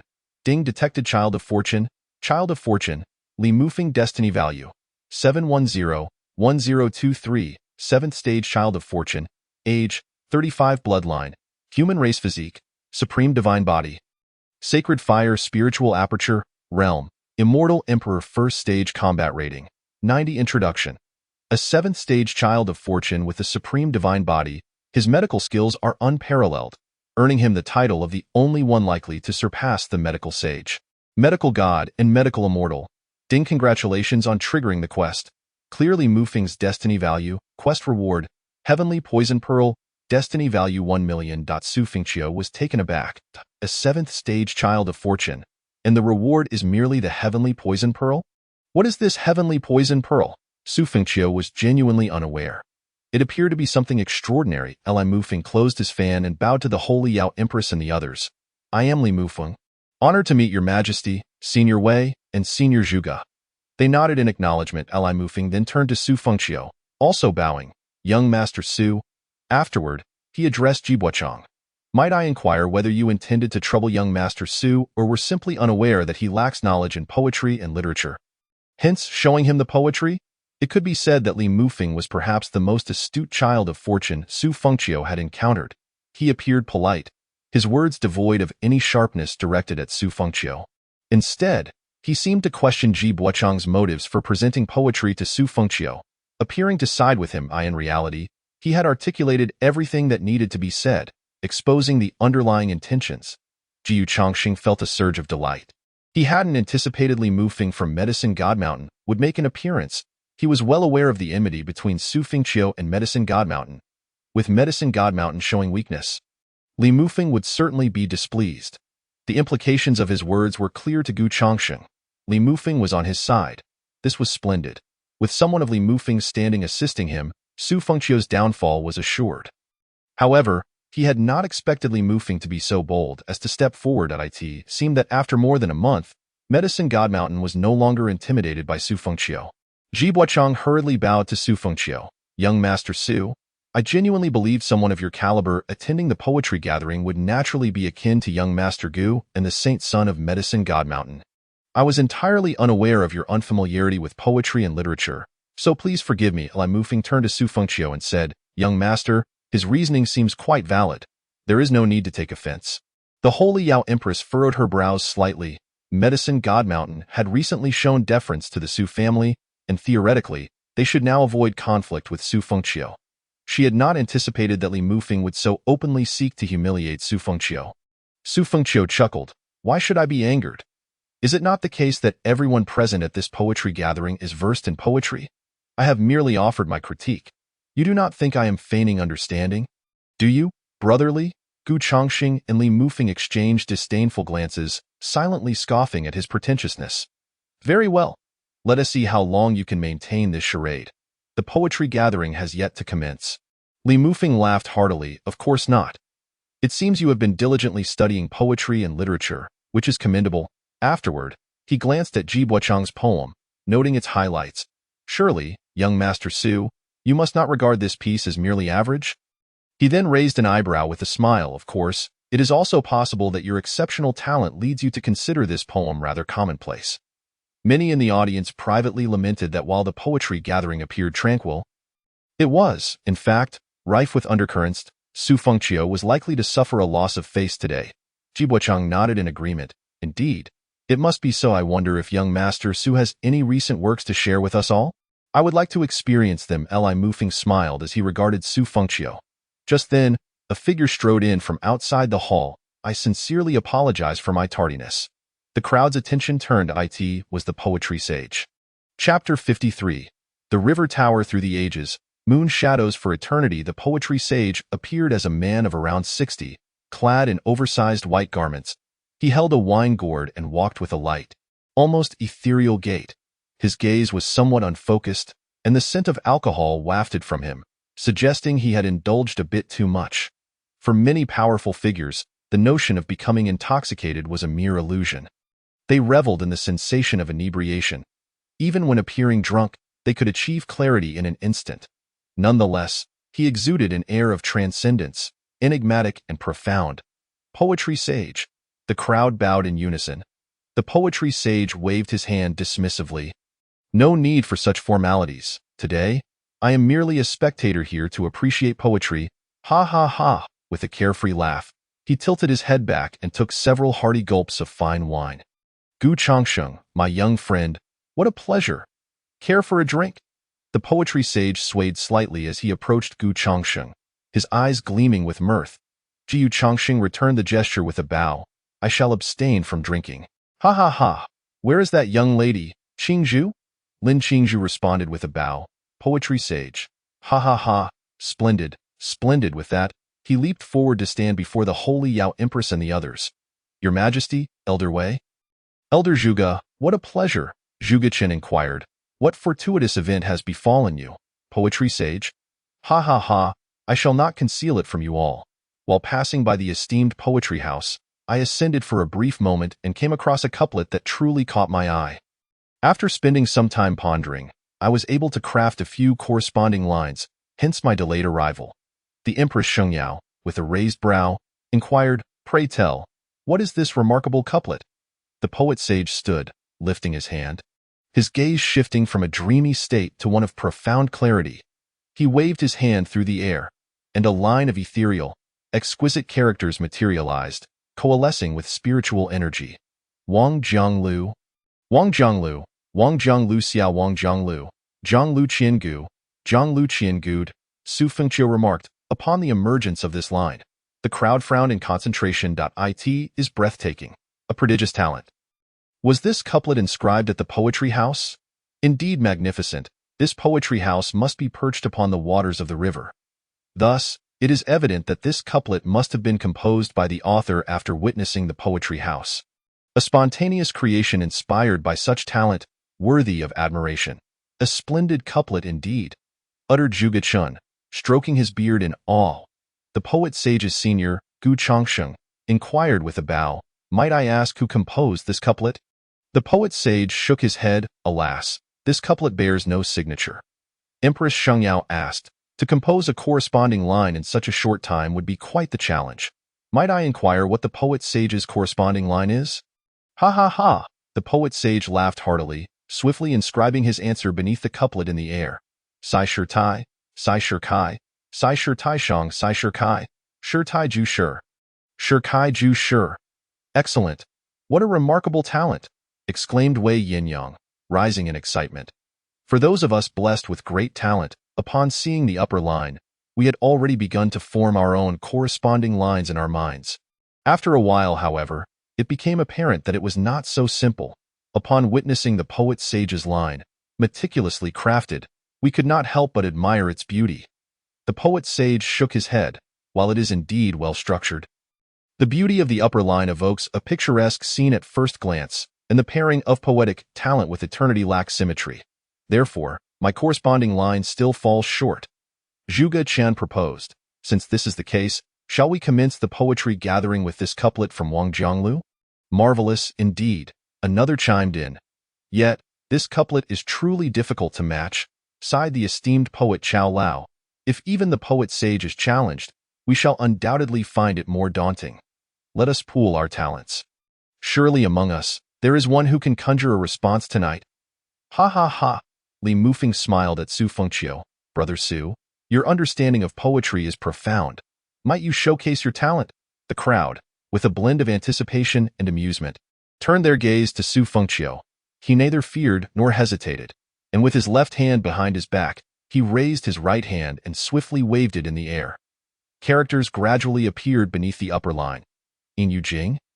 In Yu Ing, in Yu Jing Zhong in Yu Ing, Yu Jing Wan Yin, Yu Ing Wan Yin. The crowd, initially expecting to witness a farce, suddenly found their expressions turning grave. The poet-sage inhaled sharply.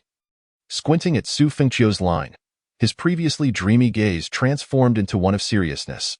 His movements paused, and he could not help but recite. In Yu Jing, in Yu Ing, in Yu Jing Zhong in Yu Ing, Yu Jing Wan Yin, Yu Ing Wan Yin. In that moment, a spark of brilliance ignited in his eyes. This corresponding line is exquisite.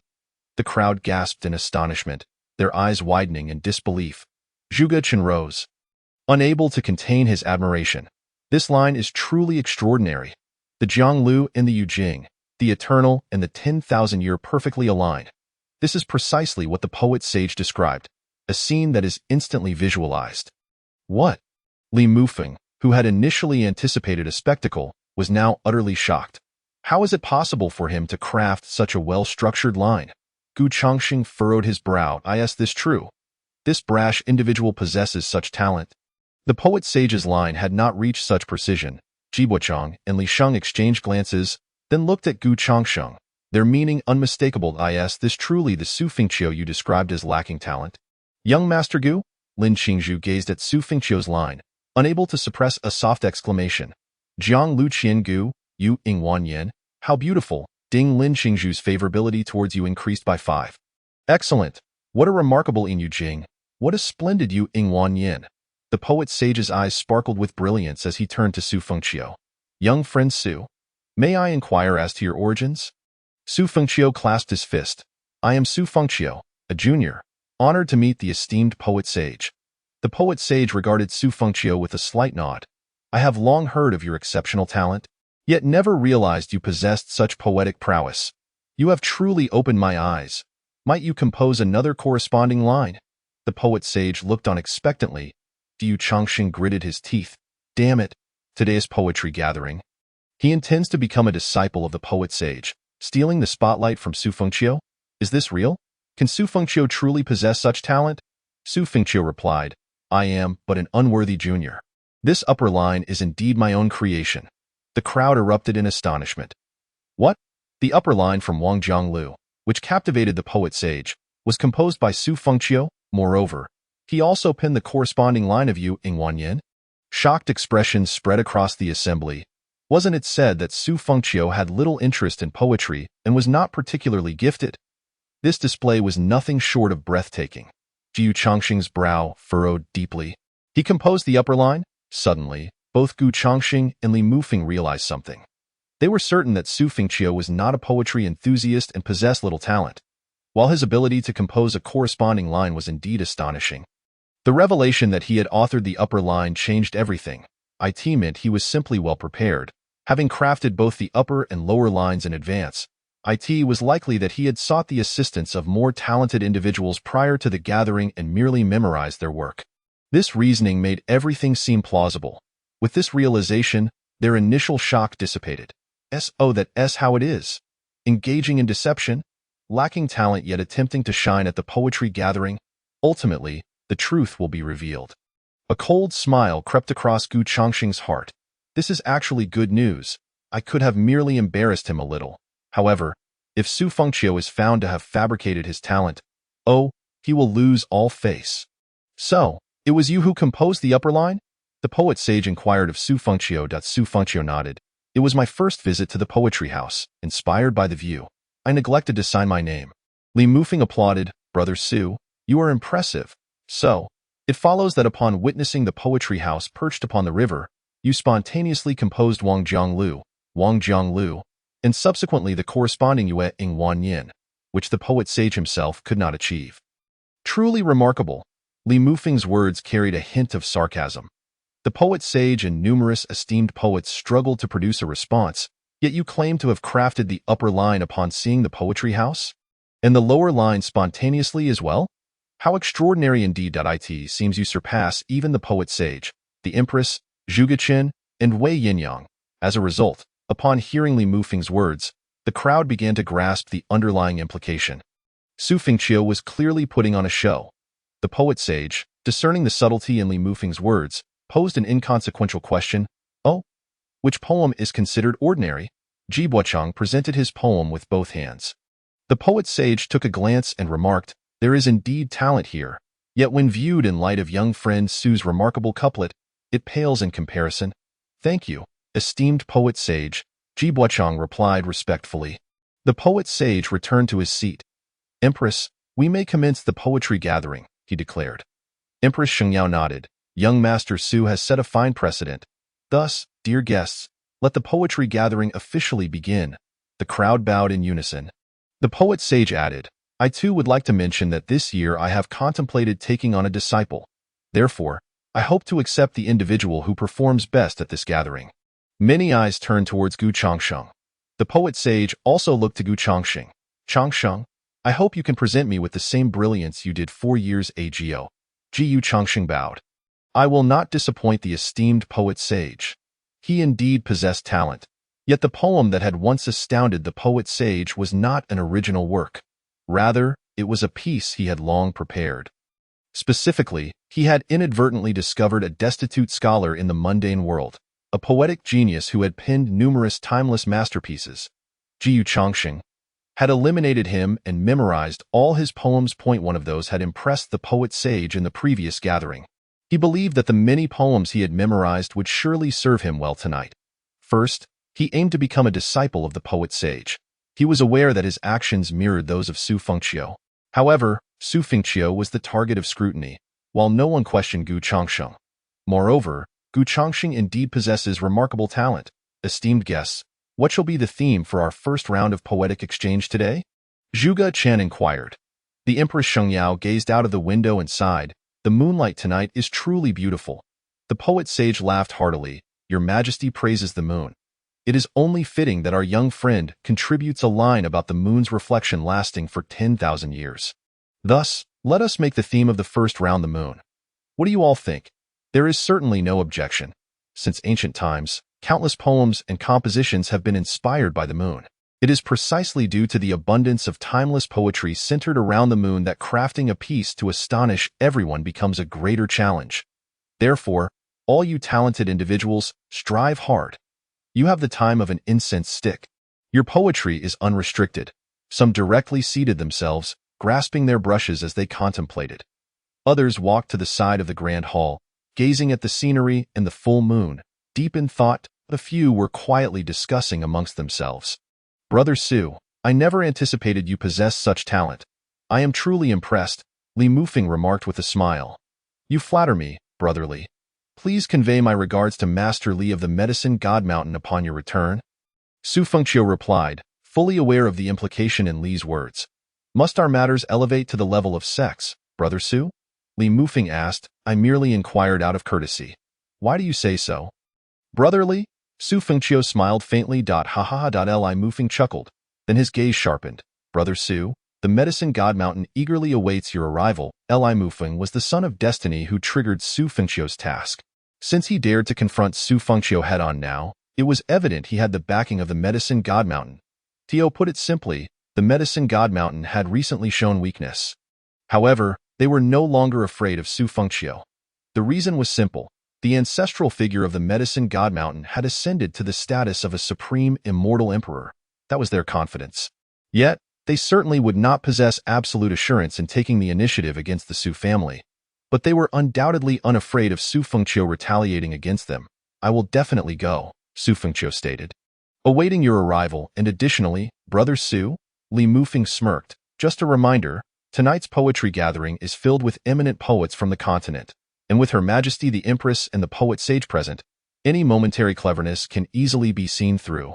After saying this, he walked away. He dropped the pretense and laid his cards on the table with Su Fengqiu. Su Fengqiu chuckled inwardly, then sat down to compose. Not far away, Gu Chongqing observed this scene and sneered inwardly. Is this how you begin writing? I wonder what nonsense you will produce. Subsequently, Gu Chongqing began to write Moon Poem.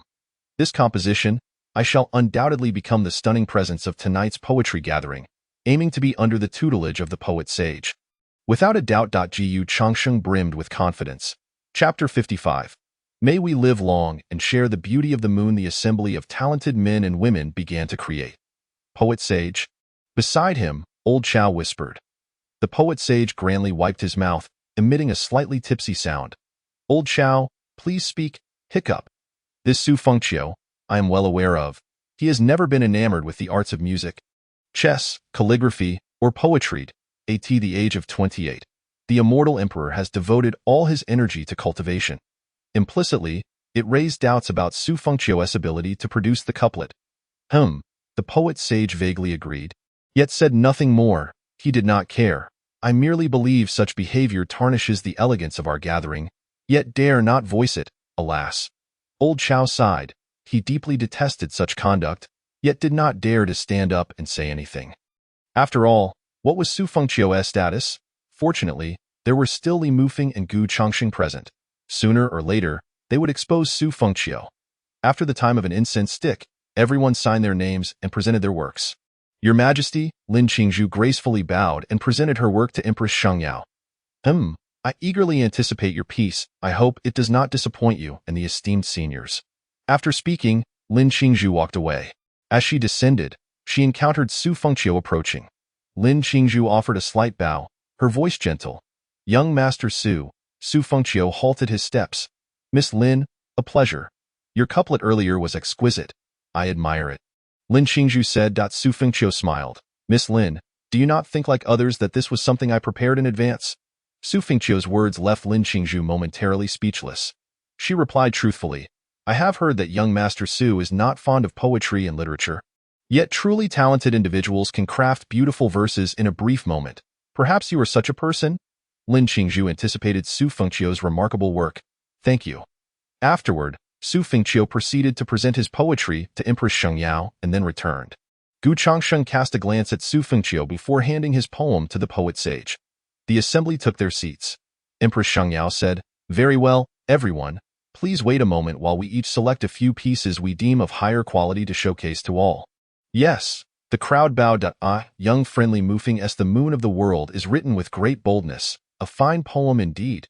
Elder Huang exclaimed. Li Mufeng smirked and cupped his fist in acknowledgement. Elder Huang stood up. I shall recite this poem together with you all. As Elder Huang finished reciting a poem, applause erupted throughout the venue. Excellent, excellent. The poet sage took a sip of wine, praising. This poem could very well be the first rare masterpiece of the day. You flatter me, poet sage, Li Mufeng replied. Now for the second piece, the poet sage announced, standing unsteadily with a hint of inebriation, Moon Poem, by Gu Changsheng. Gu Chongqing felt a surge of joy as all eyes turned toward him. The moon's reflection flows through hundreds of rivers. Upon completing the recitation, applause rang out once more. As expected of young Master Gu, truly talented. What a beautiful moon poem. I am in awe. This piece seemed to surpass Li Mufeng's in quality, indicating that the poet sage's disciple was undoubtedly Gu Chongqing. Good Gu Chongqing. You have not disappointed me, the poet sage exclaimed, looking at Gu Chongqing with admiration. To have the recognition of the seniors is enough for me. I have no regrets. However, I believe the poetry of Miss Lin and several other gifted individuals will not be inferior to mine, Gu Chongqing thought, feeling elated. Though the poetry gathering had just begun, He felt his position as the poet sage's disciple was nearly secured. Young Master Gu, you possess great talent. I cannot compare, Lin Qingzhu said, bowing slightly. Beneath her veil, Empress Shengyao revealed a faint smile. Miss Qingzhu? Your poem can indeed be compared to Gu Changxing's. Oh? Ha ha ha. I implore Her Majesty to showcase it, the poet sage said, laughing heartily as he took a couple of hearty sips. Empress Shengyao gestured, and a poem appeared in the air. Gu Changxing looked on, his brow furrowing. Lin Qingzhu's talent was indeed remarkable, worthy of the poet sage's unhesitating desire to take her as a disciple and even proclaim her as the most likely to enter the Tao through poetry. Gu Changxing acknowledged his inferiority. Fortunately, Lin Qingzhu had already become a disciple of Empress Shengyao and had no intention of idly wandering with the poet sage. Empress, the poet sage gazed intently at the poem. Sighing, I truly envy you. How I wish to take this girl Qingzhu as my disciple. This poem would require considerable effort for me to compose. Poet sage, you flatter me. I have always looked up to you as a model. And your influence is present within my writings, Lin Qingzhu replied modestly. No, you are yourself. This poem is the best of today. The poet sage lamented. Indeed, this year has produced many fine poems. Let us see if there are any other exceptional pieces. Empress Shengyao presented the next piece. Upon seeing it was composed by Su Fengqiu, she paid extra attention. Su Fengqiu's situation in this poetry gathering was not favorable. However, when she read the content of Su Fengqiu's poem, she could not help but be taken aback beneath her veil. Poet sage, please take a look. Empress Shengyao handed over the poem. The poet sage held a wine gourd in one hand and took the poem with the other, glancing at it casually before becoming transfixed. After a moment, the poet sage rose, gazing intently at Su Fengqiu. The crowd was taken aback. What sort of poem could evoke such a reaction from the poet sage? Gu Changxing furrowed his brow, following the gaze towards Su Fengqiu, then smiled inwardly. Surely the poem he wrote could not be so poor as to provoke the sage's ire? Li Mufeng fanned himself, awaiting the unfolding drama. Nearby, Zhuge Qin curiously picked up the poem on the table, read a line, and recited. When will the bright moon appear? I raise my glass to ask the blue sky. The opening lines left him momentarily stunned, and he could not help but continue. I know not what year it is in the heavenly palace. Tonight, what year is it? He gasped, glancing at Su Fengqiu before returning to the poem. His tone growing solemn. I wish to ride the wind to return, yet fear the jade towers and palaces. High above where the cold is unbearable I dance to cast my shadow. How unlike being in the mortal realm. The crowd collectively inhaled sharply, gazing at Su Fengqiu in astonishment. What? Gu Changxing looked at Su Fengqiu in disbelief. How could this be? Ah? Zhuge Chun was also taken aback, looking again at Su Fengqiu. Beside them, the Grand Elder Wei Yinyang of the Xini sect took the poem from Zhuge Qin's hands. Turning the vermilion pavilion, low brocade windows, shining upon the sleepless. There should be no resentment. Why must the moon always be round when parting? He frowned. Humans have sorrow and joy, separation and reunion. The moon has its phases of fullness and emptiness, a matter that has been difficult to achieve since ancient times. May we live long and share the beauty of the moon, even if we are miles apart. Chapter 56. Young friend Su, do you wish to explain? The hall erupted in a clamor. Everyone present was talented and cherished poetry and literature. Even the least skilled participants in the poetry gathering, when surveyed across the vast expanse of the land, are undeniably talented individuals. They possess a profound understanding of poetry. After hearing a piece just once, they can generally discern its quality. If one were to proclaim that this poem was authored by the poet sage, it would be met with universal belief. Yet, this masterpiece is actually the work of Su Fengqiu. How can that be? This is merely an impromptu creation from Su Xiaozhu, crafted in the span of a single incense stick. Such a piece is a timeless gem. When will the bright moon appear? I raise my glass to inquire of the azure sky. I wish for longevity, so that we may share this beauty across the 1,000 miles. But does Su Xiaozhu not disdain poetry and prose? Does he truly possess such talent? This could very well be the most astonishing verse I have encountered in recent years. Lin Qingzhu, beneath her veil, slightly parted her lips. Such beautiful lines, such exquisite imagery, such grandiose scenes. Her enchanting gaze flickered towards Su Fengqiu. Su Gongzi, what remarkable talent! She held a deep admiration for poetry, particularly for those endowed with such gifts. Su Fengqiu's work left Lin Qingzhu utterly captivated. Lin Qingzhu's favor towards you has increased by 5. Current favor. 10. Li Mufeng furrowed his brow. Su Fengqiu had evidently come well prepared. His gaze sharpened slightly. It matters not. Tonight, he will inevitably reveal himself. Impossible. Gu Changxing felt a chill within. Su Fengqiu is fundamentally a person devoid of any understanding of poetry or prose. He could never produce such a masterpiece. This must be an act of plagiarism. How audacious! What gives him the right to claim such an ancient work as his own? He can't possibly be attempting to usurp the title of the poet sage's disciple through thievery. Can he? That is utterly inconceivable. He must ensure Su Fengqiu suffers utter humiliation. Something must be done. This verse? Wei Yinyang rose, astonished as she gazed at Su Fengqiu. The beauty of this poem's imagery and its remarkable quality surpassed her expectations. To witness such a timeless piece within a poetry gathering was simply unbelievable. Even more astonishing was the fact that it was spontaneously composed. This work alone could be immortalized in literature, allowing countless scholars to study and cherish it for generations. Meanwhile, the previously silent Elder Chao wore a troubled expression. He harbored no fondness for Su Fengqiu. Firstly, he believed Su Fengqiu to be utterly devoid of talent.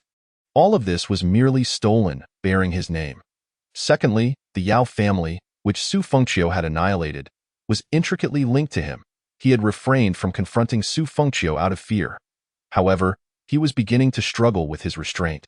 Young friend Su, encountering such a piece at this poetry gathering has exceeded this old man's expectations. Your talent may indeed rival that of young Lady Qingzhu. Lin Qingzhu softly remarked, with this verse alone. I am acutely aware of the disparity between Su Gongzi and myself. What a delight! What sheer delight!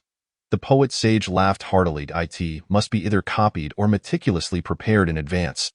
This was the unspoken consensus among the crowd. To compose such verses in the span of a single incense stick is a feat achievable only by a select few, like the poet sage himself. Yet, none dared voice their thoughts. Yu Changxing quickly signaled to Ji Buochang and Li Shang beside him. Both men trembled. They had initially thought their involvement had come to an end, especially with Li Mufeng's attempts to complicate Su Fengqiu's situation. They never anticipated Gu Xiaozhu would summon him again. To be candid, they were truly fearful that Su Fengqiu was an individual they could only aspire to meet in their lifetimes, let alone challenge. Now, they were to confront him. Even with Gu Changxing's assurance, it was daunting. It was a fear and inferiority that stemmed from their very souls. Earlier, when asked to read Ji Buochang's poem, he had gritted his teeth and forced himself. Yet now, they had come this far. What could they do but press on, or risk losing everything they had worked for? Li Shang, determined, stood up. Everyone, I have something to say. The crowd turned their attention to him. Li Shang continued. It is true that I have harbored some doubts for quite some time, but I never dared voice them. Elder Chao interjected. Speak freely. Indeed. It is in light of Her Majesty the Empress's words that today, regardless of status, we are all equal, simply gathering to appreciate poetry and exchange talents, that I dare to stand forward with my humble inquiries. Elder Chao urged. Speak. Li Shang asserted. Su Xiaozhu's poem is breathtaking. Its beauty and depth are beyond imagination. To compose such a lengthy piece in the span of a single incense stick. If it were the poet sage or Her Majesty, it would be entirely expected. Thus, I have my doubts. Did Su Xiaozhu truly craft this masterpiece in a mere moment? Li Shang dared not meet Su Fengqiu's gaze. Ji Buochang stepped forward. I too harbor doubts. While I do not deny Su Xiaozhu's extraordinary talent, I must point out that he is but 28 years old, having reached the pinnacle of the immortal emperor realm at such a young age. Astonishing, all his efforts are devoted to cultivation, and it is widely known that he does not favor poetry or prose, having never composed a single verse nor frequented literary circles. Yet, he presents us with such an unparalleled work. It seems rather implausible. Ji Changxing chuckled inwardly. How delightful! This point has been thoroughly articulated. Su Fengqiu is now in a precarious position. Ji Changxing is indeed a genius. How exhilarating! Li Mufeng cast a glance at Gu Changxing. Already aware of the implications that Su Fengqiu is merely putting on a facade, who will indulge him? Su Xiaoyu, will you provide an explanation? Elder Chao inquired, directing his gaze towards Su Fengqiu. There remained discerning individuals among the crowd. All eyes turned to Su Fengqiu, awaiting his response. To be honest, this was the prevailing sentiment. Even those on stage, including Zhuge Chun, Wei Yinyang, and the poet sage himself, shared this belief. At the very least, they considered the possibility. Su Fengqiu, with a nonchalant demeanor, replied, "There is no need for an explanation. How I live my daily life where I go is not something everyone knows, much like how some cannot comprehend how one achieves the status of emperor at such a young age. Wouldn't you agree, Gu Shtong?" Su Fengqiu suddenly pointed at Gu Chongsheng, causing him to startle. Yes, Gu Chongsheng stood, clearing his throat. Some individuals are merely frogs at the bottom of a well, believing that what seems impossible to them is equally unattainable by others. They are not on the same level. Su Fengqiu smiled. Jibuchang? Li Shang. Wait, what? You had me go up there to challenge Su Fengqiu, and now you're speaking in his defense. Didn't you say you despised him? Even if you're concerned, must you go so far as to defend him? Am I merely a jester in this scenario? Chapter 57. Qingzhu writes for Su Fengqiu. Gu Chongsheng felt utterly distressed. Su Fengqiu had his leverage over him, and now Su Fengqiu had called him out. He had no choice but to defend Su Fengqiu. However, it mattered little. Jibuchang and Li Shang had already laid bare the situation regarding Su Fengqiu. They just hadn't delivered the final blow. There would be ample opportunities to expose Su Fengqiu's poetry as mere plagiarism. Once revealed, he would lose all dignity and become the laughingstock of the continent. The poet sage interjected, "If this is merely a misunderstanding, let us move past it." Jibuchang and Li Shang bowed respectfully. "Indeed, Your Majesty." Ha ha ha, yet to witness Su Xiaoju's verse today has made this poetry gathering worthwhile. Zhuge Chen remarked, stroking his beard with a smile. Wei Yinyang chuckled as well. We've only just begun. Perhaps even more surprises await us. Indeed, poet sage. What shall be the theme for the second round? The poet sage reluctantly tore his gaze away from Su Fengqiu's poem. Speak, everyone. Elder Chao, attempting to quell his displeasure, declared, I have a brilliant idea. The Empress inquired, Oh? Please, Elder Chao. Elder Chao continued, all present are young talents, nearly all unmarried or without immortal partners, correct? The crowd shook their heads. Thus, you all must have aspirations regarding love, yet little experience in expressing it, and your poetry depicting the opposite sex is likely scarce. I propose that this round's theme be the captivating beauty of women and the extraordinary presence of men. The elder laughed heartily, a splendid notion. Ha ha ha. I vividly recall the poet sage's drunken penmanship for a beauty, the Red Beauty narrative, a moment of sheer elegance, brimming with vitality and audacity. Zhuge Chen added, smiling. Wei Yinyang concurred. Indeed, it is an excellent theme. During the poetry gathering, men may write about beautiful women, while ladies may express their admiration for handsome men. How delightful! The poet sage erupted in laughter, standing atop his chair. Why not be even bolder and base our poetry on those present at the gathering? Ha ha ha, how wonderful! He then raised his cup in a hearty toast and exclaimed, refreshing. Elder Chao echoed, indeed. Today's poetry gathering boasts an abundance of youthful talent, the illustrious son of the medicine god, Gu family's young master, and the likes of Qingzhu, Miss Zhao, and even Her Majesty the Empress herself. Men shall write about the women present, while women shall write about the men. How splendid with that! Elder Chao's heart was filled with cold laughter. Among these young people, writing about love and the opposite sex likely wouldn't be their forte. This theme is not obscure, but in such a grand and solemn poetry gathering, it is rather unconventional. Su Fengqiu, whether he has plagiarized or had someone compose new poetry for him, memorizing it to claim as his own, how could he possibly anticipate such a theme today? Surely, he is unprepared. Humph. Prepare to have your true nature revealed. If all else fails, the ladies could certainly use an old man like me as a reference for writing poetry and lyrics. It need not revolve solely around matters of love. Right? Ha ha ha. If they were to draw inspiration from me for romantic themes, that would not be entirely unwelcome. Ha ha ha. The poet sage laughed heartily. Ahem, Your Excellency the poet sage, you appear to have indulged a bit too much, remarked Empress Shang Yao. How unbecoming. The poet sage chuckled as he took a seat. such as the poet sage, unrestrained and candid, a true embodiment of carefree joy, sighed Zhuge Chun. Shortly thereafter, Old Chow added, once the poetry is completed, please ensure that each of you includes a note indicating whom the poem describes. Certainly. Su Fengqiu glanced around the venue. Within, the most adept subjects were undoubtedly two individuals, Lin Qingzhu and Empress Shangyao. Meanwhile, Lin Qingzhu cast a glance at the gentlemen present.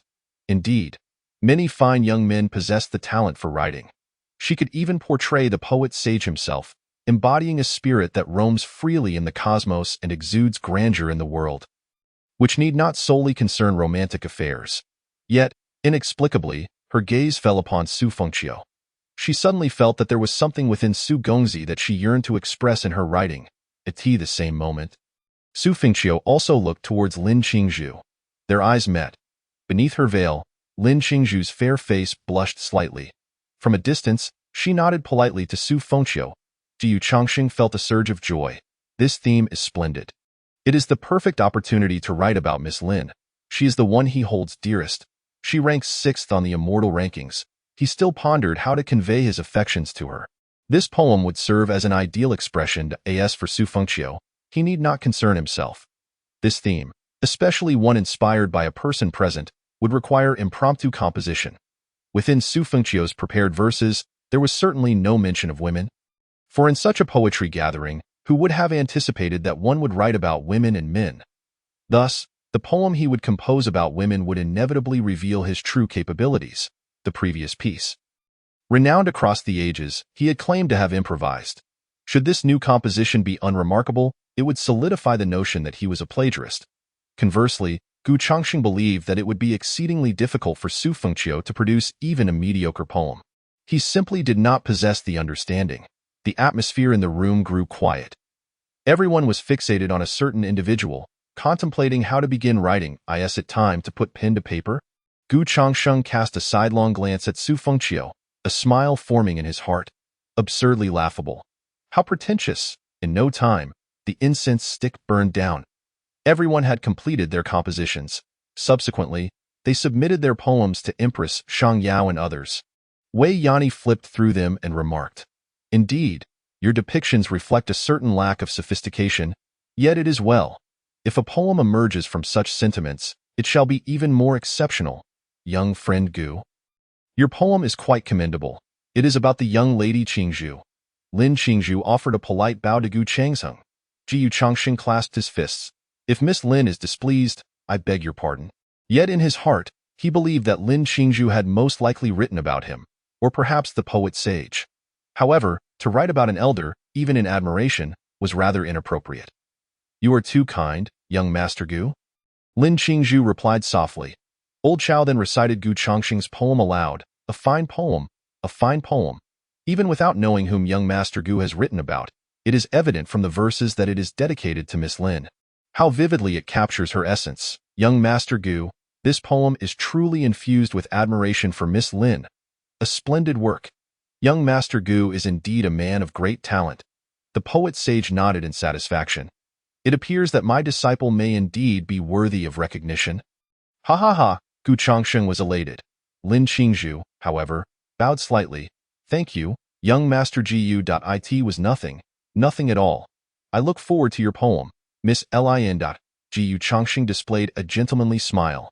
Empress Shangyao cast a glance, and beneath her veil, a subtle, intriguing smile graced her lips. Qingzhu's poem is also quite commendable, the poet sage remarked. Oh, let me see if these two individuals share a certain unspoken connection. Alas, what a pity it is that the connection remains elusive. Gu Changxing furrowed his brow. Did it not mention him? Who else could it be? Su Fengqiu? Don't be absurd. Lin Qingzhu surely would not harbor any fondness for him. She undoubtedly suspected that Su Fengqiu's poem was either plagiarized or pre-prepared. Empress Shangyao glanced at Su Fengqiu. It is indeed about Su Fengqiu. Jiyu Changxing? What? Has he become a jester as well? Chapter 58. Like a light cloud veiling the moon, drifting like a breeze through the falling snow. Gu Changxing was filled with a deep-seated resentment. Su Fengqiu.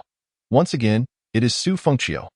Everyone believed that Lin Qingzhu's poem must surely be about Gu Changxing, and he himself was convinced of the same. For everyone recognized them as a match made in heaven. It was clear to all that Gu Changxing harbored secret affections for Lin Qingzhu. His expressions and gaze awaited the moment when it would be revealed that she had written about him. But now, it is not about Gu Changxing. Instead, it is about Su Fengqiu. Gu Changxing appeared calm on the surface, but inside, he was seething with rage. Why? Why did you not write about me? Why I, Gu Changxing, and you, Lin Qingzhu, are a perfect pair, destined for each other. There is no other match as fitting in this world. So why did you choose to write about Su Fengqiu? I, Gu Changxing, have known you for years. And we have discussed poetry together on countless occasions. You clearly harbor feelings for me, so why write about Su Fengqiu? Very well. Is this how you choose to treat me? Everyone is aware of our feelings. Yet you cast my genuine emotions to the dogs, leaving me to lose face before all. Su Fengqiu is merely a stranger to you. How could you so easily transfer your affections? Fine, Lin Qingzhu. You are nothing but a treacherous woman. You shall pay for this. Gu Changxing seethed with fury within. Su Fengqiu looked at Lin Qingzhu. She offered a slight bow. I do not know much about Su Gongzi. This poem is based solely on my first impression. If it does not please you, I ask for your forgiveness. Why not let Qingzhu read it herself? Empress Shangyao flicked her delicate fingers, sending a scroll flying towards Lin Qingzhu. Lin Qingzhu received it, feeling a touch of embarrassment. It seemed so awkward to read her poem about Su Gongzi aloud. Lin Qingzhu waved her hand in the air, and her poem materialized before her. Gu Changxing, despite his outward calmness, gritted his teeth as he gazed at the poem. Goodness, it is truly splendid. Damn it, Su Fengqiu, Lin Qingzhu. Ah, it is beautifully crafted. The language is exquisite and grand, vividly capturing Su Gongzi's essence. Alas, if I were a woman and chanced upon this poem, I too would surely fall in love with the man depicted within. Li Mufeng exclaimed in admiration.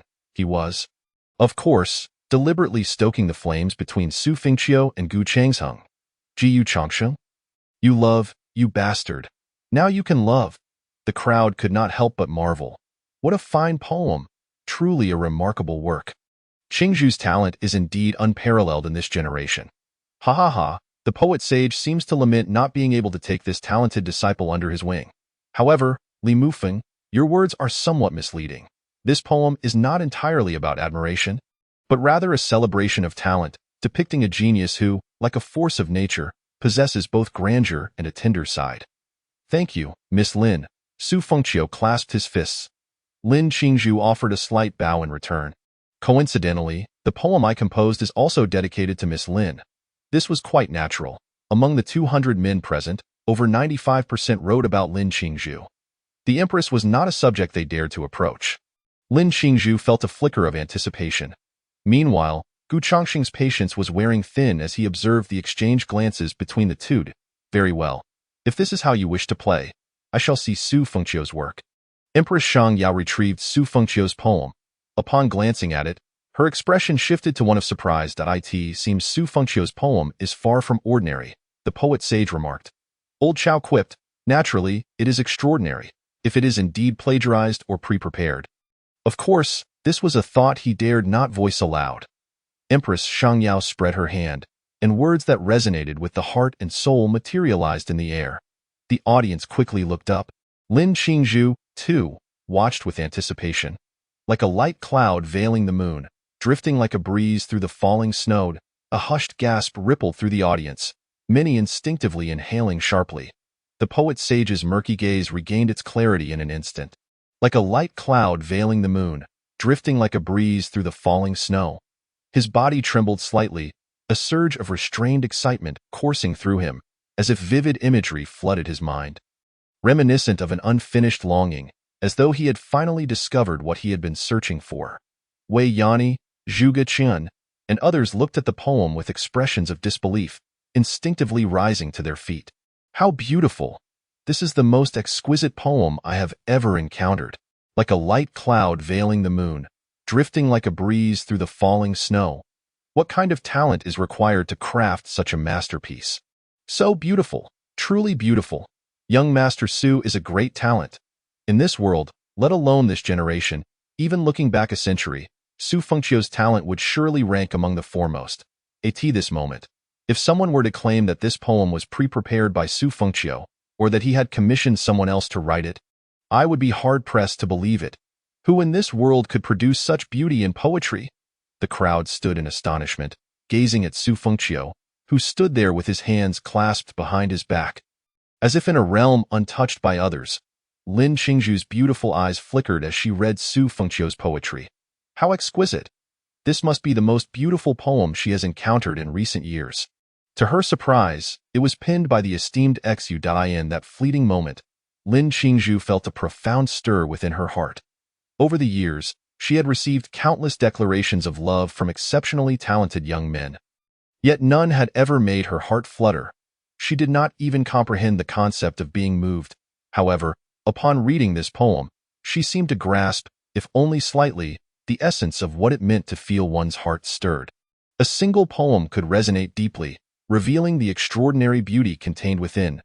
Lin Qingzhu's fondness for you has increased by 5, current fondness. 1-5. Jiyu Changsheng clenched his fists in disbelief. How could this be? Li Mufeng furrowed his brow, pondering how even with preparation, one could not possibly create such poetry on the spot. Does Miss Lin like it? Su Fengqiu asked, turning to Lin Qingzhu. She inclined her body slightly, responding, Mr. Su possesses remarkable talent. Naturally, I admire it. However, I cannot help but feel inadequate in the face of such splendid poetry. Su Fengqiu smiled and replied, Miss Lin, you are too modest. At that moment, the poet saint turned his gaze toward Su Fengqiu. The crowd followed suit. The poet saint looked up at the poem, remaining motionless, with only 2 lines of tears slowly cascading down his cheeks. He raised his hand as though attempting to touch something visible only to him. It seemed he was caressing a woman's cheek. The poet saint's lips moved as he expressed, that was my lifelong love. She has returned through this poem. Did you see? Silent tears streamed down the poet saint's face. His gaze slightly unfocused, yet a hint of a blissful smile graced his lips. She is so beautiful. The crowd remained silent for a long while until the poet saint regained his composure. He turned his gaze towards Su Fengqiu. Chapter 59. This poem is the final work of my esteemed mentor, not Su Fengqiu's. The poet saint's eyes bore into Su Fengqiu with intensity. Poet saint? Esteemed senior, Su Fengqiu said, offering a fist salute. What a remarkable young man. What a remarkable Su Fengqiu. A true paragon of both martial and literary prowess. The poet saint exclaimed, filled with emotion. Jiyu Changsheng shivered. No, poet saint? Surely you cannot believe he composed this himself? Even if we assume he did, you cannot truly think he could create such verses spontaneously in such a short time. He is Su Fengqiu. Not the poet saint.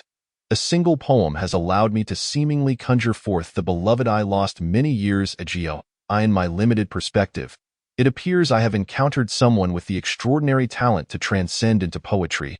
The poet saint declared. Upon hearing this, the crowd erupted in disbelief, their gazes towards Su Fengqiu a mix of envy and jealousy.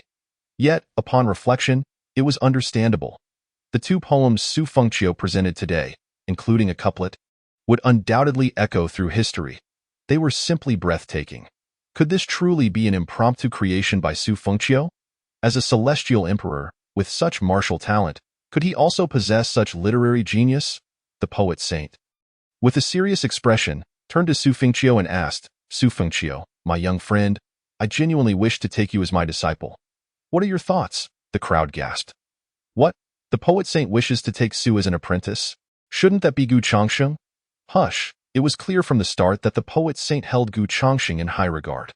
Everyone assumed Gu would undoubtedly be the poet saint's disciple today, especially since only Lin Qingzhu among the younger generation could rival Gu. But now, with Su's 2 couplets and poems, is that not enough to surpass Gu? How enviable! What? Gu Changsheng was bewildered. His identity as the poet saint's disciple was slipping away? Today, only he was meant to become the poet saint's disciple. How had Su Fengqiu stolen that from him? Su Fengqiu.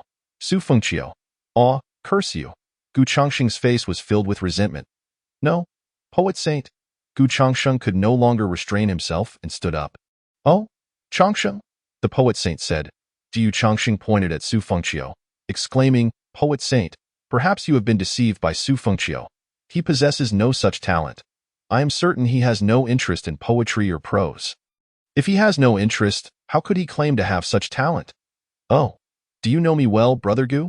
Su Fengqiu smirked. Whether I know you or not is irrelevant. What matters is that you, Su Fengqiu, lack this talent, Gu Chongqing retorted passionately, glancing at the crowd. Everyone. Su Fengqiu's couplets were merely pre-prepared, lacking any persuasive power. The poem dedicated to Miss Lin, either someone else wrote it for him and he memorized it, or he plagiarized it from others.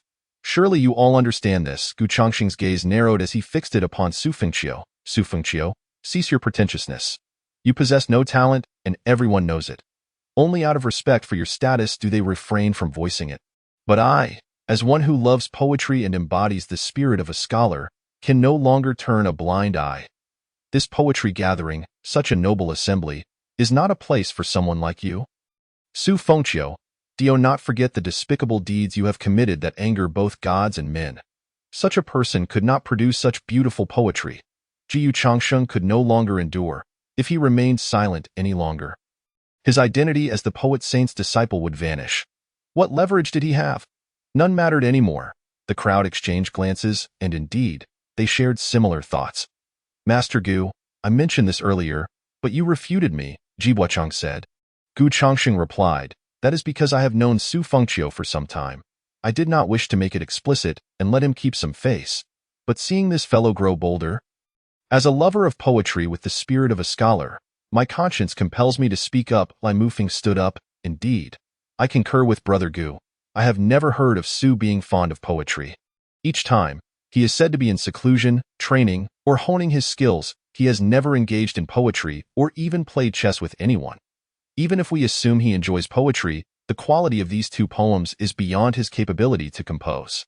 Furthermore, do not forget, this is supposed to be spontaneous. I doubt anyone can write such poetry on the spot. After speaking, Li Mufeng turned to the poet saint. If it were you, I would believe it. He then looked at Wei Yannian, Zhu Gechun, and the Saint Yao Empress. Esteemed seniors, you too must harbor doubts, correct? Wei Yannian and the others remained silent. The world is vast and full of wonders. While they were indeed skeptical, who could say for certain? Li Mufeng then turned back to Su Fengqiu. Su, in this poetry gathering, facing Her Majesty the Empress and the poet saint, do you not feel ashamed to showcase yourself through such despicable means? The crowd exchanged glances, acknowledging the truth in his words. They too found it hard to believe that Su Fengqiu could compose such poetry, let alone spontaneously. Su Fengqiu chuckled. Very well, then allow me to say a few words. Speak freely, Dai, in this noble gathering, relying on mere conjecture rather than evidence. Every statement is hearsay, never witnessed. If I were to admit I did not compose it, who do you think did? Ahem, at that moment. Old Chow cleared his throat and stood up. Allow me to say a few words. Everyone turned to Old Chow. He gazed at Su Fengqiu and asked, young friend Su, as light clouds veil the moon, drifting like the snow in the returning wind, I have seen these lines before. Upon hearing this, the crowd erupted in an uproar. Even the poet saint, who had previously believed in Su Fengqiu, furrowed his brow in disbelief. What? Lin Qingzhu slightly frowned, looking at Su Fengqiu. Could it be that Mr. Su truly copied this? Gu Chongqing and Li Mufeng felt a surge of joy. Indeed. What? Old Chow has seen these lines. That means Su Fengqiu must have indeed plagiarized. How despicable! How lowly! Such an affront to the elegance of this gathering, showing utter disrespect to the esteemed seniors present. Old Chow scanned the crowd before continuing. I first encountered these lines when I was merely a teenager. They were left behind by my teacher, the literary sage of the Holy Yao Empire, Zhou Wanshu. These lines have never been circulated, and I have never spoken of them, as they were my teacher's final work.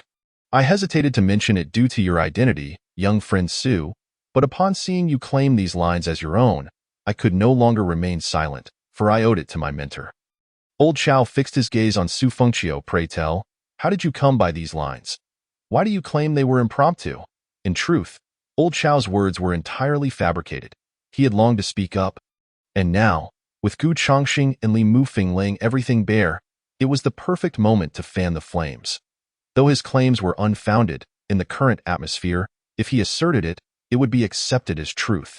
For he was certain that Su Fengqiu could not have composed these poems. With this revelation, everything was laid bare. Su Fengqiu, How utterly laughable!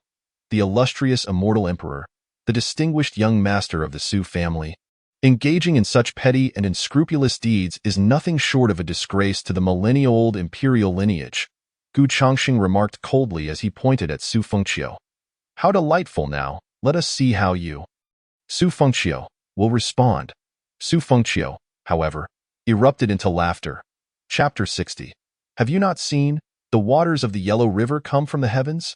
The crowd furrowed their brows, Su Fengqiu attempting to mask his embarrassment with a smile after being exposed.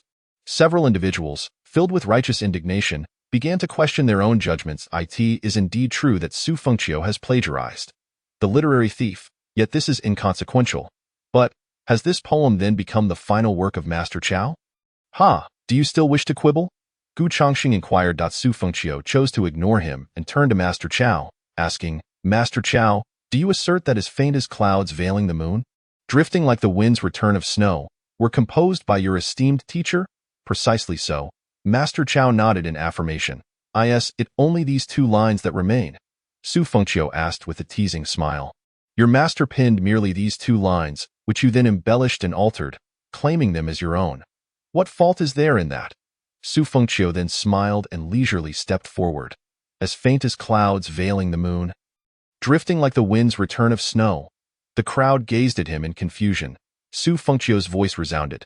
From afar, it appears bright as the sun rising amidst morning clouds. Upon closer inspection, it glows as the lotus blooms in the clear waves. Upon hearing this line, the crowd was momentarily stunned. The poet-sage's eyes glimmered with intrigue. Su Fengqiu continued to stride, his voice echoing. With the right balance of grace and strength, shoulders like carved jade, waist like a slender silk, with a graceful neck and exquisite complexion, the fragrance unenhanced, the beauty unadorned. The crowd gasped. Master Chao's expression shifted noticeably.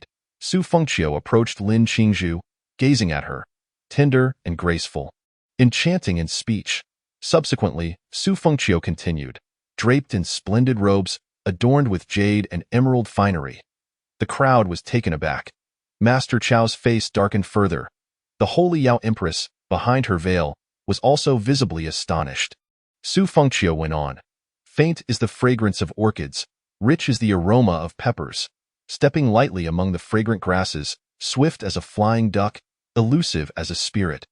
Treading upon the waves lightly, the silk stockings stir the dust. The crowd was left speechless. The poet-sage's eyes sparkled with astonishment. What exquisite lines, swift as a flying duck, elusive as a spirit, treading upon the waves lightly, the silk stockings stir the dust. A hint of admiration even flickered in Lin Qingzhu's beautiful eyes. Despite some verses no longer being applicable to her present self, they were undeniably beautiful. Gu Chongqing's expression turned extremely grim, and even more so for Master Chao. Su Fengqiu's gaze shifted to Master Chao. When movement is unpredictable, it is both perilous and safe. Advance and retreat are uncertain, as if coming and going. With a flickering glance, radiance dances upon a jade-like visage. Words unspoken yet fragrant like hidden orchids. Master Chao sat with his head lowered, trembling slightly, the teacup quivering in his grasp. Su Fengqiu approached Master Chao, fixing him with an intense gaze. Did you not realize what was forsaken? Longing for the stars while obscured by the night. Master Chao, could it be that your esteemed teacher revealed the latter part to me, yet kept it from you? At that time, I had yet to be born. How peculiar, or perhaps all of this was merely my own haphazard alteration. Master Chao lowered his head, his face pale, unable to meet Su Fengqiu's gaze. Su Fengqiu then swept a glance over the crowd. All were left in a state of astonishment. What is this? Each step yielding a verse, every stride corresponding to such exquisite lines. Could it be that Su Fengqiu, with every step, spontaneously conjures such splendid poetry? Is he even human? In any case, it seemed clear to everyone that this could not possibly be the work of Master Chao's teacher. For in this moment, Su Fengqiu has irrefutably demonstrated that as faint as clouds veiling the moon, drifting like the wind's return of snow, was not penned by the Zhou Shu that Master Chao spoke of. Su Fengqiu then turned to Lin Qingzhu, saying, Miss Lin, there is yet another poem following this one. Lin Qingzhu was momentarily taken aback and quickly flipped the paper over. Su Fengqiu made a fist toward the Holy Yao Empress. This one is dedicated to Her Majesty, the Empress. The Holy Yao Empress was momentarily stunned. Lin Qingzhu softly recited, "Clouds envision garments, flowers envision beauty. The spring breeze caresses the railing, the dew is rich." Her expression bore slight astonishment. Were it not for seeing upon the peak of the mountain of jade? Would one meet beneath the moonlight of the Yao Terrace? The crowd once again displayed expressions of shock. How could he have composed such two extraordinary works in the span of a mere incense stick? It was simply astonishing. From Su Shaozhu's poetic strides, this seemed not only plausible but entirely reasonable. In all the world, could there truly be such a gifted individual? They gazed at Su Fengqiu in disbelief. Li Mufeng and Gu Chongqing's faces turned ashen. How could this be possible? The Holy Yao Empress appeared still lost in the profound essence of the earlier poem. Coming to her senses, she looked towards Su Fengqiu. "Young Master Su, your talent has opened my eyes. This poem, to me, is among the most beloved in recent years. What a splendid line. Clouds envision garments, flowers envision beauty.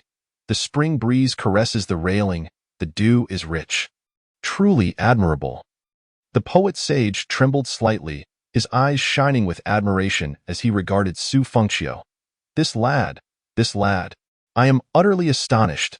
Su Fengqiu offered a fist to the Holy Yao Empress, then turned his gaze toward Master Chao.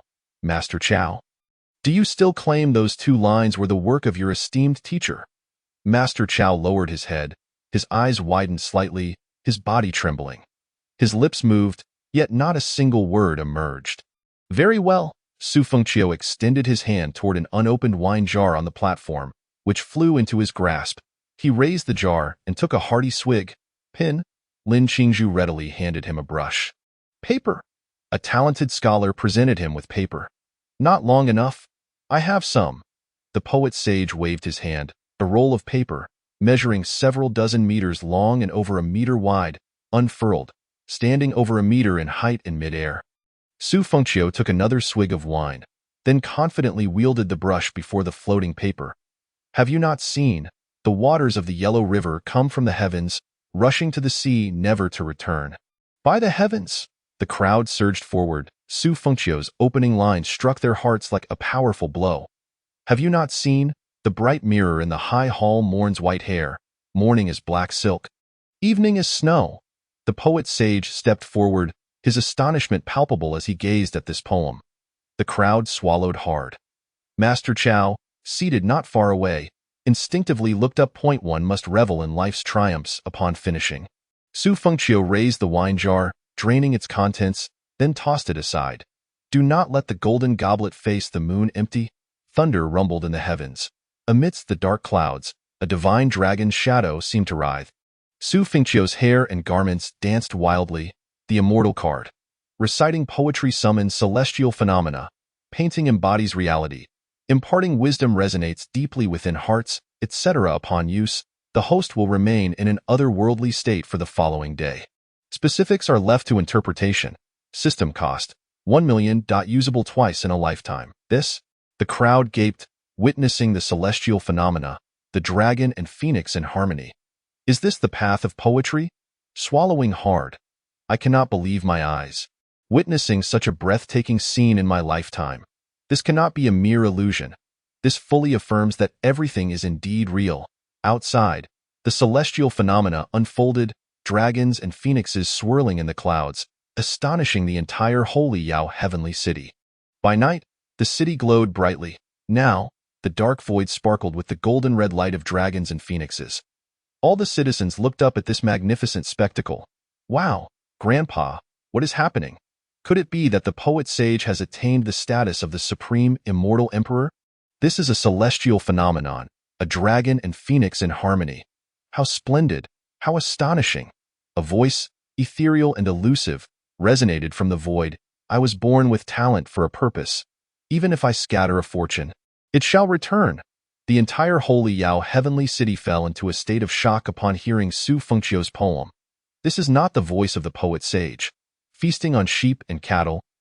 Let us rejoice. One must drink 300 cups. At the poetry gathering, the poet sage gazed at Su Fengqiu in a Yu Chongxing and Li Mufeng swallowed hard. Su Fengqiu tossed aside the brush, tossing a wine jar to the poet sage. Master Poet, Your Majesty the Empress, Elder Zhuge, Elder Wei, Qing Zhu. Su Fengqiu tossed wine to each of them, a grin spreading across his face as he laughed heartily. Friends, let us drink, the cup shall not cease.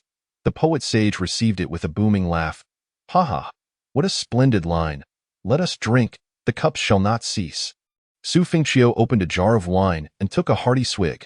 Let us sing a song together. Please lend me your attentive ear. The celestial phenomena, the dragon and phoenix in harmony, echoed across the skies of the holy Yao heavenly city, resonating with Su Fengqiu's voice. Countless individuals instinctively raised their cups. The bells and drums of fine feasts are not precious. I hope to remain inebriated and never awaken. Throughout history, sages have known solitude. Only drinkers leave their names. In ancient times, King Chun feasted in peace, indulging in 10,000 cups of mirth. Each line trembled within the hearts of all. Su Fengqiu continued. Why does the host lament the lack of wealth? One must procure wine to share with you. Su Fengqiu drained the last sip of wine, then smashed the jar, his gaze fixed intently on Master Chow. Master Chow met Su Fengqiu's gaze, trembling all over. As Su Fengqiu approached, he recited, 5 flower horse. A cloak worth 1,000 gold. Call the boy to exchange for fine wine. Su Fengqiu placed his hands firmly on the table before Elder Chow, his gaze fixed intently upon him, pronouncing each word with deliberate clarity. Together we shall dispel the eternal sorrows. As the final syllable of sorrow echoed through the air, an unimaginable tempest of thunder and lightning erupted. Thud! Elder Chow shuddered violently, toppling from his chair to the ground. Ha ha ha! Su Fengqiu erupted in laughter. Chapter 61. Entering the Tao through poetry. The atmosphere in the poetry conference was one of profound silence. It appeared that everyone could only hear the frantic beating of their own hearts. Su Fengqiu's recitation of Song of the Wine was imbued with an unrestrained spirit and grandiose imagination, striking at the very core of each listener's soul. Most astonishingly, celestial phenomena manifested.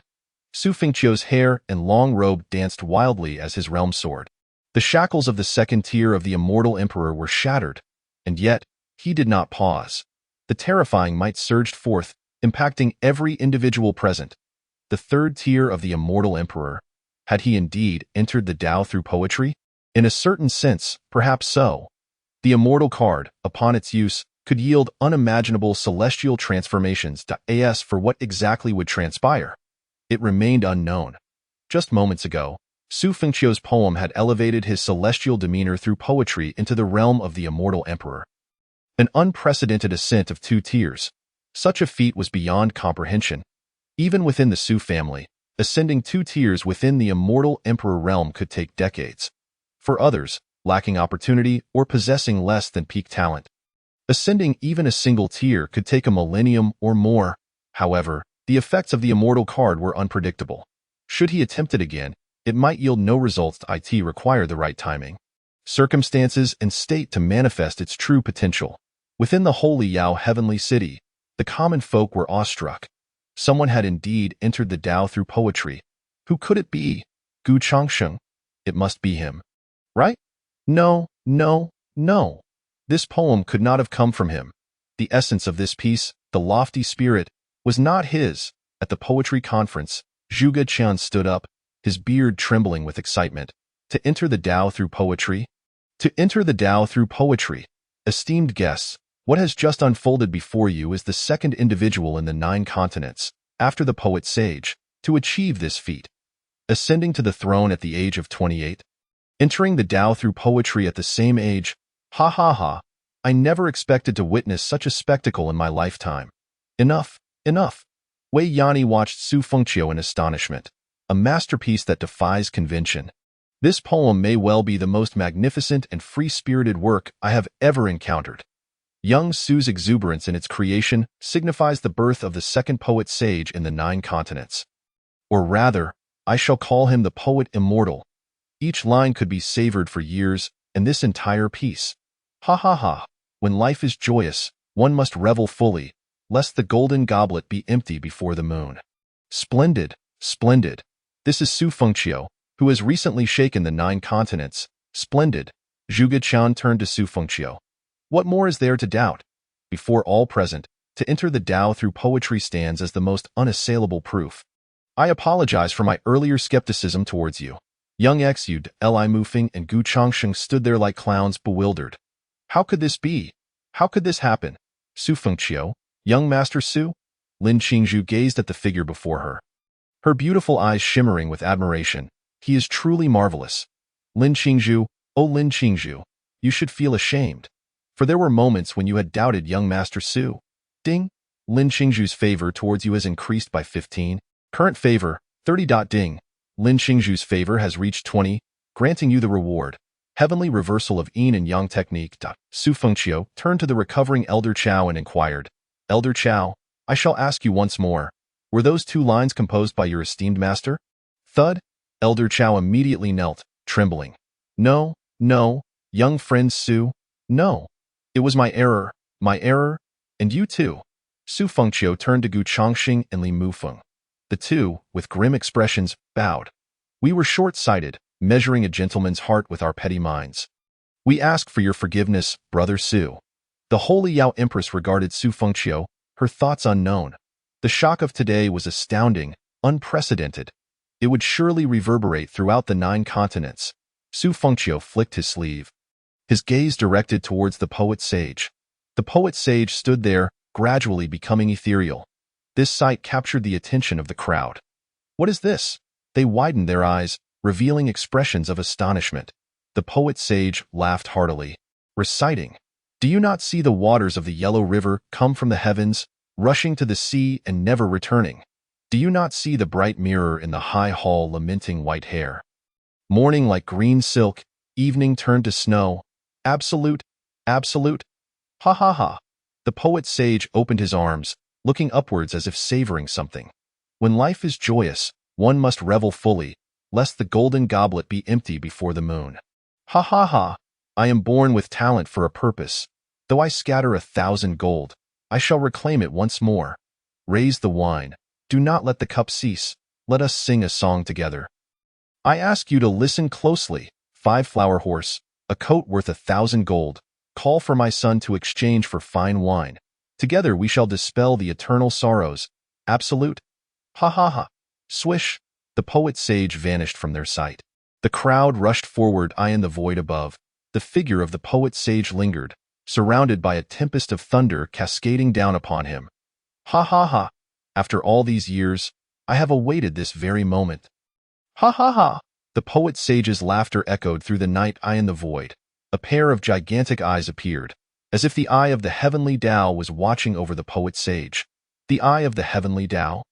Witnessing the proof of the supreme, immortal emperor, the crowd was left in shock. The poet sage stood in the void, arms outstretched, basking in the torrent of thunder. This scene was witnessed by the 9 continents. Numerous top-tier powerhouses and factions stood atop mountains and at the peaks of their sects, gazing at the eye of the heavenly Tao on the horizon. The Lord of the Phoenix stepped forward, accompanied by Luo Linglong.in, the Eightfold Heavens, who could achieve the status of the supreme immortal emperor. The Lord of the Phoenix replied, The strongest in the Eightfold Heavens is the 8th tier of the immortal emperor, likely descending from the Ninefold Heavens. As far as I know, at this time and place, it is the poet sage in the 9 continents. There have indeed been many immortal emperors over the past several 100,000 years. However, compared to the myriad of billions of martial artists, they are few. Yet, as one ascends through the tiers of the immortal emperor, their numbers dwindle drastically. The difference of a single tier between immortal emperors is not merely halved. It represents a chasm akin to the divide between the realm of the heavenly Tao and that of the immortal emperor. A difference of a single tier among immortal emperors signifies a significant gap in realms. Achieving the 5th tier of the immortal emperor, there would be hardly any left in the entire Eightfold Heavens. The 8th tier of the immortal emperor stands as the pinnacle among all top-tier powers in the Eightfold Heavens. In the Ninefold Heavens, the scenario is similar. The 9th tier of the immortal emperor is exceedingly rare. As for the supreme immortal emperor, there may be no more than a dozen across the entire 9 continents. Now, another supreme immortal emperor has emerged. Just moments ago, it seemed there were celestial phenomena. Was it an entry into the Tao? It appears someone has indeed entered the Tao through poetry. What transpired at this poetry conference to so profoundly shake the 9 continents? Tomorrow, we shall surely know. Yes, whoosh, the poet sage descended. His entire aura and demeanor had been completely elevated. Ha ha ha, young friend Su. The poet sage laughed heartily as he approached Su Fengqiu, embracing him. With your recitation of Song of the Wine, you have entered the Tao through poetry, allowing me to attain the status of the supreme immortal emperor. Ha ha ha. Chapter 62. Severing Gu Changxing's fortune. The poet sage had indeed entered the Tao through poetry. His deeper understanding of poetry represented an elevation of his own Tao and heart. Having remained at the 9th tier of the immortal emperor for many years, he had been unable to take that final step. The poet sage was also seeking a breakthrough, searching for such an opportunity. This opportunity might arise in an instant, or it could take a century, a millennium, or perhaps even a lifetime. Yet, the poet sage could never have anticipated that within the poetry conference he held with like-minded, talented individuals who cherished poetry, a contemporary youth, through a single recitation of Song of the Wine, would assist him in breaking through to become a supreme immortal emperor. The essence of this Song of the Wine, with its unrestrained spirit and grandiosity, was precisely what he had always sought to express. If the poet sage could achieve the status of the supreme immortal emperor through this poem, then what wonder was it that Su Fengqiu entered the Tao through poetry? Su Fengqiu raised a fist. Congratulations to the venerable poet sage on attaining the supreme immortal emperor status. Wei Yani and Zhuge Chun also raised their fists. From this day forth, the 9 continents gains another supreme immortal emperor. Congratulations, poet sage. Delightful, delightful. The poet sage laughed heartily. Wei Yani glanced at Su Fengqiu and then turned to the poet sage. Indeed, tonight is a double celebration. Young friend Su has entered the Tao through poetry, and you have attained the supreme immortal emperor status, but there is a third joy. The only 2 individuals in this world to enter the Tao through poetry may become master and disciple. Gu Changxing clenched his fists, his expression darkened as he lowered his head. Cough, cough. The poet sage could not help but cough. No, no way. You must not speak of such things. Oh? Wei Yani raised an eyebrow. The poet sage turned to Su Fengqiu. This supreme immortal emperor status was achieved with young friend Su's assistance. You would have me take him as my disciple? I had originally intended to, but now, what right do I have to take him as my disciple? Upon hearing this, Gu Changxing's heart brightened once more. Could it be? Although he had failed to humiliate Su Fengqiu and had become a laughingstock, as long as he could still have the poet sage take him as a disciple, it was still somewhat acceptable. The sage of poetry gently patted Su Fengqiu's shoulder and said, Young friend Su, at the tender age of merely 28, you have ascended to the realm of the immortal emperor, and through poetry, you have embraced the Tao. Your future accomplishments are undoubtedly greater than my own, and even today, at the moment of your enlightenment, the profound truths of heaven and earth have allowed you to advance 2 levels, making you a 3rd-tier immortal emperor at just 28. Li Mufeng's face was filled with resentment. He too was a 1st-tier immortal emperor at 35, which was quite comparable, yet to elevate to the 2nd tier. Even with his extraordinary talent, he would require at least another decade, and advancing to the 3rd tier would demand 30 years. Although 10 years may seem fleeting, the reality was that Su Fengqiu had already reached the 3rd tier of immortal emperor at such a young age. Why was this so? The sage of poetry continued, in terms of talent, I must concede that I am not necessarily superior to young friend Su. Therefore, if you wish for me to take him as my disciple, I would not fear being overshadowed. Then is it true that this 3rd joy will not come to pass tonight? Asked Zhuge Cheng. Yu Changxing's heart roared with excitement. Indeed, it shall manifest in the form of the sage of poetry taking me, Gu Changxing, as his disciple. The holy Yao Empress interjected, This 3rd joy lies in witnessing several breathtaking masterpieces tonight. Your Majesty's words ring true. Gu Changxing clenched his fists. And what of this matter of the sage of poetry taking on disciples tonight? Wei Yani inquired. The sage of poetry shook his head. No, I shall not take any disciples tonight. Having witnessed the talent of the Qingzhou girl, my desire to take on a disciple has been ignited. Yet I find myself powerless. After seeing young friend Su, one must wonder, having encountered these 2, do I still have the heart to accept disciples? Gu Chongqing felt a heaviness in his heart. Everyone present was a seasoned fox. Since the sage of poetry had expressed such sentiments, it was evident that he no longer wished to take Gu Chongqing as his disciple, regardless of the reasons behind it. Even though Gu Chongqing possessed considerable talent, no one dared to mention the matter further. The connection between Gu Chongqing and the sage of poetry as master and disciple was severed, resulting in a decrease of 1 million in destiny value. While your system value increased by 10 million, he had not even established a true master-disciple relationship with the sage of poetry. Merely severing the potential for such a bond led to a loss of 1 million in destiny value. If he had already been a disciple of the sage, how much more would have been deducted? Delightful. With the reduction of 1 million destiny value, Gu Chongqing plummeted from the 6th-tier child of fortune to the 5th tier. Patience, this is merely the beginning. And then there was Li Mufeng. Patience indeed. Everyone, return to the main hall. The poetry gathering shall continue, declared the Holy Yao Empress. Inside the hall, old Chao's body lay sprawled across the table. It was evident that he had taken his own life. The reasons were twofold. Firstly, as a scholar, he could not bear the shame of tarnishing his mentor's reputation by falsely accusing Su Fengqiu. Knowing his own name would be forever sullied. Secondly, having slandered Su Fengqiu, if he did not take his own life to atone, he feared it would bring calamity upon his family. Witnessing this scene, the talented men and women present were all taken aback. Conversely, others remained remarkably calm, as if they had anticipated this outcome. Come forth, commanded the Holy Yao Empress.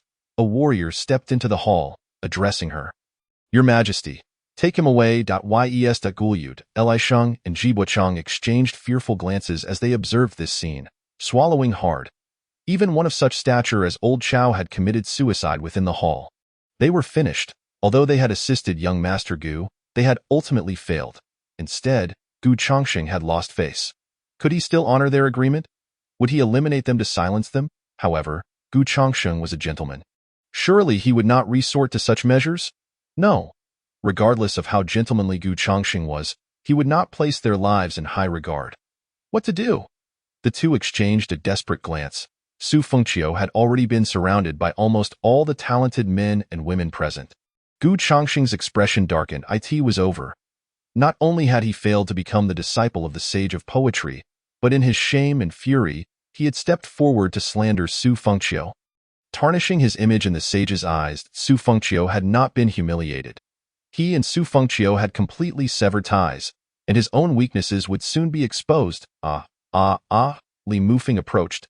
Su Fengqiu has ruined your prospects of becoming the disciple of the sage of poetry. Moreover, Miss Lin seems to hold him in high regard. Can you truly let this go? Crack, Gu Chongqing clenched his fists. What can I do?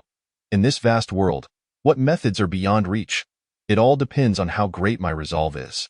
After igniting the flames, Li Mufeng turned to leave. How could Gu Chongqing not realize that Li Mufeng was stoking the flames? Yet he could no longer contain himself.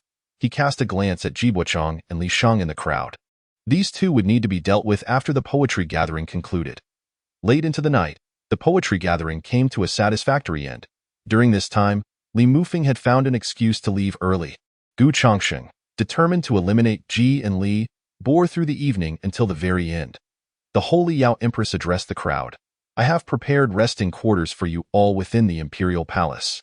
Thank you, Your Majesty. The sage of poetry draped his arm around Su Fengqiu's shoulder.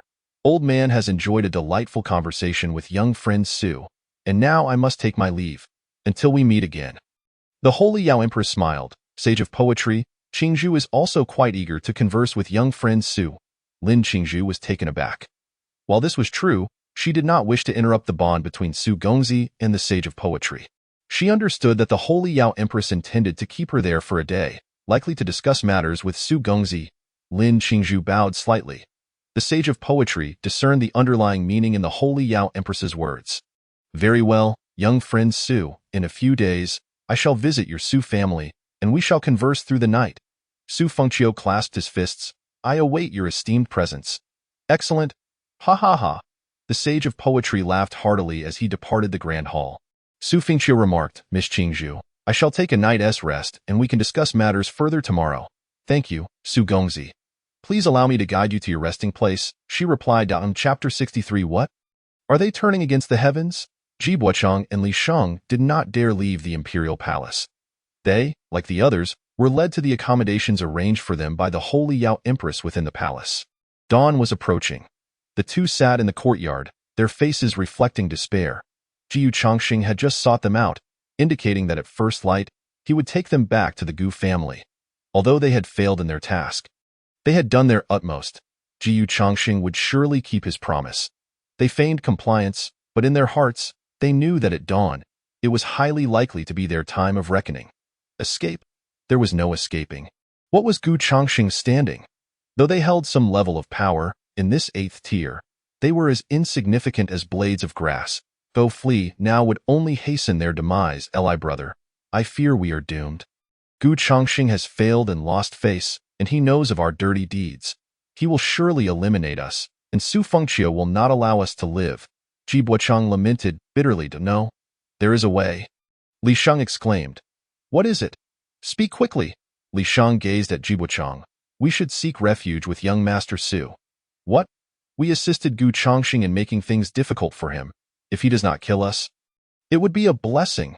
Seeking refuge with him would be akin to courting death. I would rather believe that young Master Gu is truly a man of his word, Ji Buochang retorted. Li Shang shook his head. Gu Changxing sent us to trouble Su Fengqiu. Does such behavior resemble that of a graceful gentleman? Therefore, to follow him is to embrace death. It is better to take a gamble. How do we gamble? Ji Buochang inquired, and Li Shang replied. We must expose Gu Changxing's actions to the public, thereby demonstrating our sincerity to young Master Su. Ji Buochang frowned. Li Shang continued. In any case, we are destined for death. It is better to gamble. Ji Buochang gritted his teeth. Fine. Let us gamble. At dawn, Li Shang and Ji Buochang exited the palace and made their way to the main street. The thoroughfare was bustling with people, common folk striving for a living, martial artists traversing from all corners of the land seeking experience, and disciples from various sects descending the mountains for training. The two engaged in mental preparation. Meanwhile, within the imperial palace, Gu Changxing was fraught with anxiety. Where are they? Did I not instruct them to wait for me? A sense of foreboding crept over Gu Changxing as he hurriedly left the palace. Walking along the street, he soon noticed a large crowd gathered ahead. Furrowing his brow, he rushed over. Before he could see what was happening, he heard a voice. Everyone, Ji Buochang shouted, I am Ji Buochang, and this is my brother, Li Shang. I believe many of you have heard of us. The crowd murmured with curiosity, pointing and whispering. Ji Buochang continued, last night, the poetry gathering in the palace was a tremendous success. We were fortunate to witness the Holy Yao Empress, the sage of poetry, and young Master Su Fengqiu, and we were privileged to experience the sage of poetry achieving the title of Supreme Immortal Emperor. Young Master Su's poem, Toasting Wine, was bold and free-spirited, embodying the essence of the Tao through poetry, thus earning him the title of Poet Immortal. Gasps of astonishment filled the air. What? Last night, the celestial phenomena were indeed caused by Su Fengqiu entering the Tao through poetry? The crowd buzzed with excitement. It is said that the young master of the Su family, Su Fengqiu, is exceptionally gifted, having achieved immortal emperor status at the age of 28, but to possess such talent in poetry as well? His poem, Toasting Wine, was penned by him? Heavens! I had thought it was composed by the sage of poetry last night, resulting in his recognition as the Supreme Immortal Emperor, Ji Buochang proclaimed, the sage of poetry. Upon feeling the profundity of young Master Su's poem, was inspired to attain the status of Supreme Immortal Emperor. The crowd was once again captivated. Then what is it that you wish to convey? A passing martial artist inquired. Ji Buochang replied, although last night's poetry gathering was splendid, it was not without its unpleasant moments, particularly for us. We heeded the slander of others and subjected young Master Su to unwarranted scrutiny and hardship. Gu Changxing. What is happening with these two? What? Are they turning against the heavens? Were they threatened by Su Fengqiu? Li Shang shouted. Young Master Su entered the Tao through poetry. I too have awakened to the truth. As a man of letters, I feel uneasy within, hence I wish to clarify matters to you all today. Buochang gritted his teeth, resolute. The young master of the esteemed Gu family, Gu Changxing, and young Master Su share a history of enmity. Before the poetry gathering, He lured us into causing difficulties for young Master Su under the pretense of bringing us back to the Gu family for training. Gu Changsheng. Li Sheng. We were momentarily blinded by transient interests, and fearing that dissent would lead to our demise, we subjected young Master Su to countless difficulties, regretting our initial choice. What? Gu family's young Master Gu Changsheng. Is he not a refined gentleman? He even adopts stray animals, possessing such a kind heart, yet could engage in such nefarious deeds. Although Su Fengqiu's infamous reputation traverses the 9 continents, marked by ruthless killings, his actions have always been above board. There have been no whispers of him indulging in deceitful schemes. Such behavior is indeed common, yet if it were to befall Gu Changsheng, it would reveal him to be a hypocritical gentleman in appearance. Is it truly so? This Gu Changsheng turns out to be such a person. One cannot discern a person's heart by merely observing their face. Indeed, his illustrious reputation is so impeccable that while this occurrence is not uncommon, his involvement suggests it is not his first transgression. It seems there are no truly perfect individuals in this world. Upon reflection, though Su Fengqiu's fearsome reputation looms large, he is certainly not a petty individual. I have always perceived Gu Changsheng as a hypocrite. He presents himself too perfectly, to the point of being overly ostentatious, particularly in his act of adopting stray animals, which strikes me as especially contrived. Hearing the discussions around him, Gu Changsheng's expression darkened considerably. Jibochang proclaimed, "You are indeed correct. From this perspective, young Master Gu is far from the genteel figure he appears to be. You, without any identity or background, so recklessly malign young Master Gu. Do you not fear retribution?" Jibochang spoke with righteous indignation. I, Jibochang, though lacking in background and talent, possessed the pride of a scholar. What is death? In this world where the strong prevail, I may perish tomorrow, yet there is a statement I must make. Should either of us disappear or be murdered, it would undoubtedly be at the hands of young Master Gu. Gu Changsheng gritted his teeth. Very well. So this is how it is, attempting to threaten Gu Changsheng, is it? Damn. It seems I cannot kill them after all. Otherwise, many would surely suspect him. Why should it not be Su Fengqiu? After all, you have made things difficult for him. He would seek revenge, even to the extent of killing in the lower realms. Gu Changsheng silently nodded in agreement. Indeed, why could it not be Su Fengqiu? Jibochang remarked. Although young Master Su is vengeful, he entered the Tao through poetry last night, displaying unparalleled grandeur. I doubt he would resort to such actions, Li Sheng. Even if he were to kill us, we would bear no grievances, for we were the ones who disrespected him first. Moreover, I believe that if he did kill us, it would be a straightforward act, and he would openly acknowledge it. Therefore, should we die, our demise would be a result of young Master Su's actions, while a mysterious death could only be attributed to Gu Changsheng. Here, I sincerely extend my apologies to young Master Su.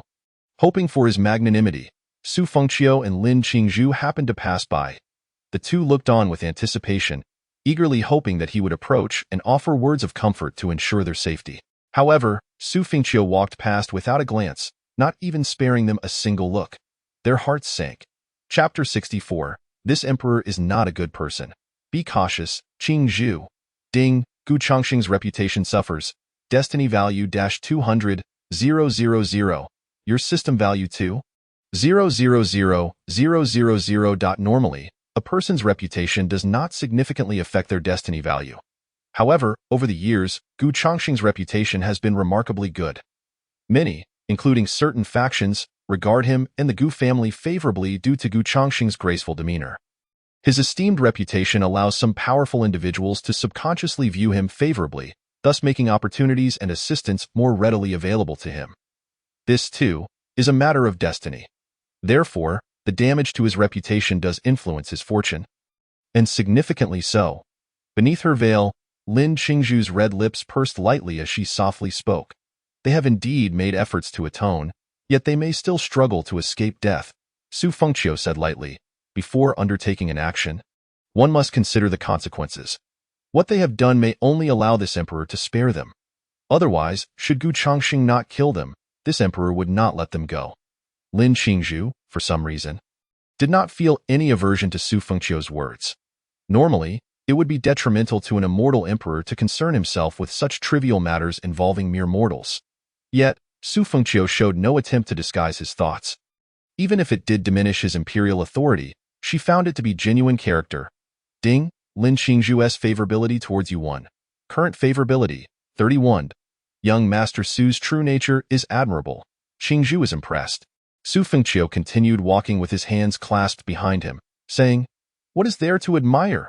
Lin Qingzhu replied. Over the years, it has been rare to encounter someone as carefree and unafraid of societal judgment as young Master Su.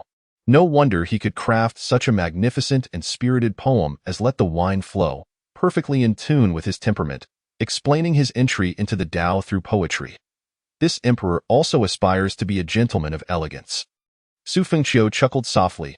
Lin Qingzhu candidly stated, "In my eyes, young Master Su is indeed a refined gentleman." Oh? Su Fengqiu glanced at her. Lin Qingzhu continued, "It seems that not only is young Master Gu a gentleman, but the current young Master Su, the one who recited poetry last night, is also a gentleman of elegance. Ha ha ha, I was merely jesting. This emperor has no desire to be a gentleman. It is far more delightful to be a rogue or even a villain, free from constraints. Killing anyone who displeases me and expressing admiration openly without concern for reputation." Lin Qingzhu replied, "I had not anticipated that young Master Gu would be this way, but upon reflection, how many true sages exist in this world? Do you think Gu Chongqing will kill the two of them?" Su Fengqiu inquired.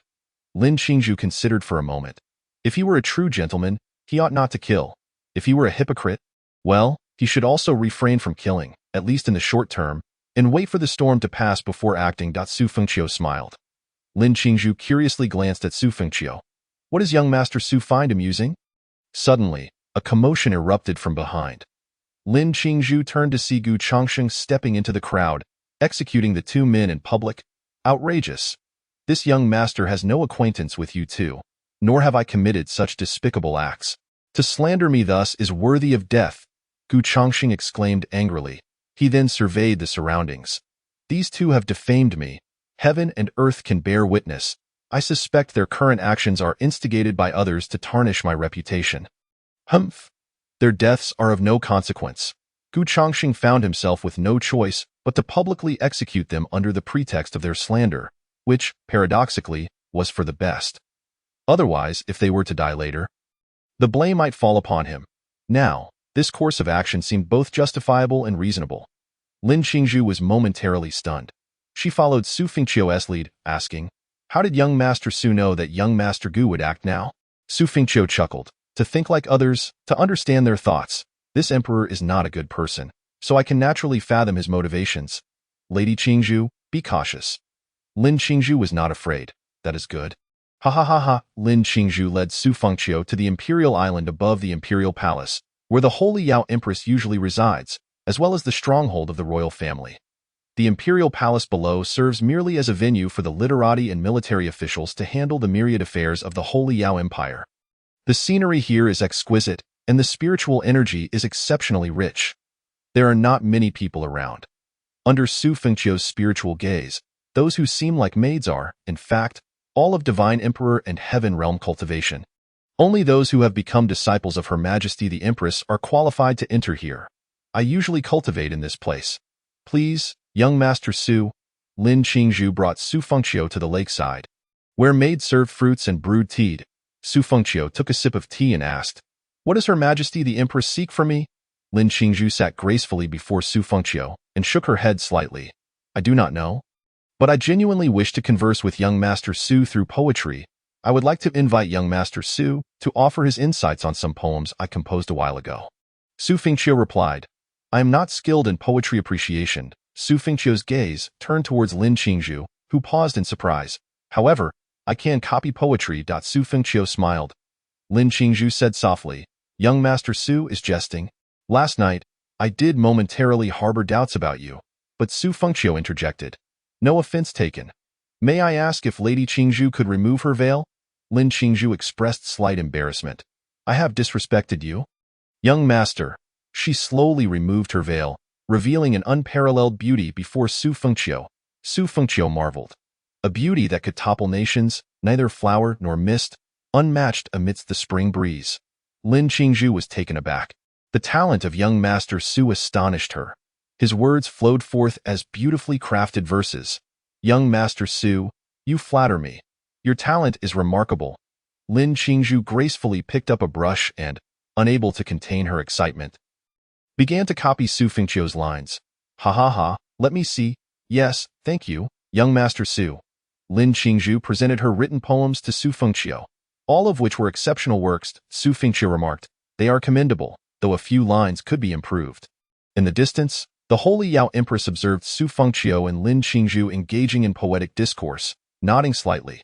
She had intended to seek Su Fengqiu's assistance. After the poetry gathering last night, she felt reassured in her decision. The Holy Yao Empress turned to leave, deciding to give them some time alone. An hour later, while perusing ancient texts, the Holy Yao Empress suddenly frowned, glancing out the window. At the edge of the garden, by the lakeside, there appeared an ethereal phenomenon. The Empress, Shang Yao, furrowed her brows, gazing intently by the lakeshore. Two individuals sat in conversation. At that very moment, above Lin Qingzhu, a phantom phoenix slowly unfolded its wings, radiating brilliance. Yet, Lin Qingzhu remained blissfully unaware of this extraordinary sight. What is this? The Empress Shang Yao was taken aback. Her disciple, Lin Qingzhu, had been discussing poetry with Su Fengqiu, and it seemed she was on the verge of entering the Tao through poetry. Su Fengqiu was the one able to discern this. It was not that Lin Qingzhu could not perceive it. Rather, she had entered a peculiar state of immersion. She was profoundly engrossed in the poetry recently composed by Su Fengqiu and the revisions he had made. She was oblivious to the subtle swaying of her flowing hair. How could she so effortlessly approach the Tao through poetry? The answer was quite simple. Firstly, she was indeed a rare prodigy of extraordinary talent. Secondly, the effect of Su Fengqiu's immortal card lingered. The immortal card's effects were not restricted solely to Su Fengqiu.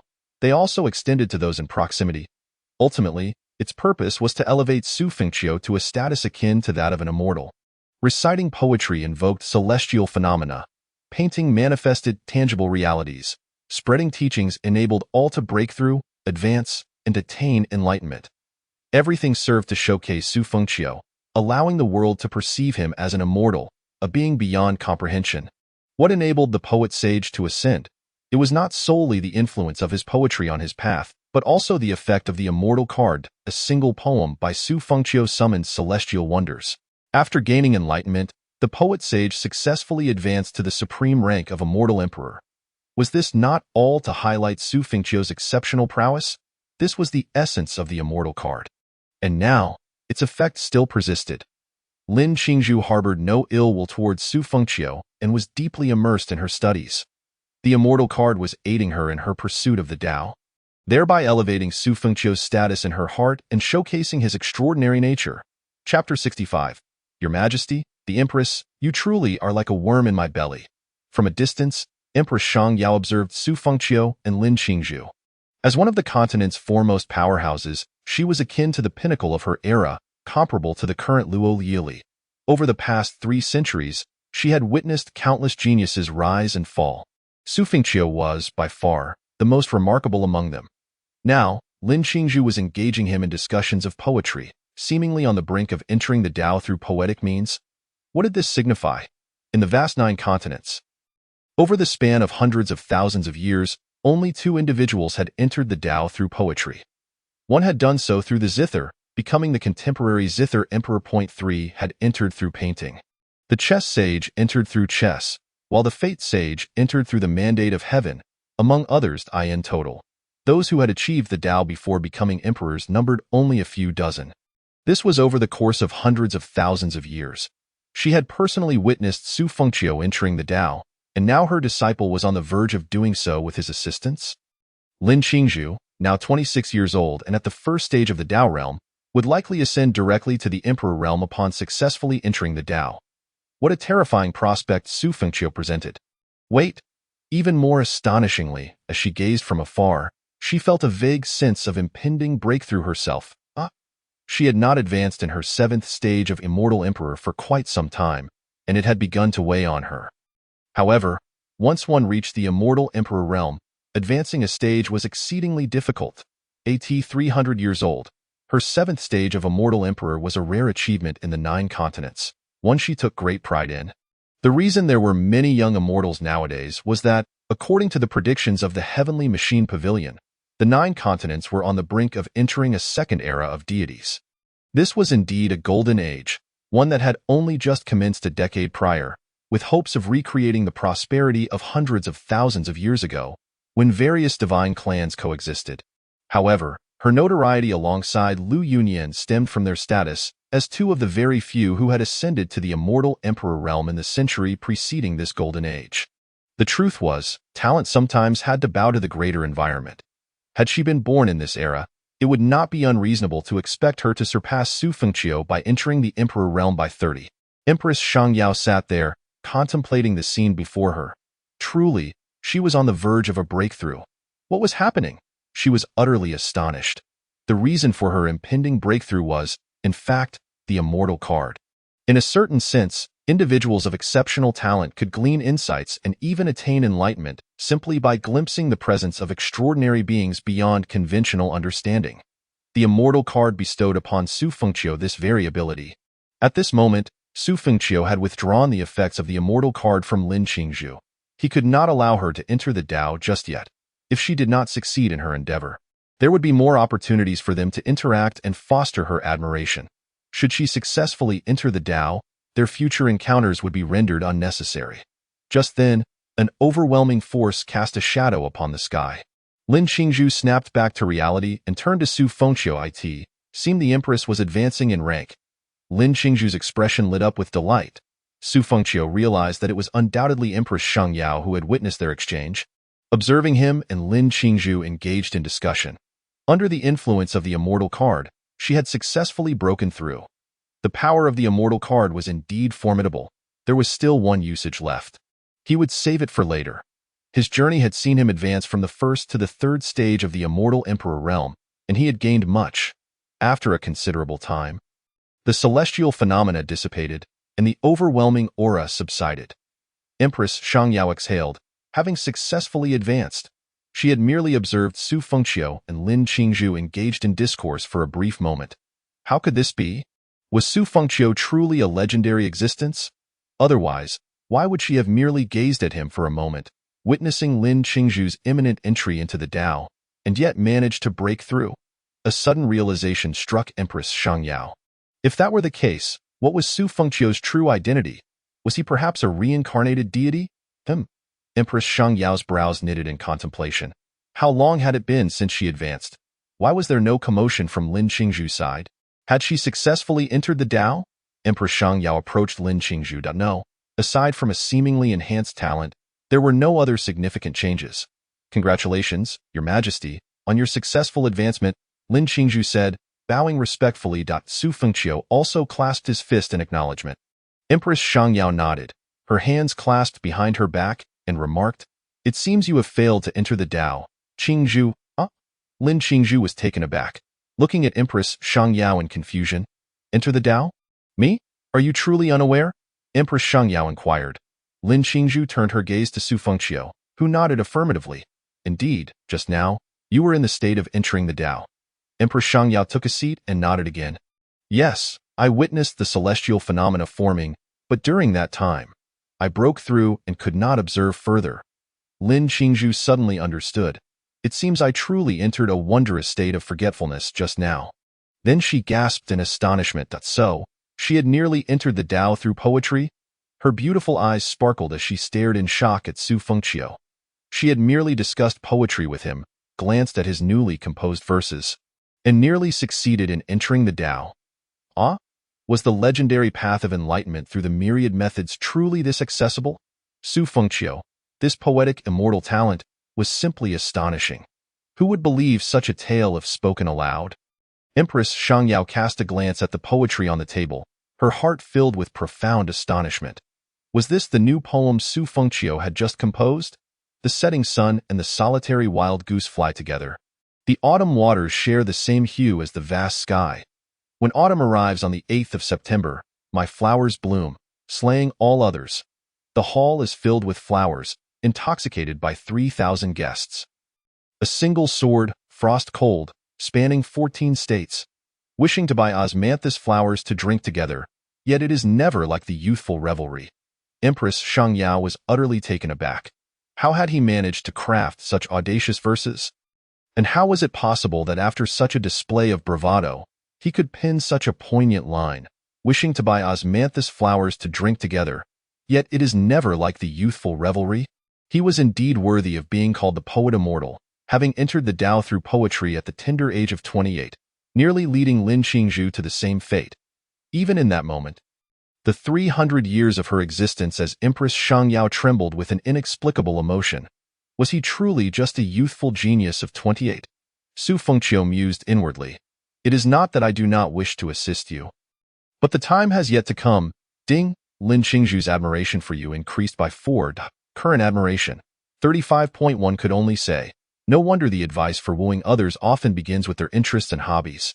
Lin Qingzhu exemplified this notion perfectly. The increase in admiration was indeed rapid, primarily because Lin Qingzhu held Su Fengqiu in high esteem, even to the point of admiration that surpassed her comprehension. Shrouded in a filter of affection, Lin Qingzhu gazed at Su Fengqiu, her beautiful eyes shimmering with admiration. It seems I am lacking. Empress Xiangyao sipped her tea and spoke. I have a sudden thought. Though I wonder if Su Gongzi would consent. Your Majesty, please proceed, Su Fengqiu replied. Empress Xiangyao glanced at Lin Qingzhu before addressing Su Fengqiu. Since Qingzhu was nearly able to enter the Tao due to your influence, would it be possible for her to accompany you back to the Su family? I believe that in doing so, Qingzhu's entry into the Tao may be imminent. Su Fengqiu. You truly are like a worm in my belly. Are you pushing your beloved disciple into a tiger's den? How delightful. Chapter 66. My Empress's maidservant requires warmth at night. Empress Xiangyao's reasoning was straightforward. Firstly, her disciple Lin Qingzhu had nearly entered the Tao just moments ago. Accompanying Su Fengqiu back would undoubtedly provide her with more exposure, increasing her chances of entering the Tao in the short term. Secondly, it would help solidify the rapport between Lin Qingzhu and Su Fengqiu. It was evident to her that her disciple harbored feelings for Su Fengqiu, albeit modest. However, there was undoubtedly an opportunity for their relationship to flourish. Su Fengqiu pretended to ponder for a moment. That might not be appropriate. Empress Xiangyao nodded. It may seem somewhat abrupt, as Su Gongzi has many matters to attend to, but even in your spare time, it could be beneficial. Lin Qingzhu's beautiful eyes flickered with anticipation as she glanced at Su Fengqiu. Did she wish to go? Of course. Firstly, the Empress had given her consent. Secondly, she greatly admired Su Fengqiu and cherished his poetry. Thirdly, if she could enter the Tao, her potential for growth would be immense. Certainly, Su Fengqiu, as a contemporary genius and the young master of an ancient imperial clan, has recently encountered an overwhelming number of matters that seem to be rather bothersome. He stroked his chin. Feigning contemplation, Lin Qingzhu, having perceived his thoughts, softly remarked, Young Master Su, there is no need for concern. Qingzhu shall not impose I in the future. Should the opportunity arise, I will seek your guidance once more. Well then, let us defer this discussion until later. Su Fengqiu initiated a game of feigned seduction that it would not do to cater to her every whim excessively. All right, Lin Qingzhu nodded slightly. The Holy Yao Empress interjected. In fact, Qingzhu could serve as young Master Su's maid for a period of time. Su Fengqiu exclaimed, No, no, no. Wouldn't that defeat the purpose of my strategy? The Holy Yao Empress continued. This arrangement would not only refine her mindset, but also provide a chance to discuss poetry and literature. Furthermore, as a maid, her status would differ, and young Master Su would not need to entertain her, merely setting her aside when occupied. After speaking, the Holy Yao Empress turned to Lin Qingzhu and inquired, Qingzhu, would you find this arrangement to be unduly burdensome? Lin Qingzhu shook her head. It is indeed a fortunate event for Qingzhu to engage in discourse with young Master Su. I fear it is he who may find me bothersome. Su Fengqiu sipped his tea and replied, Since both your Majesty and Qingzhu have expressed such sincerity, it would be remiss of me to refuse. Coincidentally, I have a maid named Shaoli. During her leisure, Qingzhu may offer her some guidance. Lin Qingzhu expressed her gratitude. The system prompted. Lin Qingzhu's affection for you has increased by 1. Current affection. 36. The Holy Yao Empress nodded in satisfaction. If there are no further matters, you may set forth. I shall have someone notify your family. Thank you, Your Majesty. Su Fengqiu also offered a fist salute. Your Majesty, I take my leave. Travel safely, Qingzhu. I apologize for the inconvenience, and no trouble at all. Subsequently, Su Fengqiu and Lin Qingzhu departed. The Holy Yao Empress originally sought Su Fengqiu for a matter of importance, but it seemed there was no need for haste now. She hoped that Qingzhu would cultivate a good relationship with Su Fengqiu, as their bond would serve as a bridge between herself and Su Fengqiu. On their way to the Su residence, Lin Qingzhu quietly asked, "Young Master Su, might I be a bother to you?" She felt a sense of unease, having noticed that Su Fengqiu seemed reluctant to have her at the Su residence. Given his status as the young master, it was entirely reasonable for him to be preoccupied with numerous matters. Nevertheless, she had chosen to accompany him, and having an additional maid could hardly be a burden. Lin Qingzhu gracefully stated, "I am unfamiliar with the duties of a maid, yet I shall do my utmost. It is not too difficult, however. My maid does require warmth at night." Su Fengqiu jested. Lin Qingzhu blushed and alarmed. "No wonder young Master Su is so kind to Miss Shaoli." Although her tone remained steady, Su Fengqiu could discern a hint of her flustered demeanor. He halted and gazed at her. "Is that so surprising?" Su Fengqiu inquired. Lin Qingzhu murmured softly, "It is somewhat unexpected. I am unfamiliar with the nature of a maid's duties. Yet it seems reasonable. Isn't this precisely what the Empress intended? Given your intelligence, you ought to have deduced this." The Empress likely sought to discuss important matters with Su Fengqiu, but chose to establish a connection through Qingzhu. Akin to a marriage alliance, Su Fengqiu was uncertain whether the Holy Yao Empress harbored intentions of elevating their relationship to that of celestial partners. Nevertheless, her fundamental desire was for Su Fengqiu to maintain a favorable rapport with Lin Qingzhu, as this connection would facilitate future assistance or collaboration from Su Fengqiu when needed. It is still possible to retract your agreement, Su Fengqiu remarked casually. Lin Qingzhu did not doubt the veracity of his words. She recognized that the role of a maid was indeed the lowest within a family hierarchy. While not all maids held such intimate duties, if her young master were to request it, could she possibly refuse? It crossed her mind that her brothers might have acted inappropriately towards their beautiful maids. Lin Qingzhu felt conflicted. Su Fengqiu had been so sincere and forthright. She had never considered such a stipulation prior. She had assumed her responsibilities would pertain solely to daily care and tea preparation. Thus, reneging on her agreement should not pose an issue, should it? Yet, she had already committed to both the Holy Yao Empress and Su Fengqiu. Lin Qingzhu was not one to act in bad faith, as such conduct weighed heavily on her conscience. However, this matter concerned her chastity, which she could not treat lightly. While she greatly admired and revered Su Fengqiu, that was a separate issue, and she had not reached a level of intimacy sufficient for such arrangements. A girl's integrity must be reserved for her future husband. Observing her distress, Su Fengqiu sensed that she might genuinely regret her decision. Such feelings were entirely normal. This was not the modern world. Here, young women were exceedingly conservative, and Lin Qingzhu was not of lowly birth, ranked 6th on the celestial maidens list, a disciple of the Empress, and the daughter of General Lin of the Holy Yao Empire, gifted and pure. Su Fengqiu chuckled. "I was merely jesting. Let us proceed." Lin Qingzhu hurried to catch up with him. "Young master," she called, bringing him to a halt. "Yes?" Su Fengqiu paused and turned to her. Lin Qingzhu slightly bowed. "I apologize for the inconvenience. I had not considered this aspect beforehand, which is solely my oversight." Lin Qingzhu continued, "Regardless of whether it stems from my personal desires or the Empress's intentions to establish a rapport with the Su family, I shall impose upon you, young master, if I fall short in any regard. I hope you will not hold back your criticisms. As for the matter of warmth at night," Lin Qingzhu bit her lip. "I cannot act in bad faith, yet it remains exceedingly difficult to fulfill. I hope you will understand, and no harm done." "Let us move forward," Su Fengqiu replied. "Young master," Lin Qingzhu called after him once more. "I shall endeavor to try, though I cannot guarantee success." Su Fengqiu smiled inwardly. "Very well." After speaking, he continued on his way. Yet, Lin Qingzhu's nature compelled her to take the matter seriously, and she would indeed strive earnestly. Whether she would succeed was uncertain, but she felt it necessary to inform Su Fengqiu in advance. Chapter 67. The beastly heart behind a beautiful face. Meanwhile, Gu Changsheng, having conducted his investigations, arrived at a small town. Consumed by resentment and fury, he found that slaying one Ji Buochang was insufficient to quell his anger. What was Gu Changsheng's status? How could he be threatened by a mere insect? Even Su Fengqiu had yet to act. Yet his reputation had already been tarnished by this insignificant creature. Jiu Chongxing entered the courtyard of a town residence.